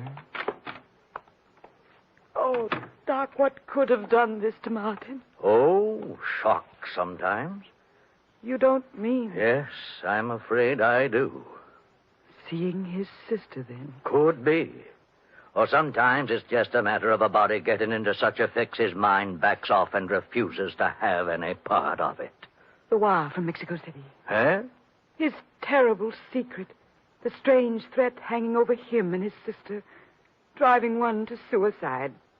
And the other to this. Well... No wonder poor Martin gave away before this. Sure. And there's still another explanation. How's that, Sam? That he figured amnesia was a nice, easy way not to have to account for what he's been up to for the last 4 days. Or where he was when the dame took off from the 8th story. Mr. Spade, you're not accusing Martin. There's something buzzing around in his little mind. The nurse tells me she got him into a pair of pajamas and tucked him in nice and cozy before we got here. Well? Yes, well... You may not have noticed, Agatha, because he'd pulled the covers up around his neck, but our boy had his clothes back on just now. What? Martin! Hey, he's gone. Indeed he was Martin, as we could plainly deduce from the open window and the curtains blowing gently out over the fire escape. Young Dr. Hawks, indeed, had packed up his amnesia, his terrible secret, and his toothbrush, and taken off into the night. So I left you sobbing gently on old Doc's shoulder and found me a phone in a drugstore a safe distance away. On the 48th ring, Bennett, of Bennett and Hatch attorneys, answered. He was sleepy. I used all my soft answers, and he used all his hard ones, and finally we got to the point. All right, Spade, all right. The Jardine dame left a sealed envelope with us. What was in it? How do I know? It was sealed, marked personal and confidential, to be delivered to the city attorney in the event of my death. Signed, Beth Jardine Hawks. Signed how? Beth Jardine Hawks. Not Beth Hawks Jardine. No. Is it important? Just a tiresome detail, Bennett. So she brought you the envelope, paid your fee, and you stuck it in the vault for her. Then what? Well, she had us call her brother and tell him to meet her at the Tortuga. Period. That ended our part of it. We didn't even get our feet wet. On the contrary, Bennett, you're up to your ears. In what? Blackmail. Bye. Which explained many things. To wit, A, the wire from Mexico City from the lawyer named Cardoza. B, the murder of Beth Jardine. And C, the reason for young Dr. Hawks' mysterious flight from the hospital, his mind still fogged with amnesia. It did not, however, explain why stupid Sam had kept Croc Morton's business card in his vest pocket for 21 pages without doing something about it. The address was near 3rd and Howard, not one of the better business sections, even for a private detective. I walked down 3rd Street, past the Sherry and Muscatel joints, looking at numbers, and then discovered it wasn't necessary. The old Model A was pulled up in front of what might have been a respectable office building before the earthquake, but now couldn't decide whether to be a warehouse or a tenement. Thus far, a harmonious picture. But behind the Model A was something twice as long and 3 times as shiny, with a motor running. Out of place by about $4,000. Out kind of late, aren't you, Nora? Sam! Nora. Sam! Nora. Don't reach for the horn. But he told me... Sure, and you believed it, like everything else he told you. Come on, get out. I will not get out. Oh, but you will, or I'll pull you out by your pretty blonde hair. Now, come on. Oh. There, that's it. You can't do this to me, Mr. Spade. Nothing can stop Martin and me. We have our right to happiness. Uh-huh. Just the two of you. Chins up, eyes on the horizon. Let the dead past bury its dead. How can you joke It's about... no joke, believe me. You got taxi fare? Why? Because you're going to get in my cab, go home, put your hair up in curlers, and go to bed. After saying to yourself 1,000 times, what a lucky little girl you are that Martin Hawks didn't shove you out a window, too. Now, scoot. Scoot! It was the kind of a dark stairway that made me yearn for the comfortable feel of a shoulder holster under my left arm. At the top was a 3.5-watt bulb, and at the other end of the hallway, a crack of light under Croc's office door. Between the two was a cat, more's the pity. So abandoning my stealthy approach, I walked up to the door, turned the knob, stuck my hand in my side coat pocket like Edward G. Robinson, and kicked the door open. Croc was sitting at his desk behind a stack of bills. The closet door was just closing softly. Who was in the closet? And did he still have his toothbrush, his terrible secret, and his amnesia with him? Well, Sammy. Yeah. You took me up on it right quick, huh? Uh-huh. Yeah, have a chair. I sat on a chair in the corner out of line of the closet door behind the desk. Oh, Sammy. Mm-hmm. Yeah, you got a job for me, huh? Yeah. You don't look like you need a job, Croc. Huh? Oh, this? Yeah. Oh, this is nothing. Good day at the track, that's all. What's on your mind? Remember the Blennerhassett job? Huh? The one with the letters before you went up? What are you talking about, sir? The shakedown, Croc. The dame who wanted you to get the letters back, remember? You know, so you got them for her, delivered and collected after you had the photostats made. Sam, you're crazy. I never done no such thing. You can level with me, Croc. You collected on the photostats for 8 years. Oh, wait, Sam. Well, forget it. Anyway, I got another one. Dr. Martin Hawks, married to the soap opera queen, you know. What about it, Sam? She's worth a couple of $1 million and has 6 weeks to live. As her husband, he's her only heir. Nice spot to be in. Yeah. Only he isn't her husband. Huh? Because the Mexican divorce from his first wife, the late Beth Jardine Hawks, wasn't legal, you know. What? She blew in a month ago and began shaking him down after leaving the marriage certificate and a batch of other papers with some lawyers for life insurance. Sam, I just ain't interested When in you whether... hear the payoff, Croc, it's just like the dame with letters. Oh, what do you mean? Hawks hired someone to crack the lawyer's office and get the papers out of the safe. Some smart guy, yeah. An unfrocked private eye who doesn't have a license. I found out where he had the photostats made, though. I can get copies. Spade, for crying out loud, shut up. The closet doorknob was turning slowly. I waved him out of the way and picked up the chair. It was all over 2 seconds after it started. The door flew open. He came out with his terrible secret, which turned out to be a gun. And I wrapped the chair right around his head. So I picked up the gun and Croc and young Dr. Hawks, and we all picked up a ride to headquarters. Only one scene remained to be played in today's exciting episode. I should try to be brave, Mr. Spade. Sounds like such a cliche now. Good show, Agatha. Good show. Good show. Life must go on, you know. Even when a woman... You were born in 1911, I believe. Yes. As I say, life must go on, even when a woman reaches... Indeed it must. Indeed it must. We have our happy moments and our sad ones, our pleasures, our trials, our joys, and our heartbreaks. And sometimes, Mr. Spade... Yes? Sometimes at the bottom of our cup of bitterness, we find a pearl. We do? The laboratory test. A mistake, definitely. They got yours mixed up with someone else's, and you have no incurable disease and many years of happiness ahead of you. Yes, Mr. Spade. But happiness? I wonder. Can a woman past 40, whose husband is a convicted murderer, find happiness? Alone? Good show.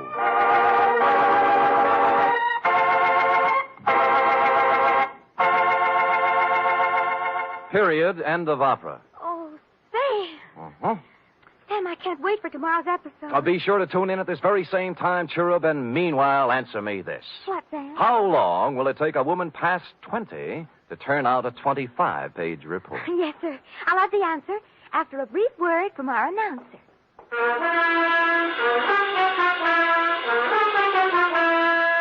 3 chimes mean good times on NBC. Tomorrow, Arturo Toscanini will conduct the renowned NBC Symphony in the fourth of a Saturday concert series. For tomorrow's one-hour performance, celebrated Maestro Toscanini has chosen works by Debussy, Respighi, and Edward Elgar. You're invited tomorrow to the NBC Symphony and Toscanini.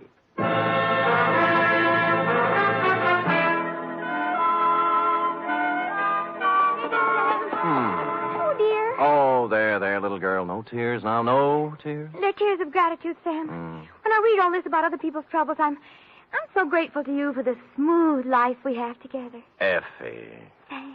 Effie. Sam. Effie. Sam. That takes about 10 seconds. Go ahead. I'm only merely a secretary, but... It's over now.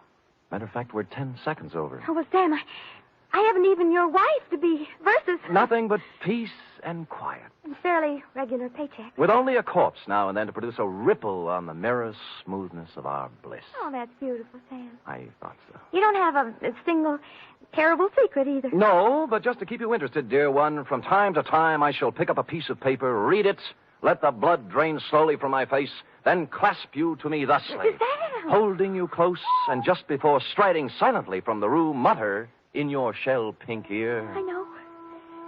Good night, Sam. Good night, sweetheart.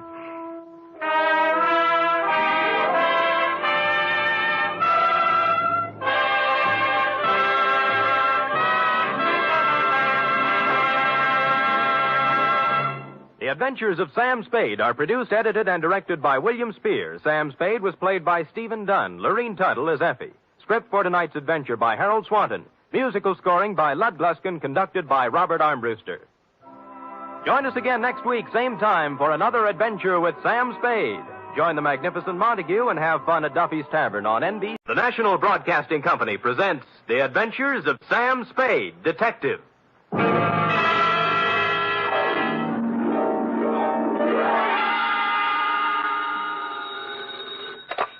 Detective Agency. This is Miss Bergamot. Oh, Miss Bergamot, I'm so sorry, but Mr. Spade isn't in. He ought to be back any moment, however. That is, if you wish to employ him. This is his secretary, Miss Perrine. Well, as a matter of fact, Miss Perrine... Oh, he'll be available, I know. The matter he's attending to is, it's purely routine. What he calls a humdrum number. Humdrum? Well, it's a private detective version of babysitting. You see, all Mr. Spade had to do was sit on a chair for 24 hours. And that's why I say he'll be back any minute. His last words to me were, take anything. So if you desire services... I do not desire Mr. Spade's services. As a matter of fact, he's using mine. What? I'm his nurse at the Harbor Emergency Hospital. Nurse, another shot. Please, this time, bourbon. You must lie quietly, Mr. Spade. He's coming along quite nicely. The bullet didn't enter the cranium at all. Bullet?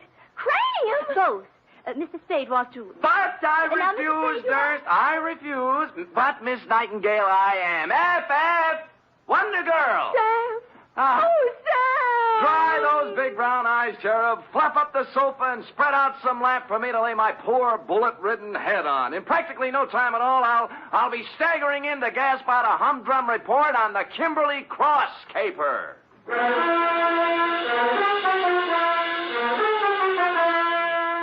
For NBC, William Spear, radio's outstanding producer, director of mystery and crime drama, brings you the greatest private detective of them all in The Adventures of Sam Spade. Hospitals, milk. Have to break down your whole constitution, give you fits. Sam?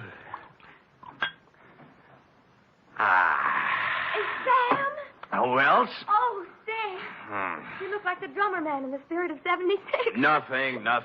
As you know, Angel, no profession is without its hazards, least of all this tawdry one of ours. Now, sit down now. Oh, yes, Sam. Now, may I put my poor wounded head in your lap? Oh. Comfy? Mm-hmm. Oh, poor Sam. They're stupid, too, honey. Let's see now. Hey, new filling. High twos, huh? Date, fill it in to G.J. Runcible, Claims Manager, Sunset Indemnity Company, from Samuel Spade, license number 137596. Subject, the Kimberly Cross caper. Dear Mr. Runcible. It's just as well for private investigators that we have no way of knowing by the way a job starts how it's going to end. I remember once I went beating the bushes for a mad dog killer and ended up playing Monopoly with him in a hotel room for 6 hours.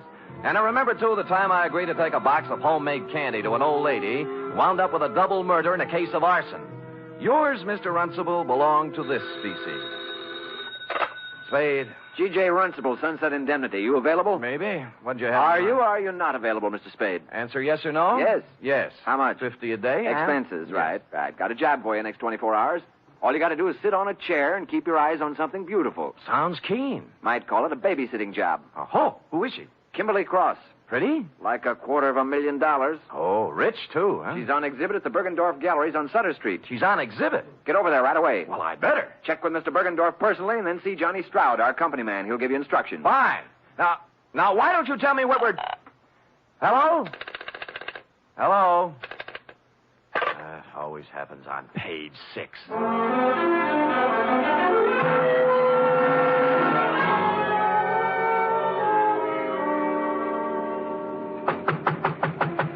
Mr. Bergendorf! Mr. Bergendorf, you! Sorry, sir. The exhibit officially does not until 9 a.m. begin. As you see... It's 8:45. I won't charge you, Mr. Bergendorf. I won't charge you. You can bring out the baby any time now. Mr. Runcible of the Sunset Indemnity sent me. Here's my credentials. Mr. Spade, you are? Mr. Spade, I am, yes. Now, what's with this Kimberly Cross? To a single-horse gallery such as mine comes such an honor only once. Yeah. Today only Bergendorf's is with Tiffany's in the same class. Mm-hmm. Here. Huh? Is picture of Kimberly Cross. Yeah? 14 stones, all blue-white. 8 down, 6 across. Total, $268,000 plus 20% tax.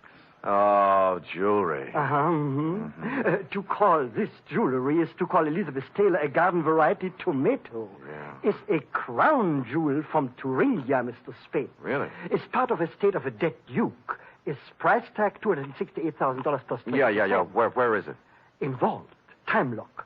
Comes 9 o'clock on the nose, she opens. Then... Yeah, the exhibit begins. Yeah, there's a company man here from the insurance outfit, isn't there? Johnny Stroud. Oh, where is he? He's working concealed. Oh? This man Stroud undercover. Clever stuff, huh?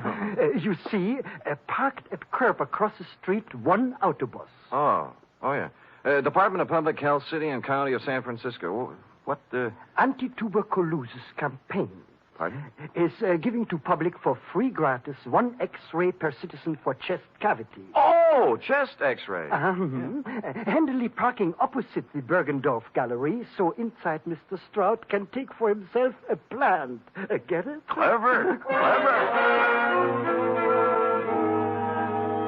The free gratis autobus for chest X-rays was a square-end job, complete with reception compartment, X-ray machine, and attendant. The latter a sincere type with horn-rimmed glasses and white-starched blouse. I use the word sincere advisedly, since he was at the moment doing a selling job on Johnny Stroud. You know what I always say, Stroud? What do you always say, George? You never can tell about a call. You never know. Yeah, you see right there. I got a cold. Maybe. 8 to 5, it's only a cold. But 5 to 8, oh, let me take the picture now. No charge, no pay. No dice. Go away. Oh, Spade? Yeah. Good. Come on in. The boss said he was sending you up. Plenty of room back here. You realize you're standing right in front of my X-ray machine? We'll move when you get a customer. Customers, yes. Where are they? Where are those chests? If people only knew that 8 to 5, it may be a cold. Then Did Runcible brief you on this, Spade? Yeah, it was brief, all right. How do you make it? 14 vulgar-sized diamonds looking for a buyer. Sunset Indemnity insuring Bergendorf against loss during the 24 hours they're on his hands. That's 2 for you. There's 2 against me, too. Oh? Like, why does Sunset Indemnity need outside help when they have you? And why are you playing like a movie dick when the sensible thing to do is to sit down next to the exhibit with both eyes open and a rod under your arm? What are you doing, George? I'm testing my machine. Don't let me interfere with you, boy. George doesn't like me. I see that. Well, I guess the boss left out one item, Sam. A tip? Yeah. Last night, some schmo called him around midnight and got him out of bed. Oh? Runcible's a pessimist, you know. When Sunset Indemnity's on the line for $250,000, he tends to get jumpy. Who had the tip? Anonymous. They all are. Right from the oat bin, the guy says. Somebody's going to take a running jump at the Kimberley Cross while it's at Bergendorf's. Mm-hmm. Needless to say, for the balance of the night, Constable does not sleep. So today we got reinforcements. Georgie? Yes? I'm going to leave you now, George, to take my post across the street while Mr. Spade... Hey, wait a minute, Johnny. Look, in front of Bergendorf's. The dame? The dame. To paraphrase Bergendorf, calling her a dame was like calling the Kimberley Cross a hunk of jewelry. But that's not what interested me, at least not right then. She was walking back and forth in front of Bergendorf's like a kid at the dentist door trying to get up the nerve to push the button. Quoting from my notes, it says 9:02 a.m., girl, 5 feet 2, blonde, early 20s, gray tweed suit, spent a few indecisive minutes in front of Bergendorf's, finally went in. She came out almost immediately, started west on Sutter, then evidently saw a patrol officer approaching on same side of street, hurriedly crossed toward our post in Public Health Department Mobile Unit number 2, and entered. Hello. Well, good morning, good morning. Am I too early for the... Oh, you're just in time. First customer of the day. Yeah, let's see now. Name? Martin. Martin. First name? Bernice. Address? 826... She wasn't a very good liar. While she was telling him her name was Bernice Martin, she filled with a leather handbag with the initials PC on it, big enough to read from across the street. George filled the form out, then moved her around to the machine. By now, the cop she was ducking had walked by and turned the corner. Shall I... No, it won't be necessary to take off your coat. Is this all right? That's good. Stand right there. Hold still now. Take a deep breath. Hold it. There. That's all there is to it. You're doing a wise thing, lady. You think so? Certainly. 8 to 5, it's only a cold, but 5 to 8, you never know. There. Here's your stub with your number on it. We'll notify you in a few days. Thank you. Thank you.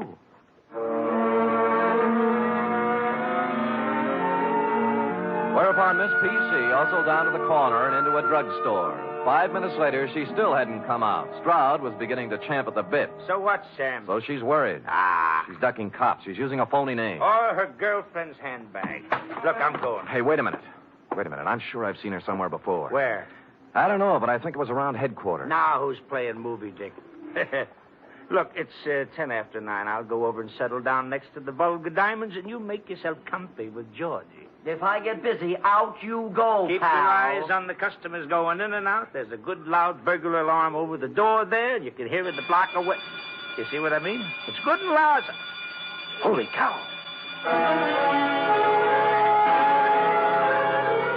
Stroud took the gallery, and I set sail for the corner drugstore, pulling up in 20 seconds flat. She was gone, of course. The druggist was at the fountain, mixing a Coke, which he spilled when I reached across and grabbed him by the lapels. Blonde, you say? Yeah, young, gray suit. I told you, Jack, she just came in here. I know. What do you want to know about her? What'd she do, telephone? No, she was just like you. Asked me about a guy. What guy? Larry Galliano, his name is. Wanted to know if I'd seen him come by this morning. Who's he? I don't know. Did she describe him? Didn't have to. His picture's on page 1 of the morning paper. Here, take a look.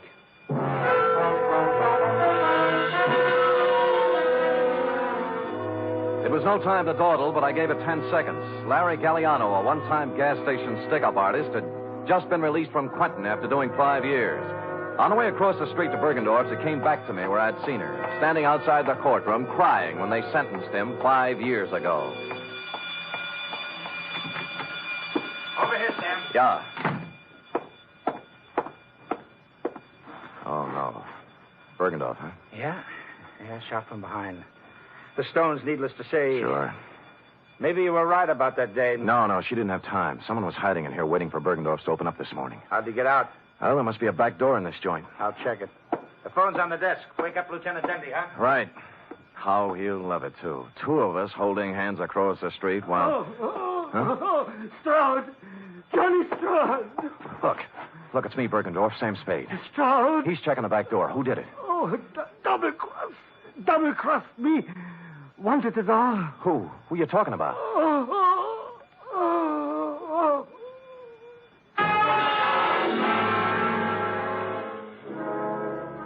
It was as plain as a man in his condition could have made it. Obvious to anyone with average intelligence. But for stupid Sam, it was still a long voyage home.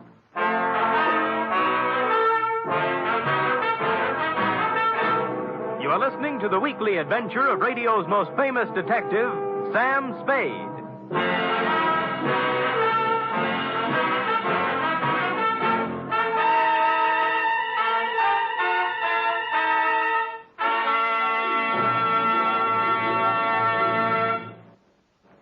Three chimes mean good times on NBC. There's music for you tomorrow on NBC with the distinctive four-keyboard styling of the First Piano Quartet. This widely acclaimed and unique musical organization brings you a melodic blend of classical and light classical selections in four-part harmony every Saturday. And tomorrow there's also a one-hour concert by the NBC Symphony Orchestra under the baton of Walter Duclos. Featured in tomorrow's symphony performance are works by Sibelius and Schumann. It's the best in music every Saturday with the NBC Symphony and the First Piano Quartet.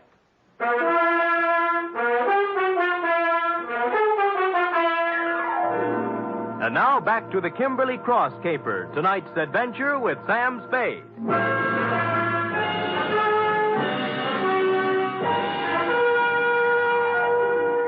It was a dirty, selfish trick, but I left Johnny Stroud at the Bergendorf Gallery to play Porchese with Dundee and Company, knowing in advance pretty much how the patter was going to run. Then called the Chronicle and found the picture of Larry Galliano had been taken yesterday as he walked out of a flea bag on Mission Street called the Aeolian Hotel. You're, Galliano? Yeah.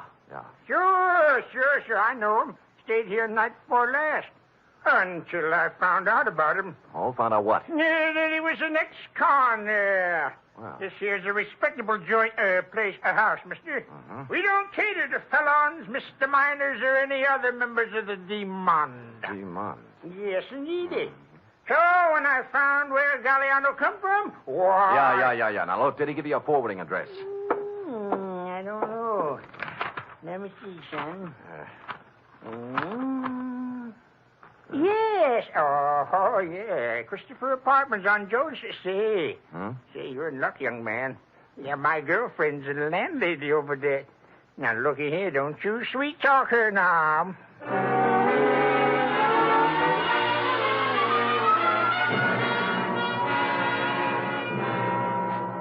Out of the way, boy. Out of the way. Look, all I want, madam, is one moment of your time. I already told you, boy, I don't know no Galliano. Yeah. Never heard of him. Pull up, so I don't want to hear from him. Yeah, well, wait a minute now. Will you just take Not a look one side, boy, one side. I'm Four sorry. more right there, sweet. I had no time for Well, anything. Mrs. Landlady, I'm afraid you've lost out. What? Yeah, you were in line to win a bagless vacuum cleaner, you know. Wait a minute, Curly. Wait a minute. What you want to know, bud? Yes. Well, this Galliano just might be using another name. Now, this is his picture right here. Oh. Yes. Now, I will rephrase my question. Has he been around? Nope. I see, landlady. Well, do I win? Oh, I am sorry, but stand by for the giant jackpot. Is it electric?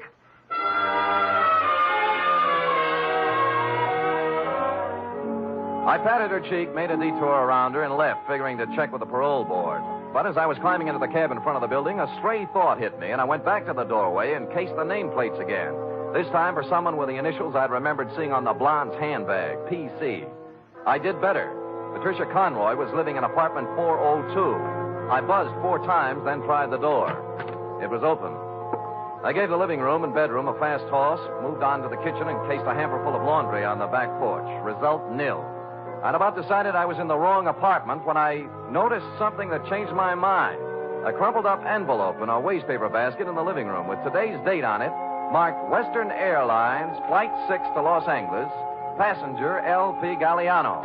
I had the phone in one hand and a finger on the dial when... Put it down. Huh? Oh. Are you going to put the phone down, or do I have to shoot? You mean there's no third choice? Put it down. Sure. Now what? Sit down.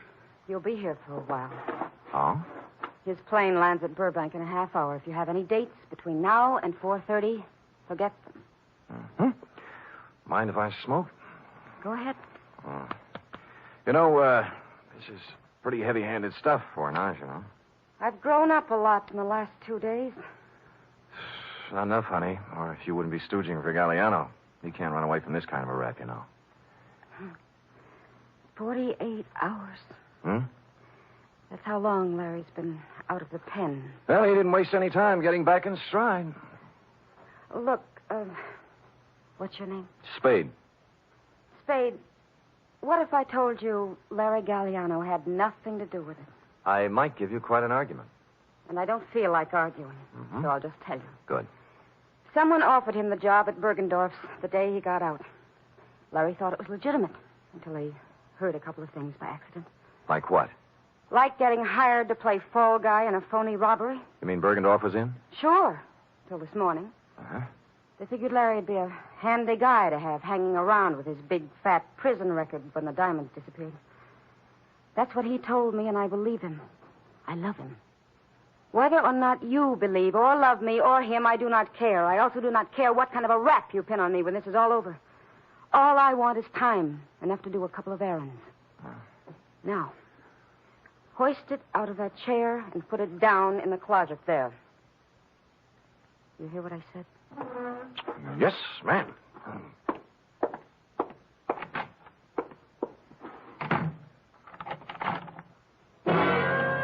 I was wrong. She was no ingenue.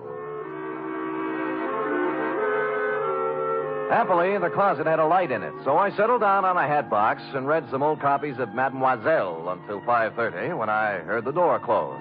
What with soundproof outside walls, no window, a double slab door with a lock she thoughtfully filled with gum, it was almost 7 when I got back to my office. The next move, of course, was to call Lieutenant Dundee and wise up the Los Angeles police on Galliano. I picked up the phone and put it down 4 times. There was no use kidding myself. The yarn she told was pretty wild, but there was something about the way she told it. And I believed her. Spade. In here. Mr. Spade.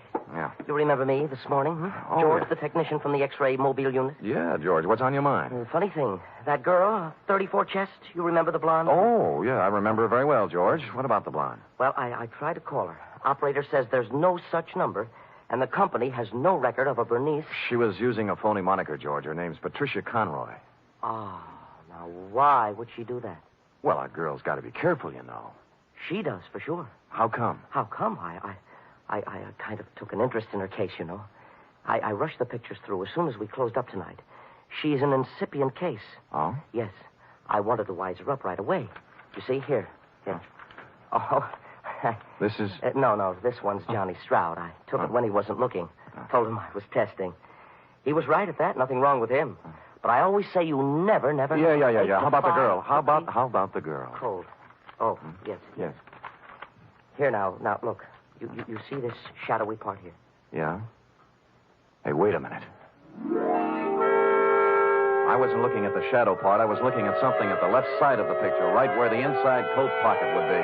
The clear black outline of the Kimberly cross. You mean she had the thing? Yeah. Give me the phone. Well, I thought it was one of those clip gimmicks the girls wear on the phone. Oh. Spade? Johnny Stroud. Look, I got news for you. I got news for you, too. I spotted that blonde again. Where? In a bar on Kearney Street. Talking to guess who? You mean Galliano? Who's he? Never mind. Who was she drinking with? Papadopoulos, the biggest jewelry fence on the coast. Where are you now? Outside her apartment. Jones near Post. I think the number's... I'll be up in 5 minutes. Look,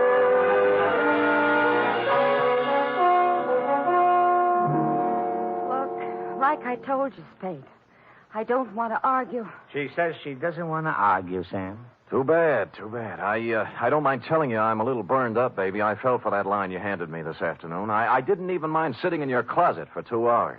What's that? Sure, she's got a 32 tucked away here somewhere. Had me looking up the barrel while she dished out a lot of... Who's got the cross, honey, you or Galliano? We don't know anything about it. Then what were you doing in that bar with Papadopoulos? Larry said whoever had it would try to move it through him. I thought I could get to him, but I was wrong. How does that sound? What do you think? Look, I walked into Bergendorf's this morning. Why'd you run out?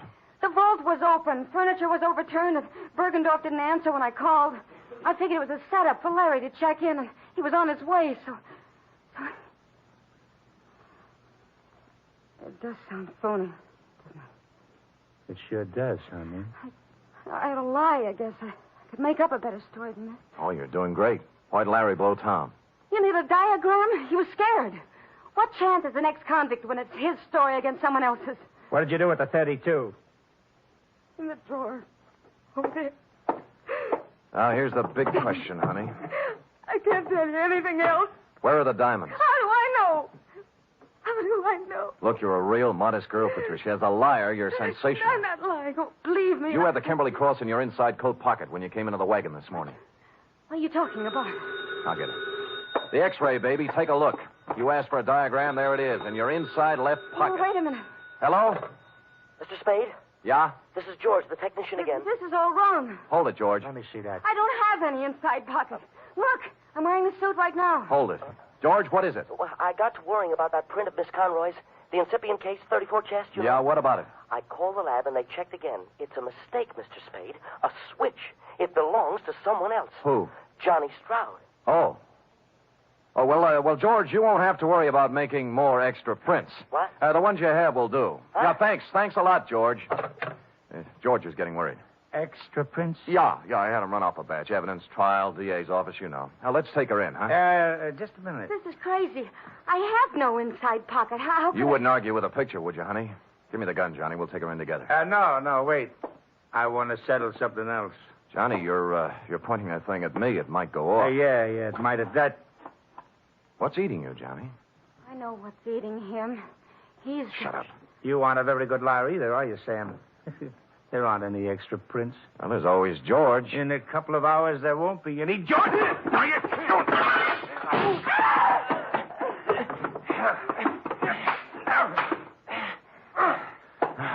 Okay, Johnny, on your feet. Let me go, Sam. Let me go. We can work out a deal. Shut up. Sam, your head. You're shot. Here, take the gun. Call Dundee. Get it? Dundee. Homicide.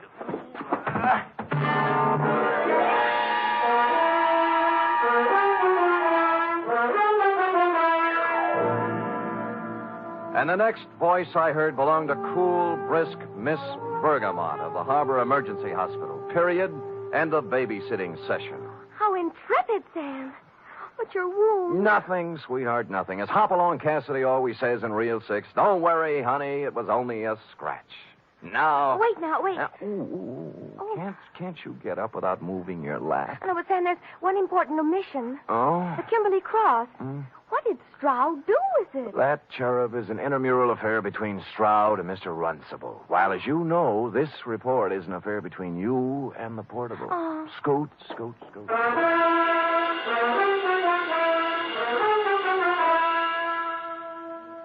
3 chimes mean good times on NBC. There's music and mystery for you tomorrow evening. For music, it's your hit parade bringing you the top tunes in the land with Eileen Wilson, Snooky Lanson, and Raymond Scott's orchestra. For mystery, it's The Man Called X, starring Herbert Marshall as an intrepid adventurer in international intrigue who travels wherever there is mystery, danger, and romance.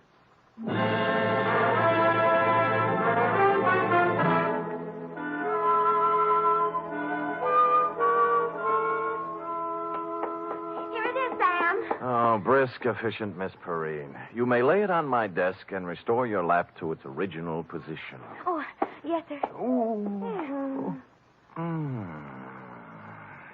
Comfortable, Sam? Loving every minute. Sam, Yeah? a girl can't help wondering sometimes. About what? Well, the way you described the blonde in your report. Glamorous, like the Kimberly Cross and all. You like that? Oh, I just wish sometimes someone else could be her secretary. And I'd be the one you'd meet in a room with velvet draperies and a long cigarette holder and slanting glasses and a black lace negligee. Hold it, girl, hold it. You've gone quite far enough. I know, but it's only natural for a girl to want to be glamorous, Sam. Pardon me. You show up with any of those props and I'll turn you over my knee. You like me the way I am, Sam? Yep. Why is it always this way? Just when I think I'm getting somewhere, I find myself saying, good night, Sam. My sweetheart.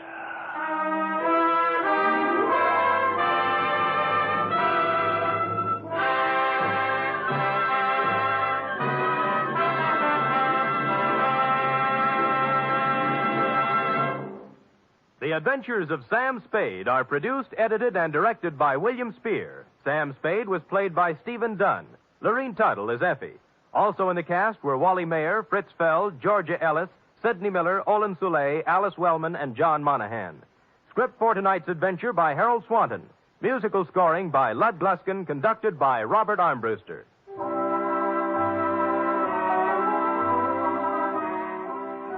Join us again next week, same time, for another adventure with Sam Spade. Don't underestimate the danger of tuberculosis. Although great strides have been taken toward stamping out the disease, it still remains a menace.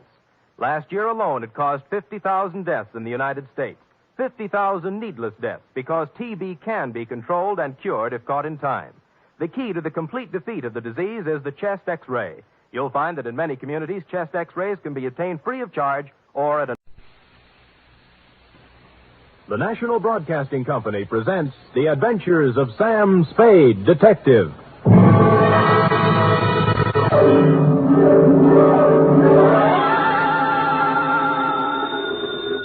Sam Spade Detective Agency? Me, sweetheart. Sam, would you mind telling me where you are? Not at all, Effie, not at all. Let's see. I'm at the Il-Rig Dana Rab Etile Seagrod. I don't understand it, Sam, but I think I caught the word grog. Oh, you're shrewd, Effie. You see, I'm on the inside, and the lettering is printed on the outside. Now, if you'll wait, I'll go outside and read it the right way, and then come inside and... Never mind, I've already guessed.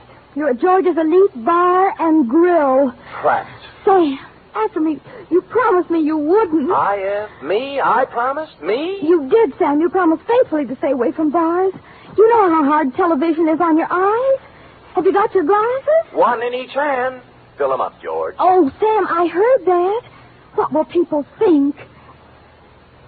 They'll never know, Effie. I always drink here under another name. Oh. Just a little of the hair of the dog that bit me, Effie. But don't worry about me. Although it's true I have been dogging it and have been hounded from tree to tree, I am frisky as ever and will be in to unleash my canine chronicle, namely the dog bed caper, or he who lies down with dogs gets up with murder, or, condensed for easy reading,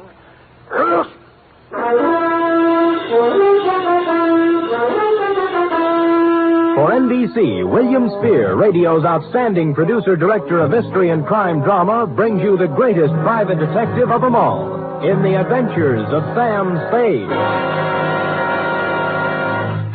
Effie? Here I am, Sam. Here I am, Sam. Effie, did you ever write poetry in school? Well, I was known as Emily Dickinson of Central High. I thought you had a touch of internal rhyme scheme there. I doodled a little poem about you today. Really? Well, redoodle. There was a detective named Spade with oodles of brains in his head. Clever, clever. But when he took up drinking, he forgot about thinking. Now give me the punchline. And Effie has stayed quite unpaid. Well, a little rough, but cute. Did you get the idea, Sam? Never could make any sense out of poetry. Ready? It's getting close to Christmas, Sam, and Pencil point? I've used my last pencil, and I don't really have enough money to buy Please, Effie, I have no head for figures. All right, I give up. From Samuel Spade, license number 137596. Subject, the dog bed caper. Oh, Sam, I hope this is going to be all about dogs. I belong to the tail waggers, you know. Yeah. And I've read all the books by Jack London. Yeah. I just think... Down, Effie. Strangely enough, you will not meet a single dog in this story. Actually, this narrative has little indeed to do with our four-footed friends or their beds. And I'd change the title now, except that it's already gone out for publicity. Dear Dundee, it all started with a phone call to my secretary, Miss Effie Perrine, a doll, requesting my inimitable services at the investment counseling firm of Cameron Incorporated. Clearing everything off my desk, 2 shoes with feet in them, my own, I went over. The firm of Cameron Incorporated was obviously not for the pushcart set. It was plush, ankle-deep rugs, imported drapes, and the receptionist. She had a plushness all of her own. I said hello in my plushiest voice, and she liked it. She said so.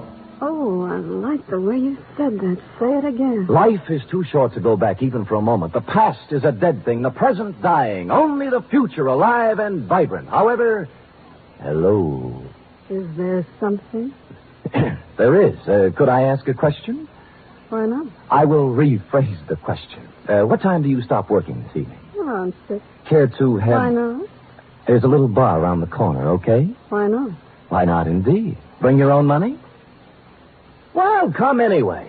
Your name? Celeste. Mine's Sam Spade. Who's Mr. Briggs? He called me. Major Briggs? Why, he's our chief accountant. I just happened to have my door open. Did I hear someone inquiring about me? This is Mr. Spade, Major Briggs. How do you do, Major? It's a pleasure to meet you in person, Mr. Spade. I'm the man who called you, you know. I'm grateful, sir. Now, what is it I can do for you and Mr. Cameron? Oh, it's not for me that I called. I haven't a worry in the world, and it's Miss Cameron. Oh. Old Cameron's been dead for many years now. I see. Whatever she wants, Mr. Spade, do a good job. We are all counting on you. Will you please announce Mr. Spade, Miss Roberts? Certainly, Major. If you'd excuse me. Nice to have met you, Major. Miss Cameron? Yes? Miss Spade's here. Send him in, please. Go on, Sam. Have fun. Think I might? Why not? That girl had the most beautiful double entendre in town. Well, to get on, Adela Cameron was a career woman, around 29, although the tailored suit made fine detective work difficult. No makeup, severe hairdo, and in spite of all this, chic. In fact, as we shook hands in a most businesslike manner, I had the feeling that something warm might well spring up between us. Something like a warm mutual dislike, maybe. But something. Most men simply cannot be told anything in confidence. They gossip. That's a switch. I don't appreciate your humor, Mr. Spade. I accept your apology. I will tolerate you because of your reputation. All right. I'm going to give you a very difficult job to do. Miss Cameron. What is it, Major? I'm sorry to interrupt you, but Courtney Pierce is on the phone. Mr. Spade, this is Major Briggs, our chief accountant. We've already met. Mr. Spade. Now, Adela, Pierce wants us to unload his short-term governments and buy American cattle. He's dividend crazy. AMCAT's declaring one in January, and he wants it. Well, let him do it. Well, I just want to protect your interests. You know what will happen to AMCAT after February. They'll drop 10 points, and he'll blame us. I went through this with your father when you and Greg were... That's right, Major. Well, tell him we advise against it. But if he persists, ask him for a release in writing. That's what I thought you'd do. That's the way your father would have handled it. I just want to protect your interests, my dear, that's all. Major, I know. I just want to protect your interests. Well, don't worry about us. You know, we're not children anymore. All right, my dear. Where were we? Oh, you were giving me a difficult job. Oh, yes. Here is the business address of Mr. I.J. Barco. He's a wealthy manufacturer, a client of ours. I want you to find out everything about him, especially anything unsavory. Sorry, I don't do divorce or blackmail cases. Mr. Spade, this is not a divorce investigation. All right, what is it then? Why do we want a client shadowed, I believe is the expression? That's it? Because we believe he is investing money through us for some racketeers. If that were true, we would, of course, have to drop him. But we don't want to lose his business just on suspicion. I see. Find out anything you can about him. I'll give you $50 a day in expenses, 1 week guarantee. Will you consider the job? I have considered and taken the job. By the time I'd reached the door, she had already forgotten me and was hard at work on some papers. Outside, I planned to dally a few moments in idle chit-chat with Celeste. But before I had the chance, I was accosted by a husky young chap whom I'm afraid was a Princeton man. What were you talking about in there, Spade? Oh, you have the advantage, sir. Who are you? Gregory Cameron. Now, come on. What was Adela telling you? Well, if you step to one side, you can walk around me and ask her. Look, don't pull that cagey private detective routine on me. I pack a little weight myself. Well, pack it somewhere else, sonny. I asked you a question. I expect an answer. There's your answer. Any more questions? He didn't feel much like talking then, and I was so irritated I walked out without saying goodbye to Celeste. When I reached the street, the white-haired old gentleman, Major Briggs, hurried out behind me. Mr. Spade, please don't think too badly of that boy. I've known him from the cradle. He's in a difficult emotional state at the Yes, moment. sure. As far as I'm concerned, Major, it never happened. You're a kind man, Mr. Spade. I could tell that when I first saw you. You're just the sort of man Miss Cameron needs. Well, I hadn't looked at it that way. If you require anything, don't hesitate to ask me. I've been with this company 40 years before those 2 children in there were born. And I know how difficult life can be at times. I just want things to go well for them. I'll do my little part, Major. Bless you, son. Bless you.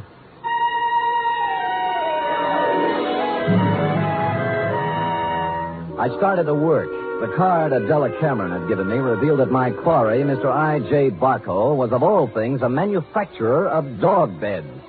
I sat down on a hydrant to think this over and then followed the scent of horse meat on over to his factory on South Dolores. It was built in the shape of a large doghouse, and outside stood a billboard with the message, "A survey of independent dog tracks, kennels, and canine corps proves that dogs choose Barco beds 2-1. I had to get a look at Barco himself, and so ruffling up the hair on the back of my neck, I trotted into the building, sniffing and wagging my tail in a very friendly manner.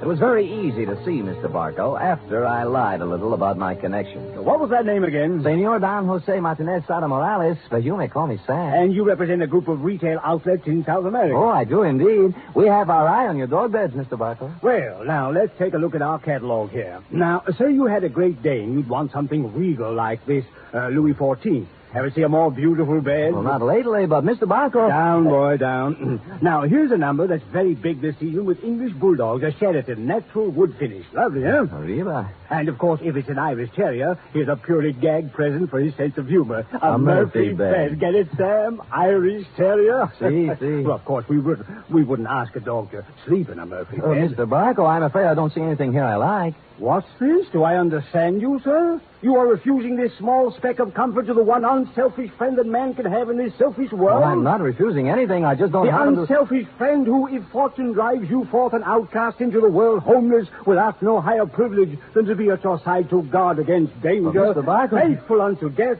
there by your graveside will be found the noble dog, My his graveside? head between his paws, his eyes sad but watchful, faithful... We shook paws, and I felt his nose to be sure it was cold. It was, and I left. I rented a car and took up a station outside the Barco factory. About 4 o'clock, he hurried out, jumped into a long, low vehicle shaped like a dachshund, and mushed off. I followed. An hour later, I was phoning my first report to Adela Cameron's secretary, Celeste. You went to the city hall. What did you do there, Mr. Spade? License bureau, marriage, not dog. Really? Where'd he go then? Grocery store, where he bought 1 bottle of olives, 1 bottle of vermouth, and 1 bottle gin. I wonder what he's going to make. What recipe is that? Well, now he's in an apartment house on Post Street, just across from the drugstore I'm in, and judging from the groceries, intends to stay a while. He has laid in provisions. Uh-huh. Well, I guess that's all we wanted to know. What? Miss Cameron just told me to call you off the case. You'll still get your guarantee, though. Major Briggs will send you a check. Well, that doesn't make sense. Sam orders his orders. All right. What about tonight? I'm afraid not. Some other time. You mean it's all over? The half-daring, half-shy kisses on the Oakland ferry? The warm, passionate spring nights at Fisherman's Wharf eating abalone? Hello? Well...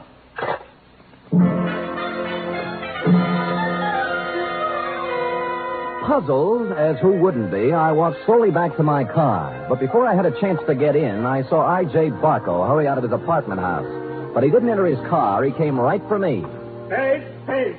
Just a minute, Spade. So sorry, my name is Don Jose Martinez Sada Morales yet. Don't kid me, Spade. I'm not as stupid as I acted today. Huh. Look, I know why Adela Cameron is following me, and you don't. And you'll never find out. Any more than the other 4 detectives did. I was the 5th choice? What? I shall speak with my agent about this. I'm going to tell her in person that this foolishness has to stop. If it doesn't, she'll live to regret it. One more thing. I presume you're going to follow me. Well, I'm turning right on Market and heading out to 1217 Ridgewood Place. You shouldn't have any trouble.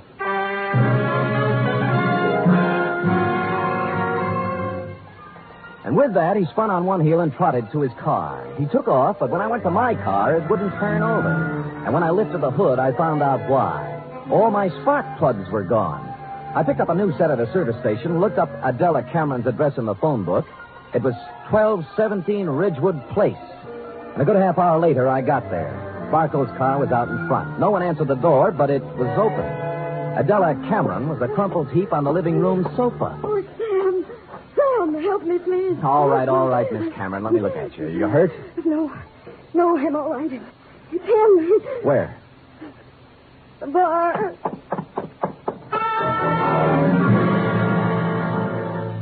I hurried into the bar and was met with a strong odor of scotch.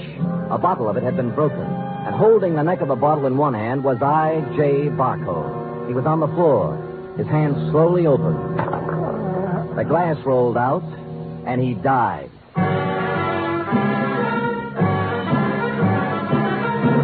You are listening to the weekly adventure of radio's most famous detective, Sam Spade.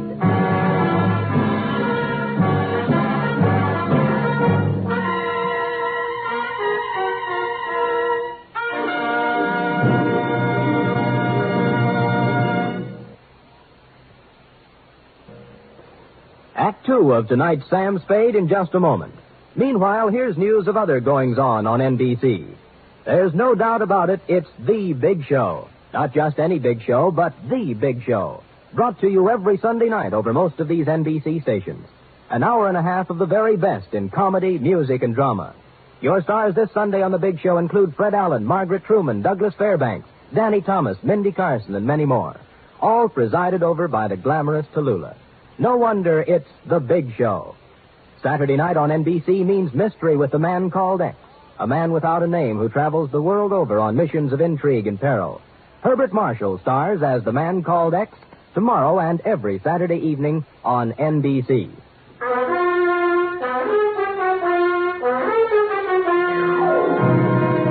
And now back to the dog bed caper, tonight's adventure with Sam Spade.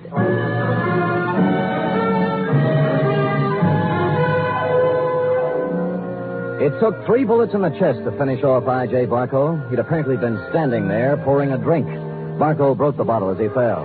I couldn't find any other signs of violence or any gun, so I went back to Adela Cameron. She was beginning to calm down. I don't know who did it. I just don't know. Well, it couldn't have happened more than a minute ago, and you were in the house, weren't you? No.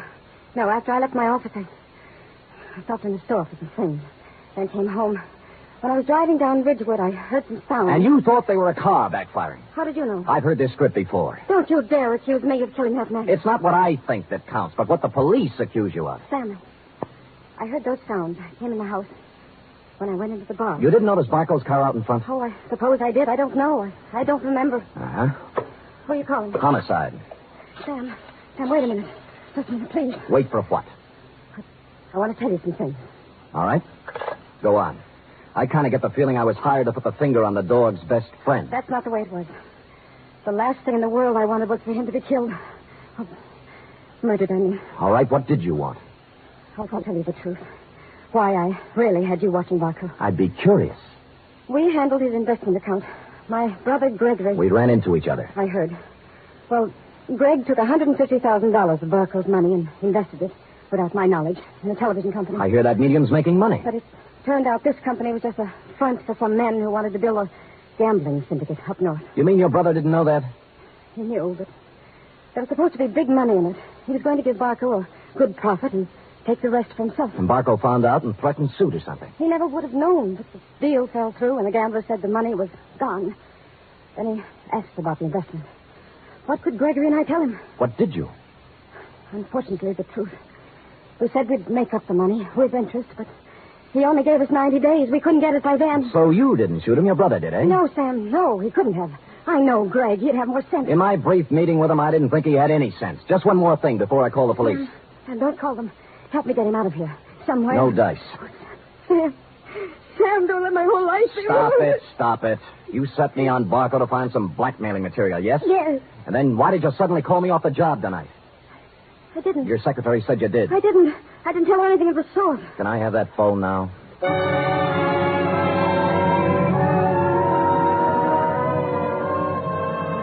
So I called you, Dundee.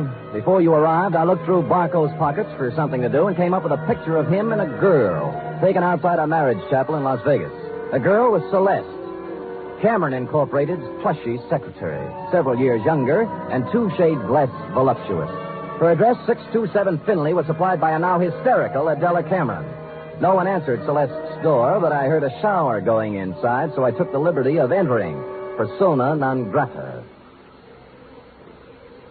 Is there somebody out there? There is. Well, who is it? Come out and see. Oh. No false moves now. Keep that towel right where it is. Am I doing here detective work? And I must say I've already found out a great deal. Well, Sam, I'll admit I did express the interest in you, but if you recall, I told you not tonight. It's my only night off. Sam, please, leave. I don't want any difficult scenes. All right, we knock off the cute touches and get down to business. You were married to I.J. Barco, right or wrong? Wrong. Wrong, it's right. You were married in Las Vegas at the chapel of the Flamingo Hotel, the Tower. I was only married one day. My parents had it annulled. I was underage. Well, you don't have to worry about him anymore. He's dead. No. Shot 3 times at close range. Oh, no. In Adela Cameron's house. What? Not by you, of course. Although, on the other hand, as you would say, why not? I didn't do it, Sam. Suppose you spill. He wanted me to marry him again. Why? Well, I know all about the money the Camerons misused. He found out Greg and I were in love. I should have known. He said he'd forget about the entire $150,000 if I'd marry him for 6 years. $25,000 a year. That's a good price. How can you talk like that? Practice, I guess. So, Gregory had another good reason for killing. He didn't, Sam. I know he didn't. Anything that would stand up in court? I don't think so. Suppose we say you called me off Barco's tail so Gregory could get at it. I didn't. I called off because I was supposed to meet I.J.'s apartment tonight and give him his answer. I couldn't do it with you there. Flimsy, but it might hold. The truth. I was going to see him, but I changed my mind. Any particular reason? You saw him. Would he be the kind of man I'd marry? You did once. Well, it looks bad for Greg. Because someone at Cameron Incorporated knew Barco was going to be at Adela's house. Sam, will you do me a favor? Maybe. Give me an hour.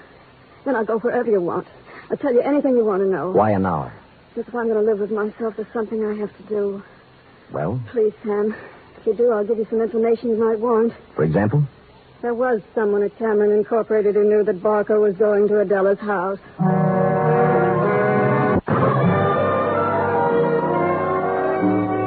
She must have known I was going to wait outside and tail her, but she didn't, because without once looking over her shoulder, she emerged from her apartment house, slithered into her car, and led me directly down to the railroad station. She met a man in the waiting room, threw her arms around him, whispered something in his ear, and they hurried out to track 7.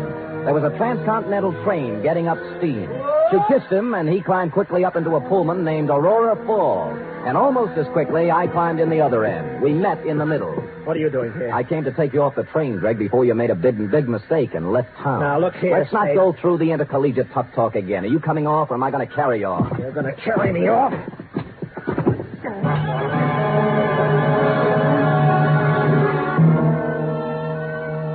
And I did. Celeste was gone, and he revived when he hit the cool air. I let him out of the station as unobtrusively as possible. Then we went down a side street to where my car was parked. That's where he began to show signs of life. Spade, look. You're all wrong. This guy's got a right to leave town when he wants to. I'm going to sue you from here to the city hall and back. Shut up and get in the car. Celeste just told me about Barco. You don't think I did that, do you? As I get it, you and Celeste were leaving town together, right? Yeah, she told me to go on and she'd come later. That was unwise of both of you. Come on, get in. Spade, I didn't kill Barco. Nobody said you did. Now, if you'll kindly get in the car and give me an address I want, and you know, we'll go see who did kill I.J. Barco.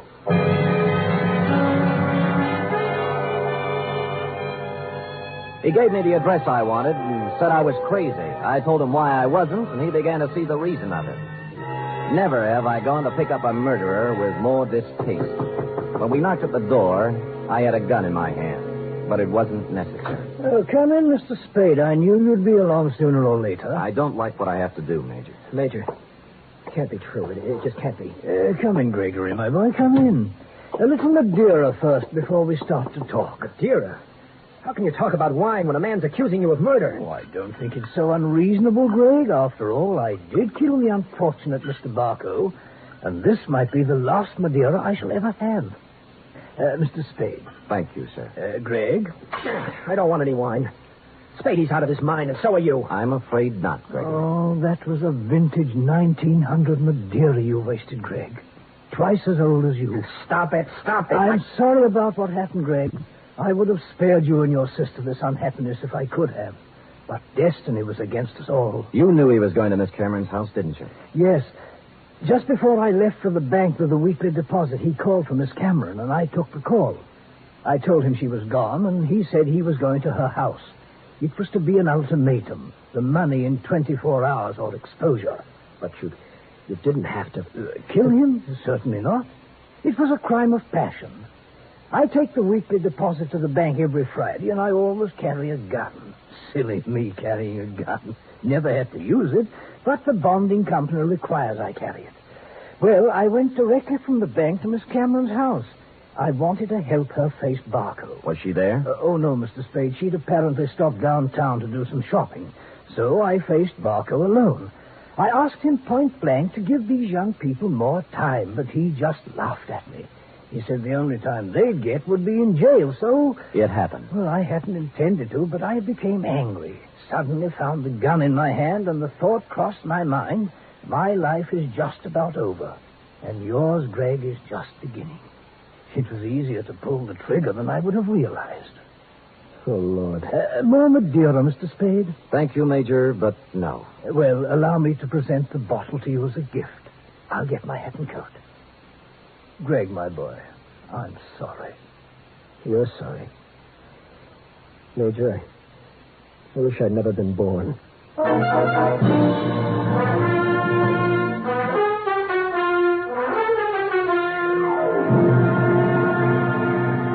Period. End of report. Oh, Sam, I wish I hadn't either. Hadn't what? Been born. That poor, poor man. Yes, our racket. It is. And poor Gregory. He'll have to go to jail for something, too. He will, Eth. He will. How about typing it up? Well, I hate to, but I guess it's my duty.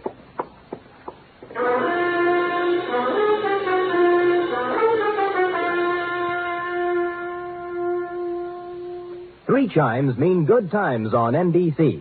There's no cover charge at Duffy's Tavern. Just keep your dial on this NBC station this evening as Archie the manager, played by Ed Gardner, and his remarkable friends serve up another blue plate special of grilled English language, fresh laughs, and whimsy a la mode. Another Friday fun favorite is The Delightful Life of Riley, starring William Bendix as the beleaguered Chester A. Riley.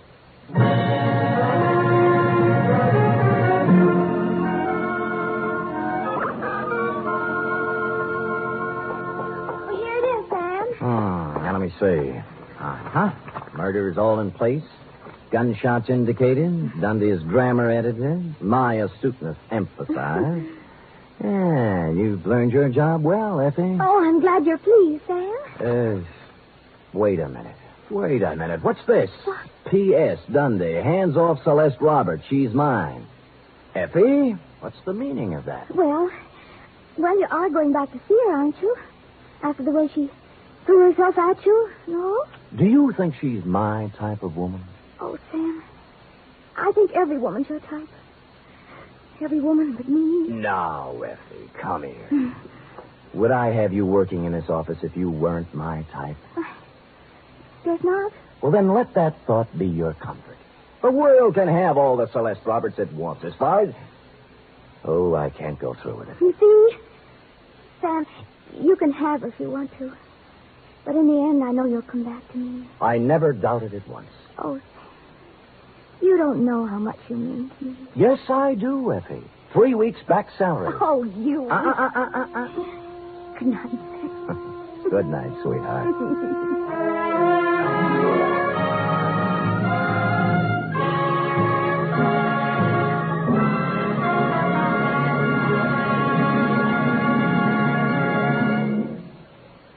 The Adventures of Sam Spade are produced, edited, and directed by William Spear. Sam Spade was played by Stephen Dunn. Lorene Tuttle is Effie. Script for tonight's adventure by John Michael Hayes and Dick Powell. Musical scoring by Lud Gluskin, conducted by Robert Armbruster.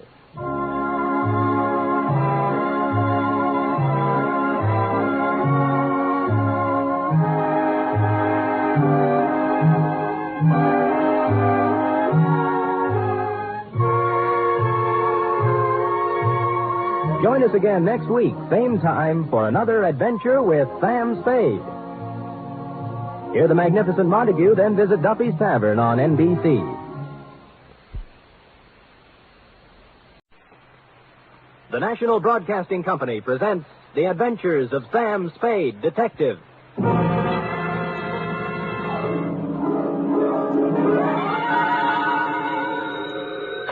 Sam Spade Detective Agency. Me, sweetheart. Sam, where have you been?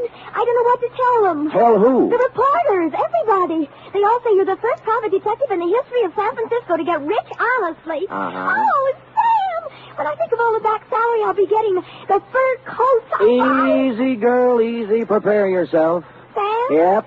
You mean? The $50,000 is not available to employees of the network or sponsor, which unfortunately I happen to be. Sam! But cheer up, girl. Think of the taxes we'll save. Now, make everything fast. I'm on my way. Meanwhile, puzzle me this. You ready? All right, Sam. Why does a man who is going to blow his brains out set his mental clock ahead 4 hours? Sam, it doesn't make sense. Ah, but it does. Mull and ponder, sweetheart. I'll be down in a trice, 1951 model, with an intellectual type report to challenge serious thinkers everywhere. To wit, the Biddle Riddle Caper.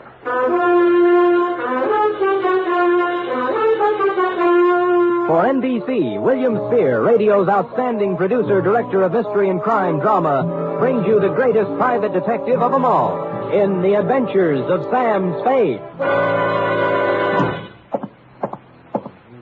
All alone by the microphone. Iffy? Sam, I just can't get anywhere with this. Never kick on the third down, Cherub. Give it another try. It's no use, Sam. I'm mentally through. Well, you know best. I just give up. Sam? Huh? What are those funny little bumps on your cheek? Go ahead, guess. Smallpox? Plague? You get more. Look like little waffle marks. That's what happens when somebody hits you with a microphone, sweetheart. Now, if you look closer, just above the marks, under my eye, yes. Clearly and distinctly, in reverse, of course, the 3 letters of a network known far and wide for its hospitality to unemployed private detectives. You mean? Shh, not here, girl. Poise the pencil. Who knows? A sponsor may be listening. Ready? Yes, To sir. Mr. Tracy Abbott, Drake Carlton Hotel, copy to Dundee at Homicide. From Samuel Spade, license number 137596. Subject, the Biddle Riddle Caper. Dear Tracy, it had a nice conventional start, this one. A nice conventional phone call telling me to drop up to room 402 of the Drake Carlton around 3 in the afternoon. But when I got there, I found that over the nice conventional number on the door was hung a temporary sign reading Olympic Radio Productions. Tracy Abbott, editor, director, and producer. Bidding farewell to the nice conventional part, I made bold to enter the door. Abbott, 5'8" of solid Hollywood, was waltzing with what I took to be a musician, composer, or some such. We open Coal Bunny like this. Now, killer at large. Banging with the theme. Theme. Bum, bum, bum, bum, bum, bum, bum, bum, bum, bum, bum, bum, bum, bum, bum, bum, bum. A great big wonderful chord there, Bunny. Check. Check. And then the teaser. Quote, don't go away, you out there. Stick right close to that radio set of yours, because the next half hour might put $50,000 in your pocket. Yes, $50,000 will be paid by the sponsors of this program for information leading to the arrest and conviction of a killer at large. Tonight, that's it, sustain the chord. Yeah. Tonight, the murder, tremolo. Tonight, the murder of Carol Stevens. Then, da-da-dee-pum-pum-pum-bum-bum-bum. Check. What's that? Cymbal crash. Do it again. Don't need it. Check. Check. Big, wonderful, lush. That's the word, lush. With scope and sweep and power. I got it. Well, I'll get as lush as I can with 8 feet. Scope, sweep, importance. Gotta sound important. Check? Check. I'm Sam Spade, Mr. Abbott. Oh, yes, Spade. Glad to see you. Please sit down. No, on the other hand, you'd better stand up. No time to lose. You have 24 hours to find a man for me. Well, that's pretty short notice. Mr. Spade, killer at large is real. We keep a sensitive finger on the pulse of the people. Well, that's nice. We deal in real facts, real people, real crimes, and real criminals. Check? Just how do you do this? How do you accomplish all this on the radio budget of today? Now, you see before you, Spade, the mechanical marvel which makes this possible, the tape recorder. You're familiar with the tape recorder? Oh, more or less. Check. Tomorrow night at 9 p.m. PST, with the aid of the tape recorder, we shall reconstruct one of San Francisco's more sensational, unsolved crimes. The murder of Carol Stevens. You mean the burlesque dame 3 years ago? 2 years, 8 months, and 29 days. You remember much about it? Well, let me see. She turned up dead on the floor of her apartment, didn't she? Check. Victim of the well-known blunt instrument. In this case, a bronze bookend carrying the bas relief of Abraham Lincoln. Much ado. Headlines by the yard. A parade of witnesses, but no arrests, period. Fine. Now, what about me? Our show, Spade, is made up of the simple, honest, spontaneous statements of the witnesses themselves. Mm-hmm. We're set on this one except for one man. The most important one in the case, of course. Oh, who's that? Jimmy Biddle, the doorman at the Broadway Burlesque, at the time the Stevens girl was killed. Oh. Knew her, some say he loved her. Top suspect until he came up with an alibi. Our advance men have combed the city for 2 weeks trying to find him, but no luck. So he's blown town. That's what I thought Until this morning. You mean you've heard from him? I heard from someone who said he was Biddle. He also said he knew who killed Carol Stevens. And he wanted the $50,000. Right. I mean, check. Oh, fair enough. Well, that's what you advertise, isn't it? Not to people who hang up when you get curious. If it was Biddle, I've got to record his story. I want him here by 8 tomorrow night. Check? Well, since you keep bringing it up, check. Yes. You can make it out for $100. At Homicide, I cased the files on the Stevens thing. San Francisco's answer to the Black Dagger. A cheap killing of a cheap dame in a cheap apartment that used a lot of expensive newsprint. He'd taken a last turn under the blue spot around 10:30, left the theater, and hustled straight home, because at 11 sharp, according to the neighbor across the hall, someone had tried the Abraham Lincoln bookend on Carol for size. She hit the floor just as the 11 o'clock news came on. Biddle's alibi had to be good, and it was. It came, as a matter of fact, from the greatest little alibi factory in town. Biddle was drinking old fashions with Joseph P. Norgard, the well-known criminal lawyer at the time of the killing. So I trotted over to Norgard's office on Market Street, found him tied up, and settled down in the waiting room next to a gimlet-eyed youth in a neon-striped suit who looked like he made a living sticking up crap games. He was filing his nails. Buddy. Yeah, buddy? You sure you're in the right office, buddy? Positive, buddy. I just thought I might save you some trouble, that's all. Sam Spade, ain't it? Hey, you're a smart kid. I try hard. I still think you'd be wise to blow. Now, this is quite a turn you do, buddy. Study nights with Richard Woodmark. Sam, I told you I want to save you a bad time. You're a nice guy. Thank you. Must be a lot of things you can do around town to make a buck without coming here. Now, why don't you lift it out of that chair? I'm not going to do it, Mr. Norgard. And that's fine with me. I'll get with you later. Bye, buddy.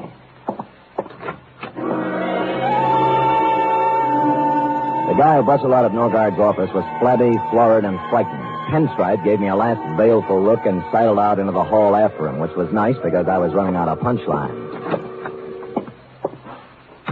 Luke, I thought I told you to. Oh. Mr. Norgard? I am? I'm sorry to barge in. My name's Spade. I'm a private detective. Of course you are. And a hungry one. Well, we're polite in here, too. Why do you say that? You're the fourth today. Oh? I'm about to prepare a mimeograph statement entitled, What I Know About the Stevens Case, or You Too Can Make $50,000. Like a copy? You know, I can't remember when I've been treated so nice. What do you know about the Stevens case, Mr. Norgard? It's all in the homicide file. On the fateful night, I ran into Jimmy Biddle as I was coming out of a bar in Chinatown. He'd hit the skids. But he used to be a useful friend, so I asked him up to my apartment for a drink. Was he? Sat him in a chair, made him an old-fashioned, loaned him $5, and hustled him out. Mm-hmm. Total elapsed time, 45 minutes, from 10:45 to 11:30 p.m. And that is all I have to say at this time. Have you seen Biddle since? Not since the investigation. I don't know where he is now, and I don't know who killed Carol Stevens, period. Paragraph. Do you think Jimmy knows who killed him? Maybe. Well, he says he does. Oh? Where did you see him? He's hungry, too. We work the same breadline. I'm sorry I said that, Spade. Who are you working for? Olympic Radio Productions. Killer at Large. Yes? They want me to come to the studio tonight and record a statement for them. Uh-huh. I wonder if I ought to tell them what I really think. What's that? About Biddle. There's no point in talking around it anymore. I think he killed her. Well, that's a neat trick if he was drinking your liquor at the time. Oh, I think he did it after he left my place. Two things place the time of death. The medical examiner's report, which could be off as much as 3 hours. And the neighbor who thinks he heard the girl fall as the news came on. How reliable is that? Well, they usually think of those things during an investigation. But they didn't think hard enough. You say you talked to Biddle? He called my client. Why? He had 50,000 good reasons, according to him. You know, funny things happen when the dough gets into it. Bought people don't stay bought. Lost people get found. Yeah. Well, I've told you all I know, Spade. If you have no more questions. Oh, just one more. Who's the little weasel in the pinstripe? You mean Luke? Yeah. Oh, I put him out there to scare off the hungry ones. Nothing to do with you. And the fat character he's tailing has nothing to do with me either, huh? You really want to know? Love to. He's a pastry cook. I'm representing his wife in a divorce action. Thinks he's Casanova. Pressure cooker, eh?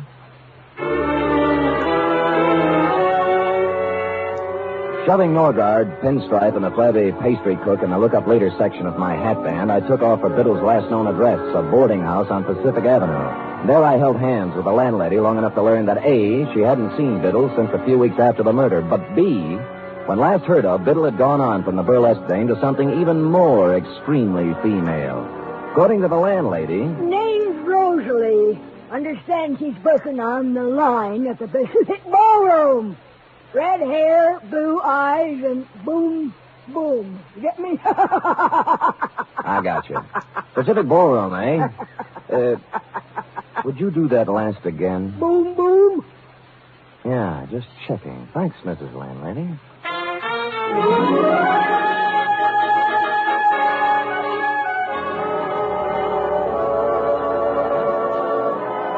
Hello? Hi. Am I the lucky girl? Well, you look like your name ought to be Rosalie. Oh, you're psychic.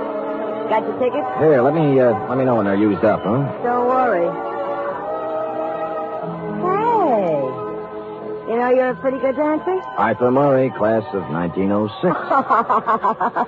Only I didn't come here to dance.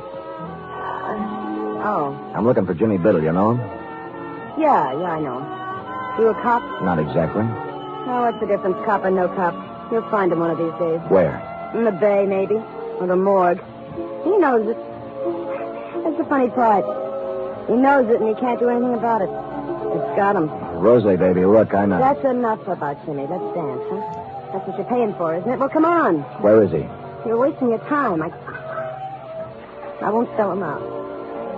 I'm through with him, but I won't sell him out. Ah, here's your ticket.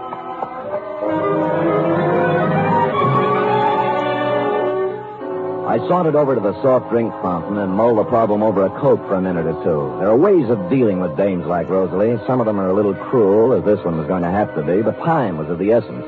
I kept out of sight for 20 minutes or so, watching her dancing in the arms of a moonstruck plumber, and sidled into a phone booth.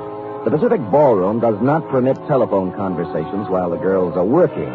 When I said it was the police, the plumber was turned over to a new candidate, and Rosalie came to the phone. Hello? This is Sam Spade, Rosalie. I was dancing with you a little while ago. What is it? I found Jimmy Biddle's apartment. Oh? What's the matter? He's hurt? That's right. Bad? I'm afraid so. He wants to see you. Oh, okay. I'll be right over.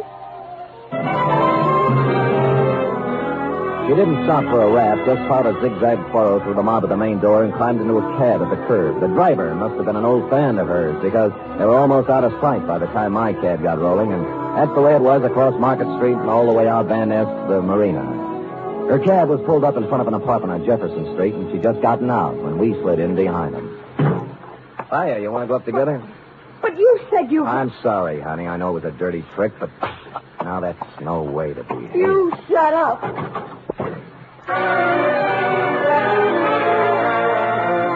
The gold card holder by the doorbell listed the tenant as W.R. Smith. Mr. Smith was evidently not home. The lady manager in the apartment next to his was, and after the usual license showing and more than the usual sweet talk, she came up with the key. Biddle wasn't wealthy, but he wasn't hungry either. The place had the well-fixed, man-about-town look, right down to the last crystal martini glass in the portable bar in the living room. Next to it was a mahogany desk, in which were sundry checkbooks and deposit slips indicating Biddle had found a prosperous widow or had been doing rather well at canasta. A clock chimed 4 in the next room. Since it was after 10, I wondered why I went in to take a look. Maybe I was psychic, like the girl said. There was a tape recorder against one wall, the same kind I'd seen in your office, Tracy, with a microphone and a roll of tape in it, half used up. Holding the microphone with one hand was Jimmy Biddle. In the other hand, a .38. He wasn't hurt, as I'd told her. He was dead.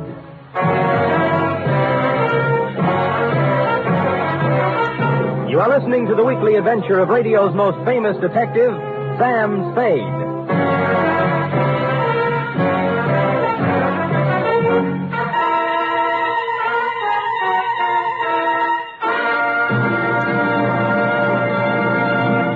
This Sunday, there's another outstanding production by Theater Guild on the air. It's a 1-hour adaptation of the thrilling tale of intrigue in post-war Vienna, The Third Man.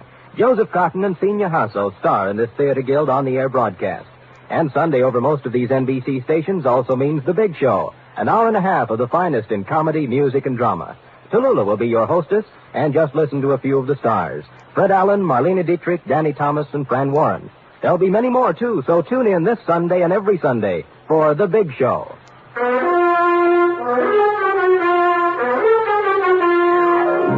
And now back to the Biddle Riddle Caper, tonight's adventure with Sam Spade.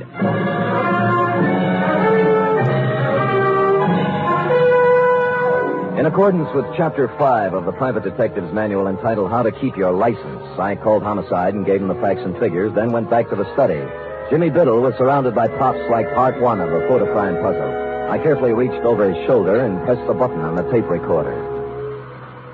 My name's Jimmy Biddle. The DA will remember me. We saw a lot of each other during the week after Carol Stevens hit the deck in her apartment 3 years ago. At just about this time of night. I fooled him then. I could probably go on fooling him, but I'm tired of it. I'm tired of living this way. So here it is. I knew Carol Stevens well. I was crazy about her, and I was jealous, too. That's why I killed her. Thought I could go on and on, playing hide-and-go-seek for the rest of my life, but sooner or later this kind of thing gets too heavy to pack around. You gotta get rid of it. One way or another. Period. End of report. I rousted the landlady again, and we went over the room together. A helpful type landlady. She contributed 1,000-odd bits of gossip about Jimmy Biddle, only one of which struck me as interesting. She'd come in this morning, she said, to clean his apartment, and among other things, had wound and set the 8-day clock on the mantel. The same clock, which was now exactly 4 hours fast. Looking closer at the tape recorder, I saw a small label pasted above one of the knobs, reading Morgas and Reed, recording technicians.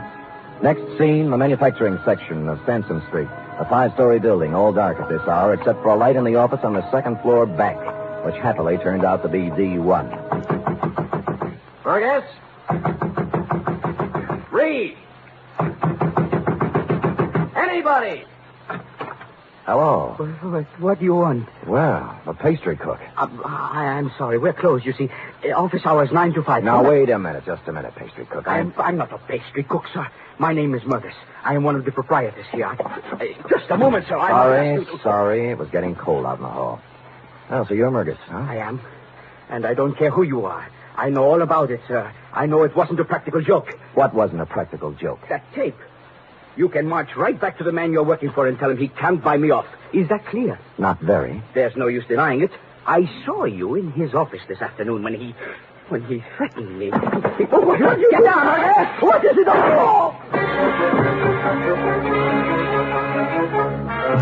I called out on a fire escape in time to see my buddy in the pinstripe suit hit the bottom. The alley, praise thee, was blind at one end, so Luke took off toward the street.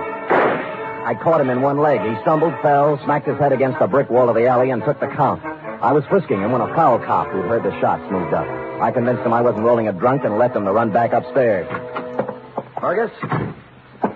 Morgas? Here. We better get you to a hospital.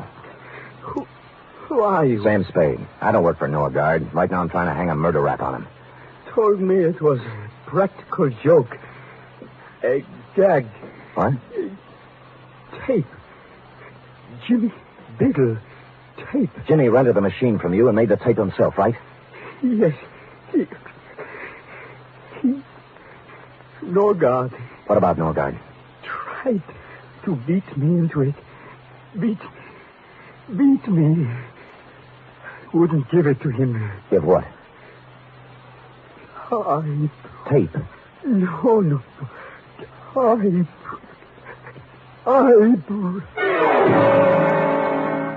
He tried to point to the desk as he passed out, and so to this already bubbling stew, we had a crucial typewriter. While waiting for the ambulance, I cased it and found nothing, then stuck a piece of paper into it and began to type. 4 quick brown foxes had jumped over 4 lazy dogs when the sound changed. I looked closer, then tackled a messy job I always leave to my secretary. I hate to play with typewriter ribbons, but this wasn't a typewriter ribbon, since said ribbon had come to an end and I was pecking away at a piece of sound tape.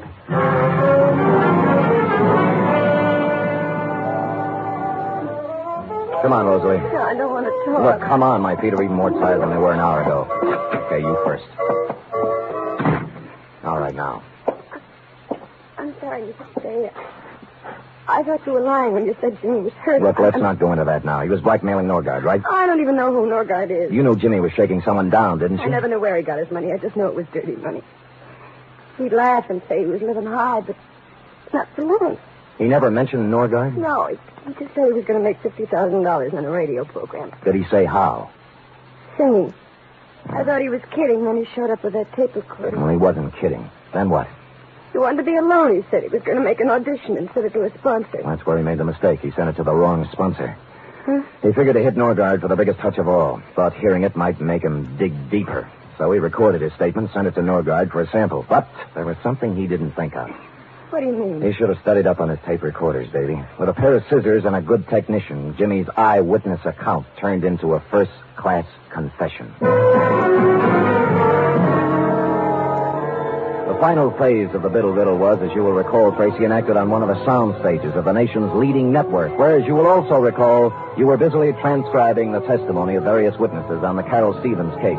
How you got him there, I'll never know. But there he was, as big and legal-looking as ever, perjuring himself once more into one of your microphones. I walked out of the Twin Dragon on Grand Avenue.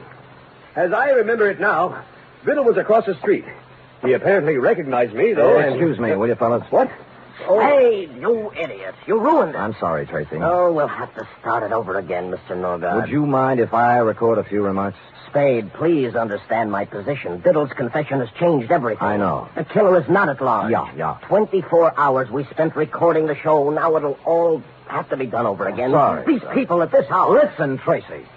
All right, Spade. What is it? I'm only trying to help. Now, where's Biddle's confession? On the machine there. We're going to dub it onto the main tape. Good. Now, be a good lad and show me where you're starting to stuff it, huh? Right there. Okay. So, what is this, Spade? This is going to interest you, Mr. Norgard. Now, let us turn to the tape, keeping our eyes on the spool as it slowly feeds Jimmy Biddle's last statement. My name's Jimmy into the Biddle. amplifier. The DA will remember me. We saw a lot of each other during the week after Carol Stevens hit the deck in her apartment 3 years ago. At just about this time of night.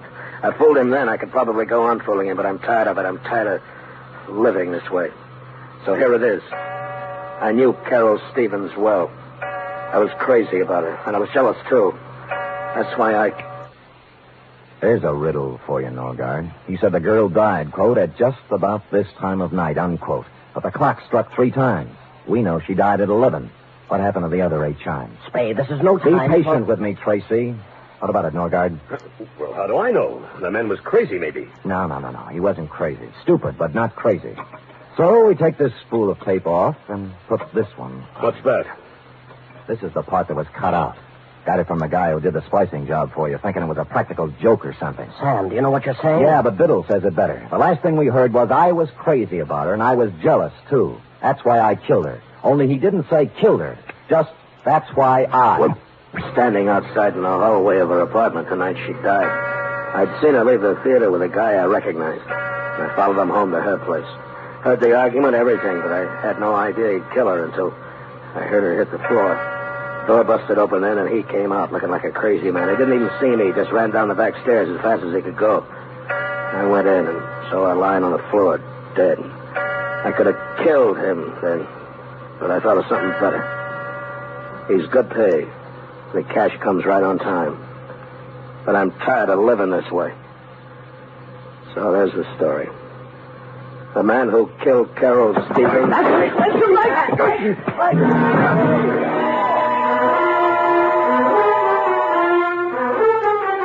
This is as far as Biddle got, since Norgard had grabbed a stand mic and slammed it into the recording machine. In the rhubarb which followed, he also slammed it into my face, which is why I carry the imprint of the nation's #1 network just below my right eye. So that's about the crop, Tracy. Norgard and Pinstripe now lie cheek by jowl in the jail hospital trying to think of an honest lawyer who'll defend them. While you, Tracy, with a 3rd round of interviews before you, are considering tossing out Carol Stevens and doing the shooting of Dan McGrew. Period. End of report.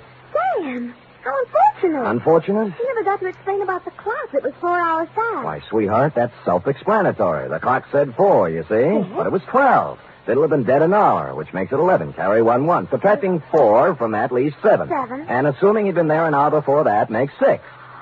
Sam, what relentless logic. Just like Ellery Queen. Effie, on this program, we do not plug rival products. Now go and type that up while I figure this out. Scoot. Yes.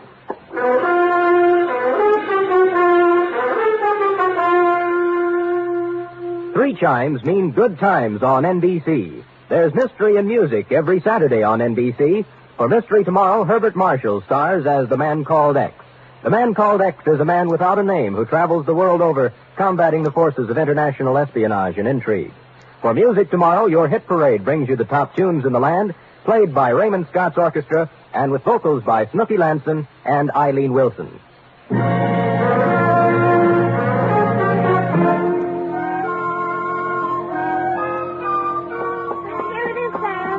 Thank you, dear one. I see by the furrows in your brow that you have not as yet solved the matter of the missing chime. Oh, why Norgard set the clock ahead when he shot Jimmy Biddle? How to approach this? You realize Norgard cut a hunk out of the tape, Yes. removing Biddle's eyewitness account, setting him up as a suicide, right? But Sam... Don't make me change my gripper. Though Biddle, by his own statement, made the recording at the time of the murder of Carol Stevens, to wit 11 o'clock.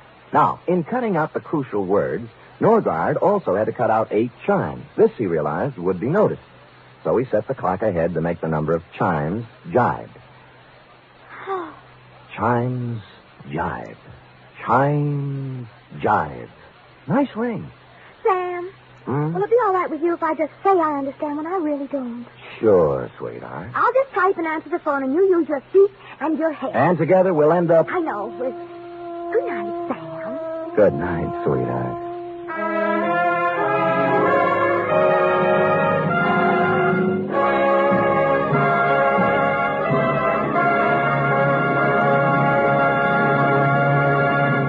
The Adventures of Sam Spade are produced, edited, and directed by William Spear. Sam Spade was played by Stephen Dunn. Lorene Tuttle is Effie.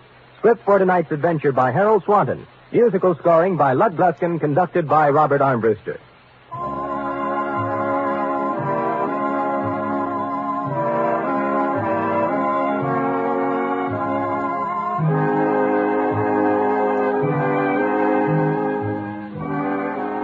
Join us again next week, same time, for another adventure with Sam Spade. Enjoy the magnificent Montague, then Duffy's Tavern on NBC.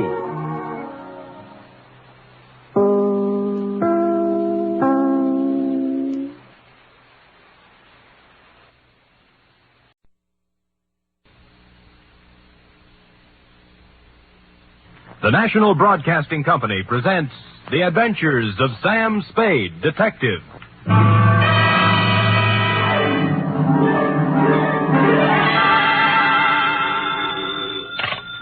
Detective Agency. Me, sweetheart. How was your vacation, Sam? Who said it was a vacation? Well, I thought you said you were going skiing for a weekend. With me, F, it's always work. Do you know you can get killed on skis? If you say so, Sam. Yes. Most people just break their legs. Most people pick some easy little slope, the cowards. But I know a ski run up near a town called Lucerne that's sudden death. I know a ski run called the Backbreaker. Really? How dull. And one they named Suicide Drop. Effie, stop trying to top me. You just can't. This was the deadliest ski country ever seen. You just sit there while I do a Christiania swing down Market Street, a Geländersprung sprung up the stairs, and a Telmark right through the door with a tale I took out of the deep freeze only last night. The Chateau McLeod Caper.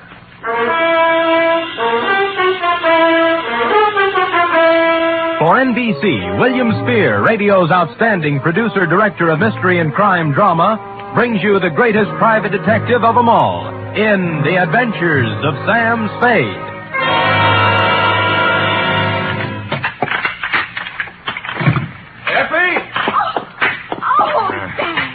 Take off those skis. I just wanted to prove I could do it. I did a herringbone up the stairs. And those clothes. I'll just bet you've rented all those things, Sam. You were never in the snow country at all. So, you don't believe me, huh? Well, here, Doubting Effie, I brought you proof. And don't tell me I rented this. A snowball. Yes. Sam! A real snowball. Yes, I brought back 2 of them in a thermos box. Where's the other one? I threw it at a policeman. It was freezy, soaked with water and iced. Oh, Sam, you're wonderful. I can't believe that you had trouble this weekend. Oh, no? You cut that snowball open and you'll find a blood-stained bullet inside of it. And behind the bullet lies a tale. Ready? I'm always ready, Sam. Yes. Date, fill it into Sierra County Sheriff's Office, Lucerne, California. From Samuel Spade, San Francisco, license number 137596. Subject, The Chateau McLeod caper. Dear Sheriff, you run a neat little county up there at Sierra, and I hate to be snide, but when my train steamed into the cold mountain air of your lovely little village of Lucerne, I knew the chill of death was afoot. It had to be. The place was too beautiful to last. The background hills were right out of the Alps, the snow from Grandma Moses, and the rustic buildings that snuggled under the mantle of white were just too cute for words. It was abnormally perfect. Something had to give. Well, you were the only young man who got off the train. Are you from McLeod? well, I'm supposed to find a Chateau McLeod. Oh, what do you know? I got the right man on the first try. Good. Rufus sent me down to pick you up. You could pick me up almost any time. Well, that took a little chill off the day. Shall we go? Ooh, mush. Mush.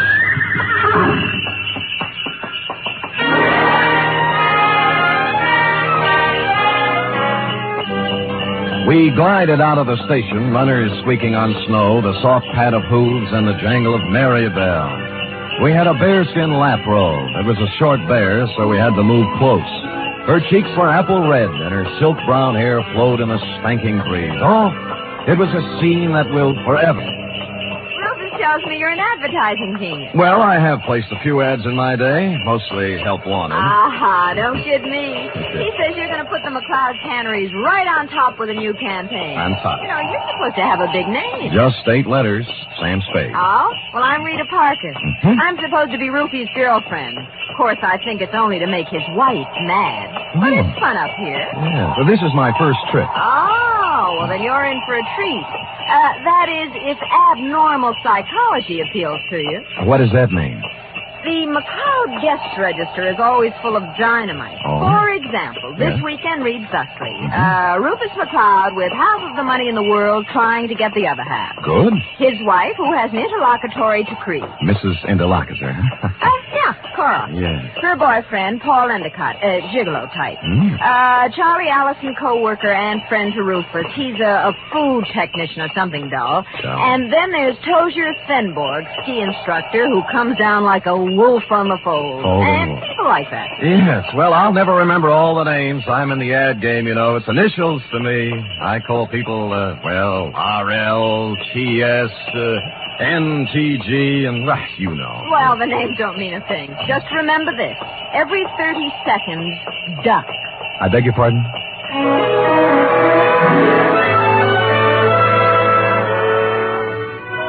The McLeod estate was 8 miles out of town, and it seemed we were there in no time at all. Rita Parker hustled the Alpine buckboard and mare into a stable, while I went up to the chateau to meet my employer, Rufus McLeod. It was more of a Swiss chalet, you know, where the second floor is larger than the first, and I guarantee that no one in Switzerland could have afforded this chalet, even with the second floor the same size as the first.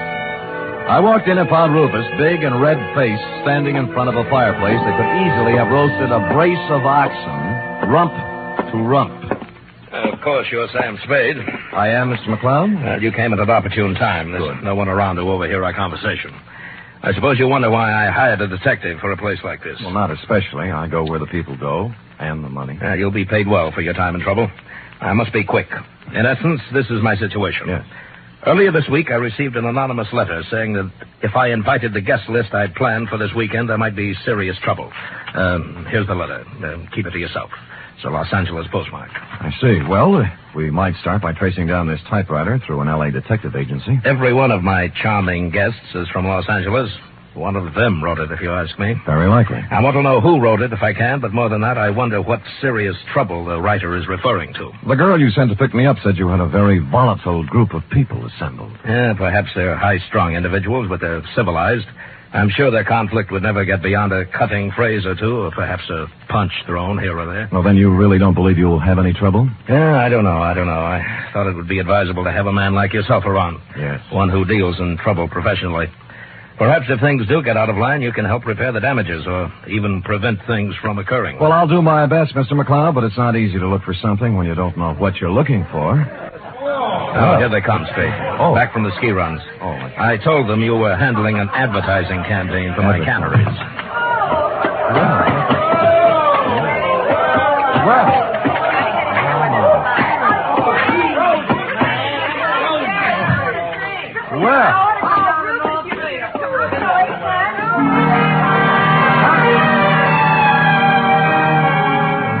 They came stamping in, pulling off gloves, unzipping parkas, and if it hadn't been for the grown-up dialogue, looking all the while like a group of carefree children, it was hard to believe that the chill of death was also in them even then.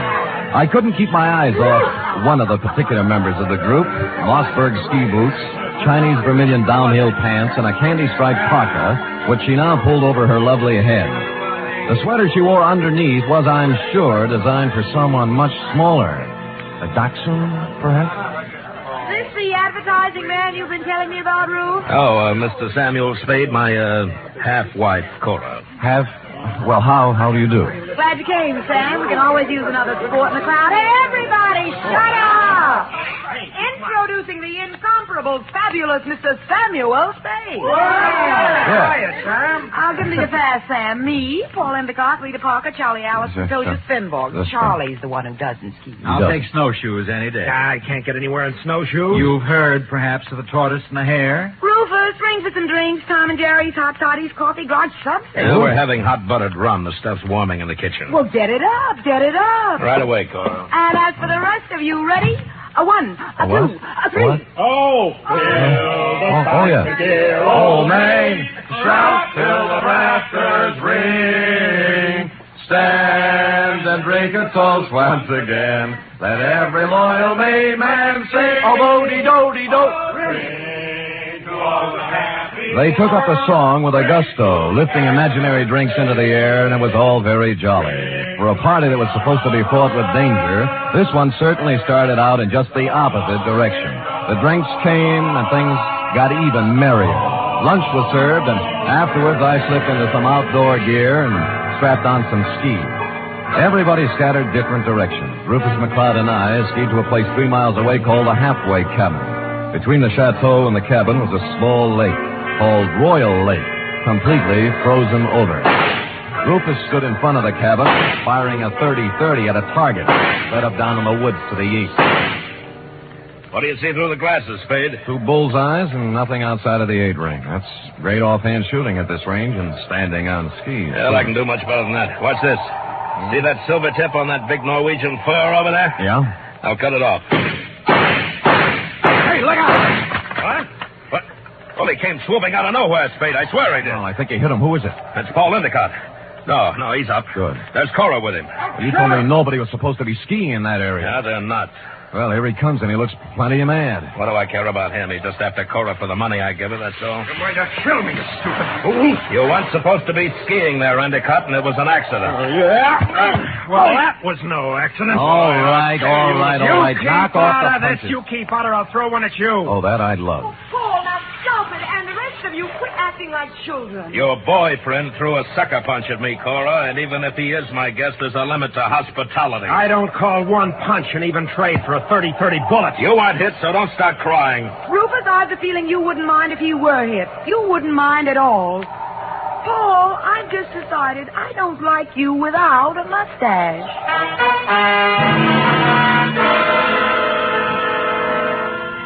Well, from then on, everybody dropped the pretense, and you knew where you stood. And it was chilly, too. Later in the day, we were all back at the chateau again, and Paul Endicott wove his delicate variation on his main theme. I'll knock your block off. I tell you, Mr. Endicott, you have some delusions. I have no delusions, Tozier. I've seen the way you look at Cora, the way you two are always trying to lose me on the trails. Some people ski faster than others. Yeah, well, let me tell you something. The next time you try to wolf this girl, it's going to be your last. I'm nobody's wolf. I'm a ski instructor. That is what I was hired for. Well, stick to what you were hired for and knock off the extracurricular activities. I don't have to take this kind of talk from you. Anything you'd like to do about it? As a matter of fact, there is. Fellas, boys, men. Stop it. Yes. I'll never speak to either one of you again.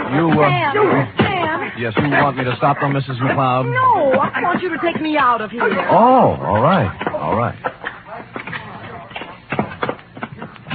Well, let's put on our skis and get out of here. Okay, here, I'll help you. Oh, thank you. You're such a gentleman. Well, even so, I won't take a minute. Ready? Yes. There we are. Now, where are we heading, Mrs. McCloud? Oh, I thought we might go out to the boathouse. It's on the southern tip of Royal Lake. It's only a mile and a half. Nothing. And my name is Cora. I'm not really Mrs. McLeod anymore. It's kind of rough on you, isn't it, bringing your new boyfriend around all of your ex-husband's friends? Well, I like it up here. Rufus likes to have me. And they're not all against Paul. At least they weren't. But he's on the defensive so much, he's going to make enemies of all of them. Yes, he's off to a rousing start, I'd say. Do you know something, Sam? I don't care about Paul Endicott, really. Or Rufus McLeod, or Tosia Svenborg, or anybody. I just care about Cora McLeod. Well, now, that's a good, honest answer. You know, most people wouldn't be that frank. But, Sam... Yeah? I haven't known you long. Well, I like your style. Style? I could care about you.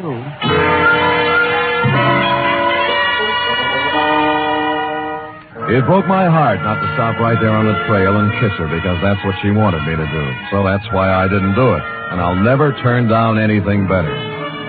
Well, next scene, a boathouse.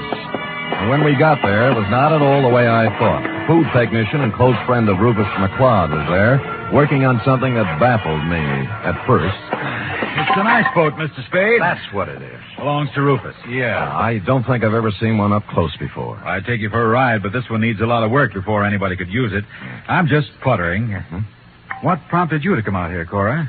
Because Paul and Tosia Svenborg got in a fight over me, and I got tired of the whole thing. Sam and I went out for some air. Oh. Well, glad you did. I was getting a bit lonesome. You see, Sam, they always leave me in a cloud of snow on their skis, and I just plod along on snowshoes all by myself. Well, maybe we can go walking together sometime. I used to be able to shake a pretty good snowshoe. It's a deal. Tomorrow morning, I'll show you the place. Sam, I think I'll stick around here and help Charlie with the ice boat. Oh. Unless you're crazy about ice boats, why don't you go back to the chateau? We'll be there in time for dinner. Well, I don't need any engraved exvitation. I hope you catch a common cold.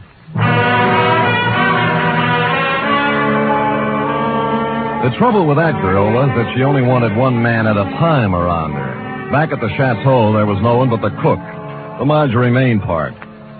Too tall. As supper time approached, Rufus came in, then Rita, then Cora, then Allison, and finally Tozier, in that order. And the order is important, because you see, nowhere in the list is the name of Paul Endicott. He didn't come in for supper, nor for the next 3 hours. It was dark by then, and Rufus McLeod was worried about Endicott. So we fanned out in a searching party. I was alone when I found him. He was lying in the snow 300 yards west of the halfway cabin. There was a 30-30 slug in him. Period. End of Paul Endicott.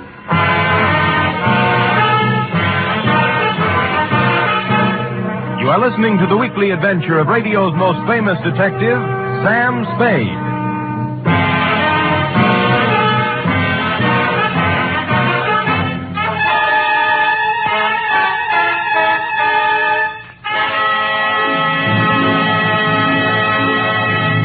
This Sunday, Cary Grant and Betsy Drake star in the second of the new Mr. and Mrs. Blanding series over most of these NBC stations. The delightful tribulations of Jim Blandings and his wife Muriel as they built their famous dream house entertained millions as a novel and then as a motion picture. And now you can follow the further adventures of Mr. and Mrs. Blandings every Sunday on NBC.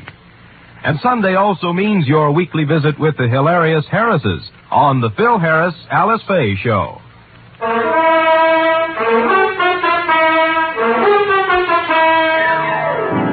And now back to the Chateau McLeod caper, tonight's adventure with Sam Spade.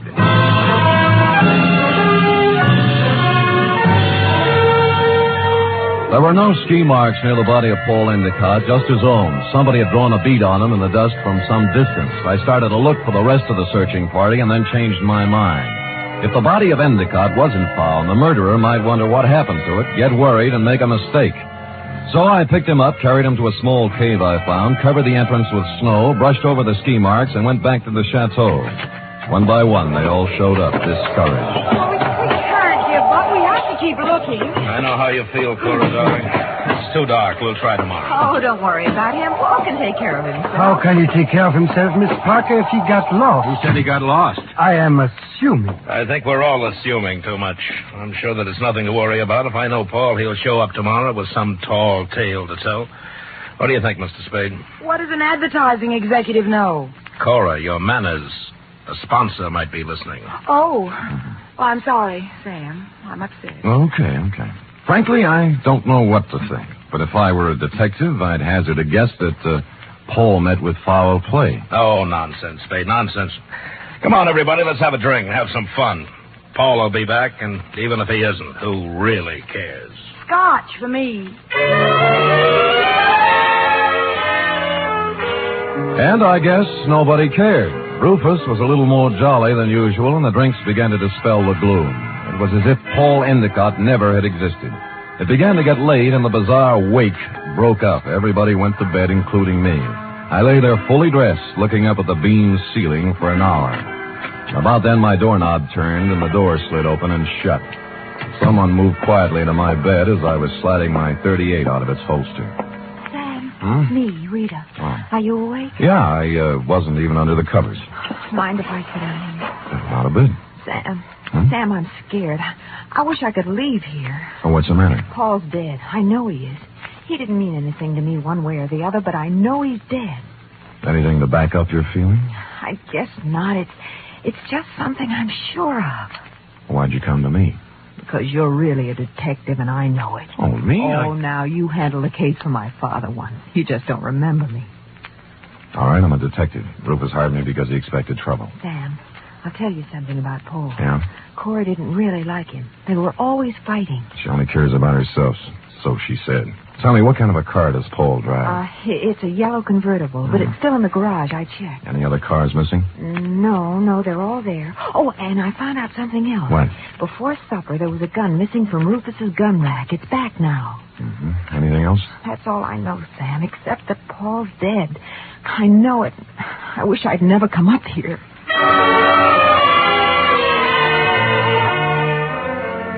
After she left, I dressed for outdoors and climbed through the bedroom window. It was still and quiet, and there was a quarter moon when I skied away from the chateau. I wanted to look the land over myself before the next day, when the clues, if any, were trampled into the snow.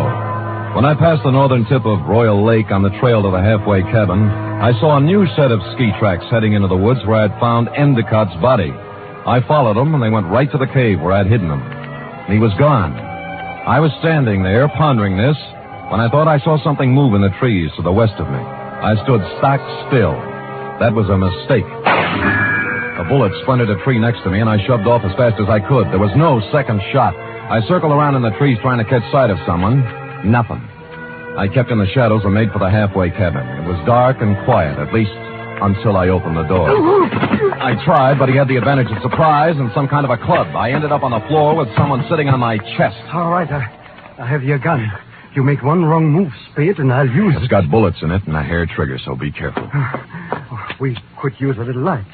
As you see, there's Paul Endicott's body. Yeah. How did you find him, Tozier? They're only putting a noose around your neck. You're a very perceiving man, Mr. Spade. How do you figure I did it? I talk better on my feet. Just remember the gun. If you didn't kill him, how else would you know where the body was? Because I know this country like the back of my hand. He had to be somewhere. You are the killer, Mr. Spade. Me? Why, I do not know.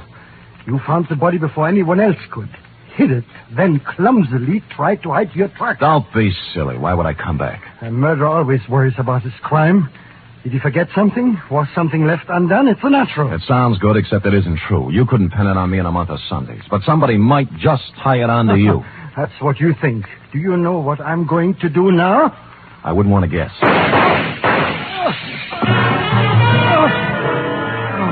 The shots came pouring in through the window, and Tozier Svenborg went down. I saw the flash of a face outside and was gone. I kicked at the lamp, threw the place into darkness, and lay on the floor. Then I crawled over to Svenborg and took my gun back. Well, that was a surprise. It hurt quite a bit. Where'd you get it? Oh, somewhere in the back. Let me see. It's at the shoulder level. But he won't die anyway. I'm afraid I misjudged you, Mr. Spade. Go after him. Go after him and catch whoever it was. I can't leave you here. I'll take care of myself. Just leave me your gun for protection. No, I'll stay. Go, please, while there's time. Or are you afraid? I was, but I gave him my gun and left. Outside, there were many ski tracks, but a fresh set led left from the halfway cabin down. They went right to the edge of Royal Lake and then stopped. There were no marks of ski poles on the ice, so I followed the shoreline looking for some kind of a clue. It wasn't until I reached the southern tip of Royal Lake that my effort was rewarded. Leading up from the ice were a set of footprints, then a set of ski marks. They led to the boathouse. Inside, I found two interesting items. One, a dismantled ice boat with fresh ice on the runners. Two, a pair of skis with snow in the grooves. I made my way along the beaten path back to the chateau, circled it once, found interesting item number 3, and went in. Well, what were you doing up, Spade? Did you hear the shots, too? Yeah, I thought I'd look around. It's cold. Woke me out of a sound sleep, Sam. What was it, you know? Well, I didn't find out about the first shot, Mrs. McLeod. That was fired at me. But the next 3 were fired at a man named Tozier Svenborg. Oh, no. Tozier? How did it happen, Spade? What's it all about? He found Endicott's body in the woods. Dead? Very. I told you, Sam. I told you. Told him what? What do you know about it? Nothing. I just had the feeling, that's all. You know something. Now tell us or I'll slap the rents right out of your head. I don't know anything. Anything at all. I just had a feeling. Who shot Tozier, Spade, and why? I don't know. I was standing with him in the halfway cabin. Somebody shot through the window. Didn't you see them? Don't you know who it was? I was too busy ducking to look. Just answer me one thing. Have any of you been out? Of course not. No. I haven't, and Mr. Allison's in bed. Of course, they all lied. McLeod's shirt was stained with sweat. He'd been moving fast somewhere. The ski pants sticking out from under Cora's robe were wet, and Rita Parker was now dressed when she wasn't before. I was trying to figure out something to say when Charlie Allison came out from his bedroom, rubbing sleep out of his eyes and pulling a robe on. What's going on here? What's all the excitement about? They found Paul, dead. And somebody shot Tozier. No. Where is Tozier? In the halfway cabin. Well, let's get him to a doctor. I'll call one from town. Why don't you go up and get Tozier? I'll have a car ready and we'll take him right into the Lucerne Hospital. Wait a minute. What about the murderer? Who did the shooting? Nobody's getting out of my sight. It had to be one of us. Why, Cora? Oh, it wasn't just anybody. We're the only ones left walking. Why don't you ask Sam? He's the detective. Detective? Yes, I hired him because somebody sent me an anonymous letter saying there'd be trouble. You knew there was going to be trouble, Rufus. Somebody else knew. Then why did you let people come up here? What's the big idea? Why did you do? Wait a minute. Spade, what did you find out? Well, if you'll all wait here a minute, I'll tell you. When I circled the chateau before I came in, I'd seen footprints leading to a window, not mine. That meant somebody else used the back way in and out, too. I wanted to find out whose window it was, and of course, while I was looking, I remember the apparently dismantled ice boat and the fact that a set of skis were in the boathouse. It took me about a minute to find the right room, but somebody knew it. All right, Spade, stand where you are. Allison, you might be a great food technician, but you're a lousy killer. Yeah, well, at least he didn't get her. Neither will you.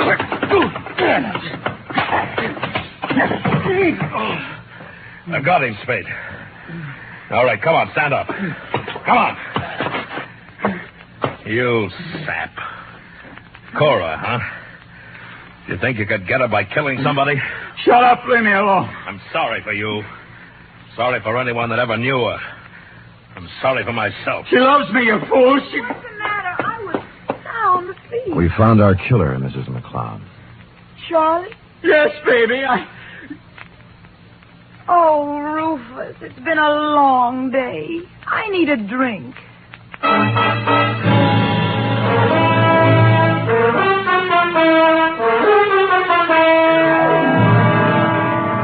And that goes to show you how cold it can get in the snow country. F. Period. End of report. Sam, why would a man do anything like that? When he knew he couldn't get away with it? Because he was stupid, Effie. People must have told him 1,000,000 times if they told him once, crime just doesn't pay. No. Yeah. Now, go type that up, will you? Go on, scamper, scamper. Woof.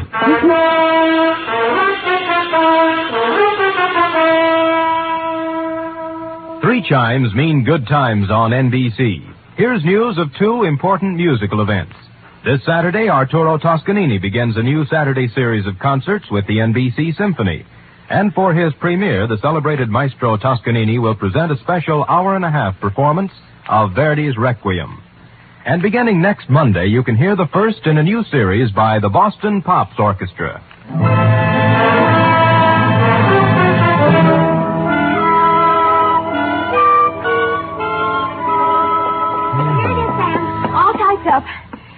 with the P.S. Page, that is. What P.S. page?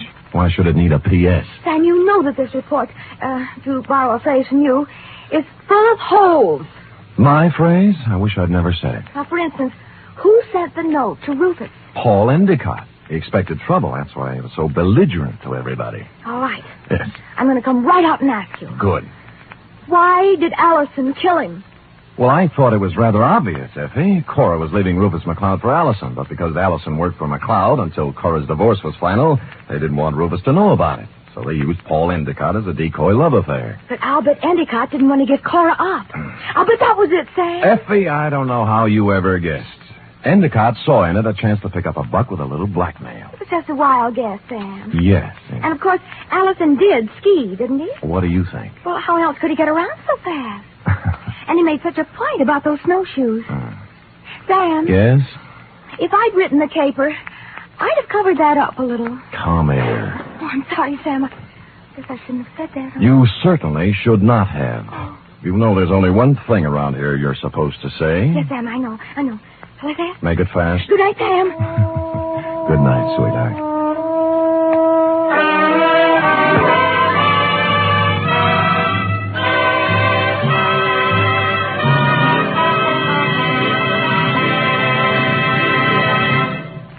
The Adventures of Sam Spade are produced, edited, and directed by William Spear. Sam Spade was played by Stephen Dunn. Lorene Tuttle is Effie.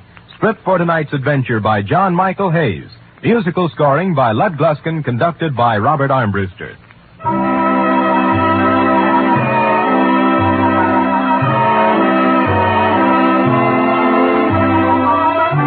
Join us again next week, same time, for another adventure with Sam Spade.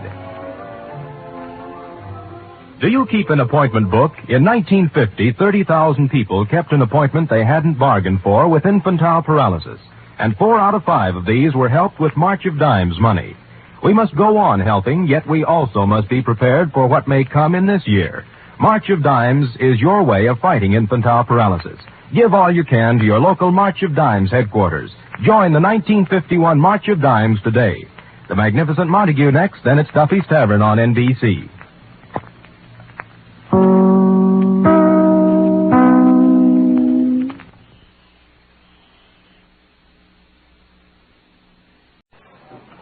The National Broadcasting Company presents The Adventures of Sam Spade, Detective.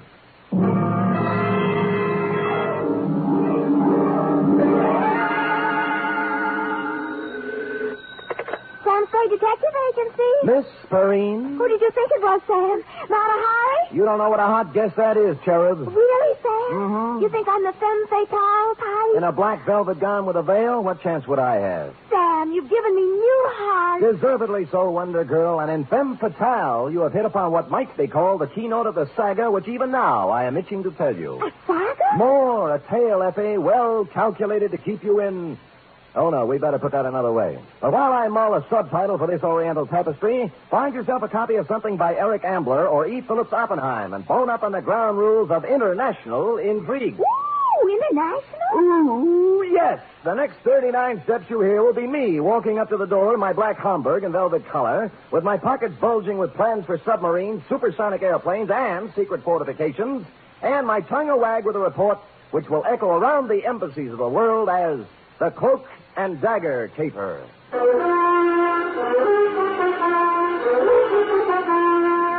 For NBC, William Spear, radio's outstanding producer-director of mystery and crime drama, brings you the greatest private detective of them all in The Adventures of Sam Spade. Sam? Who else? Sam, I thought you were kidding. About what? The black Homburg and velvet-colored overcoat. Yeah. But underneath the overcoat, Same old Sam. With the same old suit and the same old shreds. Who did it this time? Thereby hangs the tale. Huh?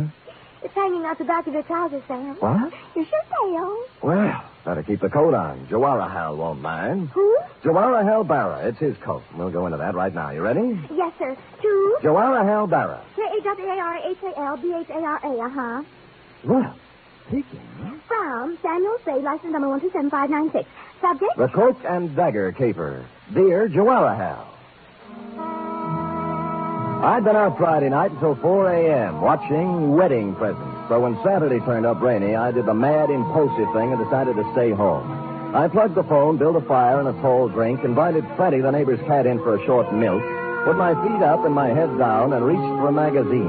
A picture of peace to our Al. Freddie lay on the coffee table, purred, and busied himself spinning the hand-rubbed Lazy Susan my unpredictable Aunt Adelaide gave me for Christmas. The magazine turned out to be Time, with a picture of an austere Asiatic gentleman on the cover.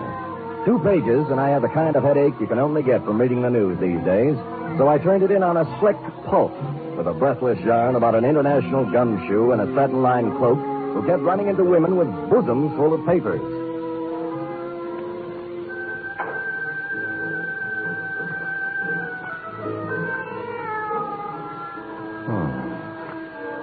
She gazed up at him, her eyes smoldering, heavy-lidded. You, she faltered. You are Sheridan Ballard. Mr. G, too? He nodded. Her knife made a glistening arc, stopping as his hand met her wrist, gripping it like a vise.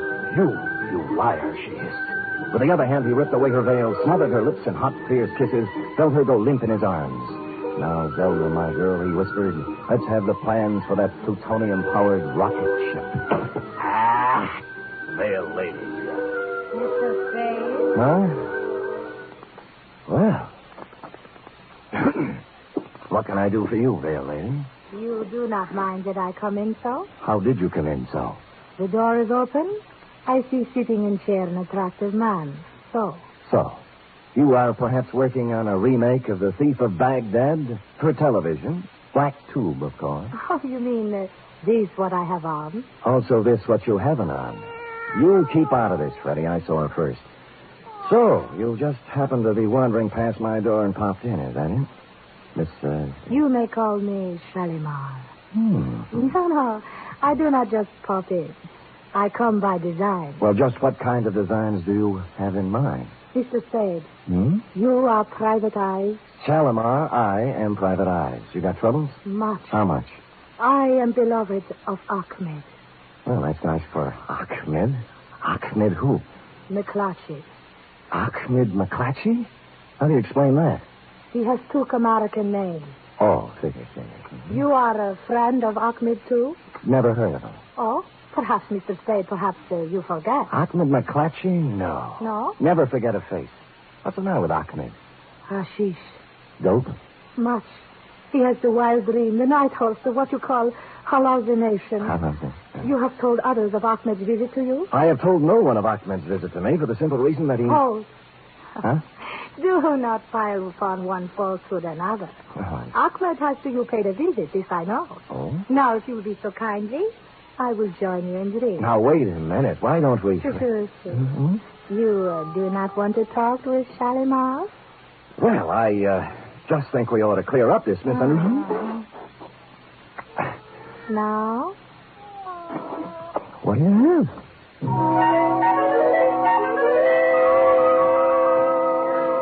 Had I been the Sultan and she Scheherazade, the book would have gone on for 20 more volumes. It was all there, the veil below the eyes, the jackets and long satin pants, plus a superabundance of what sultans look for when they are employing a harem. I fumbled around putting I don't know what into a couple of martinis, found more milk for Freddie's saucer, and then set all 3 between us on Aunt Adelaide's Lazy Susan. This I like, Mr. Spade. Fine. Now we talk? Drink your milk, Freddie. Now we talk. You have match? My purse. Oh, I'll get it for you. Oh, move now. You're almost stepping on it. Oh, so clumsy. The lipstick is on the chair. Yeah, I see it. There we are. There. Thank you. Okay. Now, the light? Got it. Now, Mr. Spade, before we talk of Ahmed, let us drink to him, huh? Right. To Ahmed? To Ahmed. Oh, what's the matter, Freddie? Oh. What? Yeah, look, the note's on the wrong side. He did it again. Did what? Well, he likes to spin the Lazy Susan. Lazy Susan? What did he do? Now, take it easy, honey. The thing spins. See, you got my drink, I got yours, and Freddie got left out. No. Oh, no. Darrell, you look, Darrell! baby, please, don't go off the deep end. Take it easy. What's the matter with you? Huh? Shalimar. Oh, Shalimar, baby, come out of it now, will you? Where's the glass? Oh. Cyanide.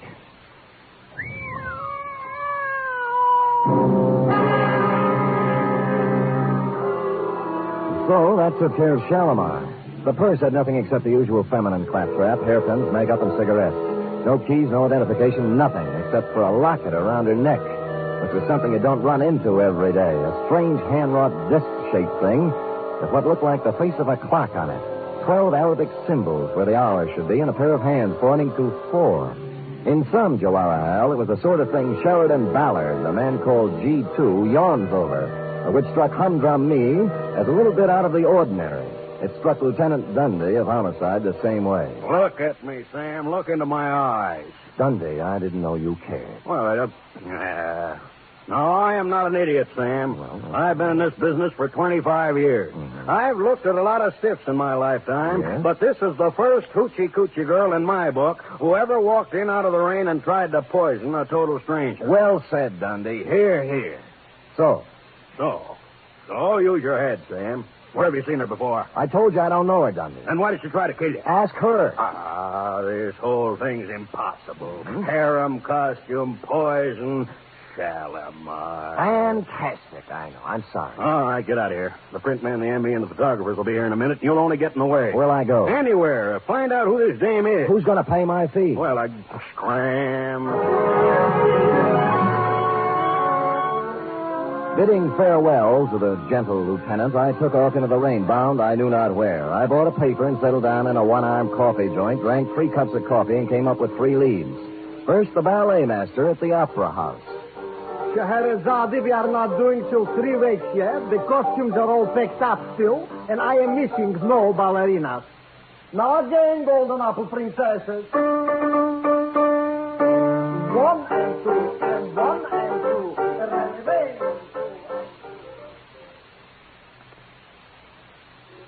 As she wiggles and waggles, she shimmies and shakes. You never saw anything like this, folks. So hurry. Direct from a Turkish harem, little Fatima, the girl with the double-jointed... Jack. Yeah, Jack? You sure she's in there, Jack? Wait a minute, Jack. Yeah, she's in there, man. Thanks, man. All right, folks, step in a little closer. She shakes. Sorry, but can't help you a bit. This here Turkish bat is 100% stag. Homeward bound, I was walking down Grant Avenue when I passed a little shop near Pine Street. Gold lettering on one corner of the window spelled out, Hachadurian J. Pappas, importer, curios. How do you do, sir? Hachadurian J. Pappas? You get the pleasure. What's the J for? Never mind, kiddo. You can pronounce it. I accept your apology. Now, will you take a look at this? Huh? Oh, locket, huh? Uh-huh. Yes, locket it is. Where do you get this locket, sir? I found it. I thought you might recognize it. Hey, I think I do. Good. You know, it's strange you should have come here. And yet not so strange either, if you want to look on it. Well, which is it? Sure. I'm perhaps the only fellow in town who might have dealt in this kind of stuff, yes? He's quite genuine. Oh, you mean you sold this? Probably. Sure. Who to? I'm trying to remember. A girl? A girl. Or was it a fella? A young fella? Or old fella? Well, that leaves only one more category. Huh? An old woman. Oh, you know her then? No, I don't know her, no. You know, I wish I could remember to whom I sold it to. Yes. It's been such a long time, you know. Of course, I can look it up and call you, Sport. Good. Here's my card. Oh, Sam Sport. Well, if you want to look at it. You said it's genuine, huh? Oh, sure. Secret Society medallion. 16th century. It's from the Indian state of Kashmir. Kashmir? Sure, kiddo. Kashmir. What's the matter with you? Don't you understand English?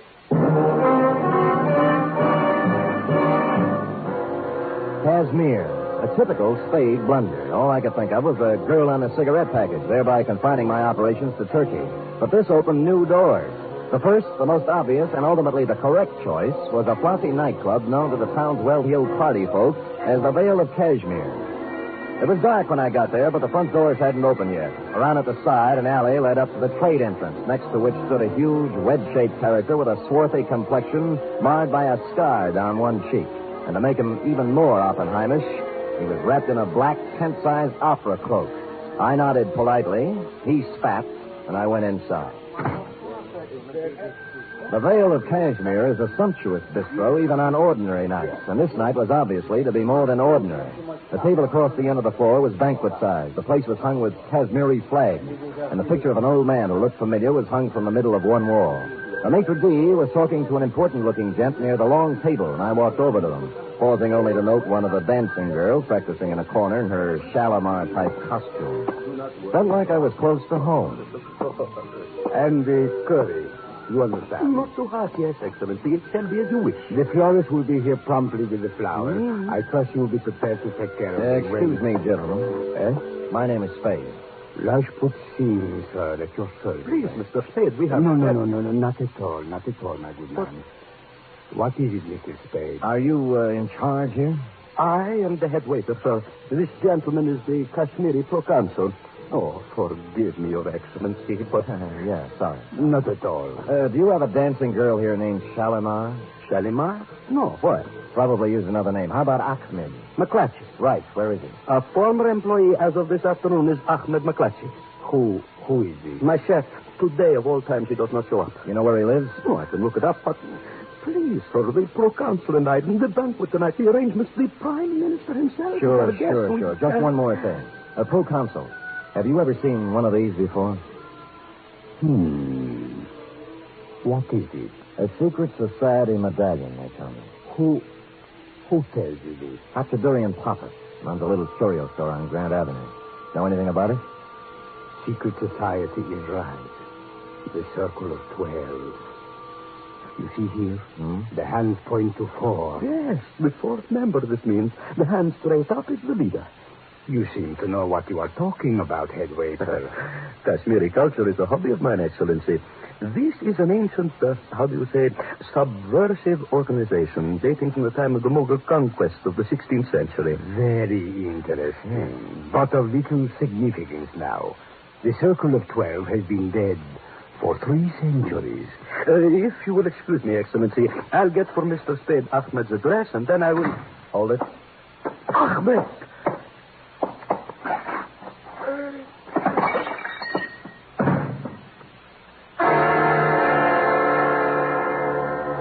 Just made it to the table, swept the sugar bowl off it, and followed it to the deck. When I saw the dagger in his back, I grabbed my gun and set sail for the alley, looking for the cloak that went with it, but he was gone. So was Ahmed. I bent down over him, took a closer look, and saw why he spilled the sugar.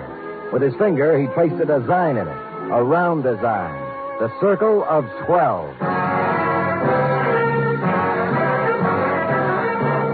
You are listening to the weekly adventure of radio's most famous detective, Sam Spade.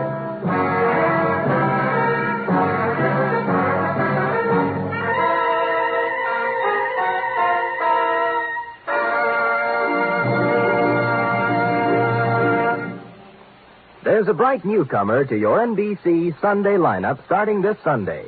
It's Mr. and Mrs. Blandings. Now you can follow the further delightful adventures of the beleaguered Blandings in their famous dream house every Sunday. Starring as Mr. and Mrs. Blandings will be Cary Grant and his charming wife, Betsy Drake. Mr. and Mrs. Blandings is followed over most of these NBC stations by The Big Show. And this Sunday, hostess Tallulah Bankhead will present such bright stars as Fred Allen, Judy Holliday, Patrice Munsell, Gypsy Rose Lee, Vaughn Monroe, and many, many more. The chimes are your invitation.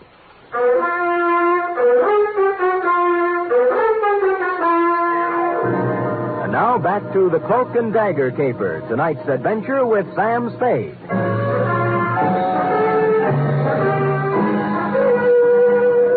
Well, Joanna, all the ingredients of a first-class international goulash were here. The cloak, the dagger, the man with a scar on his face, the lady with a veil over hers, and 2 corpses. By now, Dundee had completed activities with corpse number 1 at my apartment, so I hustled him down to the Vale of Cashmere and put him to work on number 2. Then I hustled back to my office. The big question had yet to be answered. Now, another. Oh, Sam. You always have your phone. I've been trying to call you for hours. About Ahmed McClatchy, right? And the girl with the veil. Shalimar. Is that her name? Probably not, but it doesn't matter to her now. What about Ahmed? Oh, he was frightened out of his wits. He said somebody was going to kill him, and I told him he'd come to just the right place because you were strong and brave and Good. wonderful. Good. And he cried. Good. And I cried. Good. But wait. Hold it, F. Yes, Sam? What happened when all the crying was over? Well, I sent him up to see you, Sam. I couldn't He call. just told you somebody was going to kill him, that's all? Yes, Sam. That's why he was crying? Oh, no, Sam, no. That's not why Ahmed was crying. Why? He didn't care for himself. He's a selfless, generous type. Angel child, who was Ahmed crying over? The man in the paper. What paper? It's in all the papers, Sam. The Chronicle and the Examiner and the Call and even on the cover of Time this week. You see? A banquet. That's whose picture it was. Sir Jawahar Bara, the Prime Minister of Kashmir. Look at the small print underneath, Sam. On him, the hopes of Asia. You see, that's what hurt Ahmed, Sam. Not for himself. He said they're going to kill Sir Jawahar.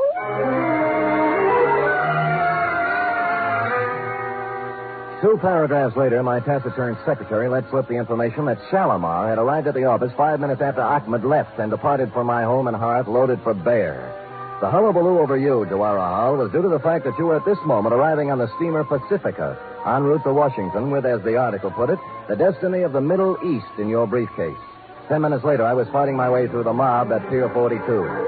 Not just a mob, mind you, but an assortment of bands, a Hindu delegation, the full membership of the Sanskrit Society at the University of California with a huge banner reading, Jawahar, we're with you, and an overripe soprano on a pedestal singing, Pale Hands I Love. I struggled through this to the curb just in time to see you pull away in your special limousine, then climbed over some more backs to a phone book. Pale hands I love you.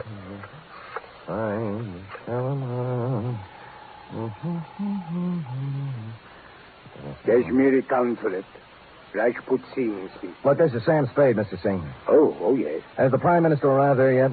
He's due any minute. Why? Well, you better call out the guard. They're going to try to assassinate him tonight. My good man, do you realize My good man, I know whereof I speak. The cook at the restaurant. Ahmed. That is what... Yes, you're getting the idea, all right. It's the old Circle of 12 with a brand new paint job. Now get on it.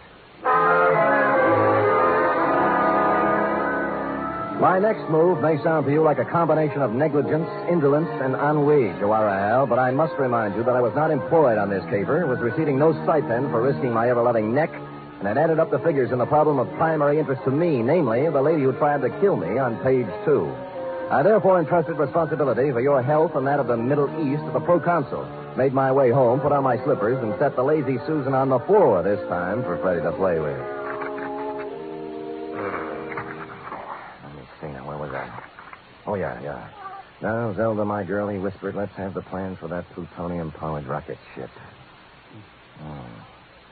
Somehow, this all seems logical now. Never, she breathed. Rather death, Mr. G2, than to betray my country. Quiet, Freddie. Oh, no, not the buddy. No. Mr. Spade. Oh, hello, proconsul. May I? Do. I have taken every precaution. The Prime Minister, he's on his way to the banquet now. Good. There's one thing I must ask of you. Oh? Absolute secrecy. Yes. The mere knowledge of that such an organization as this... Circle of 12? Yes, exists would give added strength to a disloyal opposition in our country that may express itself in a manner disastrous to our purposes in sending Jawahar to Washington. You understand? Well, it's taken me a while to learn the ground rules in the International League, but I get the general idea. You have spoken of this to no one. No? Oh, excuse me.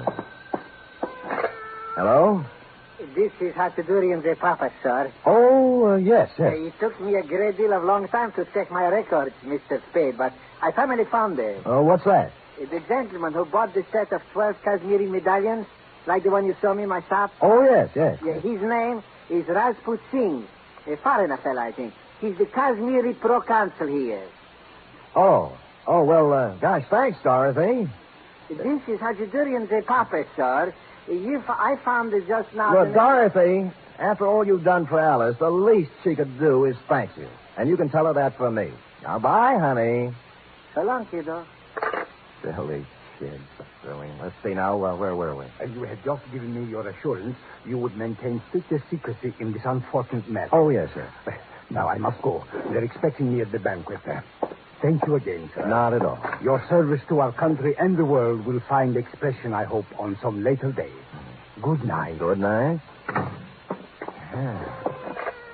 Freddie, please, not now. Down the phone. Well, cloak and dagger in the flesh. Going modern on me with that gun, Put down the phone. What if I told you I'd already made the call? I say you were lying. The line is tapped outside. You figure the angle, Testy. In my business, I have to. When's it coming off? For the Prime Minister, any minute. For you, right now. Oh. He's got you fooled, too, huh? They're right there. Who? Rajput. You're a fall guy, you know, doing the heavy stuff. If it kicks back, you get it, and the other 10 laugh.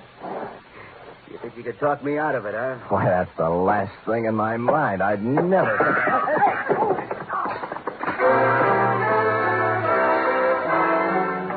Everything happened at once. As near as I can recall, it began when Cloak and Dagger backed onto Freddie's tail. Freddie yowled, spun like a top, and C&D off balance, put his other foot on Aunt Adelaide's Lazy Susan. Hardly a place for a big off-balance man to place his only remaining foot. About then, I kicked him in the stomach, grabbed at the gun, which skidded into a corner, and we went over and over for a while. C&D tore at my suit with his claws and teeth. I beat his head with an ashtray, and Freddie sat quietly in the corner and washed himself. At length, tiring of the ashtray, I beat his head on the radiator. And dear Cloak and Dagger gave it up with a long, unhappy sigh.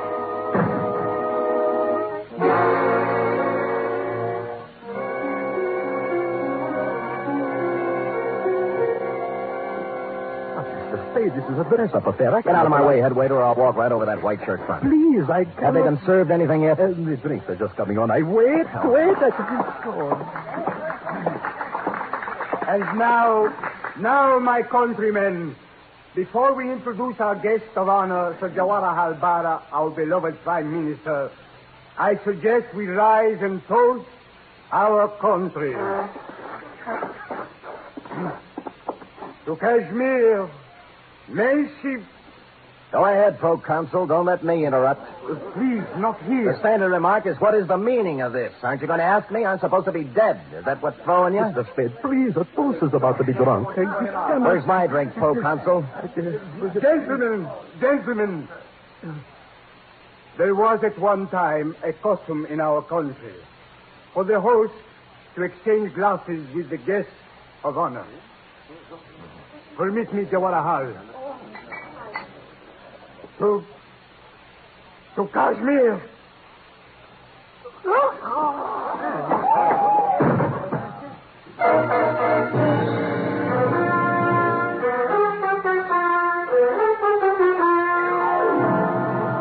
And the moral of this story, if there is one, is when danger threatens, don't hire a bodyguard, buy a cat and a Lazy Susan. Period. End of report. Oh, Sam. Why do people do these things? Oh, we all have different loyalties, Jeff, different ideas about duty. Yes? My duty, for instance, is to pick up a knot in my head and a suit full of holes once a week, while your duty You don't is need to draw a diagram, Sam. I can take a hint. Scoot?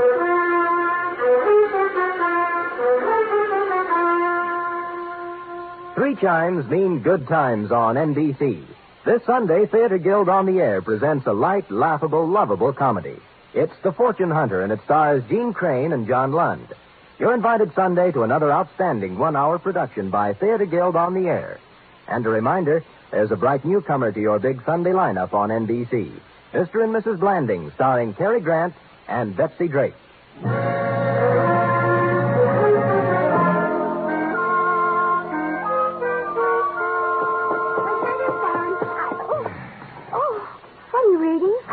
How can I do this? Something wrong? Wrong, the papers. The plutonium-powered rocket ship? What else? A dumper if I ever read one, F. The plans turned out sour. Oh, what were they? The Veil lady had entered a breakfast cereal contest. Well, that's life, little one. We struggle, we strive, we think we have success in our grasp, and it turns out dross. Oh, that reminds me. Hmm? How do you like it? What? My new dross. And that concludes the dialogue for tonight. Except for one thing, of course. Oh, I'm ready, Sam. Who wants to be the man called X? He has a different one every week. I am the man called Spade. Constant, faithful, semper fidelis. That's me. Good night, Mr. Fidelis. Good night, sweetheart.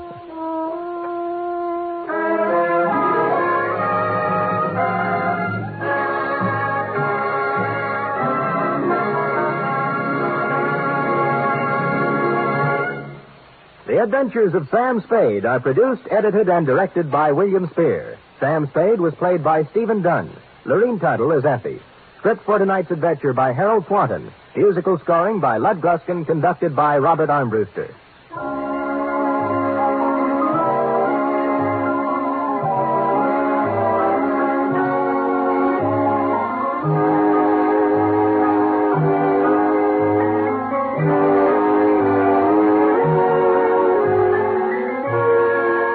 Join us again next week, same time, for another adventure with Sam Spade. The Magnificent Montague next, then it's Duffy's Tavern on NBC.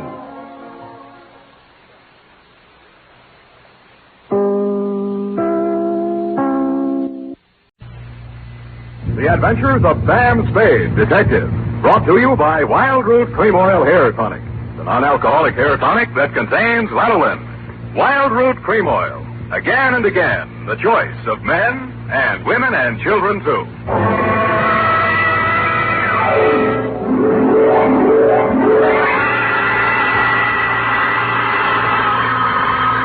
Sam Spade Detective Agency. Me, sweetheart. Oh, Sam! It must be telepathy. I was just thinking of you. You know, sometimes I think I can tell what you're thinking. That's an invasion of my privacy. Oh, when two people are as close as you and I think that often you can almost read one another's minds. Well, you may be right. I can see what you're doing all the way from here. What? Put those paper clips back where you found them. Oh, certainly, Sam. Own up, Eb.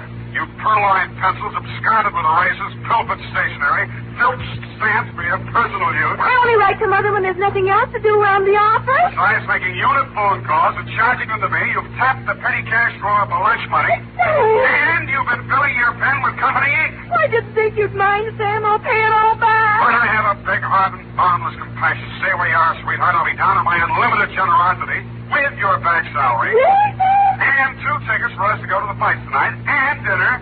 And last, but by no means least, my stirring and vivid report on the prodigal daughter caper.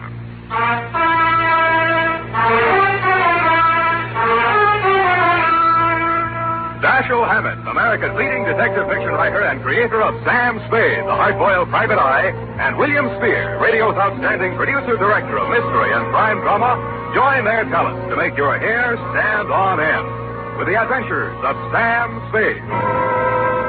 Presented by the makers of Wild Root Cream Oil for the hair. Here's a smart resolution to make. First day back on the job after your summer vacation. From now on, every single day, I'm going to pay special attention to the way I look. I'm going to use Wild Root Cream Oil Hair Tonic. Yes, folks, smart's the word for that resolution. For Wild Root Cream Oil grooms your hair neatly and naturally, relieves dryness, and removes loose dandruff. It helps give you that successful look that's so important to getting ahead. So, if you've never tried Wild Root Cream Oil, get the 25-cent get-acquainted bottle. Wild Root Cream Oil Hair Tonic. Again and again, the choice of men and women and children, too. And now, with Howard Duff starring as Spade, Wild Root brings to the air the greatest private detective of them all in the adventures of Sam Spade.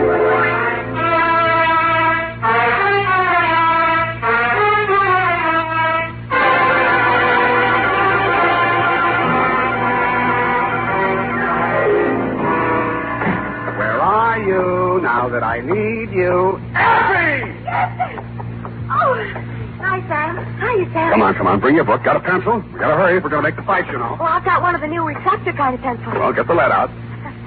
Are you really going off the post, Sam? It's Mam McShelly versus Cluck-Faced Duffy in the main event. Ready? McDuffie. Sounds like an MP. McShelly. What? Aim and fire, Sam. PBX. F, you've been out with somebody else. A military man. Well, how did you ever know? Date, August 28, 1949. I don't know whether we'll go out or not. You're clairvoyant. To Dr. Albert Kensington from Samuel Spade. I only had a cope with him, Sam. He was on furlough, and we... And license number 137596, subject... And he was from Elkhart, Indiana. And I used to live in Pleasant Lake, and... Down it. Subject, Helen Scully of the prodigal daughter. A coke yet. Dear Doctor... Everyone in San Francisco knows the castle-type hill house that Casper Scully lived in, even if they didn't know him.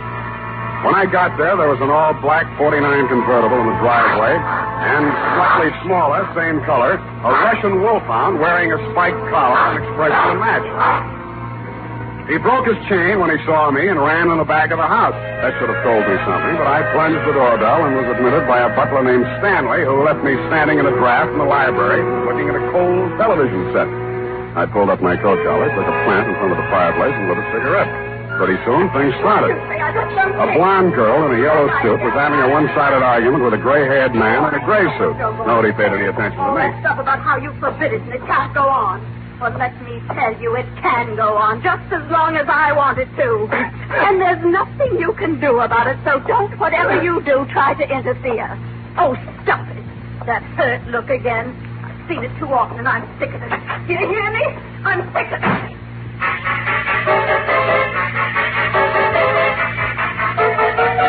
He looked mad, but he didn't say anything. I saw them walk around the garden once, shake fists at each other, and finally part. He disappeared up a narrow stairway, and she came storming back through the library. Who are you? How do you do? Who are you? Sam Spade. What are you doing here? Waiting to talk to Mr. Scully. Well, I just talked to him, and he isn't very nice. Let me tell you that. Yes, He's but a nasty, stubborn, bull-headed old man, and you won't like him. Yes, but nobody likes him. Go back where you came from, whatever your name is. I'm the nicest person you'll meet around this place. Yes, but... Don't wait around. Oh, goodbye. But I did wait around, Dr. Kensington, and I did talk to Mr. Scully when you came in the room with him, only Mr. Scully did not talk to me. He glared at me through black, smoldering eyes, sniffed the air, frowned at my cigarette. I frowned back. Mr. Spade, I'm Dr. Kensington. I wrote you the letter. This is Mr. Scully. Oh, please, this cigarette. Mr. Scully suffered a severe accident many years ago that affected his throat and his respiratory tract. He smoked. Of course, I understand, Doctor. Sorry, Mr. Scully, Yes, thank you, Spade.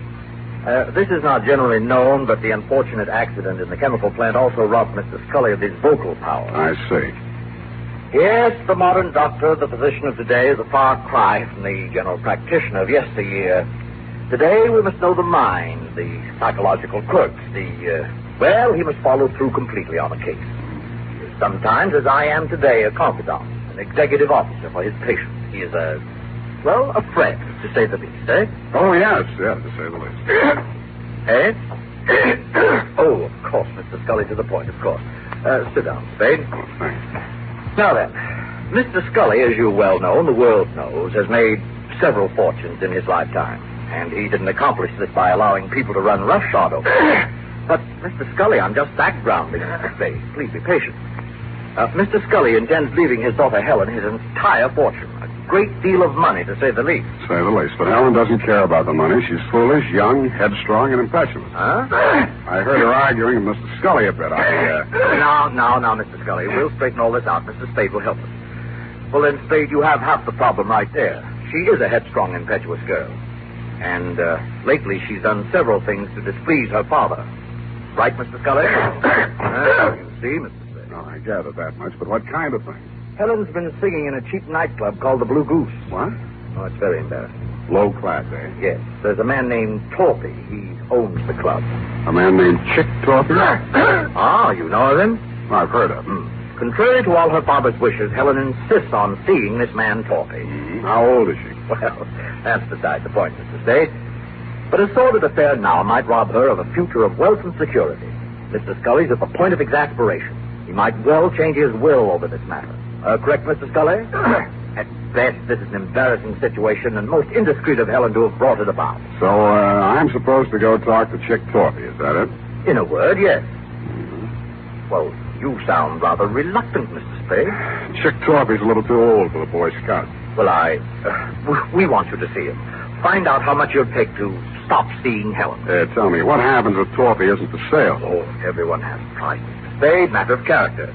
You get paid for work like this, that's your price. Yeah, that reminds me. $50 a day and expenses. 5 days guaranteed, to say the least. Of course, to say the least. And, Mr. Scully, I happen to have a standard client's contract with me here. If you'll just sign on both pages, I'm sure... Never mind, Spade, not now. Mr. Scully will mail it to you later on today. Dear, Mr. Scully's fatigued. Well, you'll contact me as soon as you have any information for us. I said I would. Mr. Scully sounded a final cough, and I left the two of you in the library. It was interesting, meeting this voiceless tycoon who must have made and broken many a man with a nod of his head or a shrug of his shoulders. The same black dog with the same spiked collar was still outside the house doing the same thing.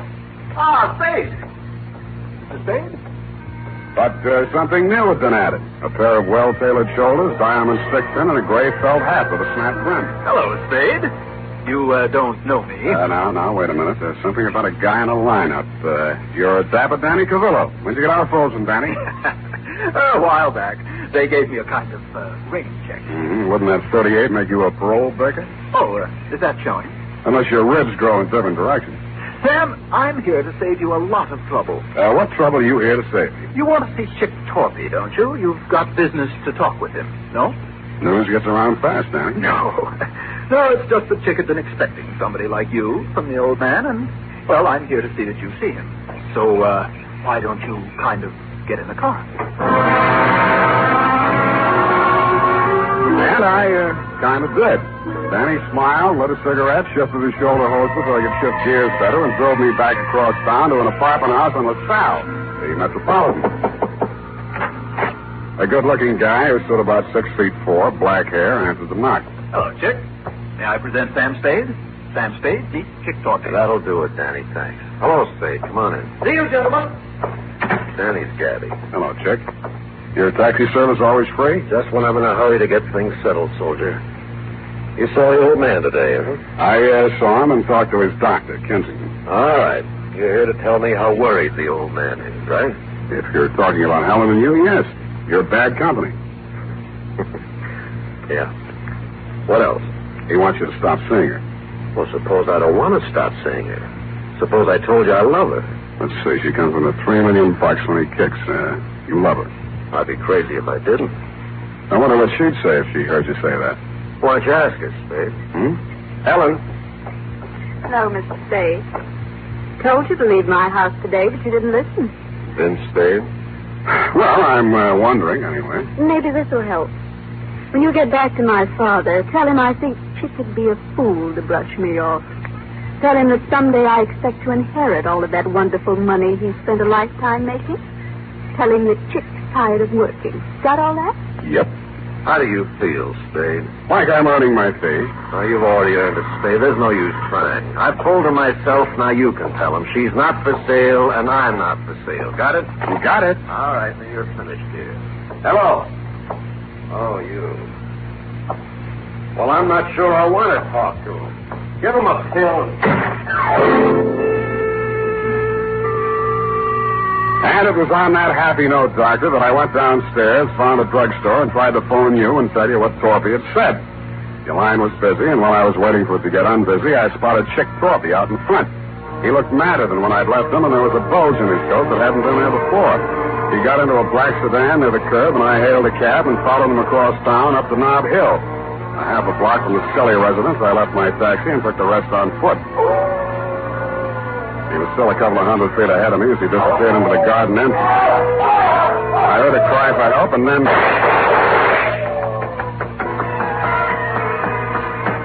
Chick was standing over something on the ground. When he saw me, he shrieked for a break in the hedge. I stopped long enough to have a look at the body he'd left.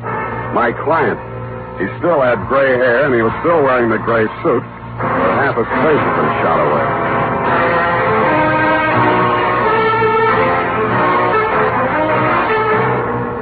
The makers of Wild Root Cream Oil are presenting the weekly Sunday adventure of Dashiell Hammett's famous private detective, Sam Spade.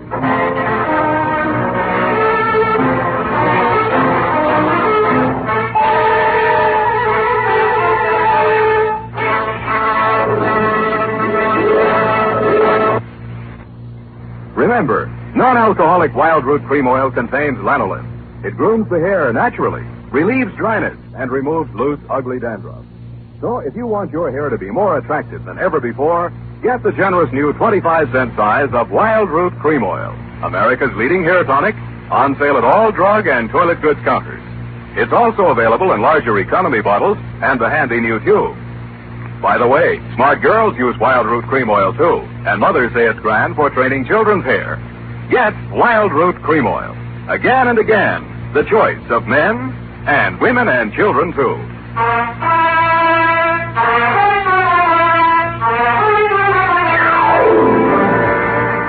And now, back to the prodigal daughter caper. Tonight's adventure with Sam Spade.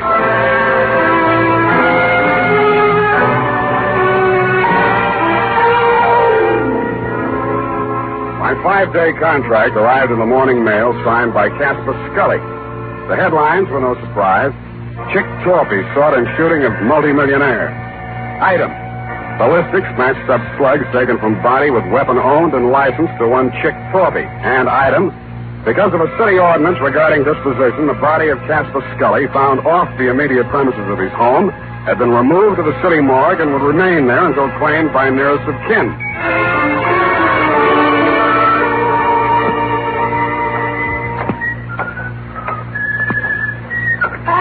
Hey, Sammy, my boy. It's good to look on you. Hello, Maxie. What brings you, Sam? Scully said. Oh, yeah. Check him back in. Autopsy. Were you in with this, Sam? Do you know Scully? I just met him yesterday. Like I say to you before, you do collect queer ones, eh, Sam? Oh, such a mess. Woo-hoo, such a mess. Yeah, I know. I found him. They tell me he has to be claimed. City ordinance, Sam. Nearest of kin. It'll be his daughter, Helen. She called or anything? No, not yet. But to get back to him, a real queer one. Maybe the tops this season. How so? Barbarianism, Sam. That's what it is. The world is moving backward. You can get deader than dead. Huh? You'd think the slugs in his chest would be enough, but no. 4 also in the head, too. Kill him twice. Say it again, Maxie. You mean that... Twice, Sammy. In the chest, maybe 20 to 30 hours ago. In the head, maybe 12 hours later. You see what I mean? I saw what he meant. I didn't like what I saw, but things did begin to make some sense. From the morgue, I phoned the Chronicle office, confirmed that Scully did suffer from a throat ailment, was publicity shy, was never interviewed or photographed for that reason. I asked them if they had a specimen of his handwriting by any chance, and they did. I had it sent to me by special messenger, and the signature, compared to the one on my 5-day contract with Mr. Scully, made interesting reading. But what was even more interesting was the DOA Maxie was ushering in. As I was saying, Sam, it's awful the way these homicides are turning up nowadays. In gray suits, it's fashionable now. Hey. What's the matter, Sam? You know him? Yeah, I know him. What's it say? The toe tag says unidentified, accidental drowning. Found off Pier 14, time 8:15 this a.m. Accidental drowning. You don't think so? Why do you think he's dead? I think he's dead because he didn't cough when the doctor asked him to. I left Maxie to his newest customer and looked up the police officer who had found the unidentified man. All they had on him was New York clothing labels and a silver identification bracelet with name Julio engraved on it between 2 small indentations of the comedy tragedy drama mask. It wasn't much, but it took me to a theater on Post Street featuring a special company of Spanish actors on tour. I am the manager of the company. What is it, please? I'm sorry to trouble you. I'm trying to locate a certain man. I have good reason to believe he's with your company. We are a small group. His name, please? One name might be Julio. Oh, Julio de Vaca. He's... Gray-haired, medium build? You are from the police? No. If you are looking for Julio de Vaca, why are you not from the police? 2 days ago, Julio, who does not speak any English, is asked of all things to appear on the television program. Mm-hmm. He reads his lines. I am proud. But yesterday morning, a man on the telephone, they speak, and Julio goes out with no word. I, too, am looking for him. He missed his performance the afternoon. I see. He drinks too much sometimes, I know, and he missed the evening. Where he is, this I do not know. But if you find him... I have found him. You have found him? Does he have a wife? I am the Senora de Vaca. What is it, senor? What has happened to my husband? You better get your coat, Mrs. Sederbacher.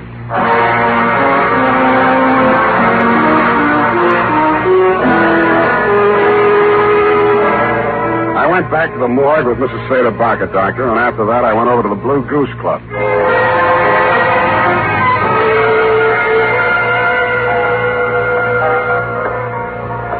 Oh, you Spade? Tired, Danny boy, tired.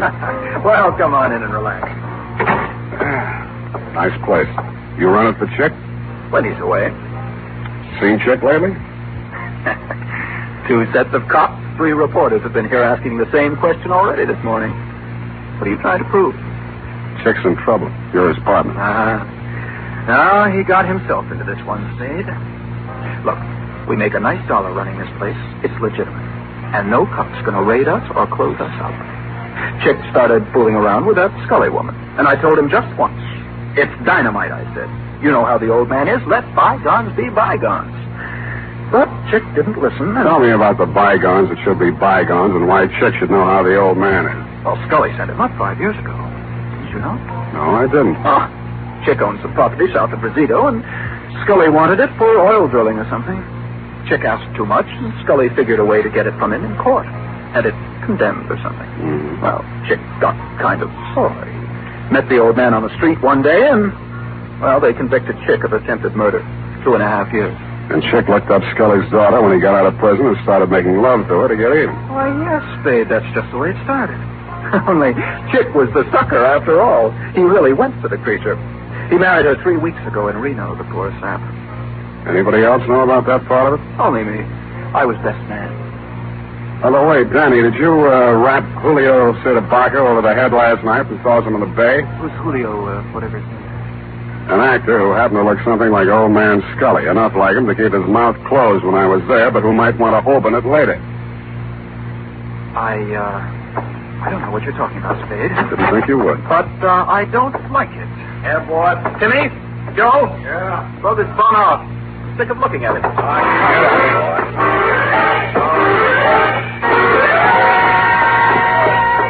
And they did. It was 2 against 1, and I'd been up late the night before. I was doing very well, though, until somebody stooped to a form of subterfuge I have long since grown to hate. I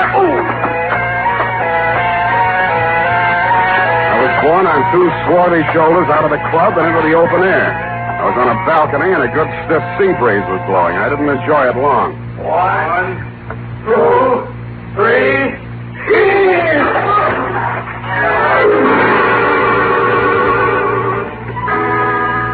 The water was cold but refreshing, and I managed to swim the 5 feet to shore. And that was my limit. I hung onto a slippery piling which supported the Blue Goose above me and partially hid the antechamber in front of me. It had been a wine cellar once and a loading dock, I suspected, during Prohibition. This time it was a hideout. Keep your hands up, Spade. Close the door. Nick, please. Keep out of this, Helen. You're crazy, Dorothy. You got this all wrong. Thanks, right. There's probably a $5 grand reward out for me right now. They want me dead or alive, and you're here to tell me how wrong I am. Well, it'll be dead, Spade. They'll never take me, and you aren't going to. Listen to reason. I've listened to all the reason I'm going to listen to. But now I'm doing things my way. I got nothing to lose now. I'm getting out of here. So long, baby.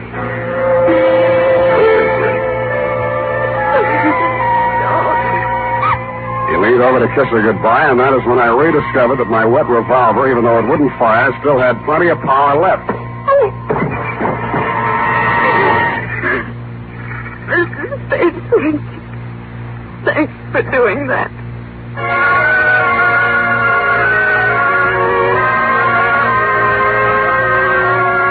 As you know, Doctor, I turned Chick Torpy over to the police along with Danny Cavillo and took Helen Scully home. She ran upstairs with many tears, and I met you in the library. You seemed relieved when you heard that Torpy had been apprehended. However, I had some other questions to ask. You answered. All right, Spade, all right. I suppose it'll all come out anyway. 2 nights ago, Chick Torpy came to the house to have it out with Mr. Scully. He told him about their marriage. There was an argument. I was the only one in the house. I heard shots, ran in the room, and found Mr. Scully dead. The marriage certificate was in his hand. I knew this would involve Helen, and so I did what I did. Oh, it was a nightmare. I hid the body, hoping to find a way, perhaps a death certificate on accidental shooting or something. In other words, you were helping Torpy get away with murder. Yes, but I was thinking only of Helen. Her father did love her. But you'd already sent a letter to me. You knew I'd be here the next morning. You'd seen an actor on a television program. He resembled Scully. You hired him for a job. You told Helen that Chick had killed her father and told her what kind of acting she had to do. Oh, it was crude, perhaps, but I didn't want you to become suspicious when a death report did show up. I intended to hire you and fire you. Only it didn't work out. I followed Torpy here and found the body. Oh, I've been such a fool, Spade. Helping a man get away with murder, I I want to confess it all. I suppose this will make me an accessory to murder. Not exactly. You mean there's a way out? There's a way out, and you were going to take it. What? I was over to your apartment before I came here. You're all moved out. The doorman tells me your luggage has been at the station all morning. What'd you do? Came here to rifle the safe? No, see, here's Spade. Stop it. You were waiting around to see if they took Torpy dead or alive. Dead, he couldn't talk, and you'd be okay. Alive, you're ready to blow town. You bumped Scully. No. Get back there. Then you did your best to hang it on a chick. Helen thought he really did it and played along with you. You're not an accessory to murder. You're a murderer on a double count. That actor was knocked on the head before he drowned. Oh, just a minute, Spade. This can be fixed if you... Shut up!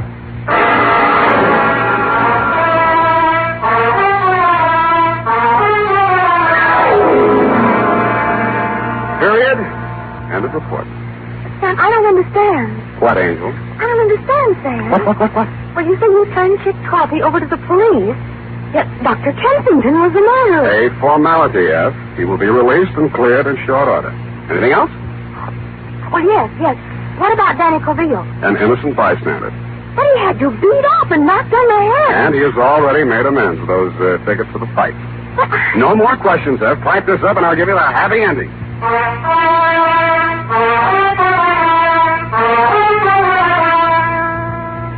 And now, listen to this. School days will soon be here, mothers. To make sure a junior's hair is always neat and well-groomed, get after those cowlicks and stray strands with Wild Root Cream Oil, the famous hair tonic that grooms the hair neatly and naturally, relieves dryness, and removes loose, ugly dandruff. And remind Dad to ask his barber for a professional application of Wild Root Cream Oil Hair Tonic. Again and again, the choice of men and women and children, too.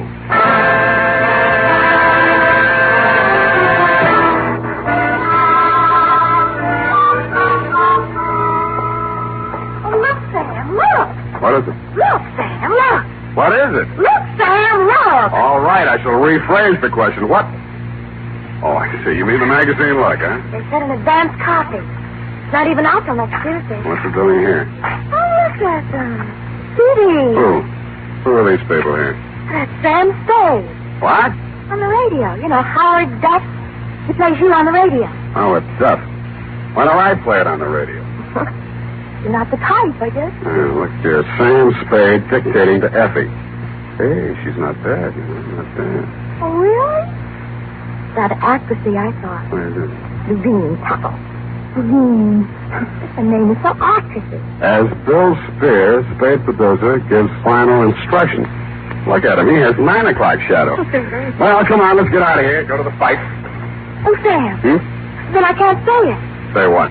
Well, if you're taking me to the fight, I can't very well leave and say goodnight, Sam, can I? Well, you can try. It's expected, you know. All right. Good night, Sam. Grins, good night, sweetheart.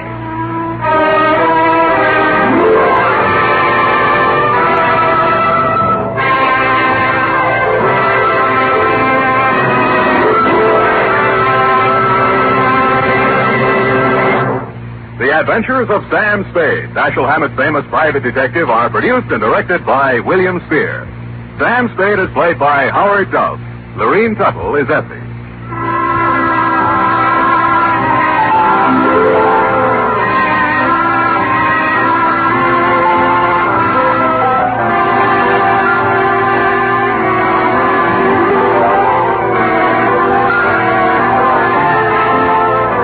Tonight's adventure with Sam Spade was written for radio by E. Jack Newman. Musical direction by Lud Gluskin, with score composed by Pierre and Renee Garrigang. Join us again next Sunday when author Dashiell Hammett and producer William Spear join forces for another adventure with Sam Spade. Brought to you by Wild Root Cream Oil. Again and again, the choice of men and women and children, too. This is Dick Joy reminding you to get Wild Root Cream Oil, Charlie. It keeps your hair in trim. You see, it's non-alcoholic, Charlie. It's made with Sylvan lanolin. You better get Wild Root Cream Oil, Charlie. Start using it today. You'll find that you will have a tough time, Charlie. Keeping all the gals away. Hiya, Charlie. Get Wild Root right away.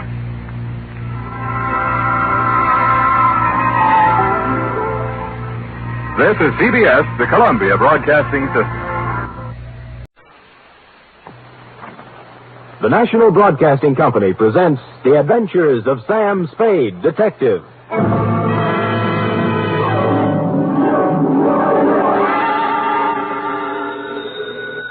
Sam Spade, Detective Agency. Me, sweetheart.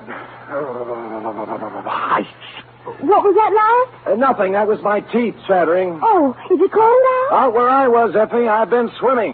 In December? Oh, Sam, you caught a chill. That's true, Eff. I caught a real Russian chill. They're not keeping San Francisco Bay as well heated as they might. The bay? Sam, you were swimming in the... Where else, Eff? But... Oh, Sam, you've been drinking. Only brine, Angel, and what kelp juice I could scavenge. Kelp juice? Oh, it was a taxing experience, Eff. A lesser man couldn't have come through it. Lay out some dry clothes for me, mix me a hot grog, get out your pencil that writes underwater, and prepare to take down a narrative of international intrigue and espionage, which we will call, let's see, the 25123569 caper. What? Or the Russian's number is up.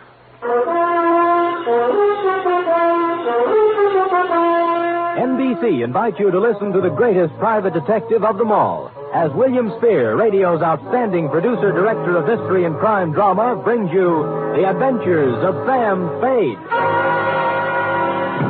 Effie! Here I am, Sam. I was just calling the janitor to see if he could turn on some more heat so you could... Oh, you're not so very wet. Well, I had a dry martini on the way over. Dr. Ames called you a few hours ago. Dr. Oscar Ames. Did he? That was nice. He was worried about you. Wanted to know if you'd been found yet.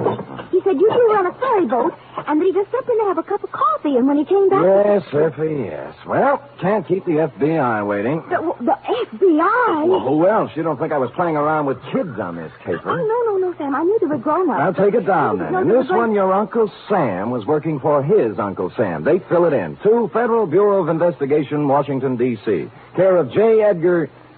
Oh, no, that'd be too much. Well, why not? From Samuel Spade, license number 137596. Subject, Boris Kargamensky. How do you spell that, Sam? Kargamensky, K-A-R-G... No, I don't mean that. I mean Boris. Oh, I should have known. B-O-R-I-S. Dear sir, last night I let my secretary off at 5:30 so that she could go and do some Christmas shopping, although I've told her repeatedly that all I want this year is money. The fog was rolling in off the bay, and it was bitter cold as I came out onto the street, pulling my overcoat collar up around my ears. Seemed like the night for spaghetti. A wonderful spaghetti dinner and some pleasant Italian hospitality down at Mama Pizza's restaurant on the Embarcadero opposite the ferry building. So that's where I went. But Mama Pizza had more than hospitality on her mind when she met me at the door. Sam. Oh, I'm so glad to find you. I'm just calling your office. Well, what's the trouble, Mama? Someone been stealing ravioli? Please. It's my cousin, Tony. They tried to kill him. Oh, what happened, Mama? Come on, Sam. You eat with us. Our table. I'll make Tony tell you. This one I feel so good, but he can talk all right. You're going to see. She led me to the back of the restaurant to the table where the family generally sits. Her daughters, Angelina and Patty, were there with plates of food in front of them, but they weren't eating any of it. They were staring in awe at the man who sat next to him. He was small to start with, but he was even smaller, hunched down in his chair miserably, staring, unseeing, into a glass of wine. On the table in front of him was a battered old concertina. The top of his head was swathed in a clean, new bandage. Sit down, Sam. Yeah. Sit down. This is my cousin, Tony Calucci. Tony, my good friend, Mr. Spade. Hello, Tony. Hello. Go on, Tony. You tell Sam what's happened on you. Sam, you have your dinner at the same time. Yeah. Don't forget. Tonight you're going to be my guest. What do you like to eat? Well. Calatini, cacciatore? Well, I don't care, Mama. What's that on your plate, Angelina? You gonna eat that? Well, pass it over. And waste not, want not. That's what I always say. Now, what happened on you, Tony? Well, I'm on the boat, see. Yeah, what boat? The ferry boat, Oakland ferry boat. Don't you never hear my music on the boat? Ah, you play the concertina on the ferry ride. Sure, but no more. Huh? Tonight on the 6 o'clock boat. Oh, boy. Tonight on the 6 o'clock boat, what? I'm a play inside the first by the sandwich place, and everybody say, "Oh boy, Tony, you good. You play good. Play some more." 10 cents a year, 5 cents, 2 quarters even. Then I go up the stairs. Oh, boy. Oh, boy. And? Then I go out on the deck. It's a very misty, foggy, black. I can't see nothing. Now, I'm very happy. I feel like I play some more. So I'm a walk away back and up and down at the deck and I make a music, see. And then all of a sudden, I hear somebody say something to me. I can't see nobody. Now, I hear him. What do you think he said to me? What? What? Cospedor. Cospedor? As in bar? Cospedor. Well, so I'm say back to him, Cospedor. I still can't see nobody. Then I hear him say, is that you play Boris? So I get mad. I say, no, I don't play Boris. I play Pagliacci, Tosca, Trovatore. But I don't play Boris. That's a foreign stuff. I see. Then I'm sorry I say that because this fellow, he sounds like he's a foreign. So I'm just going to say, look, Mr. Oh, boy. What, Tony? What? Patun! I get a hit on the head, smash a patun. I fall down. I'm bleeding. I drop on my concertina. My head's got a big hole on the top. I let out a big yell. Then I'm a blackout. Oh, boy.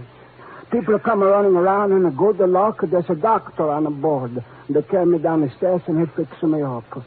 Otherwise, I'm a die for sure. Well, what did it feel like? What did he hit you with? Well, it feel like a baseball bat. My the doctor is... Oh, look, here's the doctor now, just to come in. Hey, Doc. The doctor looked in our direction when Tony called and strode over to the table. A big 6'3" blonde guy in the Joel McCrae, Gary Cooper tradition. You had to like him right away. No bedside manner to this doctor, although he could have had as much of it as he liked. He was all business and no kidding. I thought I told you to go to bed and stay there. Well, Doc, I just want want to have a concussion, Tony. I'll be back here in an hour, and then we'll take some x-rays. My name is Sam Spade, Doctor. I'm a friend of the family. Oh, Ames. Dr. Oscar Ames. How are you? Yeah. Dr. Mister, can I get you something, please? No, thanks, Mama. Smells wonderful, but I haven't time. Oh, I'll have a cup of coffee, maybe. Sure. You want some make a fun and go to bed? Yeah. Go on now, Tony. Go lie down. I'll be back, and we'll check you over. Get some rest in the meantime. All right, Dr. Ames, I don't know. X-ray, the whole thing. I don't know how I'm going to pay you. Never mind that. That's why we charge our Nob Hill patients a little extra, so we're able to do something like this once in a while. This will be on me, Tony. You're good kind of man, Doctor. I don't know what to say. You go on and lie down, Tony. You're embarrassing the doctor. All right. Screwy thing, this one, isn't it, Doctor? Sure is. Here's for your coffee. Oh, thanks, Mama. Yeah, sure is. Homicidal maniac, looks like, Mr. Spade. Oh. Spade? Sam? Are you the detective? Yeah, that's right. Well, I know about you. You did something for a colleague of mine. Murphy? Dr. Raoul Murphy? Murphy? Yeah, I did a job for him last summer. Yeah, he gave you a great send-off. He said, what is all this tonight down here? Detectives? Police? Police? How do you mean? Well, I think they were police. 5 or 6 plainclothes guys. They were waiting here on this side when the ferry pulled in to slip. They're still there holding the boat. I just left them. Well, what were they doing? Talked to all the passengers as they came off. Asked us for identification. Mm-hmm. Hey, what do they think about Tony's little experience getting knocked on the head? Oh, they were mighty interested, naturally. Especially when I told them how I thought the wound had been inflicted. Which was? Gun butt. Gun butt, eh? Wow. I'd say so. Lord knows I saw enough of those in the war. The Russians used to club prisoners over the head that way to save ammunition. And then fling the guys into the river. Oh, hey, I've got to go. Take that dreary ride again. What, the ferry? Yeah, I've got a patient over in Oakland. Had to come back over here to pick up some serum. Phoned my nurse, and she met me just out here. Well, nice to see you, Sam. Oh, tell, what's his name, Tony. Hey, wait a minute, Doc. I've got nothing to do. I'll ride over with you. A little air won't do this dinner any harm. We crossed the street, went into the ferry building. Everything was normal enough for the main waiting room where I stopped to buy cigarettes and a pocket flashlight. But outside on the dock where the Oakland boat was waiting to take off, there were a number of extra characters whom you wouldn't think would have chosen a dismal, chilly night like this for waterfront lounging.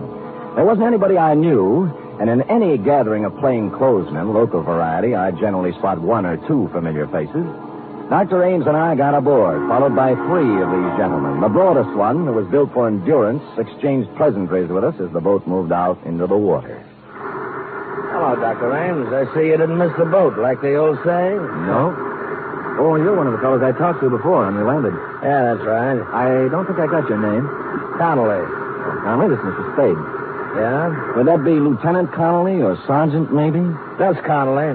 No special title. How's the little fella doing, Doctor? Colucci? Tony? He's under care. He, talk anymore? Say anything interesting? I didn't talk to him. Mr. Spade here did. Oh. Really? Really. What do you have to say? Well, you see, I'm an old friend of his family. What he told me was in confidence, and I really have to know a little more about who I'm telling his secrets to. I see. Spade, your name was? Still is. Nice to meet you, Gospodin. Gospodin? Means nothing to you, huh? It might. Gospodin sounds like another word. Somebody might think you said customer. That's very funny. Are you going to stay out here on deck? We haven't made up our minds. Is that okay? Ought to go inside. Have a little coffee at the snack bar. It's comfortable. Ride's over before you know it. Out here it's foggy, wet, and miserable. Well, I'm going in. I'll see you later. Goodbye, Doc. Well, maybe he's right, although I must say he's not my favorite man in the world, Mr. Connolly.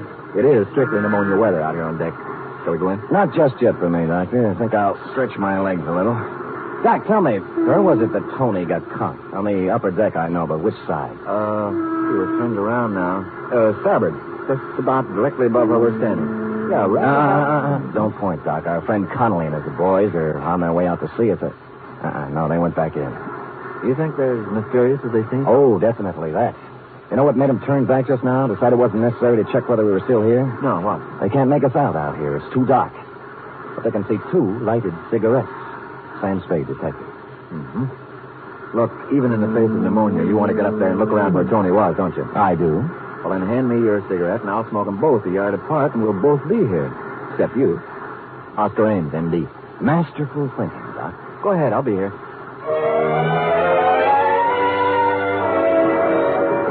So I trod the slippery stairs to the upper deck. The fog was as wet as rain. I couldn't see any more than inches ahead of me with my flashlight. Finally, I stopped about amidship and looked down over the rail. Ames and his 2 cigarettes, tiny red dots of light that grew brighter every now and then as he puffed at them, were almost directly beneath me, so I knew I was just about right. A sudden noise over my head made me shoot my light up toward it. It came from a piece of canvas that had suddenly ripped loose, the canvas that covered the top of a lifeboat.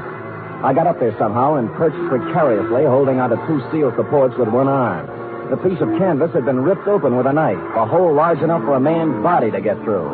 And that's what was in there, sprawled in the bottom of the lifeboat. A man's body.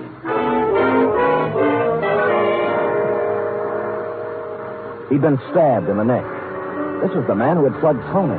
Or so it seemed, because the gun was still clenched in his right hand, barrel reversed. There was nothing in his pockets, just a handkerchief and $2 in change. But my flash caught a speck of something white in one of his shoes. It was a bit of paper with 2 typewritten lines on it. I let myself down to the deck, rubbed the circulation back into my arm where I'd been holding on, and prepared to read the note. And that's when my flashlight went dead. I groped about, cursing them for not checking their batteries, until I found a faint, ghostly glimmer of light overhead, out over the edge of the ship on the outside of the rail. I climbed over, steadied myself against lurching, and lit a couple of matches. It said, International Postcard Shop, Geary Street, SF. Greeting card for Boris. I put the bit of paper in my pocket and turned to climb back over the rail. And then something came at me from the flash. It caught me full in the center of the forehead. And as I staggered, came again like a block of wood right on the top of my head. It made it burn with sudden fire. Tiny points of light glittered in the blackness, came rushing toward me and grew larger, and I fell crashing over the side.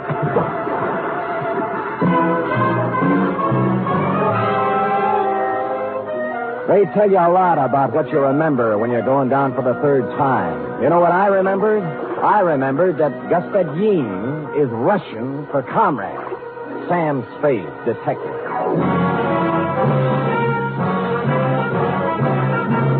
You are listening to the weekly adventure of radio's most famous detective, Sam Spade.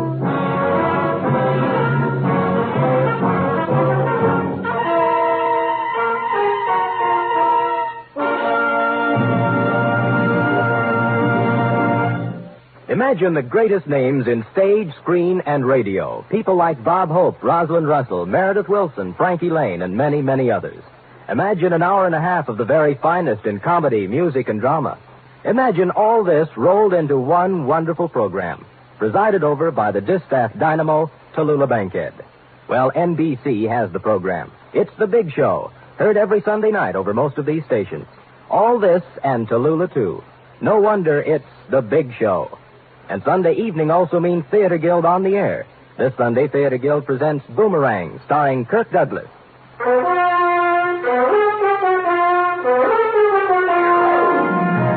And now back to the 251235679 caper. Tonight's adventure with Sam Spade.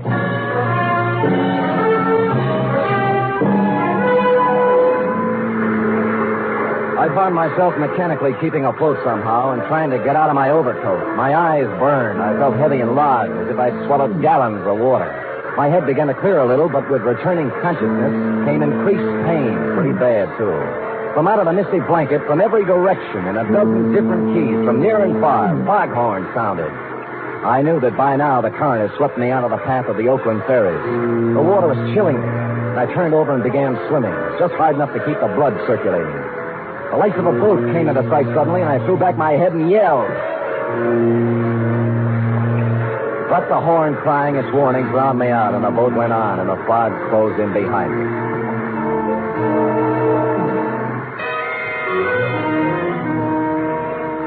And then I found myself full of a strange and wonderful weariness. The water wasn't cold anymore. I was warm with a comfortable, soothing numbness, and I knew what to do. I'd swim until I didn't hear the noise of the horns anymore. And then, in the quiet of the friendly fog, go to sleep. So I began to doze. And then some lights came into my eyes, and I wanted to stay in the dark. I turned my face down into the embrace of the water.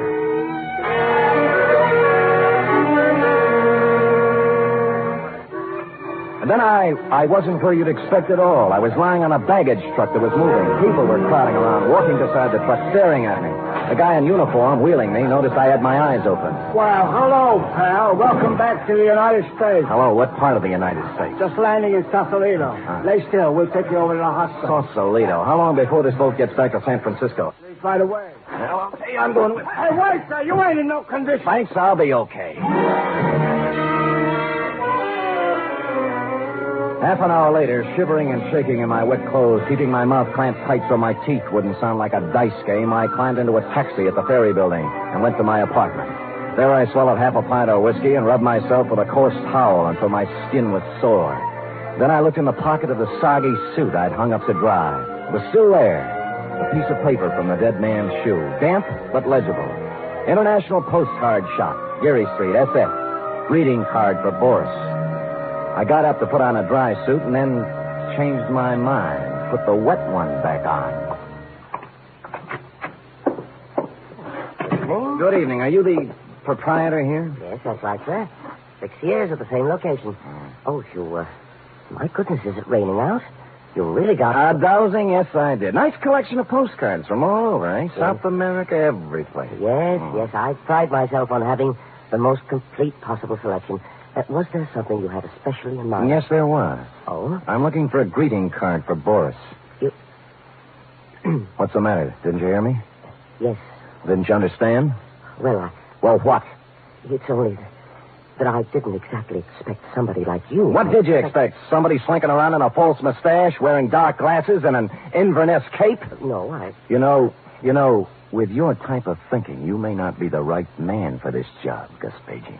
Now, wait, please, Mr. Lyubov. I thought you were dead. You drowned. Yeah, who told you that?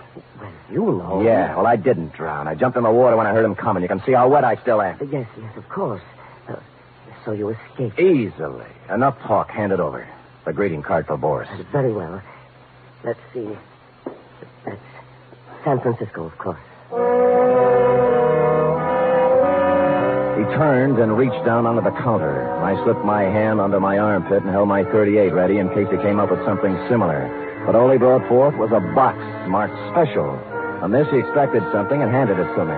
I took it with a knowing expression on my face, but I didn't know from nothing as to what it meant. All it was an ordinary postcard, that's all. A picture postcard showing the Golden Gate Bridge.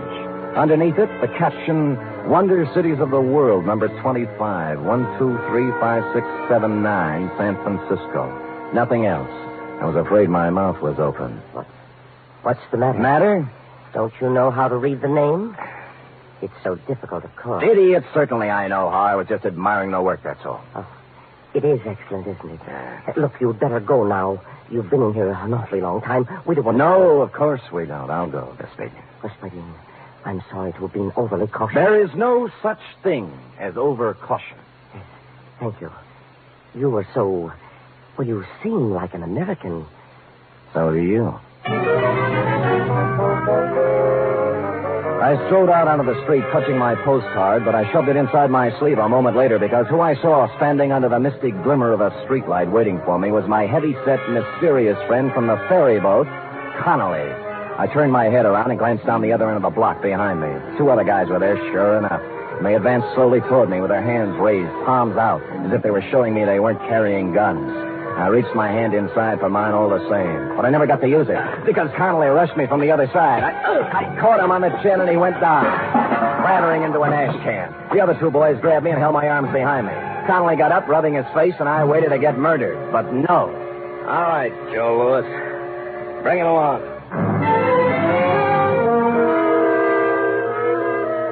And so they did. We didn't go far, though, just around the corner to a little hamburger place that had a sign on the door saying closed, although there were lights inside. Connolly knocked on the door, and a fellow with an apron came and opened it and locked it after us. Connolly gave him a nod, and we sat down at a table while he brought us coffee. Spade, we've checked on you. You seem to be okay. You stand in good with the department, friend. What department would that be, friend? This department. FBI. Oh. Now, maybe you can help. Anyhow, we don't want you going around making a noise and messing it up for us, so here it is. I'm all ears. Did you ever hear of a man called Boris Kagaminsky? No. Well, not many people have, even in Russia. Boris Kagaminsky is the top Soviet agent in America. He's the head man. He organizes and runs everything for them here. I see. Now, he came to this country 7 years ago and vanished. We've been trying to find him ever since. False passport, of course. That didn't help. There's nothing anywhere on Kagaminsky. No pictures, not even in Russia. No fingerprints, nothing. Every lead we had, dead end. And then we got word last week... Go ahead, drink your coffee. Oh, I'm too interested. We got word last week that another agent, an unimportant little guy named Lyubov, was on his way to San Francisco and that he would definitely have to contact the big gun. Something to do with the Chinese war business that only Kagaminsky is big enough to handle. Well, our man tailed Lyubov all the way out here, and then he lost him. The Oakland ferry. Well, it didn't bother us very much. He called us, and we were waiting on this end. But in pulls the ferry, and no Lyubov. Lyubov was a dead man on the lifeboat. Right. He must have been up there waiting to be contacted. Yeah, then he heard Tony and his concertina, thought this might be it, and then when he realized he'd made a mistake and uncovered himself, he conked Tony on the head. Right. Yeah. And his Soviet contact got scared of investigations on the boat following Tony's hue and cry and stabbed Lyubov. So, now we're back where we started. Every passenger on that ferry was okay. What's that you're looking at? Picture postcard. Found a message on Lyubov about the International Postcard Shop and a greeting for... Hey, a greeting for Boris. Boris Kagaminsky. Now, let me see that. I bulldozed the guy in the shop to let me have it. Looks like nothing. It's just a picture. But he said he said I could read the name. Give me it. Golden Gate. Oh, these numbers. Wonder Cities of the World. Number 251235679. Hey, wait a minute. What? Print out the guy's name, Boris. All right. B-O-R-I-S. Leave a space. K-A-R-G-A-M-E-N-S-K-Y. Now, put numbers, wait a minute. The top number is 9. Yeah. All right, put 1, 2, 3, 4, 5 over Boris, and then start again. 1, 2, 3, up to 9 over Kagaminsky. Yeah. So? All right, now let's get a postcard. 2, 5, 1, 2, 3, 5, 6, 7, 9. Okay, what's 2? 2 is, O. 5. S. O-S. Now, Kagaminsky. 1. K. 2, 3. A-R. O-S-K-A-R. Well, I guess we know the rest of it. 5, 6, 7, 9. A-M-E-S, correct? Correct. Oscar Ames. Dr. Oscar Ames. What? I was just thinking. He was worried about me catching pneumonia.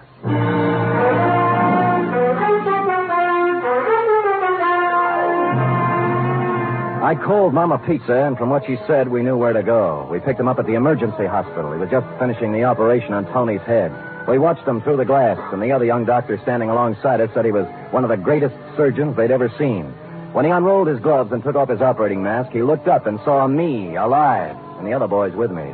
His scalp tightened for just a second, and then he smiled. It was when he reached into his bag that we rushed him, before he could get the little red bottle to his lips. Period. End of report. Oh, spy story. Yes, it was, F. Everything. A chase and being thrown in the water and mysterious people and a code message. Well, that kept you awake, Angel. Sam, Hmm? what is it like not to want to be in America? Not to want to live the way we do in America?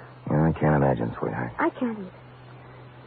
Sam, about Dr. Ames. Yeah? Do you think that, the way you described him and all, do you think you made him sound too sympathetic? Well, I described him as he was, that's all. But will anybody think that, he was attractive? But you missed the whole point, didn't you? Spies don't go around wearing monocles and talking with heavy accents and acting like spies, not the good ones. It's the attractive, lovable, trustworthy strangers that are dangerous. Now, if you'd met Dr. Ames at a party somewhere, you'd be out with him in a nightclub right now, cooing over a drink and giving him the plans for the Brooklyn Navy Yard. Sometimes I can't... You're mad, Sam. I don't even know where Brooklyn is. Lucky for our side. You don't hate me, do you, Sam? Oh, come here. Oh. Now, does that answer your question? Completely. Good night, Sam. Good night, sweetheart.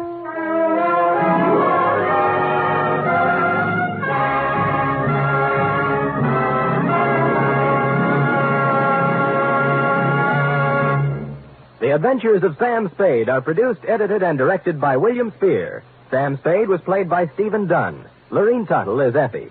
Script for tonight's adventure by William Spear. Musical scoring by Lud Gluskin, conducted by Robert Armbruster. 3 chimes mean good times on NBC.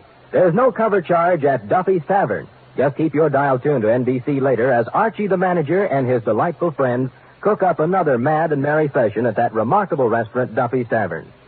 This Sunday, the big show comes your way on NBC again, an hour and a half of the best in comedy, music, and drama, with guests Bob Hope, Martin and Lewis, Rosalind Russell, Frankie Lane, and unpredictable Tallulah as MC.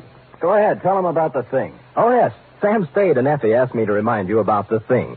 The Thing for kids for Christmas. You know, The Thing can be anything you think an underprivileged child would like for Christmas. In your town, there are civic groups who are cooperating with this Thing for Kids campaign.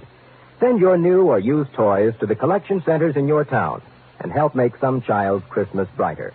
It'll make you happier, too. Thank you.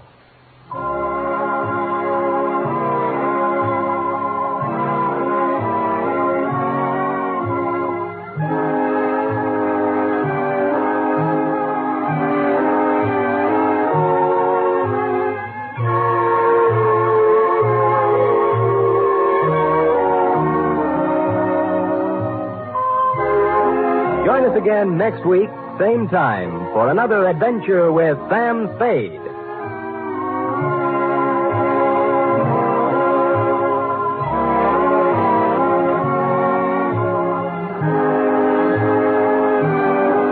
Enjoy the magnificent Montague, then it's Duffy's Tavern on NBC.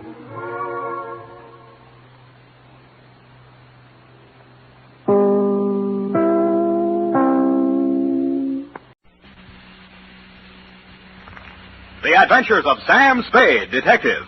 Brought to you by Wild Root Cream Oil Hair Tonic, the non-alcoholic hair tonic that contains lanolin. Wild Root Cream Oil. Again and again, the choice of men and women and children, too.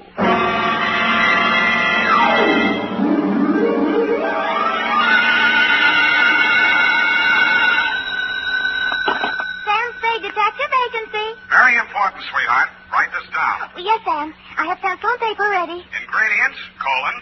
Punctuation or ingredient, Sam? Both. Well, what is it, Sam? A recipe.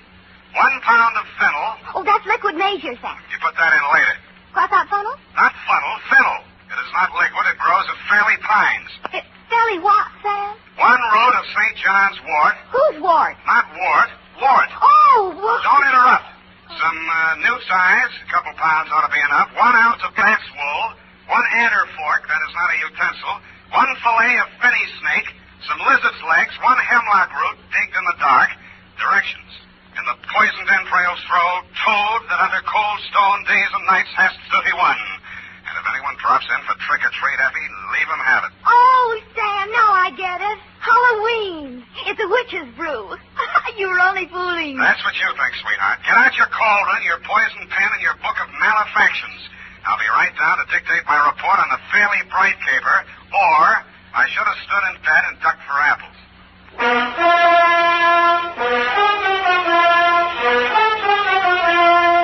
Dashiell Hammett, America's leading detective fiction writer and creator of Sam Spade, the hard-boiled private eye, and William Spear, radio's outstanding producer-director of mystery and crime drama, join their talents to make your hair stand on end with the adventures of Sam Spade. Presented by the makers of Wild Root Cream Oil for the hair. Are they saying this about you? There goes somebody who's really well-groomed. And that can go for every member of your family if they spruce up each day with Wild Root Cream Oil, America's favorite hair tonic. Wild Root Cream Oil grooms hair neatly and naturally, relieves dryness, removes loose dandruff. If your family hasn't tried it, get Wild Root Cream Oil in the new 25-cent bottle. You'll see why Wild Root Cream Oil hair tonic is, again and again, the choice of men and women and children, too. And now, with Howard Duff starring as Spade, Wild Root brings to the air the greatest private detective of them all in the adventures of Sam Spade.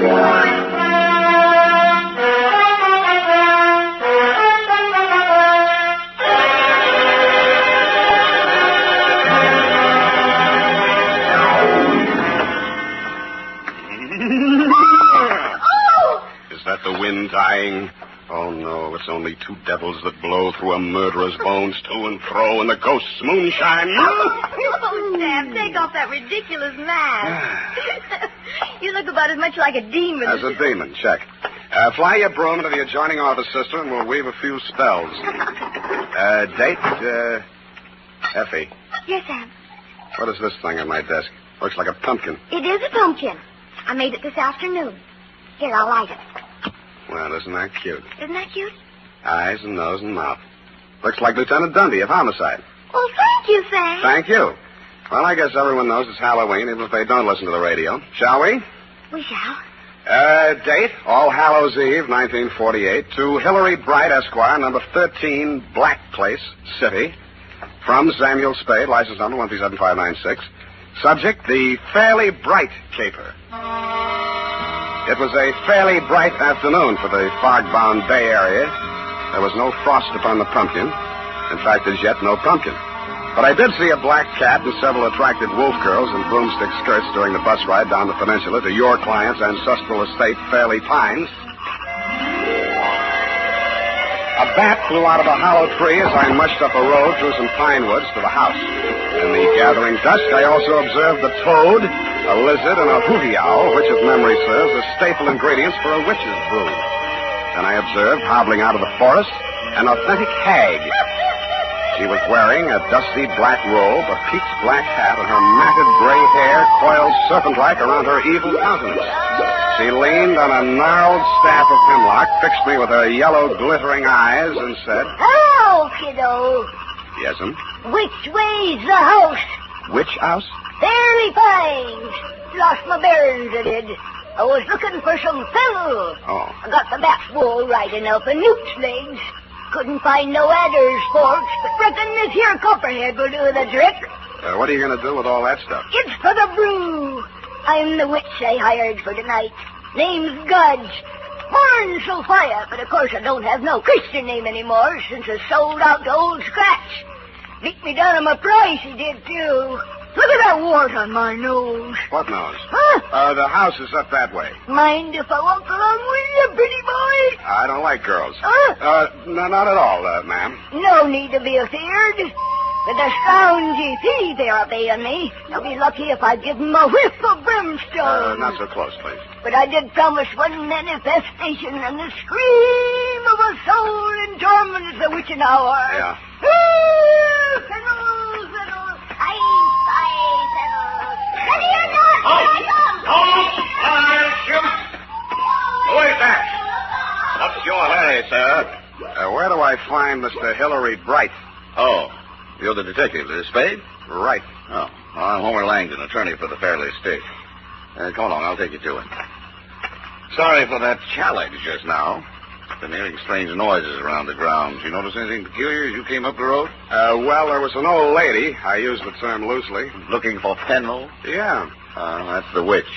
Mr. Bright hired her for the party tonight. Takes her work kind of seriously, doesn't she? Well, you know how it is. Seasonal work. What does she do between Halloweens? Claims she hibernates. Gotta kill you. This is Fairley, Spade. She's eccentric. Don't let her know. Check. Oh, here I am, Homer. What was it you wanted? Oh, it's the man from the catering. No, Ophelia. This is Mr. Spade, the detective that Mr. Bright employed. Oh, well, about that recipe for the aspic. Cook says she's never heard of putting fennel and lizard's claws in a tomato aspic. And Mr. Bright says hemlock is poison. You've got it mixed up, Ophelia. That's the recipe for the witch's brew. Well, anyway, the grocer says he doesn't stock them, so you'll have to garnish it with parsley. Ophelia, he's not the caterer. He's the detective. Oh! Well, keep your eye on those pumpkins. Mice, you know. Mice? You know, mice. Pumpkins? Where is that witch? I've got to tell her about the parsley. Oh, witch!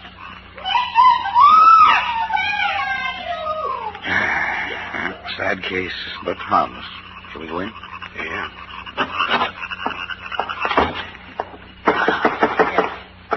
Watch his jawbone, Wilma. Oh, you've already broken his neck. Oh, why don't you hire an assistant? I don't like hanging him in the house anyway. We don't even know who he is. What are they up to now? Halloween comes but once a year. Oh, it's a skeleton, part of the decoration. Hillary. Oh, yes, Wilma. I couldn't find the witch, but here's the detective. Ah, well, you can have the witch. I'll take him. Oh, watch what you're doing, Wilma. The ladder. Sorry. This just about completes the arrangements. Oh, this is Miss Wilma Fairley, for whom I'm managing this nauseous ball, Sam Spade. Hillary. Is that any way to speak about a girl's fifth engagement party? Forgive me if I'm guilty of understatement. Oh, fix that wire, Wilma. The top of Frankenstein's head's caving in. And look at that. The bolts are coming out of his neck already. Oh, well, come along, Spade. And I'll tell you how you fit into this mess. See you at the party, Sam. In here, Spade. Privacy. I don't think we're quite alone, are we? 99%. This is Fairley fiancé number 5, Ralph Cram by name. Oh, wake up, Ralph. Oh, don't bother. He started the party a little early? Before lunch. But can you blame him? If I weren't a teetotaler, I'd be out staggering around the woods with that witch. Uh-huh. Now, what exactly is my assignment, Mr. Bright? I want you to be present at this miserable party tonight and pretend to have a good time. Why didn't you hire an actor? This is a new kind of masquerade ball. Even I have a unique problem here. A Halloween party combined with a party announcing the engagement of a socially prominent young woman. Well, naturally, the press will be on hand. They always are at my parties. But I doubt if any of the invited guests will show up. That's where you come in. You're one of the uninvited guests. I don't get it. Well, it's very simply this. I have a reputation to maintain. I'm sure you have better things to do than read the society page, so I'll explain. I believe some ill-informed columnists have referred to me as the male Elsa Maxwell. That's not true. She is the male Hillary Bright. Female, that is. Anyway, you're a professional party giver, is that it? Exactly. What's the matter with Wilma? Why won't anybody come to her party? Because everyone on the guest list is either a relative or a friend of some poor swain she has jilted on the very steps of the altar. Oh, now I get it. Exactly. Now, as to the party. Masquerade. Natch. What else can you have on Halloween? Figures. Yes. If anyone came, they'd probably be dressed as witches or pumpkins, which is dull enough in itself. But the Fairleys and their immediate circle will undoubtedly trot out their moth-eaten Beaux-Arts costumes. Old Langdon is Louis XIV. Wilma and her mother trying to look like Greek goddesses and some old drapes from a Fanchon and Marco idea. What about the boyfriend here? Well, you can see how hideous it's all going to be. And Life magazine has promised to cover it. Well, I simply had to do something. What about the boy? I think it's the party idea of the year. 20 uninvited guests who will come as themselves. Who's my date, the witch? Oh, isn't she priceless? You know, I thought of burning her at the stake as the grand climax of the evening. I've got matches. No, I decided against it. It's too messy. Well, it sounds like loads of fun, Mr. Bright, but I'm afraid you called the wrong detective. Now, wait a minute, please. Hear me out. Now, there's method in my madness. I believe I mentioned 20 uninvited guests. Who are coming as themselves, yes. Exactly. Well, I've gone to a great deal of trouble and expense getting together a really colorful group.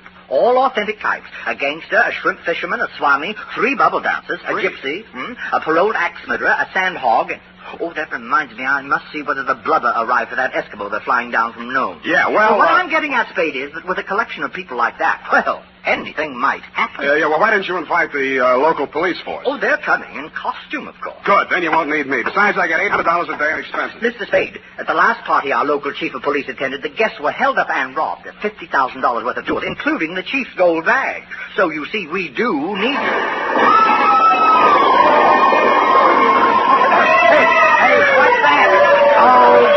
Go back to sleep, Ralph. It's only the guests arriving. I get $1,000 a day.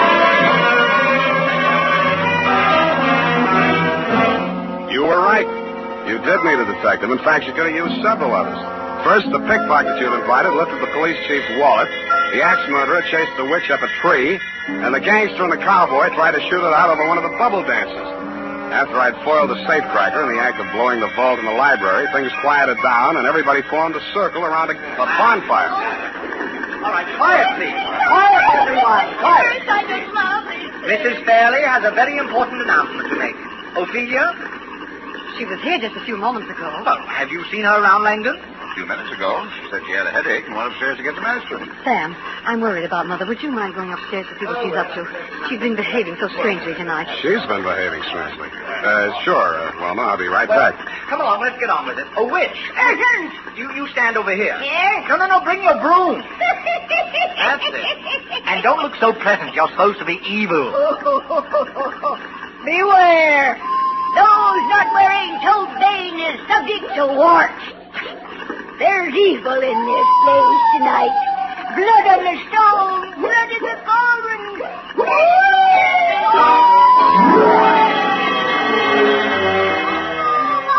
I hated to miss the manifestation, and I hoped I'd get back in time for the scream of the soul in torment, the witch had promised earlier in the evening. I cased the rooms on the second floor. Wilma's fiancé, Ralph Cram, was in one of them, asleep. Ophelia wasn't in any of them. But in one of the bedrooms, I found something that puzzled me. A rope made out of bed sheets dangled out of the window, but the window was closed. I walked over and opened it. The witch was still at it. I couldn't see the merry little group around the bonfire, but where the firelight glowed against the tree trunks at the edge of the woods, I saw a white-robed figure crouching in the shadows. Then I heard it.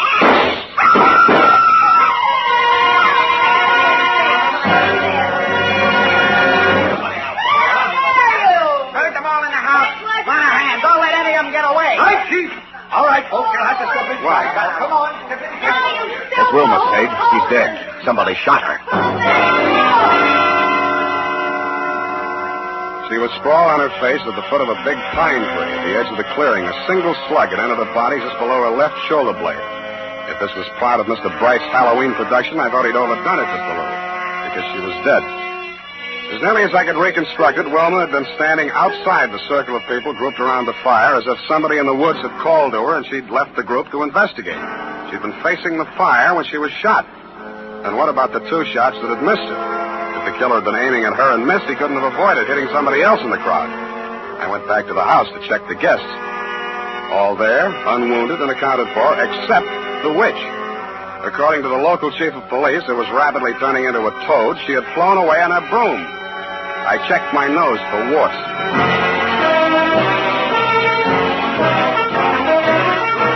The makers of Wild Root Cream Oil are presenting the weekly Sunday adventure of Dashiell Hammett's famous private detective, Sam Spade.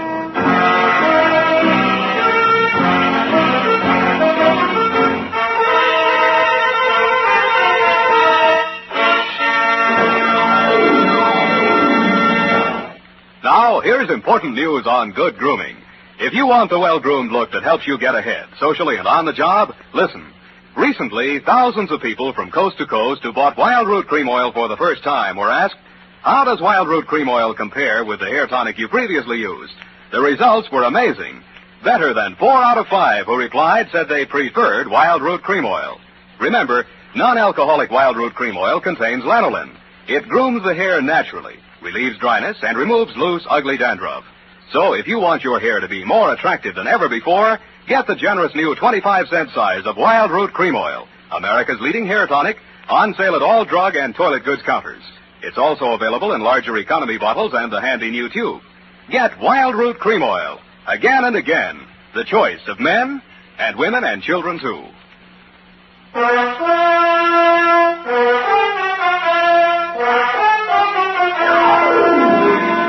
And now, back to the Fairly Bright Caper. Tonight's adventure with Sam Spade.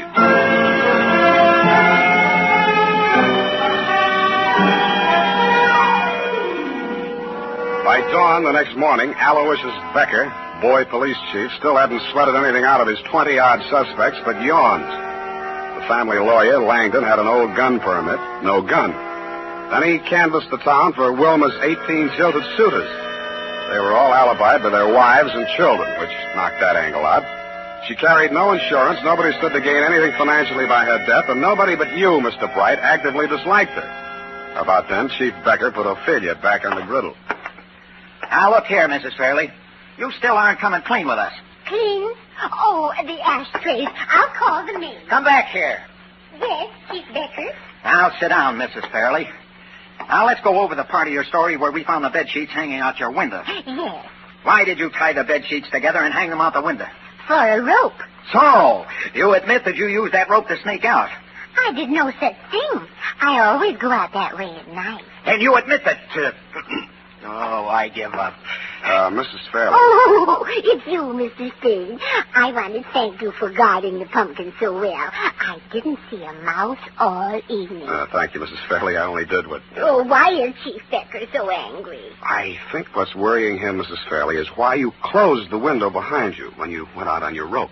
So no one would know. Wilma worries about me. You won't tell her? It's as plain as a nose on your face what she's doing.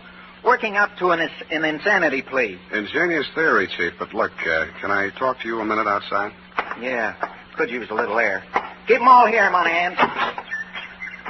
Look, Chief, why don't you lay off that poor old dame? She's too vague, disorganized. It took a marksman. The way the wound was, no point of exit, just puncture the wall of the heart and stop. The low-velocity impact. Sure. A what? It had been fired from about the maximum range of a .38 pistol. He'd have to figure on the drop in trajectory as the bullet slowed down. It was either a trick shot or one that just connected accidentally. By the way, we only have your word for it that you were upstairs in the house when those shots were fired. You carry a .38, don't you, Spade? What kind of gun do you carry, Chief? Yes. Well, we'd better wait till ballistics sends back the report on the slug. Gosh, if we could only figure out where she hid the gun. Don't look now, Chief, but that witch is back again. What? Pretty boy, where've you been? I've been looking all over for you mortals. You're going to have a good deal of explaining to do, lady. Why did you fly away like that last night? I had to see to my cauldron. A good thing I did, too. Look what I found in it. No wonder my manifestation didn't work. Base metal in my brew. 38 caliber, too. 3 bullets fired. Gee, that settles it.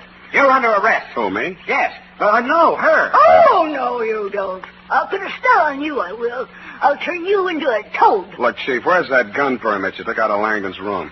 Oh, I forgot about that. Here, it's in my pocket. Let's see that serial number. Well? They match. It's Langdon's gun. Boy, oh, boy, then it's settled. That's what you think, boy, oh, boy. Don't forget, he's a lawyer.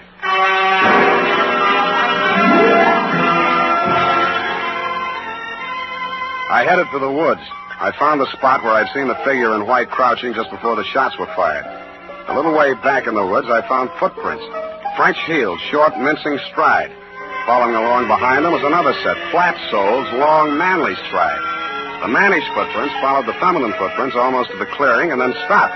The feminine footprints went on straight to the spot where Wilma had fallen. I knew that no woman had been over this trail since the murder except the witch, who probably had cloven hoofs. Her cauldron had vanished, but the fire was still smoldering. I kicked through the ashes. I didn't know what I was looking for, but I found it. I raked it out with a stick and prodded it. The blackened outer layers crumbled away. It had been a raging bonfire, but there are few things harder to burn than a telephone book. The middle pages were yellowed from the heat and seared around the edges, but they were still intact. There was a hole punched in the middle of each page. Feminine footprints right up to the X that marked the spot in a phone book through which a bullet had been fired. I had a hunch the ballistics report would prove that Langdon's gun did not fire the fatal bullet. I was right, but for the wrong reason.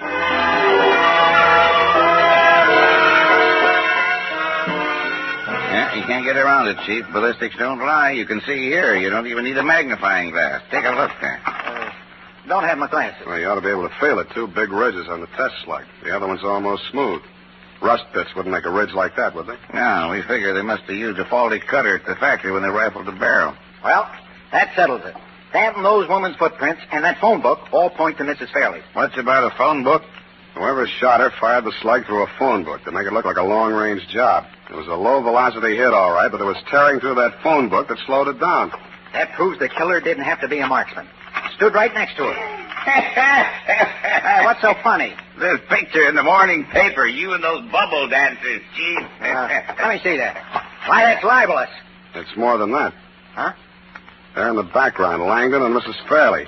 What about them? They're shoes. Langdon's dressed as Louis the 14th, French heels. Mrs. Fairley in that Greek goddess getup, sandals, flat heels. It's Langdon's gun, then it's not Langdon's gun. It's a long-range shot, then it's through a seed catalog. Phone book. Now it's a man in woman's shoes. An attorney at that. Monahan, get me some fingerprints, something I can work with.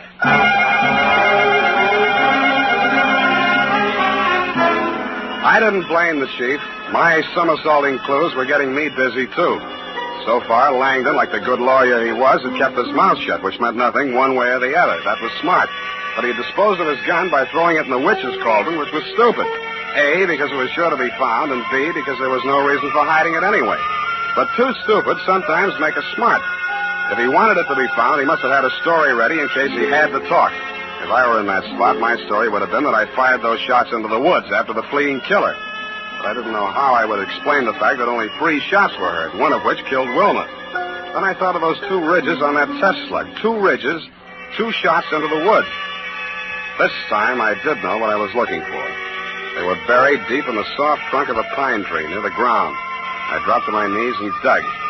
I got the first one out and was looking at it. It was a misshapen hunk of worthless lead. Something embedded in the side of it glittered in the sun like a diamond. In fact, it was a diamond. And it stopped glittering. Something behind me had come between it and the sun. I flopped on my side and rolled over. I grabbed his legs and tripped him. Then I saw his face. It was Langdon. I was halfway to my feet when his foot caught me where it hurt and my legs doubled up. I tried to keep moving and get my gun out at the same time. He was on his feet again before I was, so I fired without aiming from flat on my back. It only scorched his coat, but it stopped in a second. He swung his gun up, and I got ready to jump him. But I didn't have to. A pointed black hat rose up out of the brush behind him. Something flashed in the sun, and he collapsed. Put a spell on him, I did. With this here magic wand. Blood influence to you, Sonny. Thank you, Mrs. Wicks. Guard his handle, son, which is my profession. Boy, that was a close call. Put the cuffs on him, Monahan. Hey, what are you doing? Oh, no, Monahan, not Spade. Langdon there. Been following him since I found out he was wearing women's shoes. Well, that settles it, eh, Spade? Yeah, but you'll need this. What is it? A jeweled bullet. A slug with a diamond set in it. Come on, hero. It's the master clue of this caper. Oh, yeah, the master clue. You better come along, too, lady, for questioning. Huh? We'll book her for vagrancy if we need it. Oh, no, you don't. I'll turn you into a toad. You don't believe me, do you? Hoppy toad, warty and green. Feel anything? Well, on second thought, I reckon she's harmless, poor old soul. So, indeed. Ain't got any. I sold out to Old Scratch 30 years ago come next Halloween. See you then, Sonny. Go home and gargle.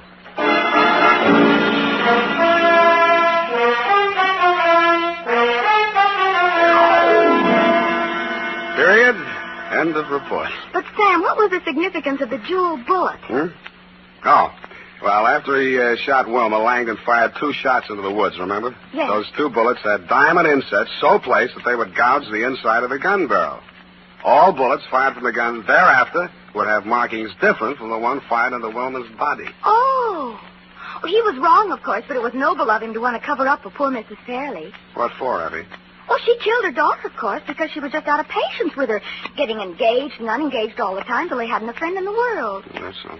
That was the motive, wasn't it, Sam? That's fairly bright, sweetheart, except that Mrs. Fairley did not kill her daughter. Langdon did.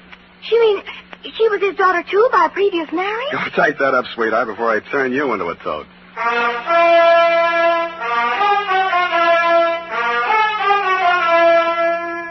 And now, listen to this. For here's a good tip. Spruce up right, spruce up now with Wild Root Cream Oil Hair Tonic. Wild Root Cream Oil grooms your hair neatly and naturally, relieves dryness, removes loose dandruff. Get the 25-cent Get Acquainted bottle or the large economy size. And ask your barber for a professional application of Wild Root Cream Oil Hair Tonic. Again and again, the choice of men and women and children, too. Well, here it is, Sam. Of course, you know best, but Mrs. Fairley was the only one with a motive. And that Mr. Bright was secretly in love with her and wanted to marry her himself. So he killed her. That was fairly bright. Oh, her fiancé. What happened to him? He woke up and went home. Oh, well, I guess he didn't have a motive. Pay attention, sweetheart. Langdon, as trustee of the Fairley estate, had embezzled large sums of money, which he would have to account for under the community property law if she got married. She got married. He had already broken up many of her romances, but when the old lady went soft in the head, he decided to end the danger once and for all. He could explain matters any way he wanted to, and there'd be nobody to contradict him. Are you listening yet? Sam, what does she do between Halloween? The witch? Mm-hmm. Oh, she's the squeak in the door on Inner Sanctum. Oh, Sam. You made the joke too small. Well, good night, Sam. Good night, sweetheart.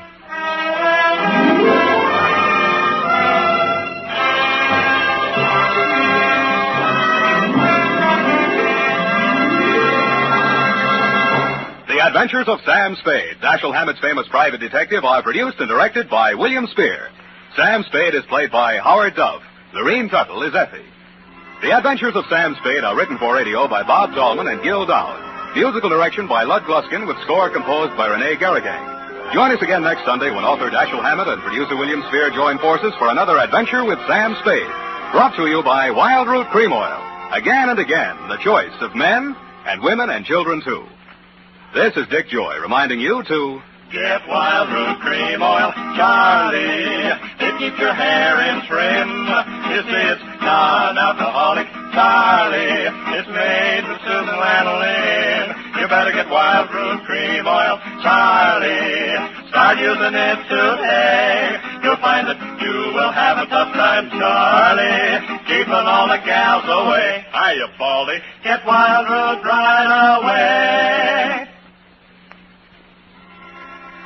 This is CBS, where 99 million people gather every week, the Columbia Broadcasting System.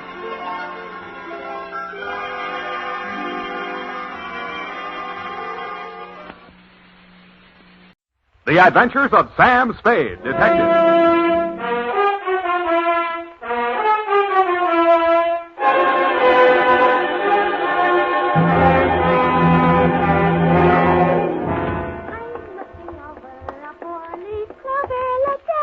Very funny.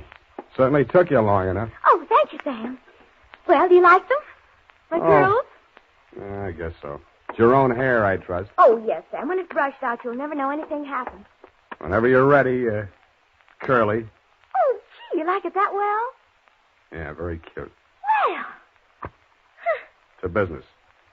To Detective Lieutenant Dundee, Homicide Detail, San Francisco Police, from Samuel Spade, license number 137596, subject, the Bouncing Betty Caper. Yeah, Dundee.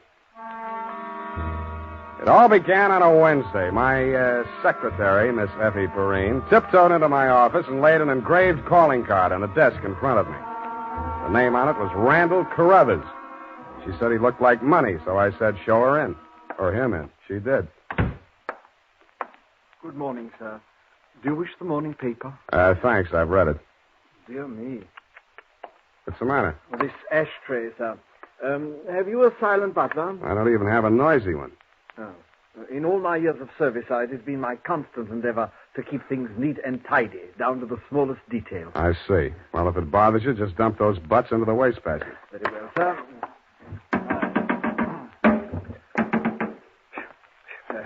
If you will pardon the presumption, sir, you could use a well-trained servant in this establishment. Wastepaper baskets clean and empty at all times. Never allow refuse to accumulate. That's not refuse. That's this month's bills. So I noticed, sir. I also noticed that you have not opened them. From this, I conclude that your services are immediately available. Yeah, and I conclude that in spite of your glad rags and fancy handle, you are somebody's butler. Oh, that is correct, sir. I am first butler in the household of Dr. Mark McGraw. First?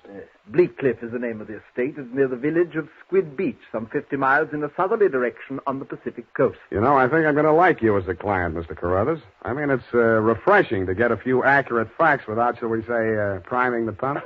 Thank you, sir. You're welcome. To continue, not counting the staff, there reside at Bleak Cliff 3 persons. Dr. McGraw, master of the house since the death of his wife, his stepson, Mr. Anthony McGraw, of whom more later, and Mr. Anthony's sister, Miss Cathy.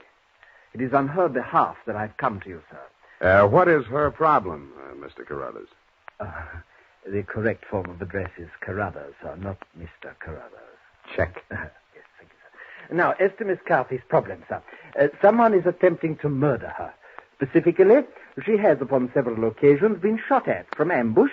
Twice she has awakened in the night to feel the hands of an assailant closing about her throat. And only yesterday, she narrowly escaped death when her motor car went out of control owing to some blackguard tampering with the steering mechanism. And upon numerous other occasions... That's enough. You have convinced me that she indeed has a problem.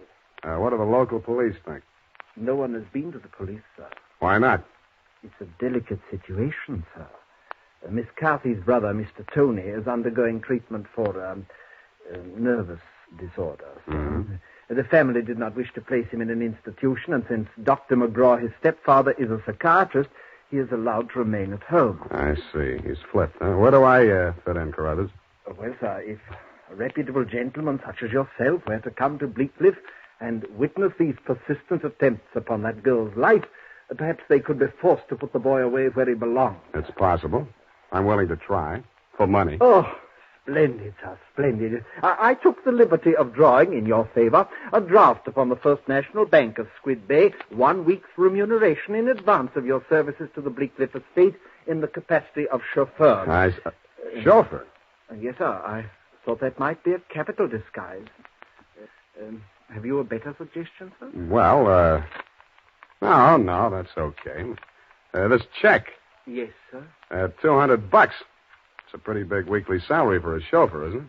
Well, you will be allowed to shop for the vegetables, sir. Your cut has been added in.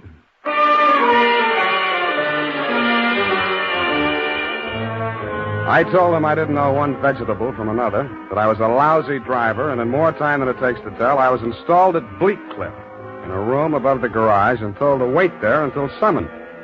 I put on my pearl gray uniform with the brass buttons and leather puttees, looked in the mirror, and decided I had missed my calling, but not by much. Nothing happened for nearly an hour, and then I got my first buzz. Yeah, I mean, garage. Phillips, the car, quickly. The main entrance. Keep your motor running. I have him locked in the living room, but he's breaking out. Okay. Yes, miss.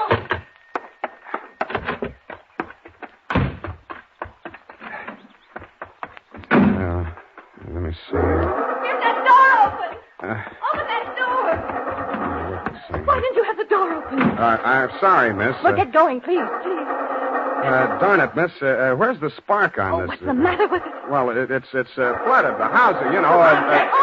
He's got the meat cleaver again. Help him get this door. Well, I'm trying. Get out, I tell you! Get out! Stop it! You're hurting him. No!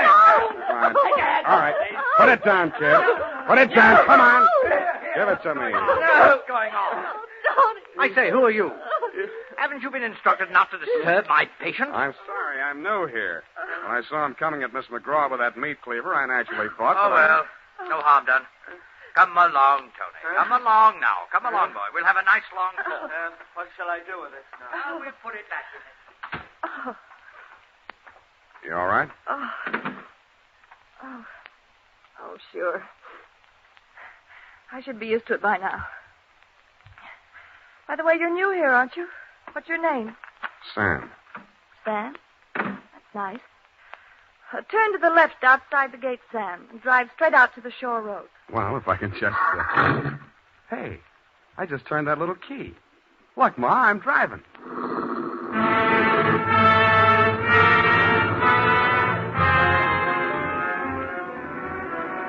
I adjusted the rear view mirror so that it showed more of her and less of the rear view. A mile from the house, she ordered me to stop, moved up to the front seat with me, and asked me to drive on. By the time we got to the shore road, she was driving, and I was resting my head on her shoulder.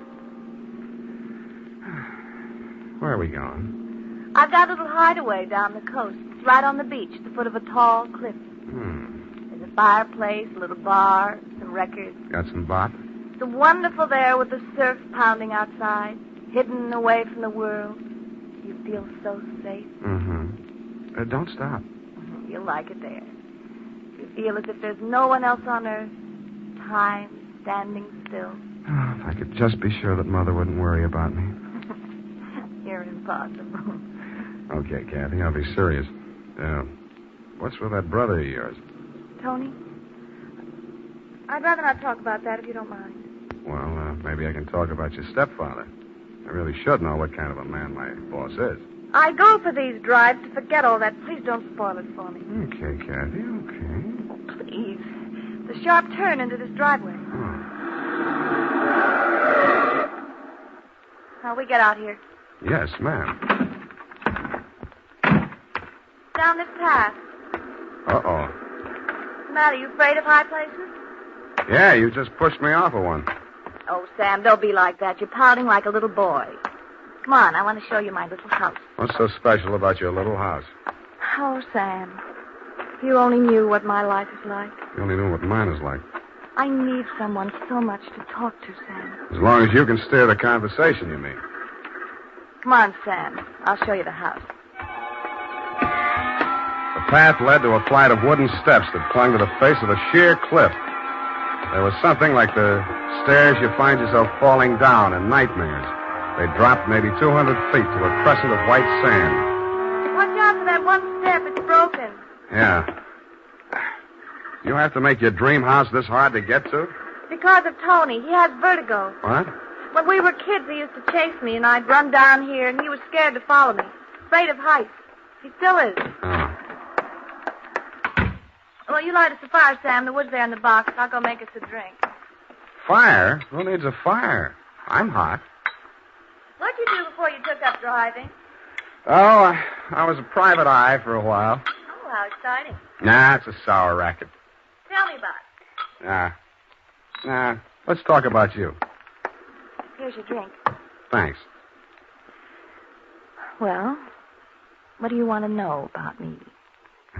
Oh, me? Come here.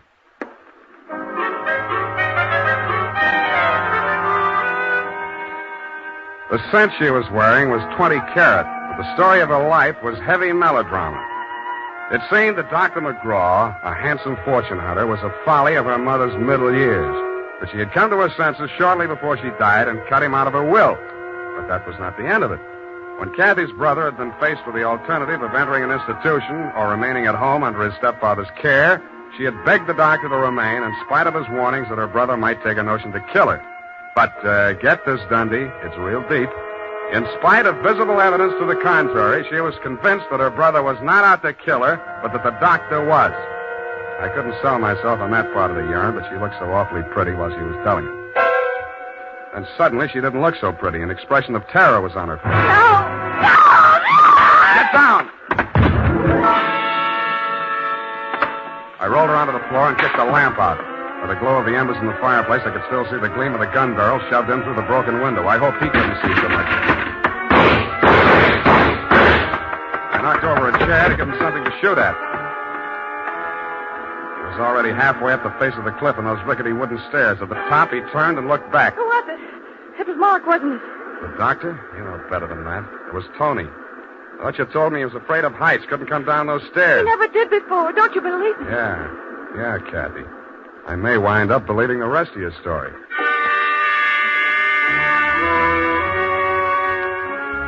I took Kathy back to Bleak Cliff and stashed her in my quarters over the garage. Then I went into the main house via the back stairs, found her room, and shook it down. In a cabinet, a bunch of war souvenirs, German helmets, grenades, rifles, and other lethal gadgets. In a desk drawer, I found a letter headed U.S. Army, Office of the Surgeon General. It certified that one Anthony McGraw was unfit for military service. Vertigo. Origin, childhood injury to middle ear.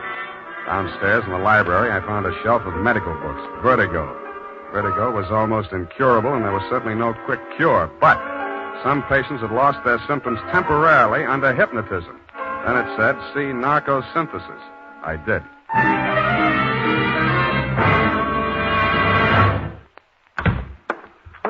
Spade. I beg pardon, sir. Mr. Spade. Whatever are you doing in the butler's pantry, sir? Looking for a butler. Namely you, Carruthers. May I serve you, sir? Yeah. How do I get an interview with Dr. McGraw? Well, sir, I should... Oh.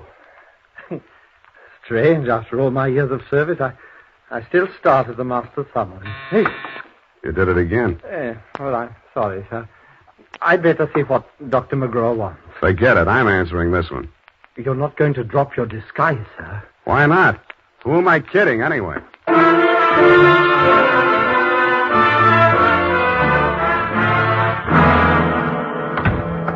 You rang, Dr. McGraw? Huh? I didn't ring for you. I rang for Carruthers. I ordered him to tidy up my office while I was at dinner. And look at it. Looks neat as a pin to me, Doctor. Oh, yeah, sure new here. Chauffeur, eh? I'm only wearing his uniform. Here's my card. Oh, detective, eh? That's right, Doctor. And this one's just about ready to wrap up. Well, you interest me. Go on. I will. I think you've been trying to use that boy as a murder weapon against his sister. Oh, and you call yourself a detective? If you can call yourself a doctor, I guess I can. You've been treating him with narcosynthesis, haven't you? Yes, that's right. Hypnotic drug. While he's under it, you brief him on his activities for the day, and he follows through, including assaults with deadly weapons. That would be possible with certain very suggestible patients, but I'm afraid impossible to prove. I think I can prove it, Doctor. You shouldn't leave your textbooks lying around loose. I found out the only way Tony could have walked down that stairway to Kathy's beach house without falling would be temporary relief of his symptoms due to hypnotic suggestion. Unquote. I see. What do you intend to do about this theory of yours? What do you suggest? You see this row of buzzers here on my desk? Mm-hmm. This one is for my secretary. This is to summon Carruthers, and when I press this buzzer, two of the most hideous plug uglies you've ever seen will rush into this office, beat you to a pulp, and dump you outside the front gate. That's what I think of your theory. Buzz away, Doctor. I think I like them better than I do you. As you wish.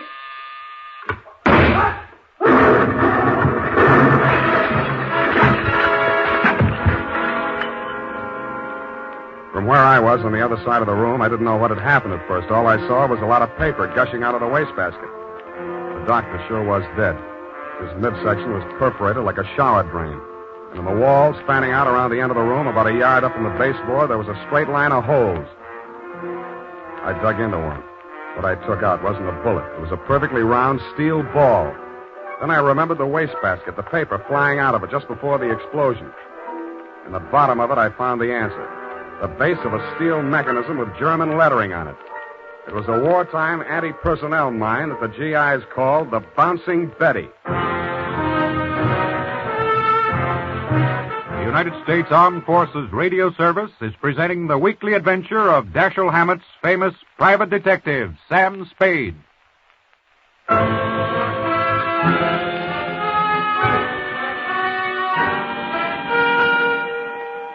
I didn't wait for the Squid Beach law to arrive. Who could?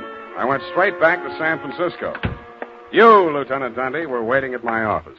Morning, Sam. Hello, Dundee. About that McGraw killing, Sam. The chief down at Skid Beach has asked us to cooperate with the department down there at Skid Beach. Squid Beach, Dundee. That's right.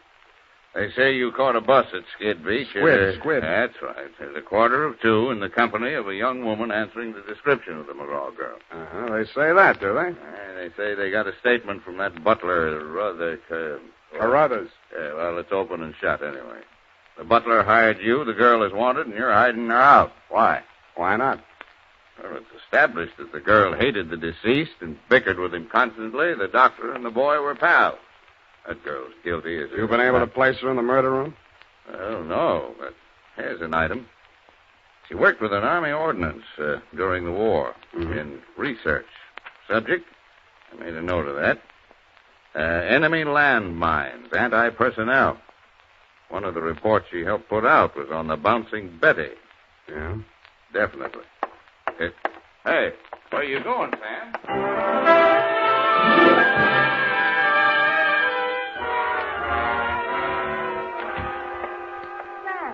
Sam, it's been so lonesome cooped up here all day. Why didn't you tell me you were with Army ordnance during the war?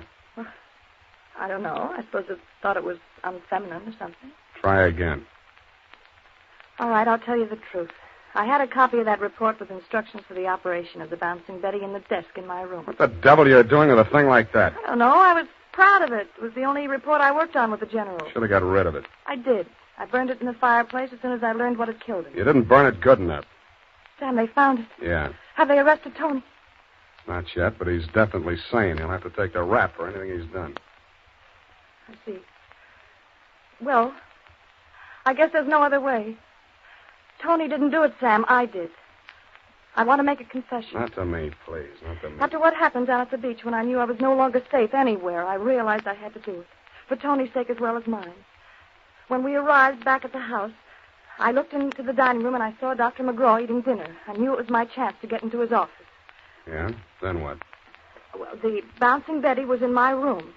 There was some wire in the tool chest, and I knew that Carruthers always went to tidy up while the doctor was at dinner. So I waited until I saw him come out, and then I went in. And I looked around for a place to plant it, out of sight. Then I saw the wastebasket full of papers. It was the perfect hiding place. The whole thing didn't take more than 5 minutes. Well, say something. I guess I don't know what to say. Go on, say you hate me. Say it. I don't. Wish I did. Oh, Sam. Help me. Help me. I'm sorry, baby. I am sorry.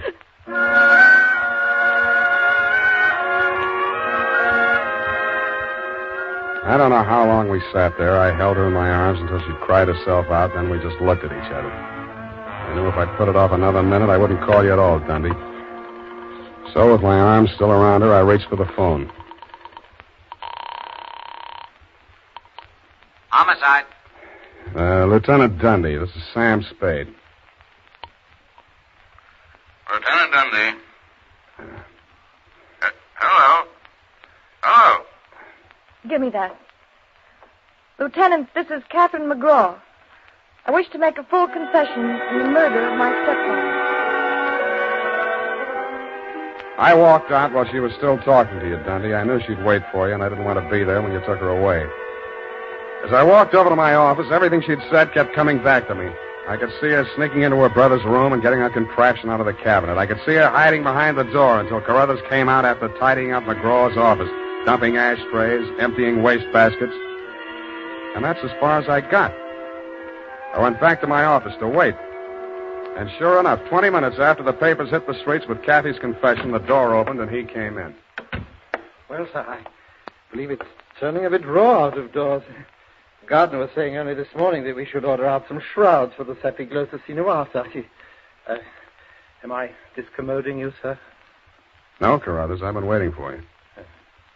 With your permission, sir. The ashtray. Just dump it in the wastebasket.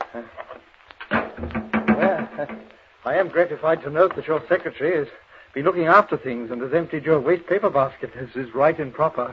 Quite. Yes, sir. And speaking of waste paper baskets... Allow me, Carruthers. You have come to apprise me of your part in the death of the late Dr. McGraw. Am I in error? You've already divined my purpose, sir. Yes, it was I who placed that infernal machine. In the wastebasket, Carruthers, yes, I know. It struck me as a bit of poetic justice that the buzzer, which that dreadful man used as a symbol of his despotism, should be the instrument of his own destruction. I'm sorry, Carruthers. I'll do all I can. No need, sir. No need. I'm aware that there is no final justification for taking the law into one's own hands. Every man is entitled to trial by jury of his peers. But where, Mr. Spade, where could be found 12 good men and true who would allow themselves to be called the peer of that monster, Dr. McGraw?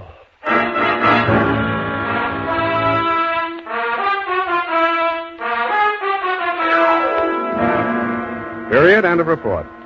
Sam, there must be some mistake. Mistake, Effie? Mistake? Well, the butler can't be guilty.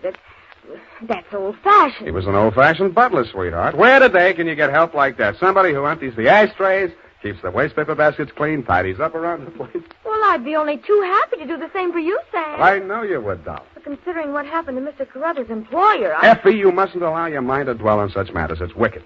Sam! Who emptied an ashtray in that wastebasket that I just finished cleaning out? Pay it no heed, sweetheart. I'll buy you a silent butler. I'll go type that up. Here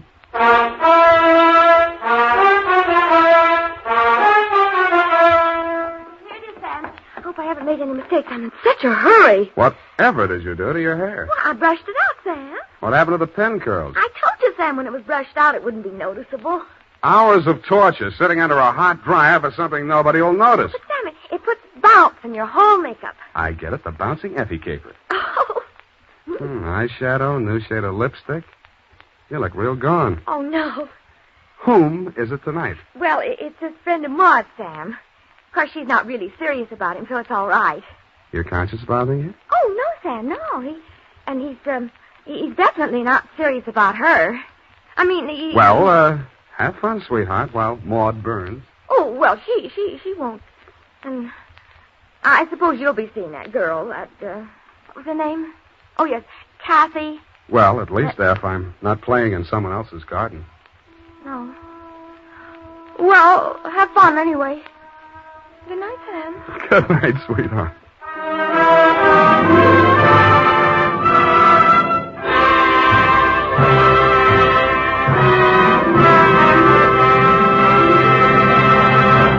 The Adventures of Sam Spade, Dashiell Hammett's famous private detective, are produced and directed by William Spear. Sam Spade is played by Howard Dove.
The hair-raising adventures of Sam Spade, detective.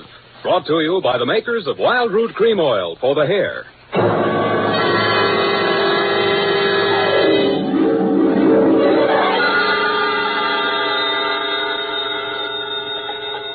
Sam Spade Detective Agency. It's me, Effie. Oh, Sam, I've been worried about you.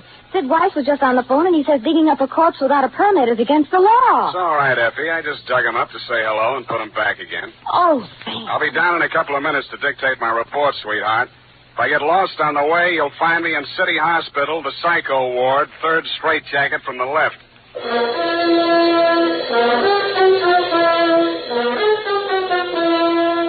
Dashiell Hammett, America's leading detective fiction writer and creator of Sam Spade, the hard-boiled private eye, and William Spear, radio's outstanding producer-director of mystery and crime drama, join their talents to make your hair stand on end with the adventures of Sam Spade. Presented each week by Wild Root Cream Oil, the non-alcoholic hair tonic that will put your hair back in place again, grooming it neatly, naturally, the way you want it. Fellows, if a girl can spend half an hour under a hot dryer in a beauty parlor to look her best for you, certainly you can spend half a minute sprucing up with Wild Root Cream Oil hair tonic to look your best for her.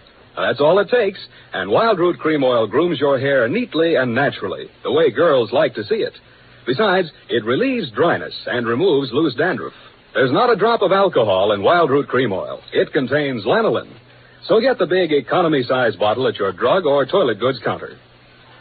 And now, Wild Root brings to the air the greatest private detective of them all in The Adventures of Sam Spade.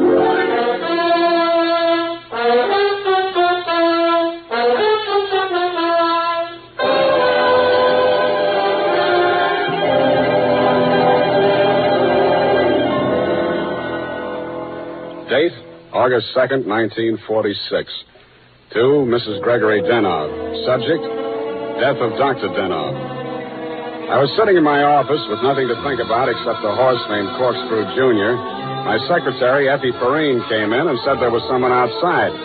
I didn't look up from the dope sheet, so she said it again. Someone outside, Sam. What's he look like? Blue double-breasted custom-made suit, Countess Mara tie, hand-tailored shirt, English shoes, hand-trimmed Van Dyke. Get me a blank check and send him in. Okay, Sam. Please come in. Mr. Spade will see you now, sir. Thank you. You are Mr. Spade, Sam Spade. What can I do for you? I'm Dr. Gregory Denov, a psychoanalyst. I need your help. Lie down, doctor, and tell me all about it. I see you might also be noted for your sense of humor as well as your discretion. Who told you I was discreet? A man named Nicolaitis. Well, you tell Nicolaitis I think he's cute, too. What else does he say about me? That I can trust you with $10,000. Oh. Is this Mr. Nicolaitis one of your patients? No, he isn't. As a matter of fact, he's gotten possession of some private records of mine. Well, it's rather involved. Nicolaitis is shaking you down, and he picked me as the middleman, is that it? This is not an ordinary case of blackmail. Blackmail is blackmail, even if you do it in Technicolor. Well, as you may know, a psychoanalyst keeps a faithful transcript, a detailed record of everything a patient says during consultation, no matter how intimate or shocking. Yeah? This man, Nicolaitis, has managed to gain possession of a copy of one of these case histories. The patient is a very celebrated person, and should this material be divulged, it may have very serious consequences for both my patient and for me. Doctor, your best bet's the San Francisco Police Department. No, that's out of the question. Then I'm afraid I can't help you. Why not? Nicolaitis said I'm a private detective. When I take on a client, I take on his troubles. My job is to protect him, not to stand by and see him milked. If you want to hire me on that basis, I'll listen. Oh, I'm so tired. I must trust somebody. What can you do for me, Mr. Spade? Write me out a check for $1,000. Got a pen? Yeah. All right. You see, Nicolaitis figures that if I'm getting a cut, I'll have to keep my mouth shut. I'll spend it all the same. Here you are. Thanks. Now, what was the last thing Nicolaitis told you? That he would pick up the $10,000 here and deliver to you this file in question. Can you reach him? Yes. Call him. Tell him you've seen me. Tell him I won't do that kind of business in my office. Tell him to come to your house. I'll be there. What if he refuses? He won't. Tell him I have the whole $10,000. What time? How about in an hour? No, I'm sorry. We'll have to make it around 3 or... Oh, goodness, I'm late now. I really... That's a beautiful watch, Mr. Denham. Yes. Foreign? Yes.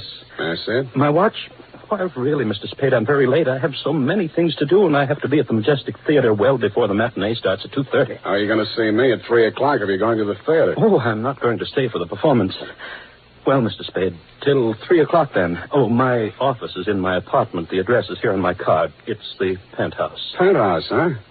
Okay, doctor, I'll come formal. I'll wear the top to my bathing suit.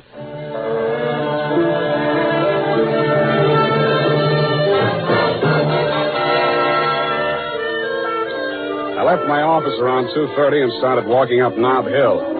The Versailles Apartments, where Denhov's place was, took up the whole 300 block, so I didn't have any trouble finding it. I stopped across the street for a minute to get my breath after the uphill climb, mopped my face, and started across. Just as I got to the middle of the street...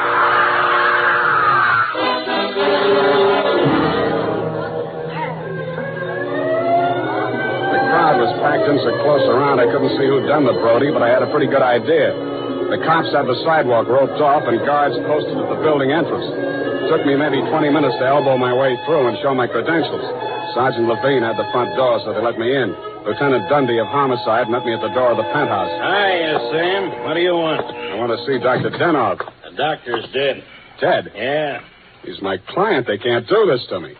How? Hit a Brody out the window. What are you here for? To see his wife. Okay with you? Why not? She's inside. Thanks.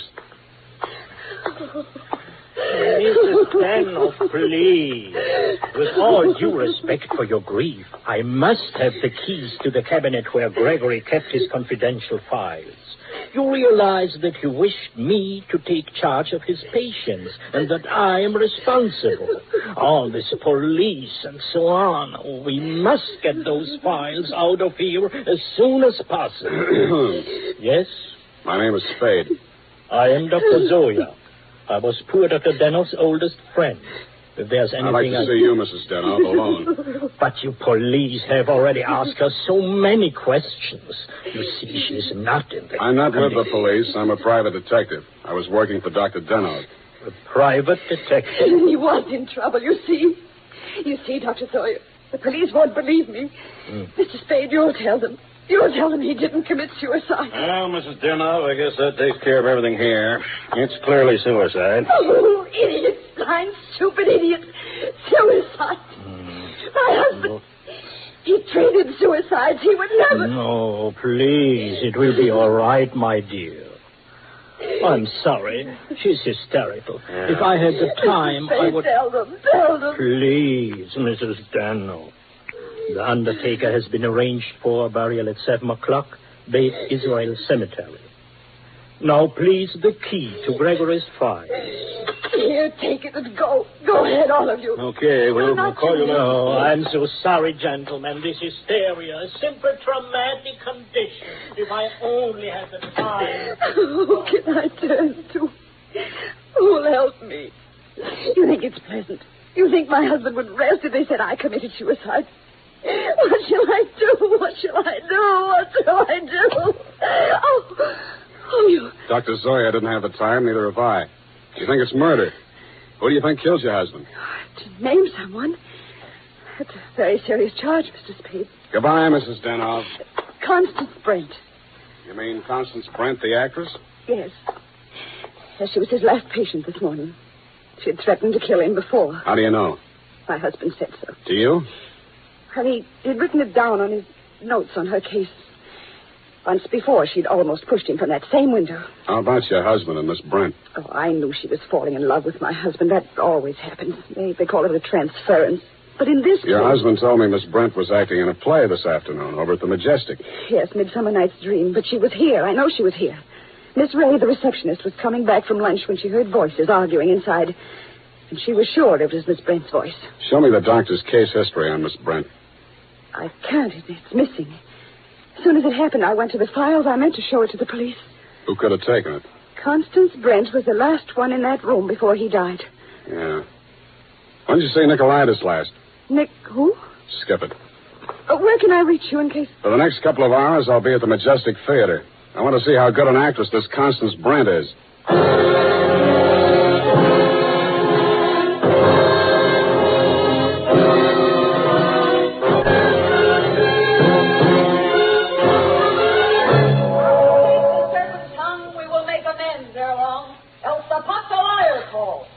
So good night unto you all. Give me your hands if we be friends, and Robin shall restore a man. Yes? This Constance Brent's dressing room? What do you want? I want to talk to Miss Brent. Well, you can talk to me. I'm her husband. So you're Mr. Brent. I'm Jonathan Wallace. She's Mrs. Wallace. Now, what do you want with my wife? I've come to tell her that Dr. Denov is dead. Are you sure? You tried falling from a 12th floor window sometime. Well, that's the best news I've heard this year. I'm afraid it will be a shock for Constance. Maybe, maybe not. She was the last person to see him alive, as far as anybody can make out. Are you from the police? No, I'm from the insurance company. Claims investigator. What do you want to see Constance for? The policy wasn't made out to her, was it? No, made out to his widow. But she can't collect. Police say it was suicide. Oh, that settles it. This is the last time I take a Tanya. Stand around while Puck talks his head off. Who is this person? Darling, I'm afraid this is going to be a shock. This man is from an insurance company. Dr. Denov is dead. Oh, what a pity. What happened? The police say he jumped. His wife says he was pushed. She also says that you, Miss Brent, might have been the pusher. Oh, now really, it's too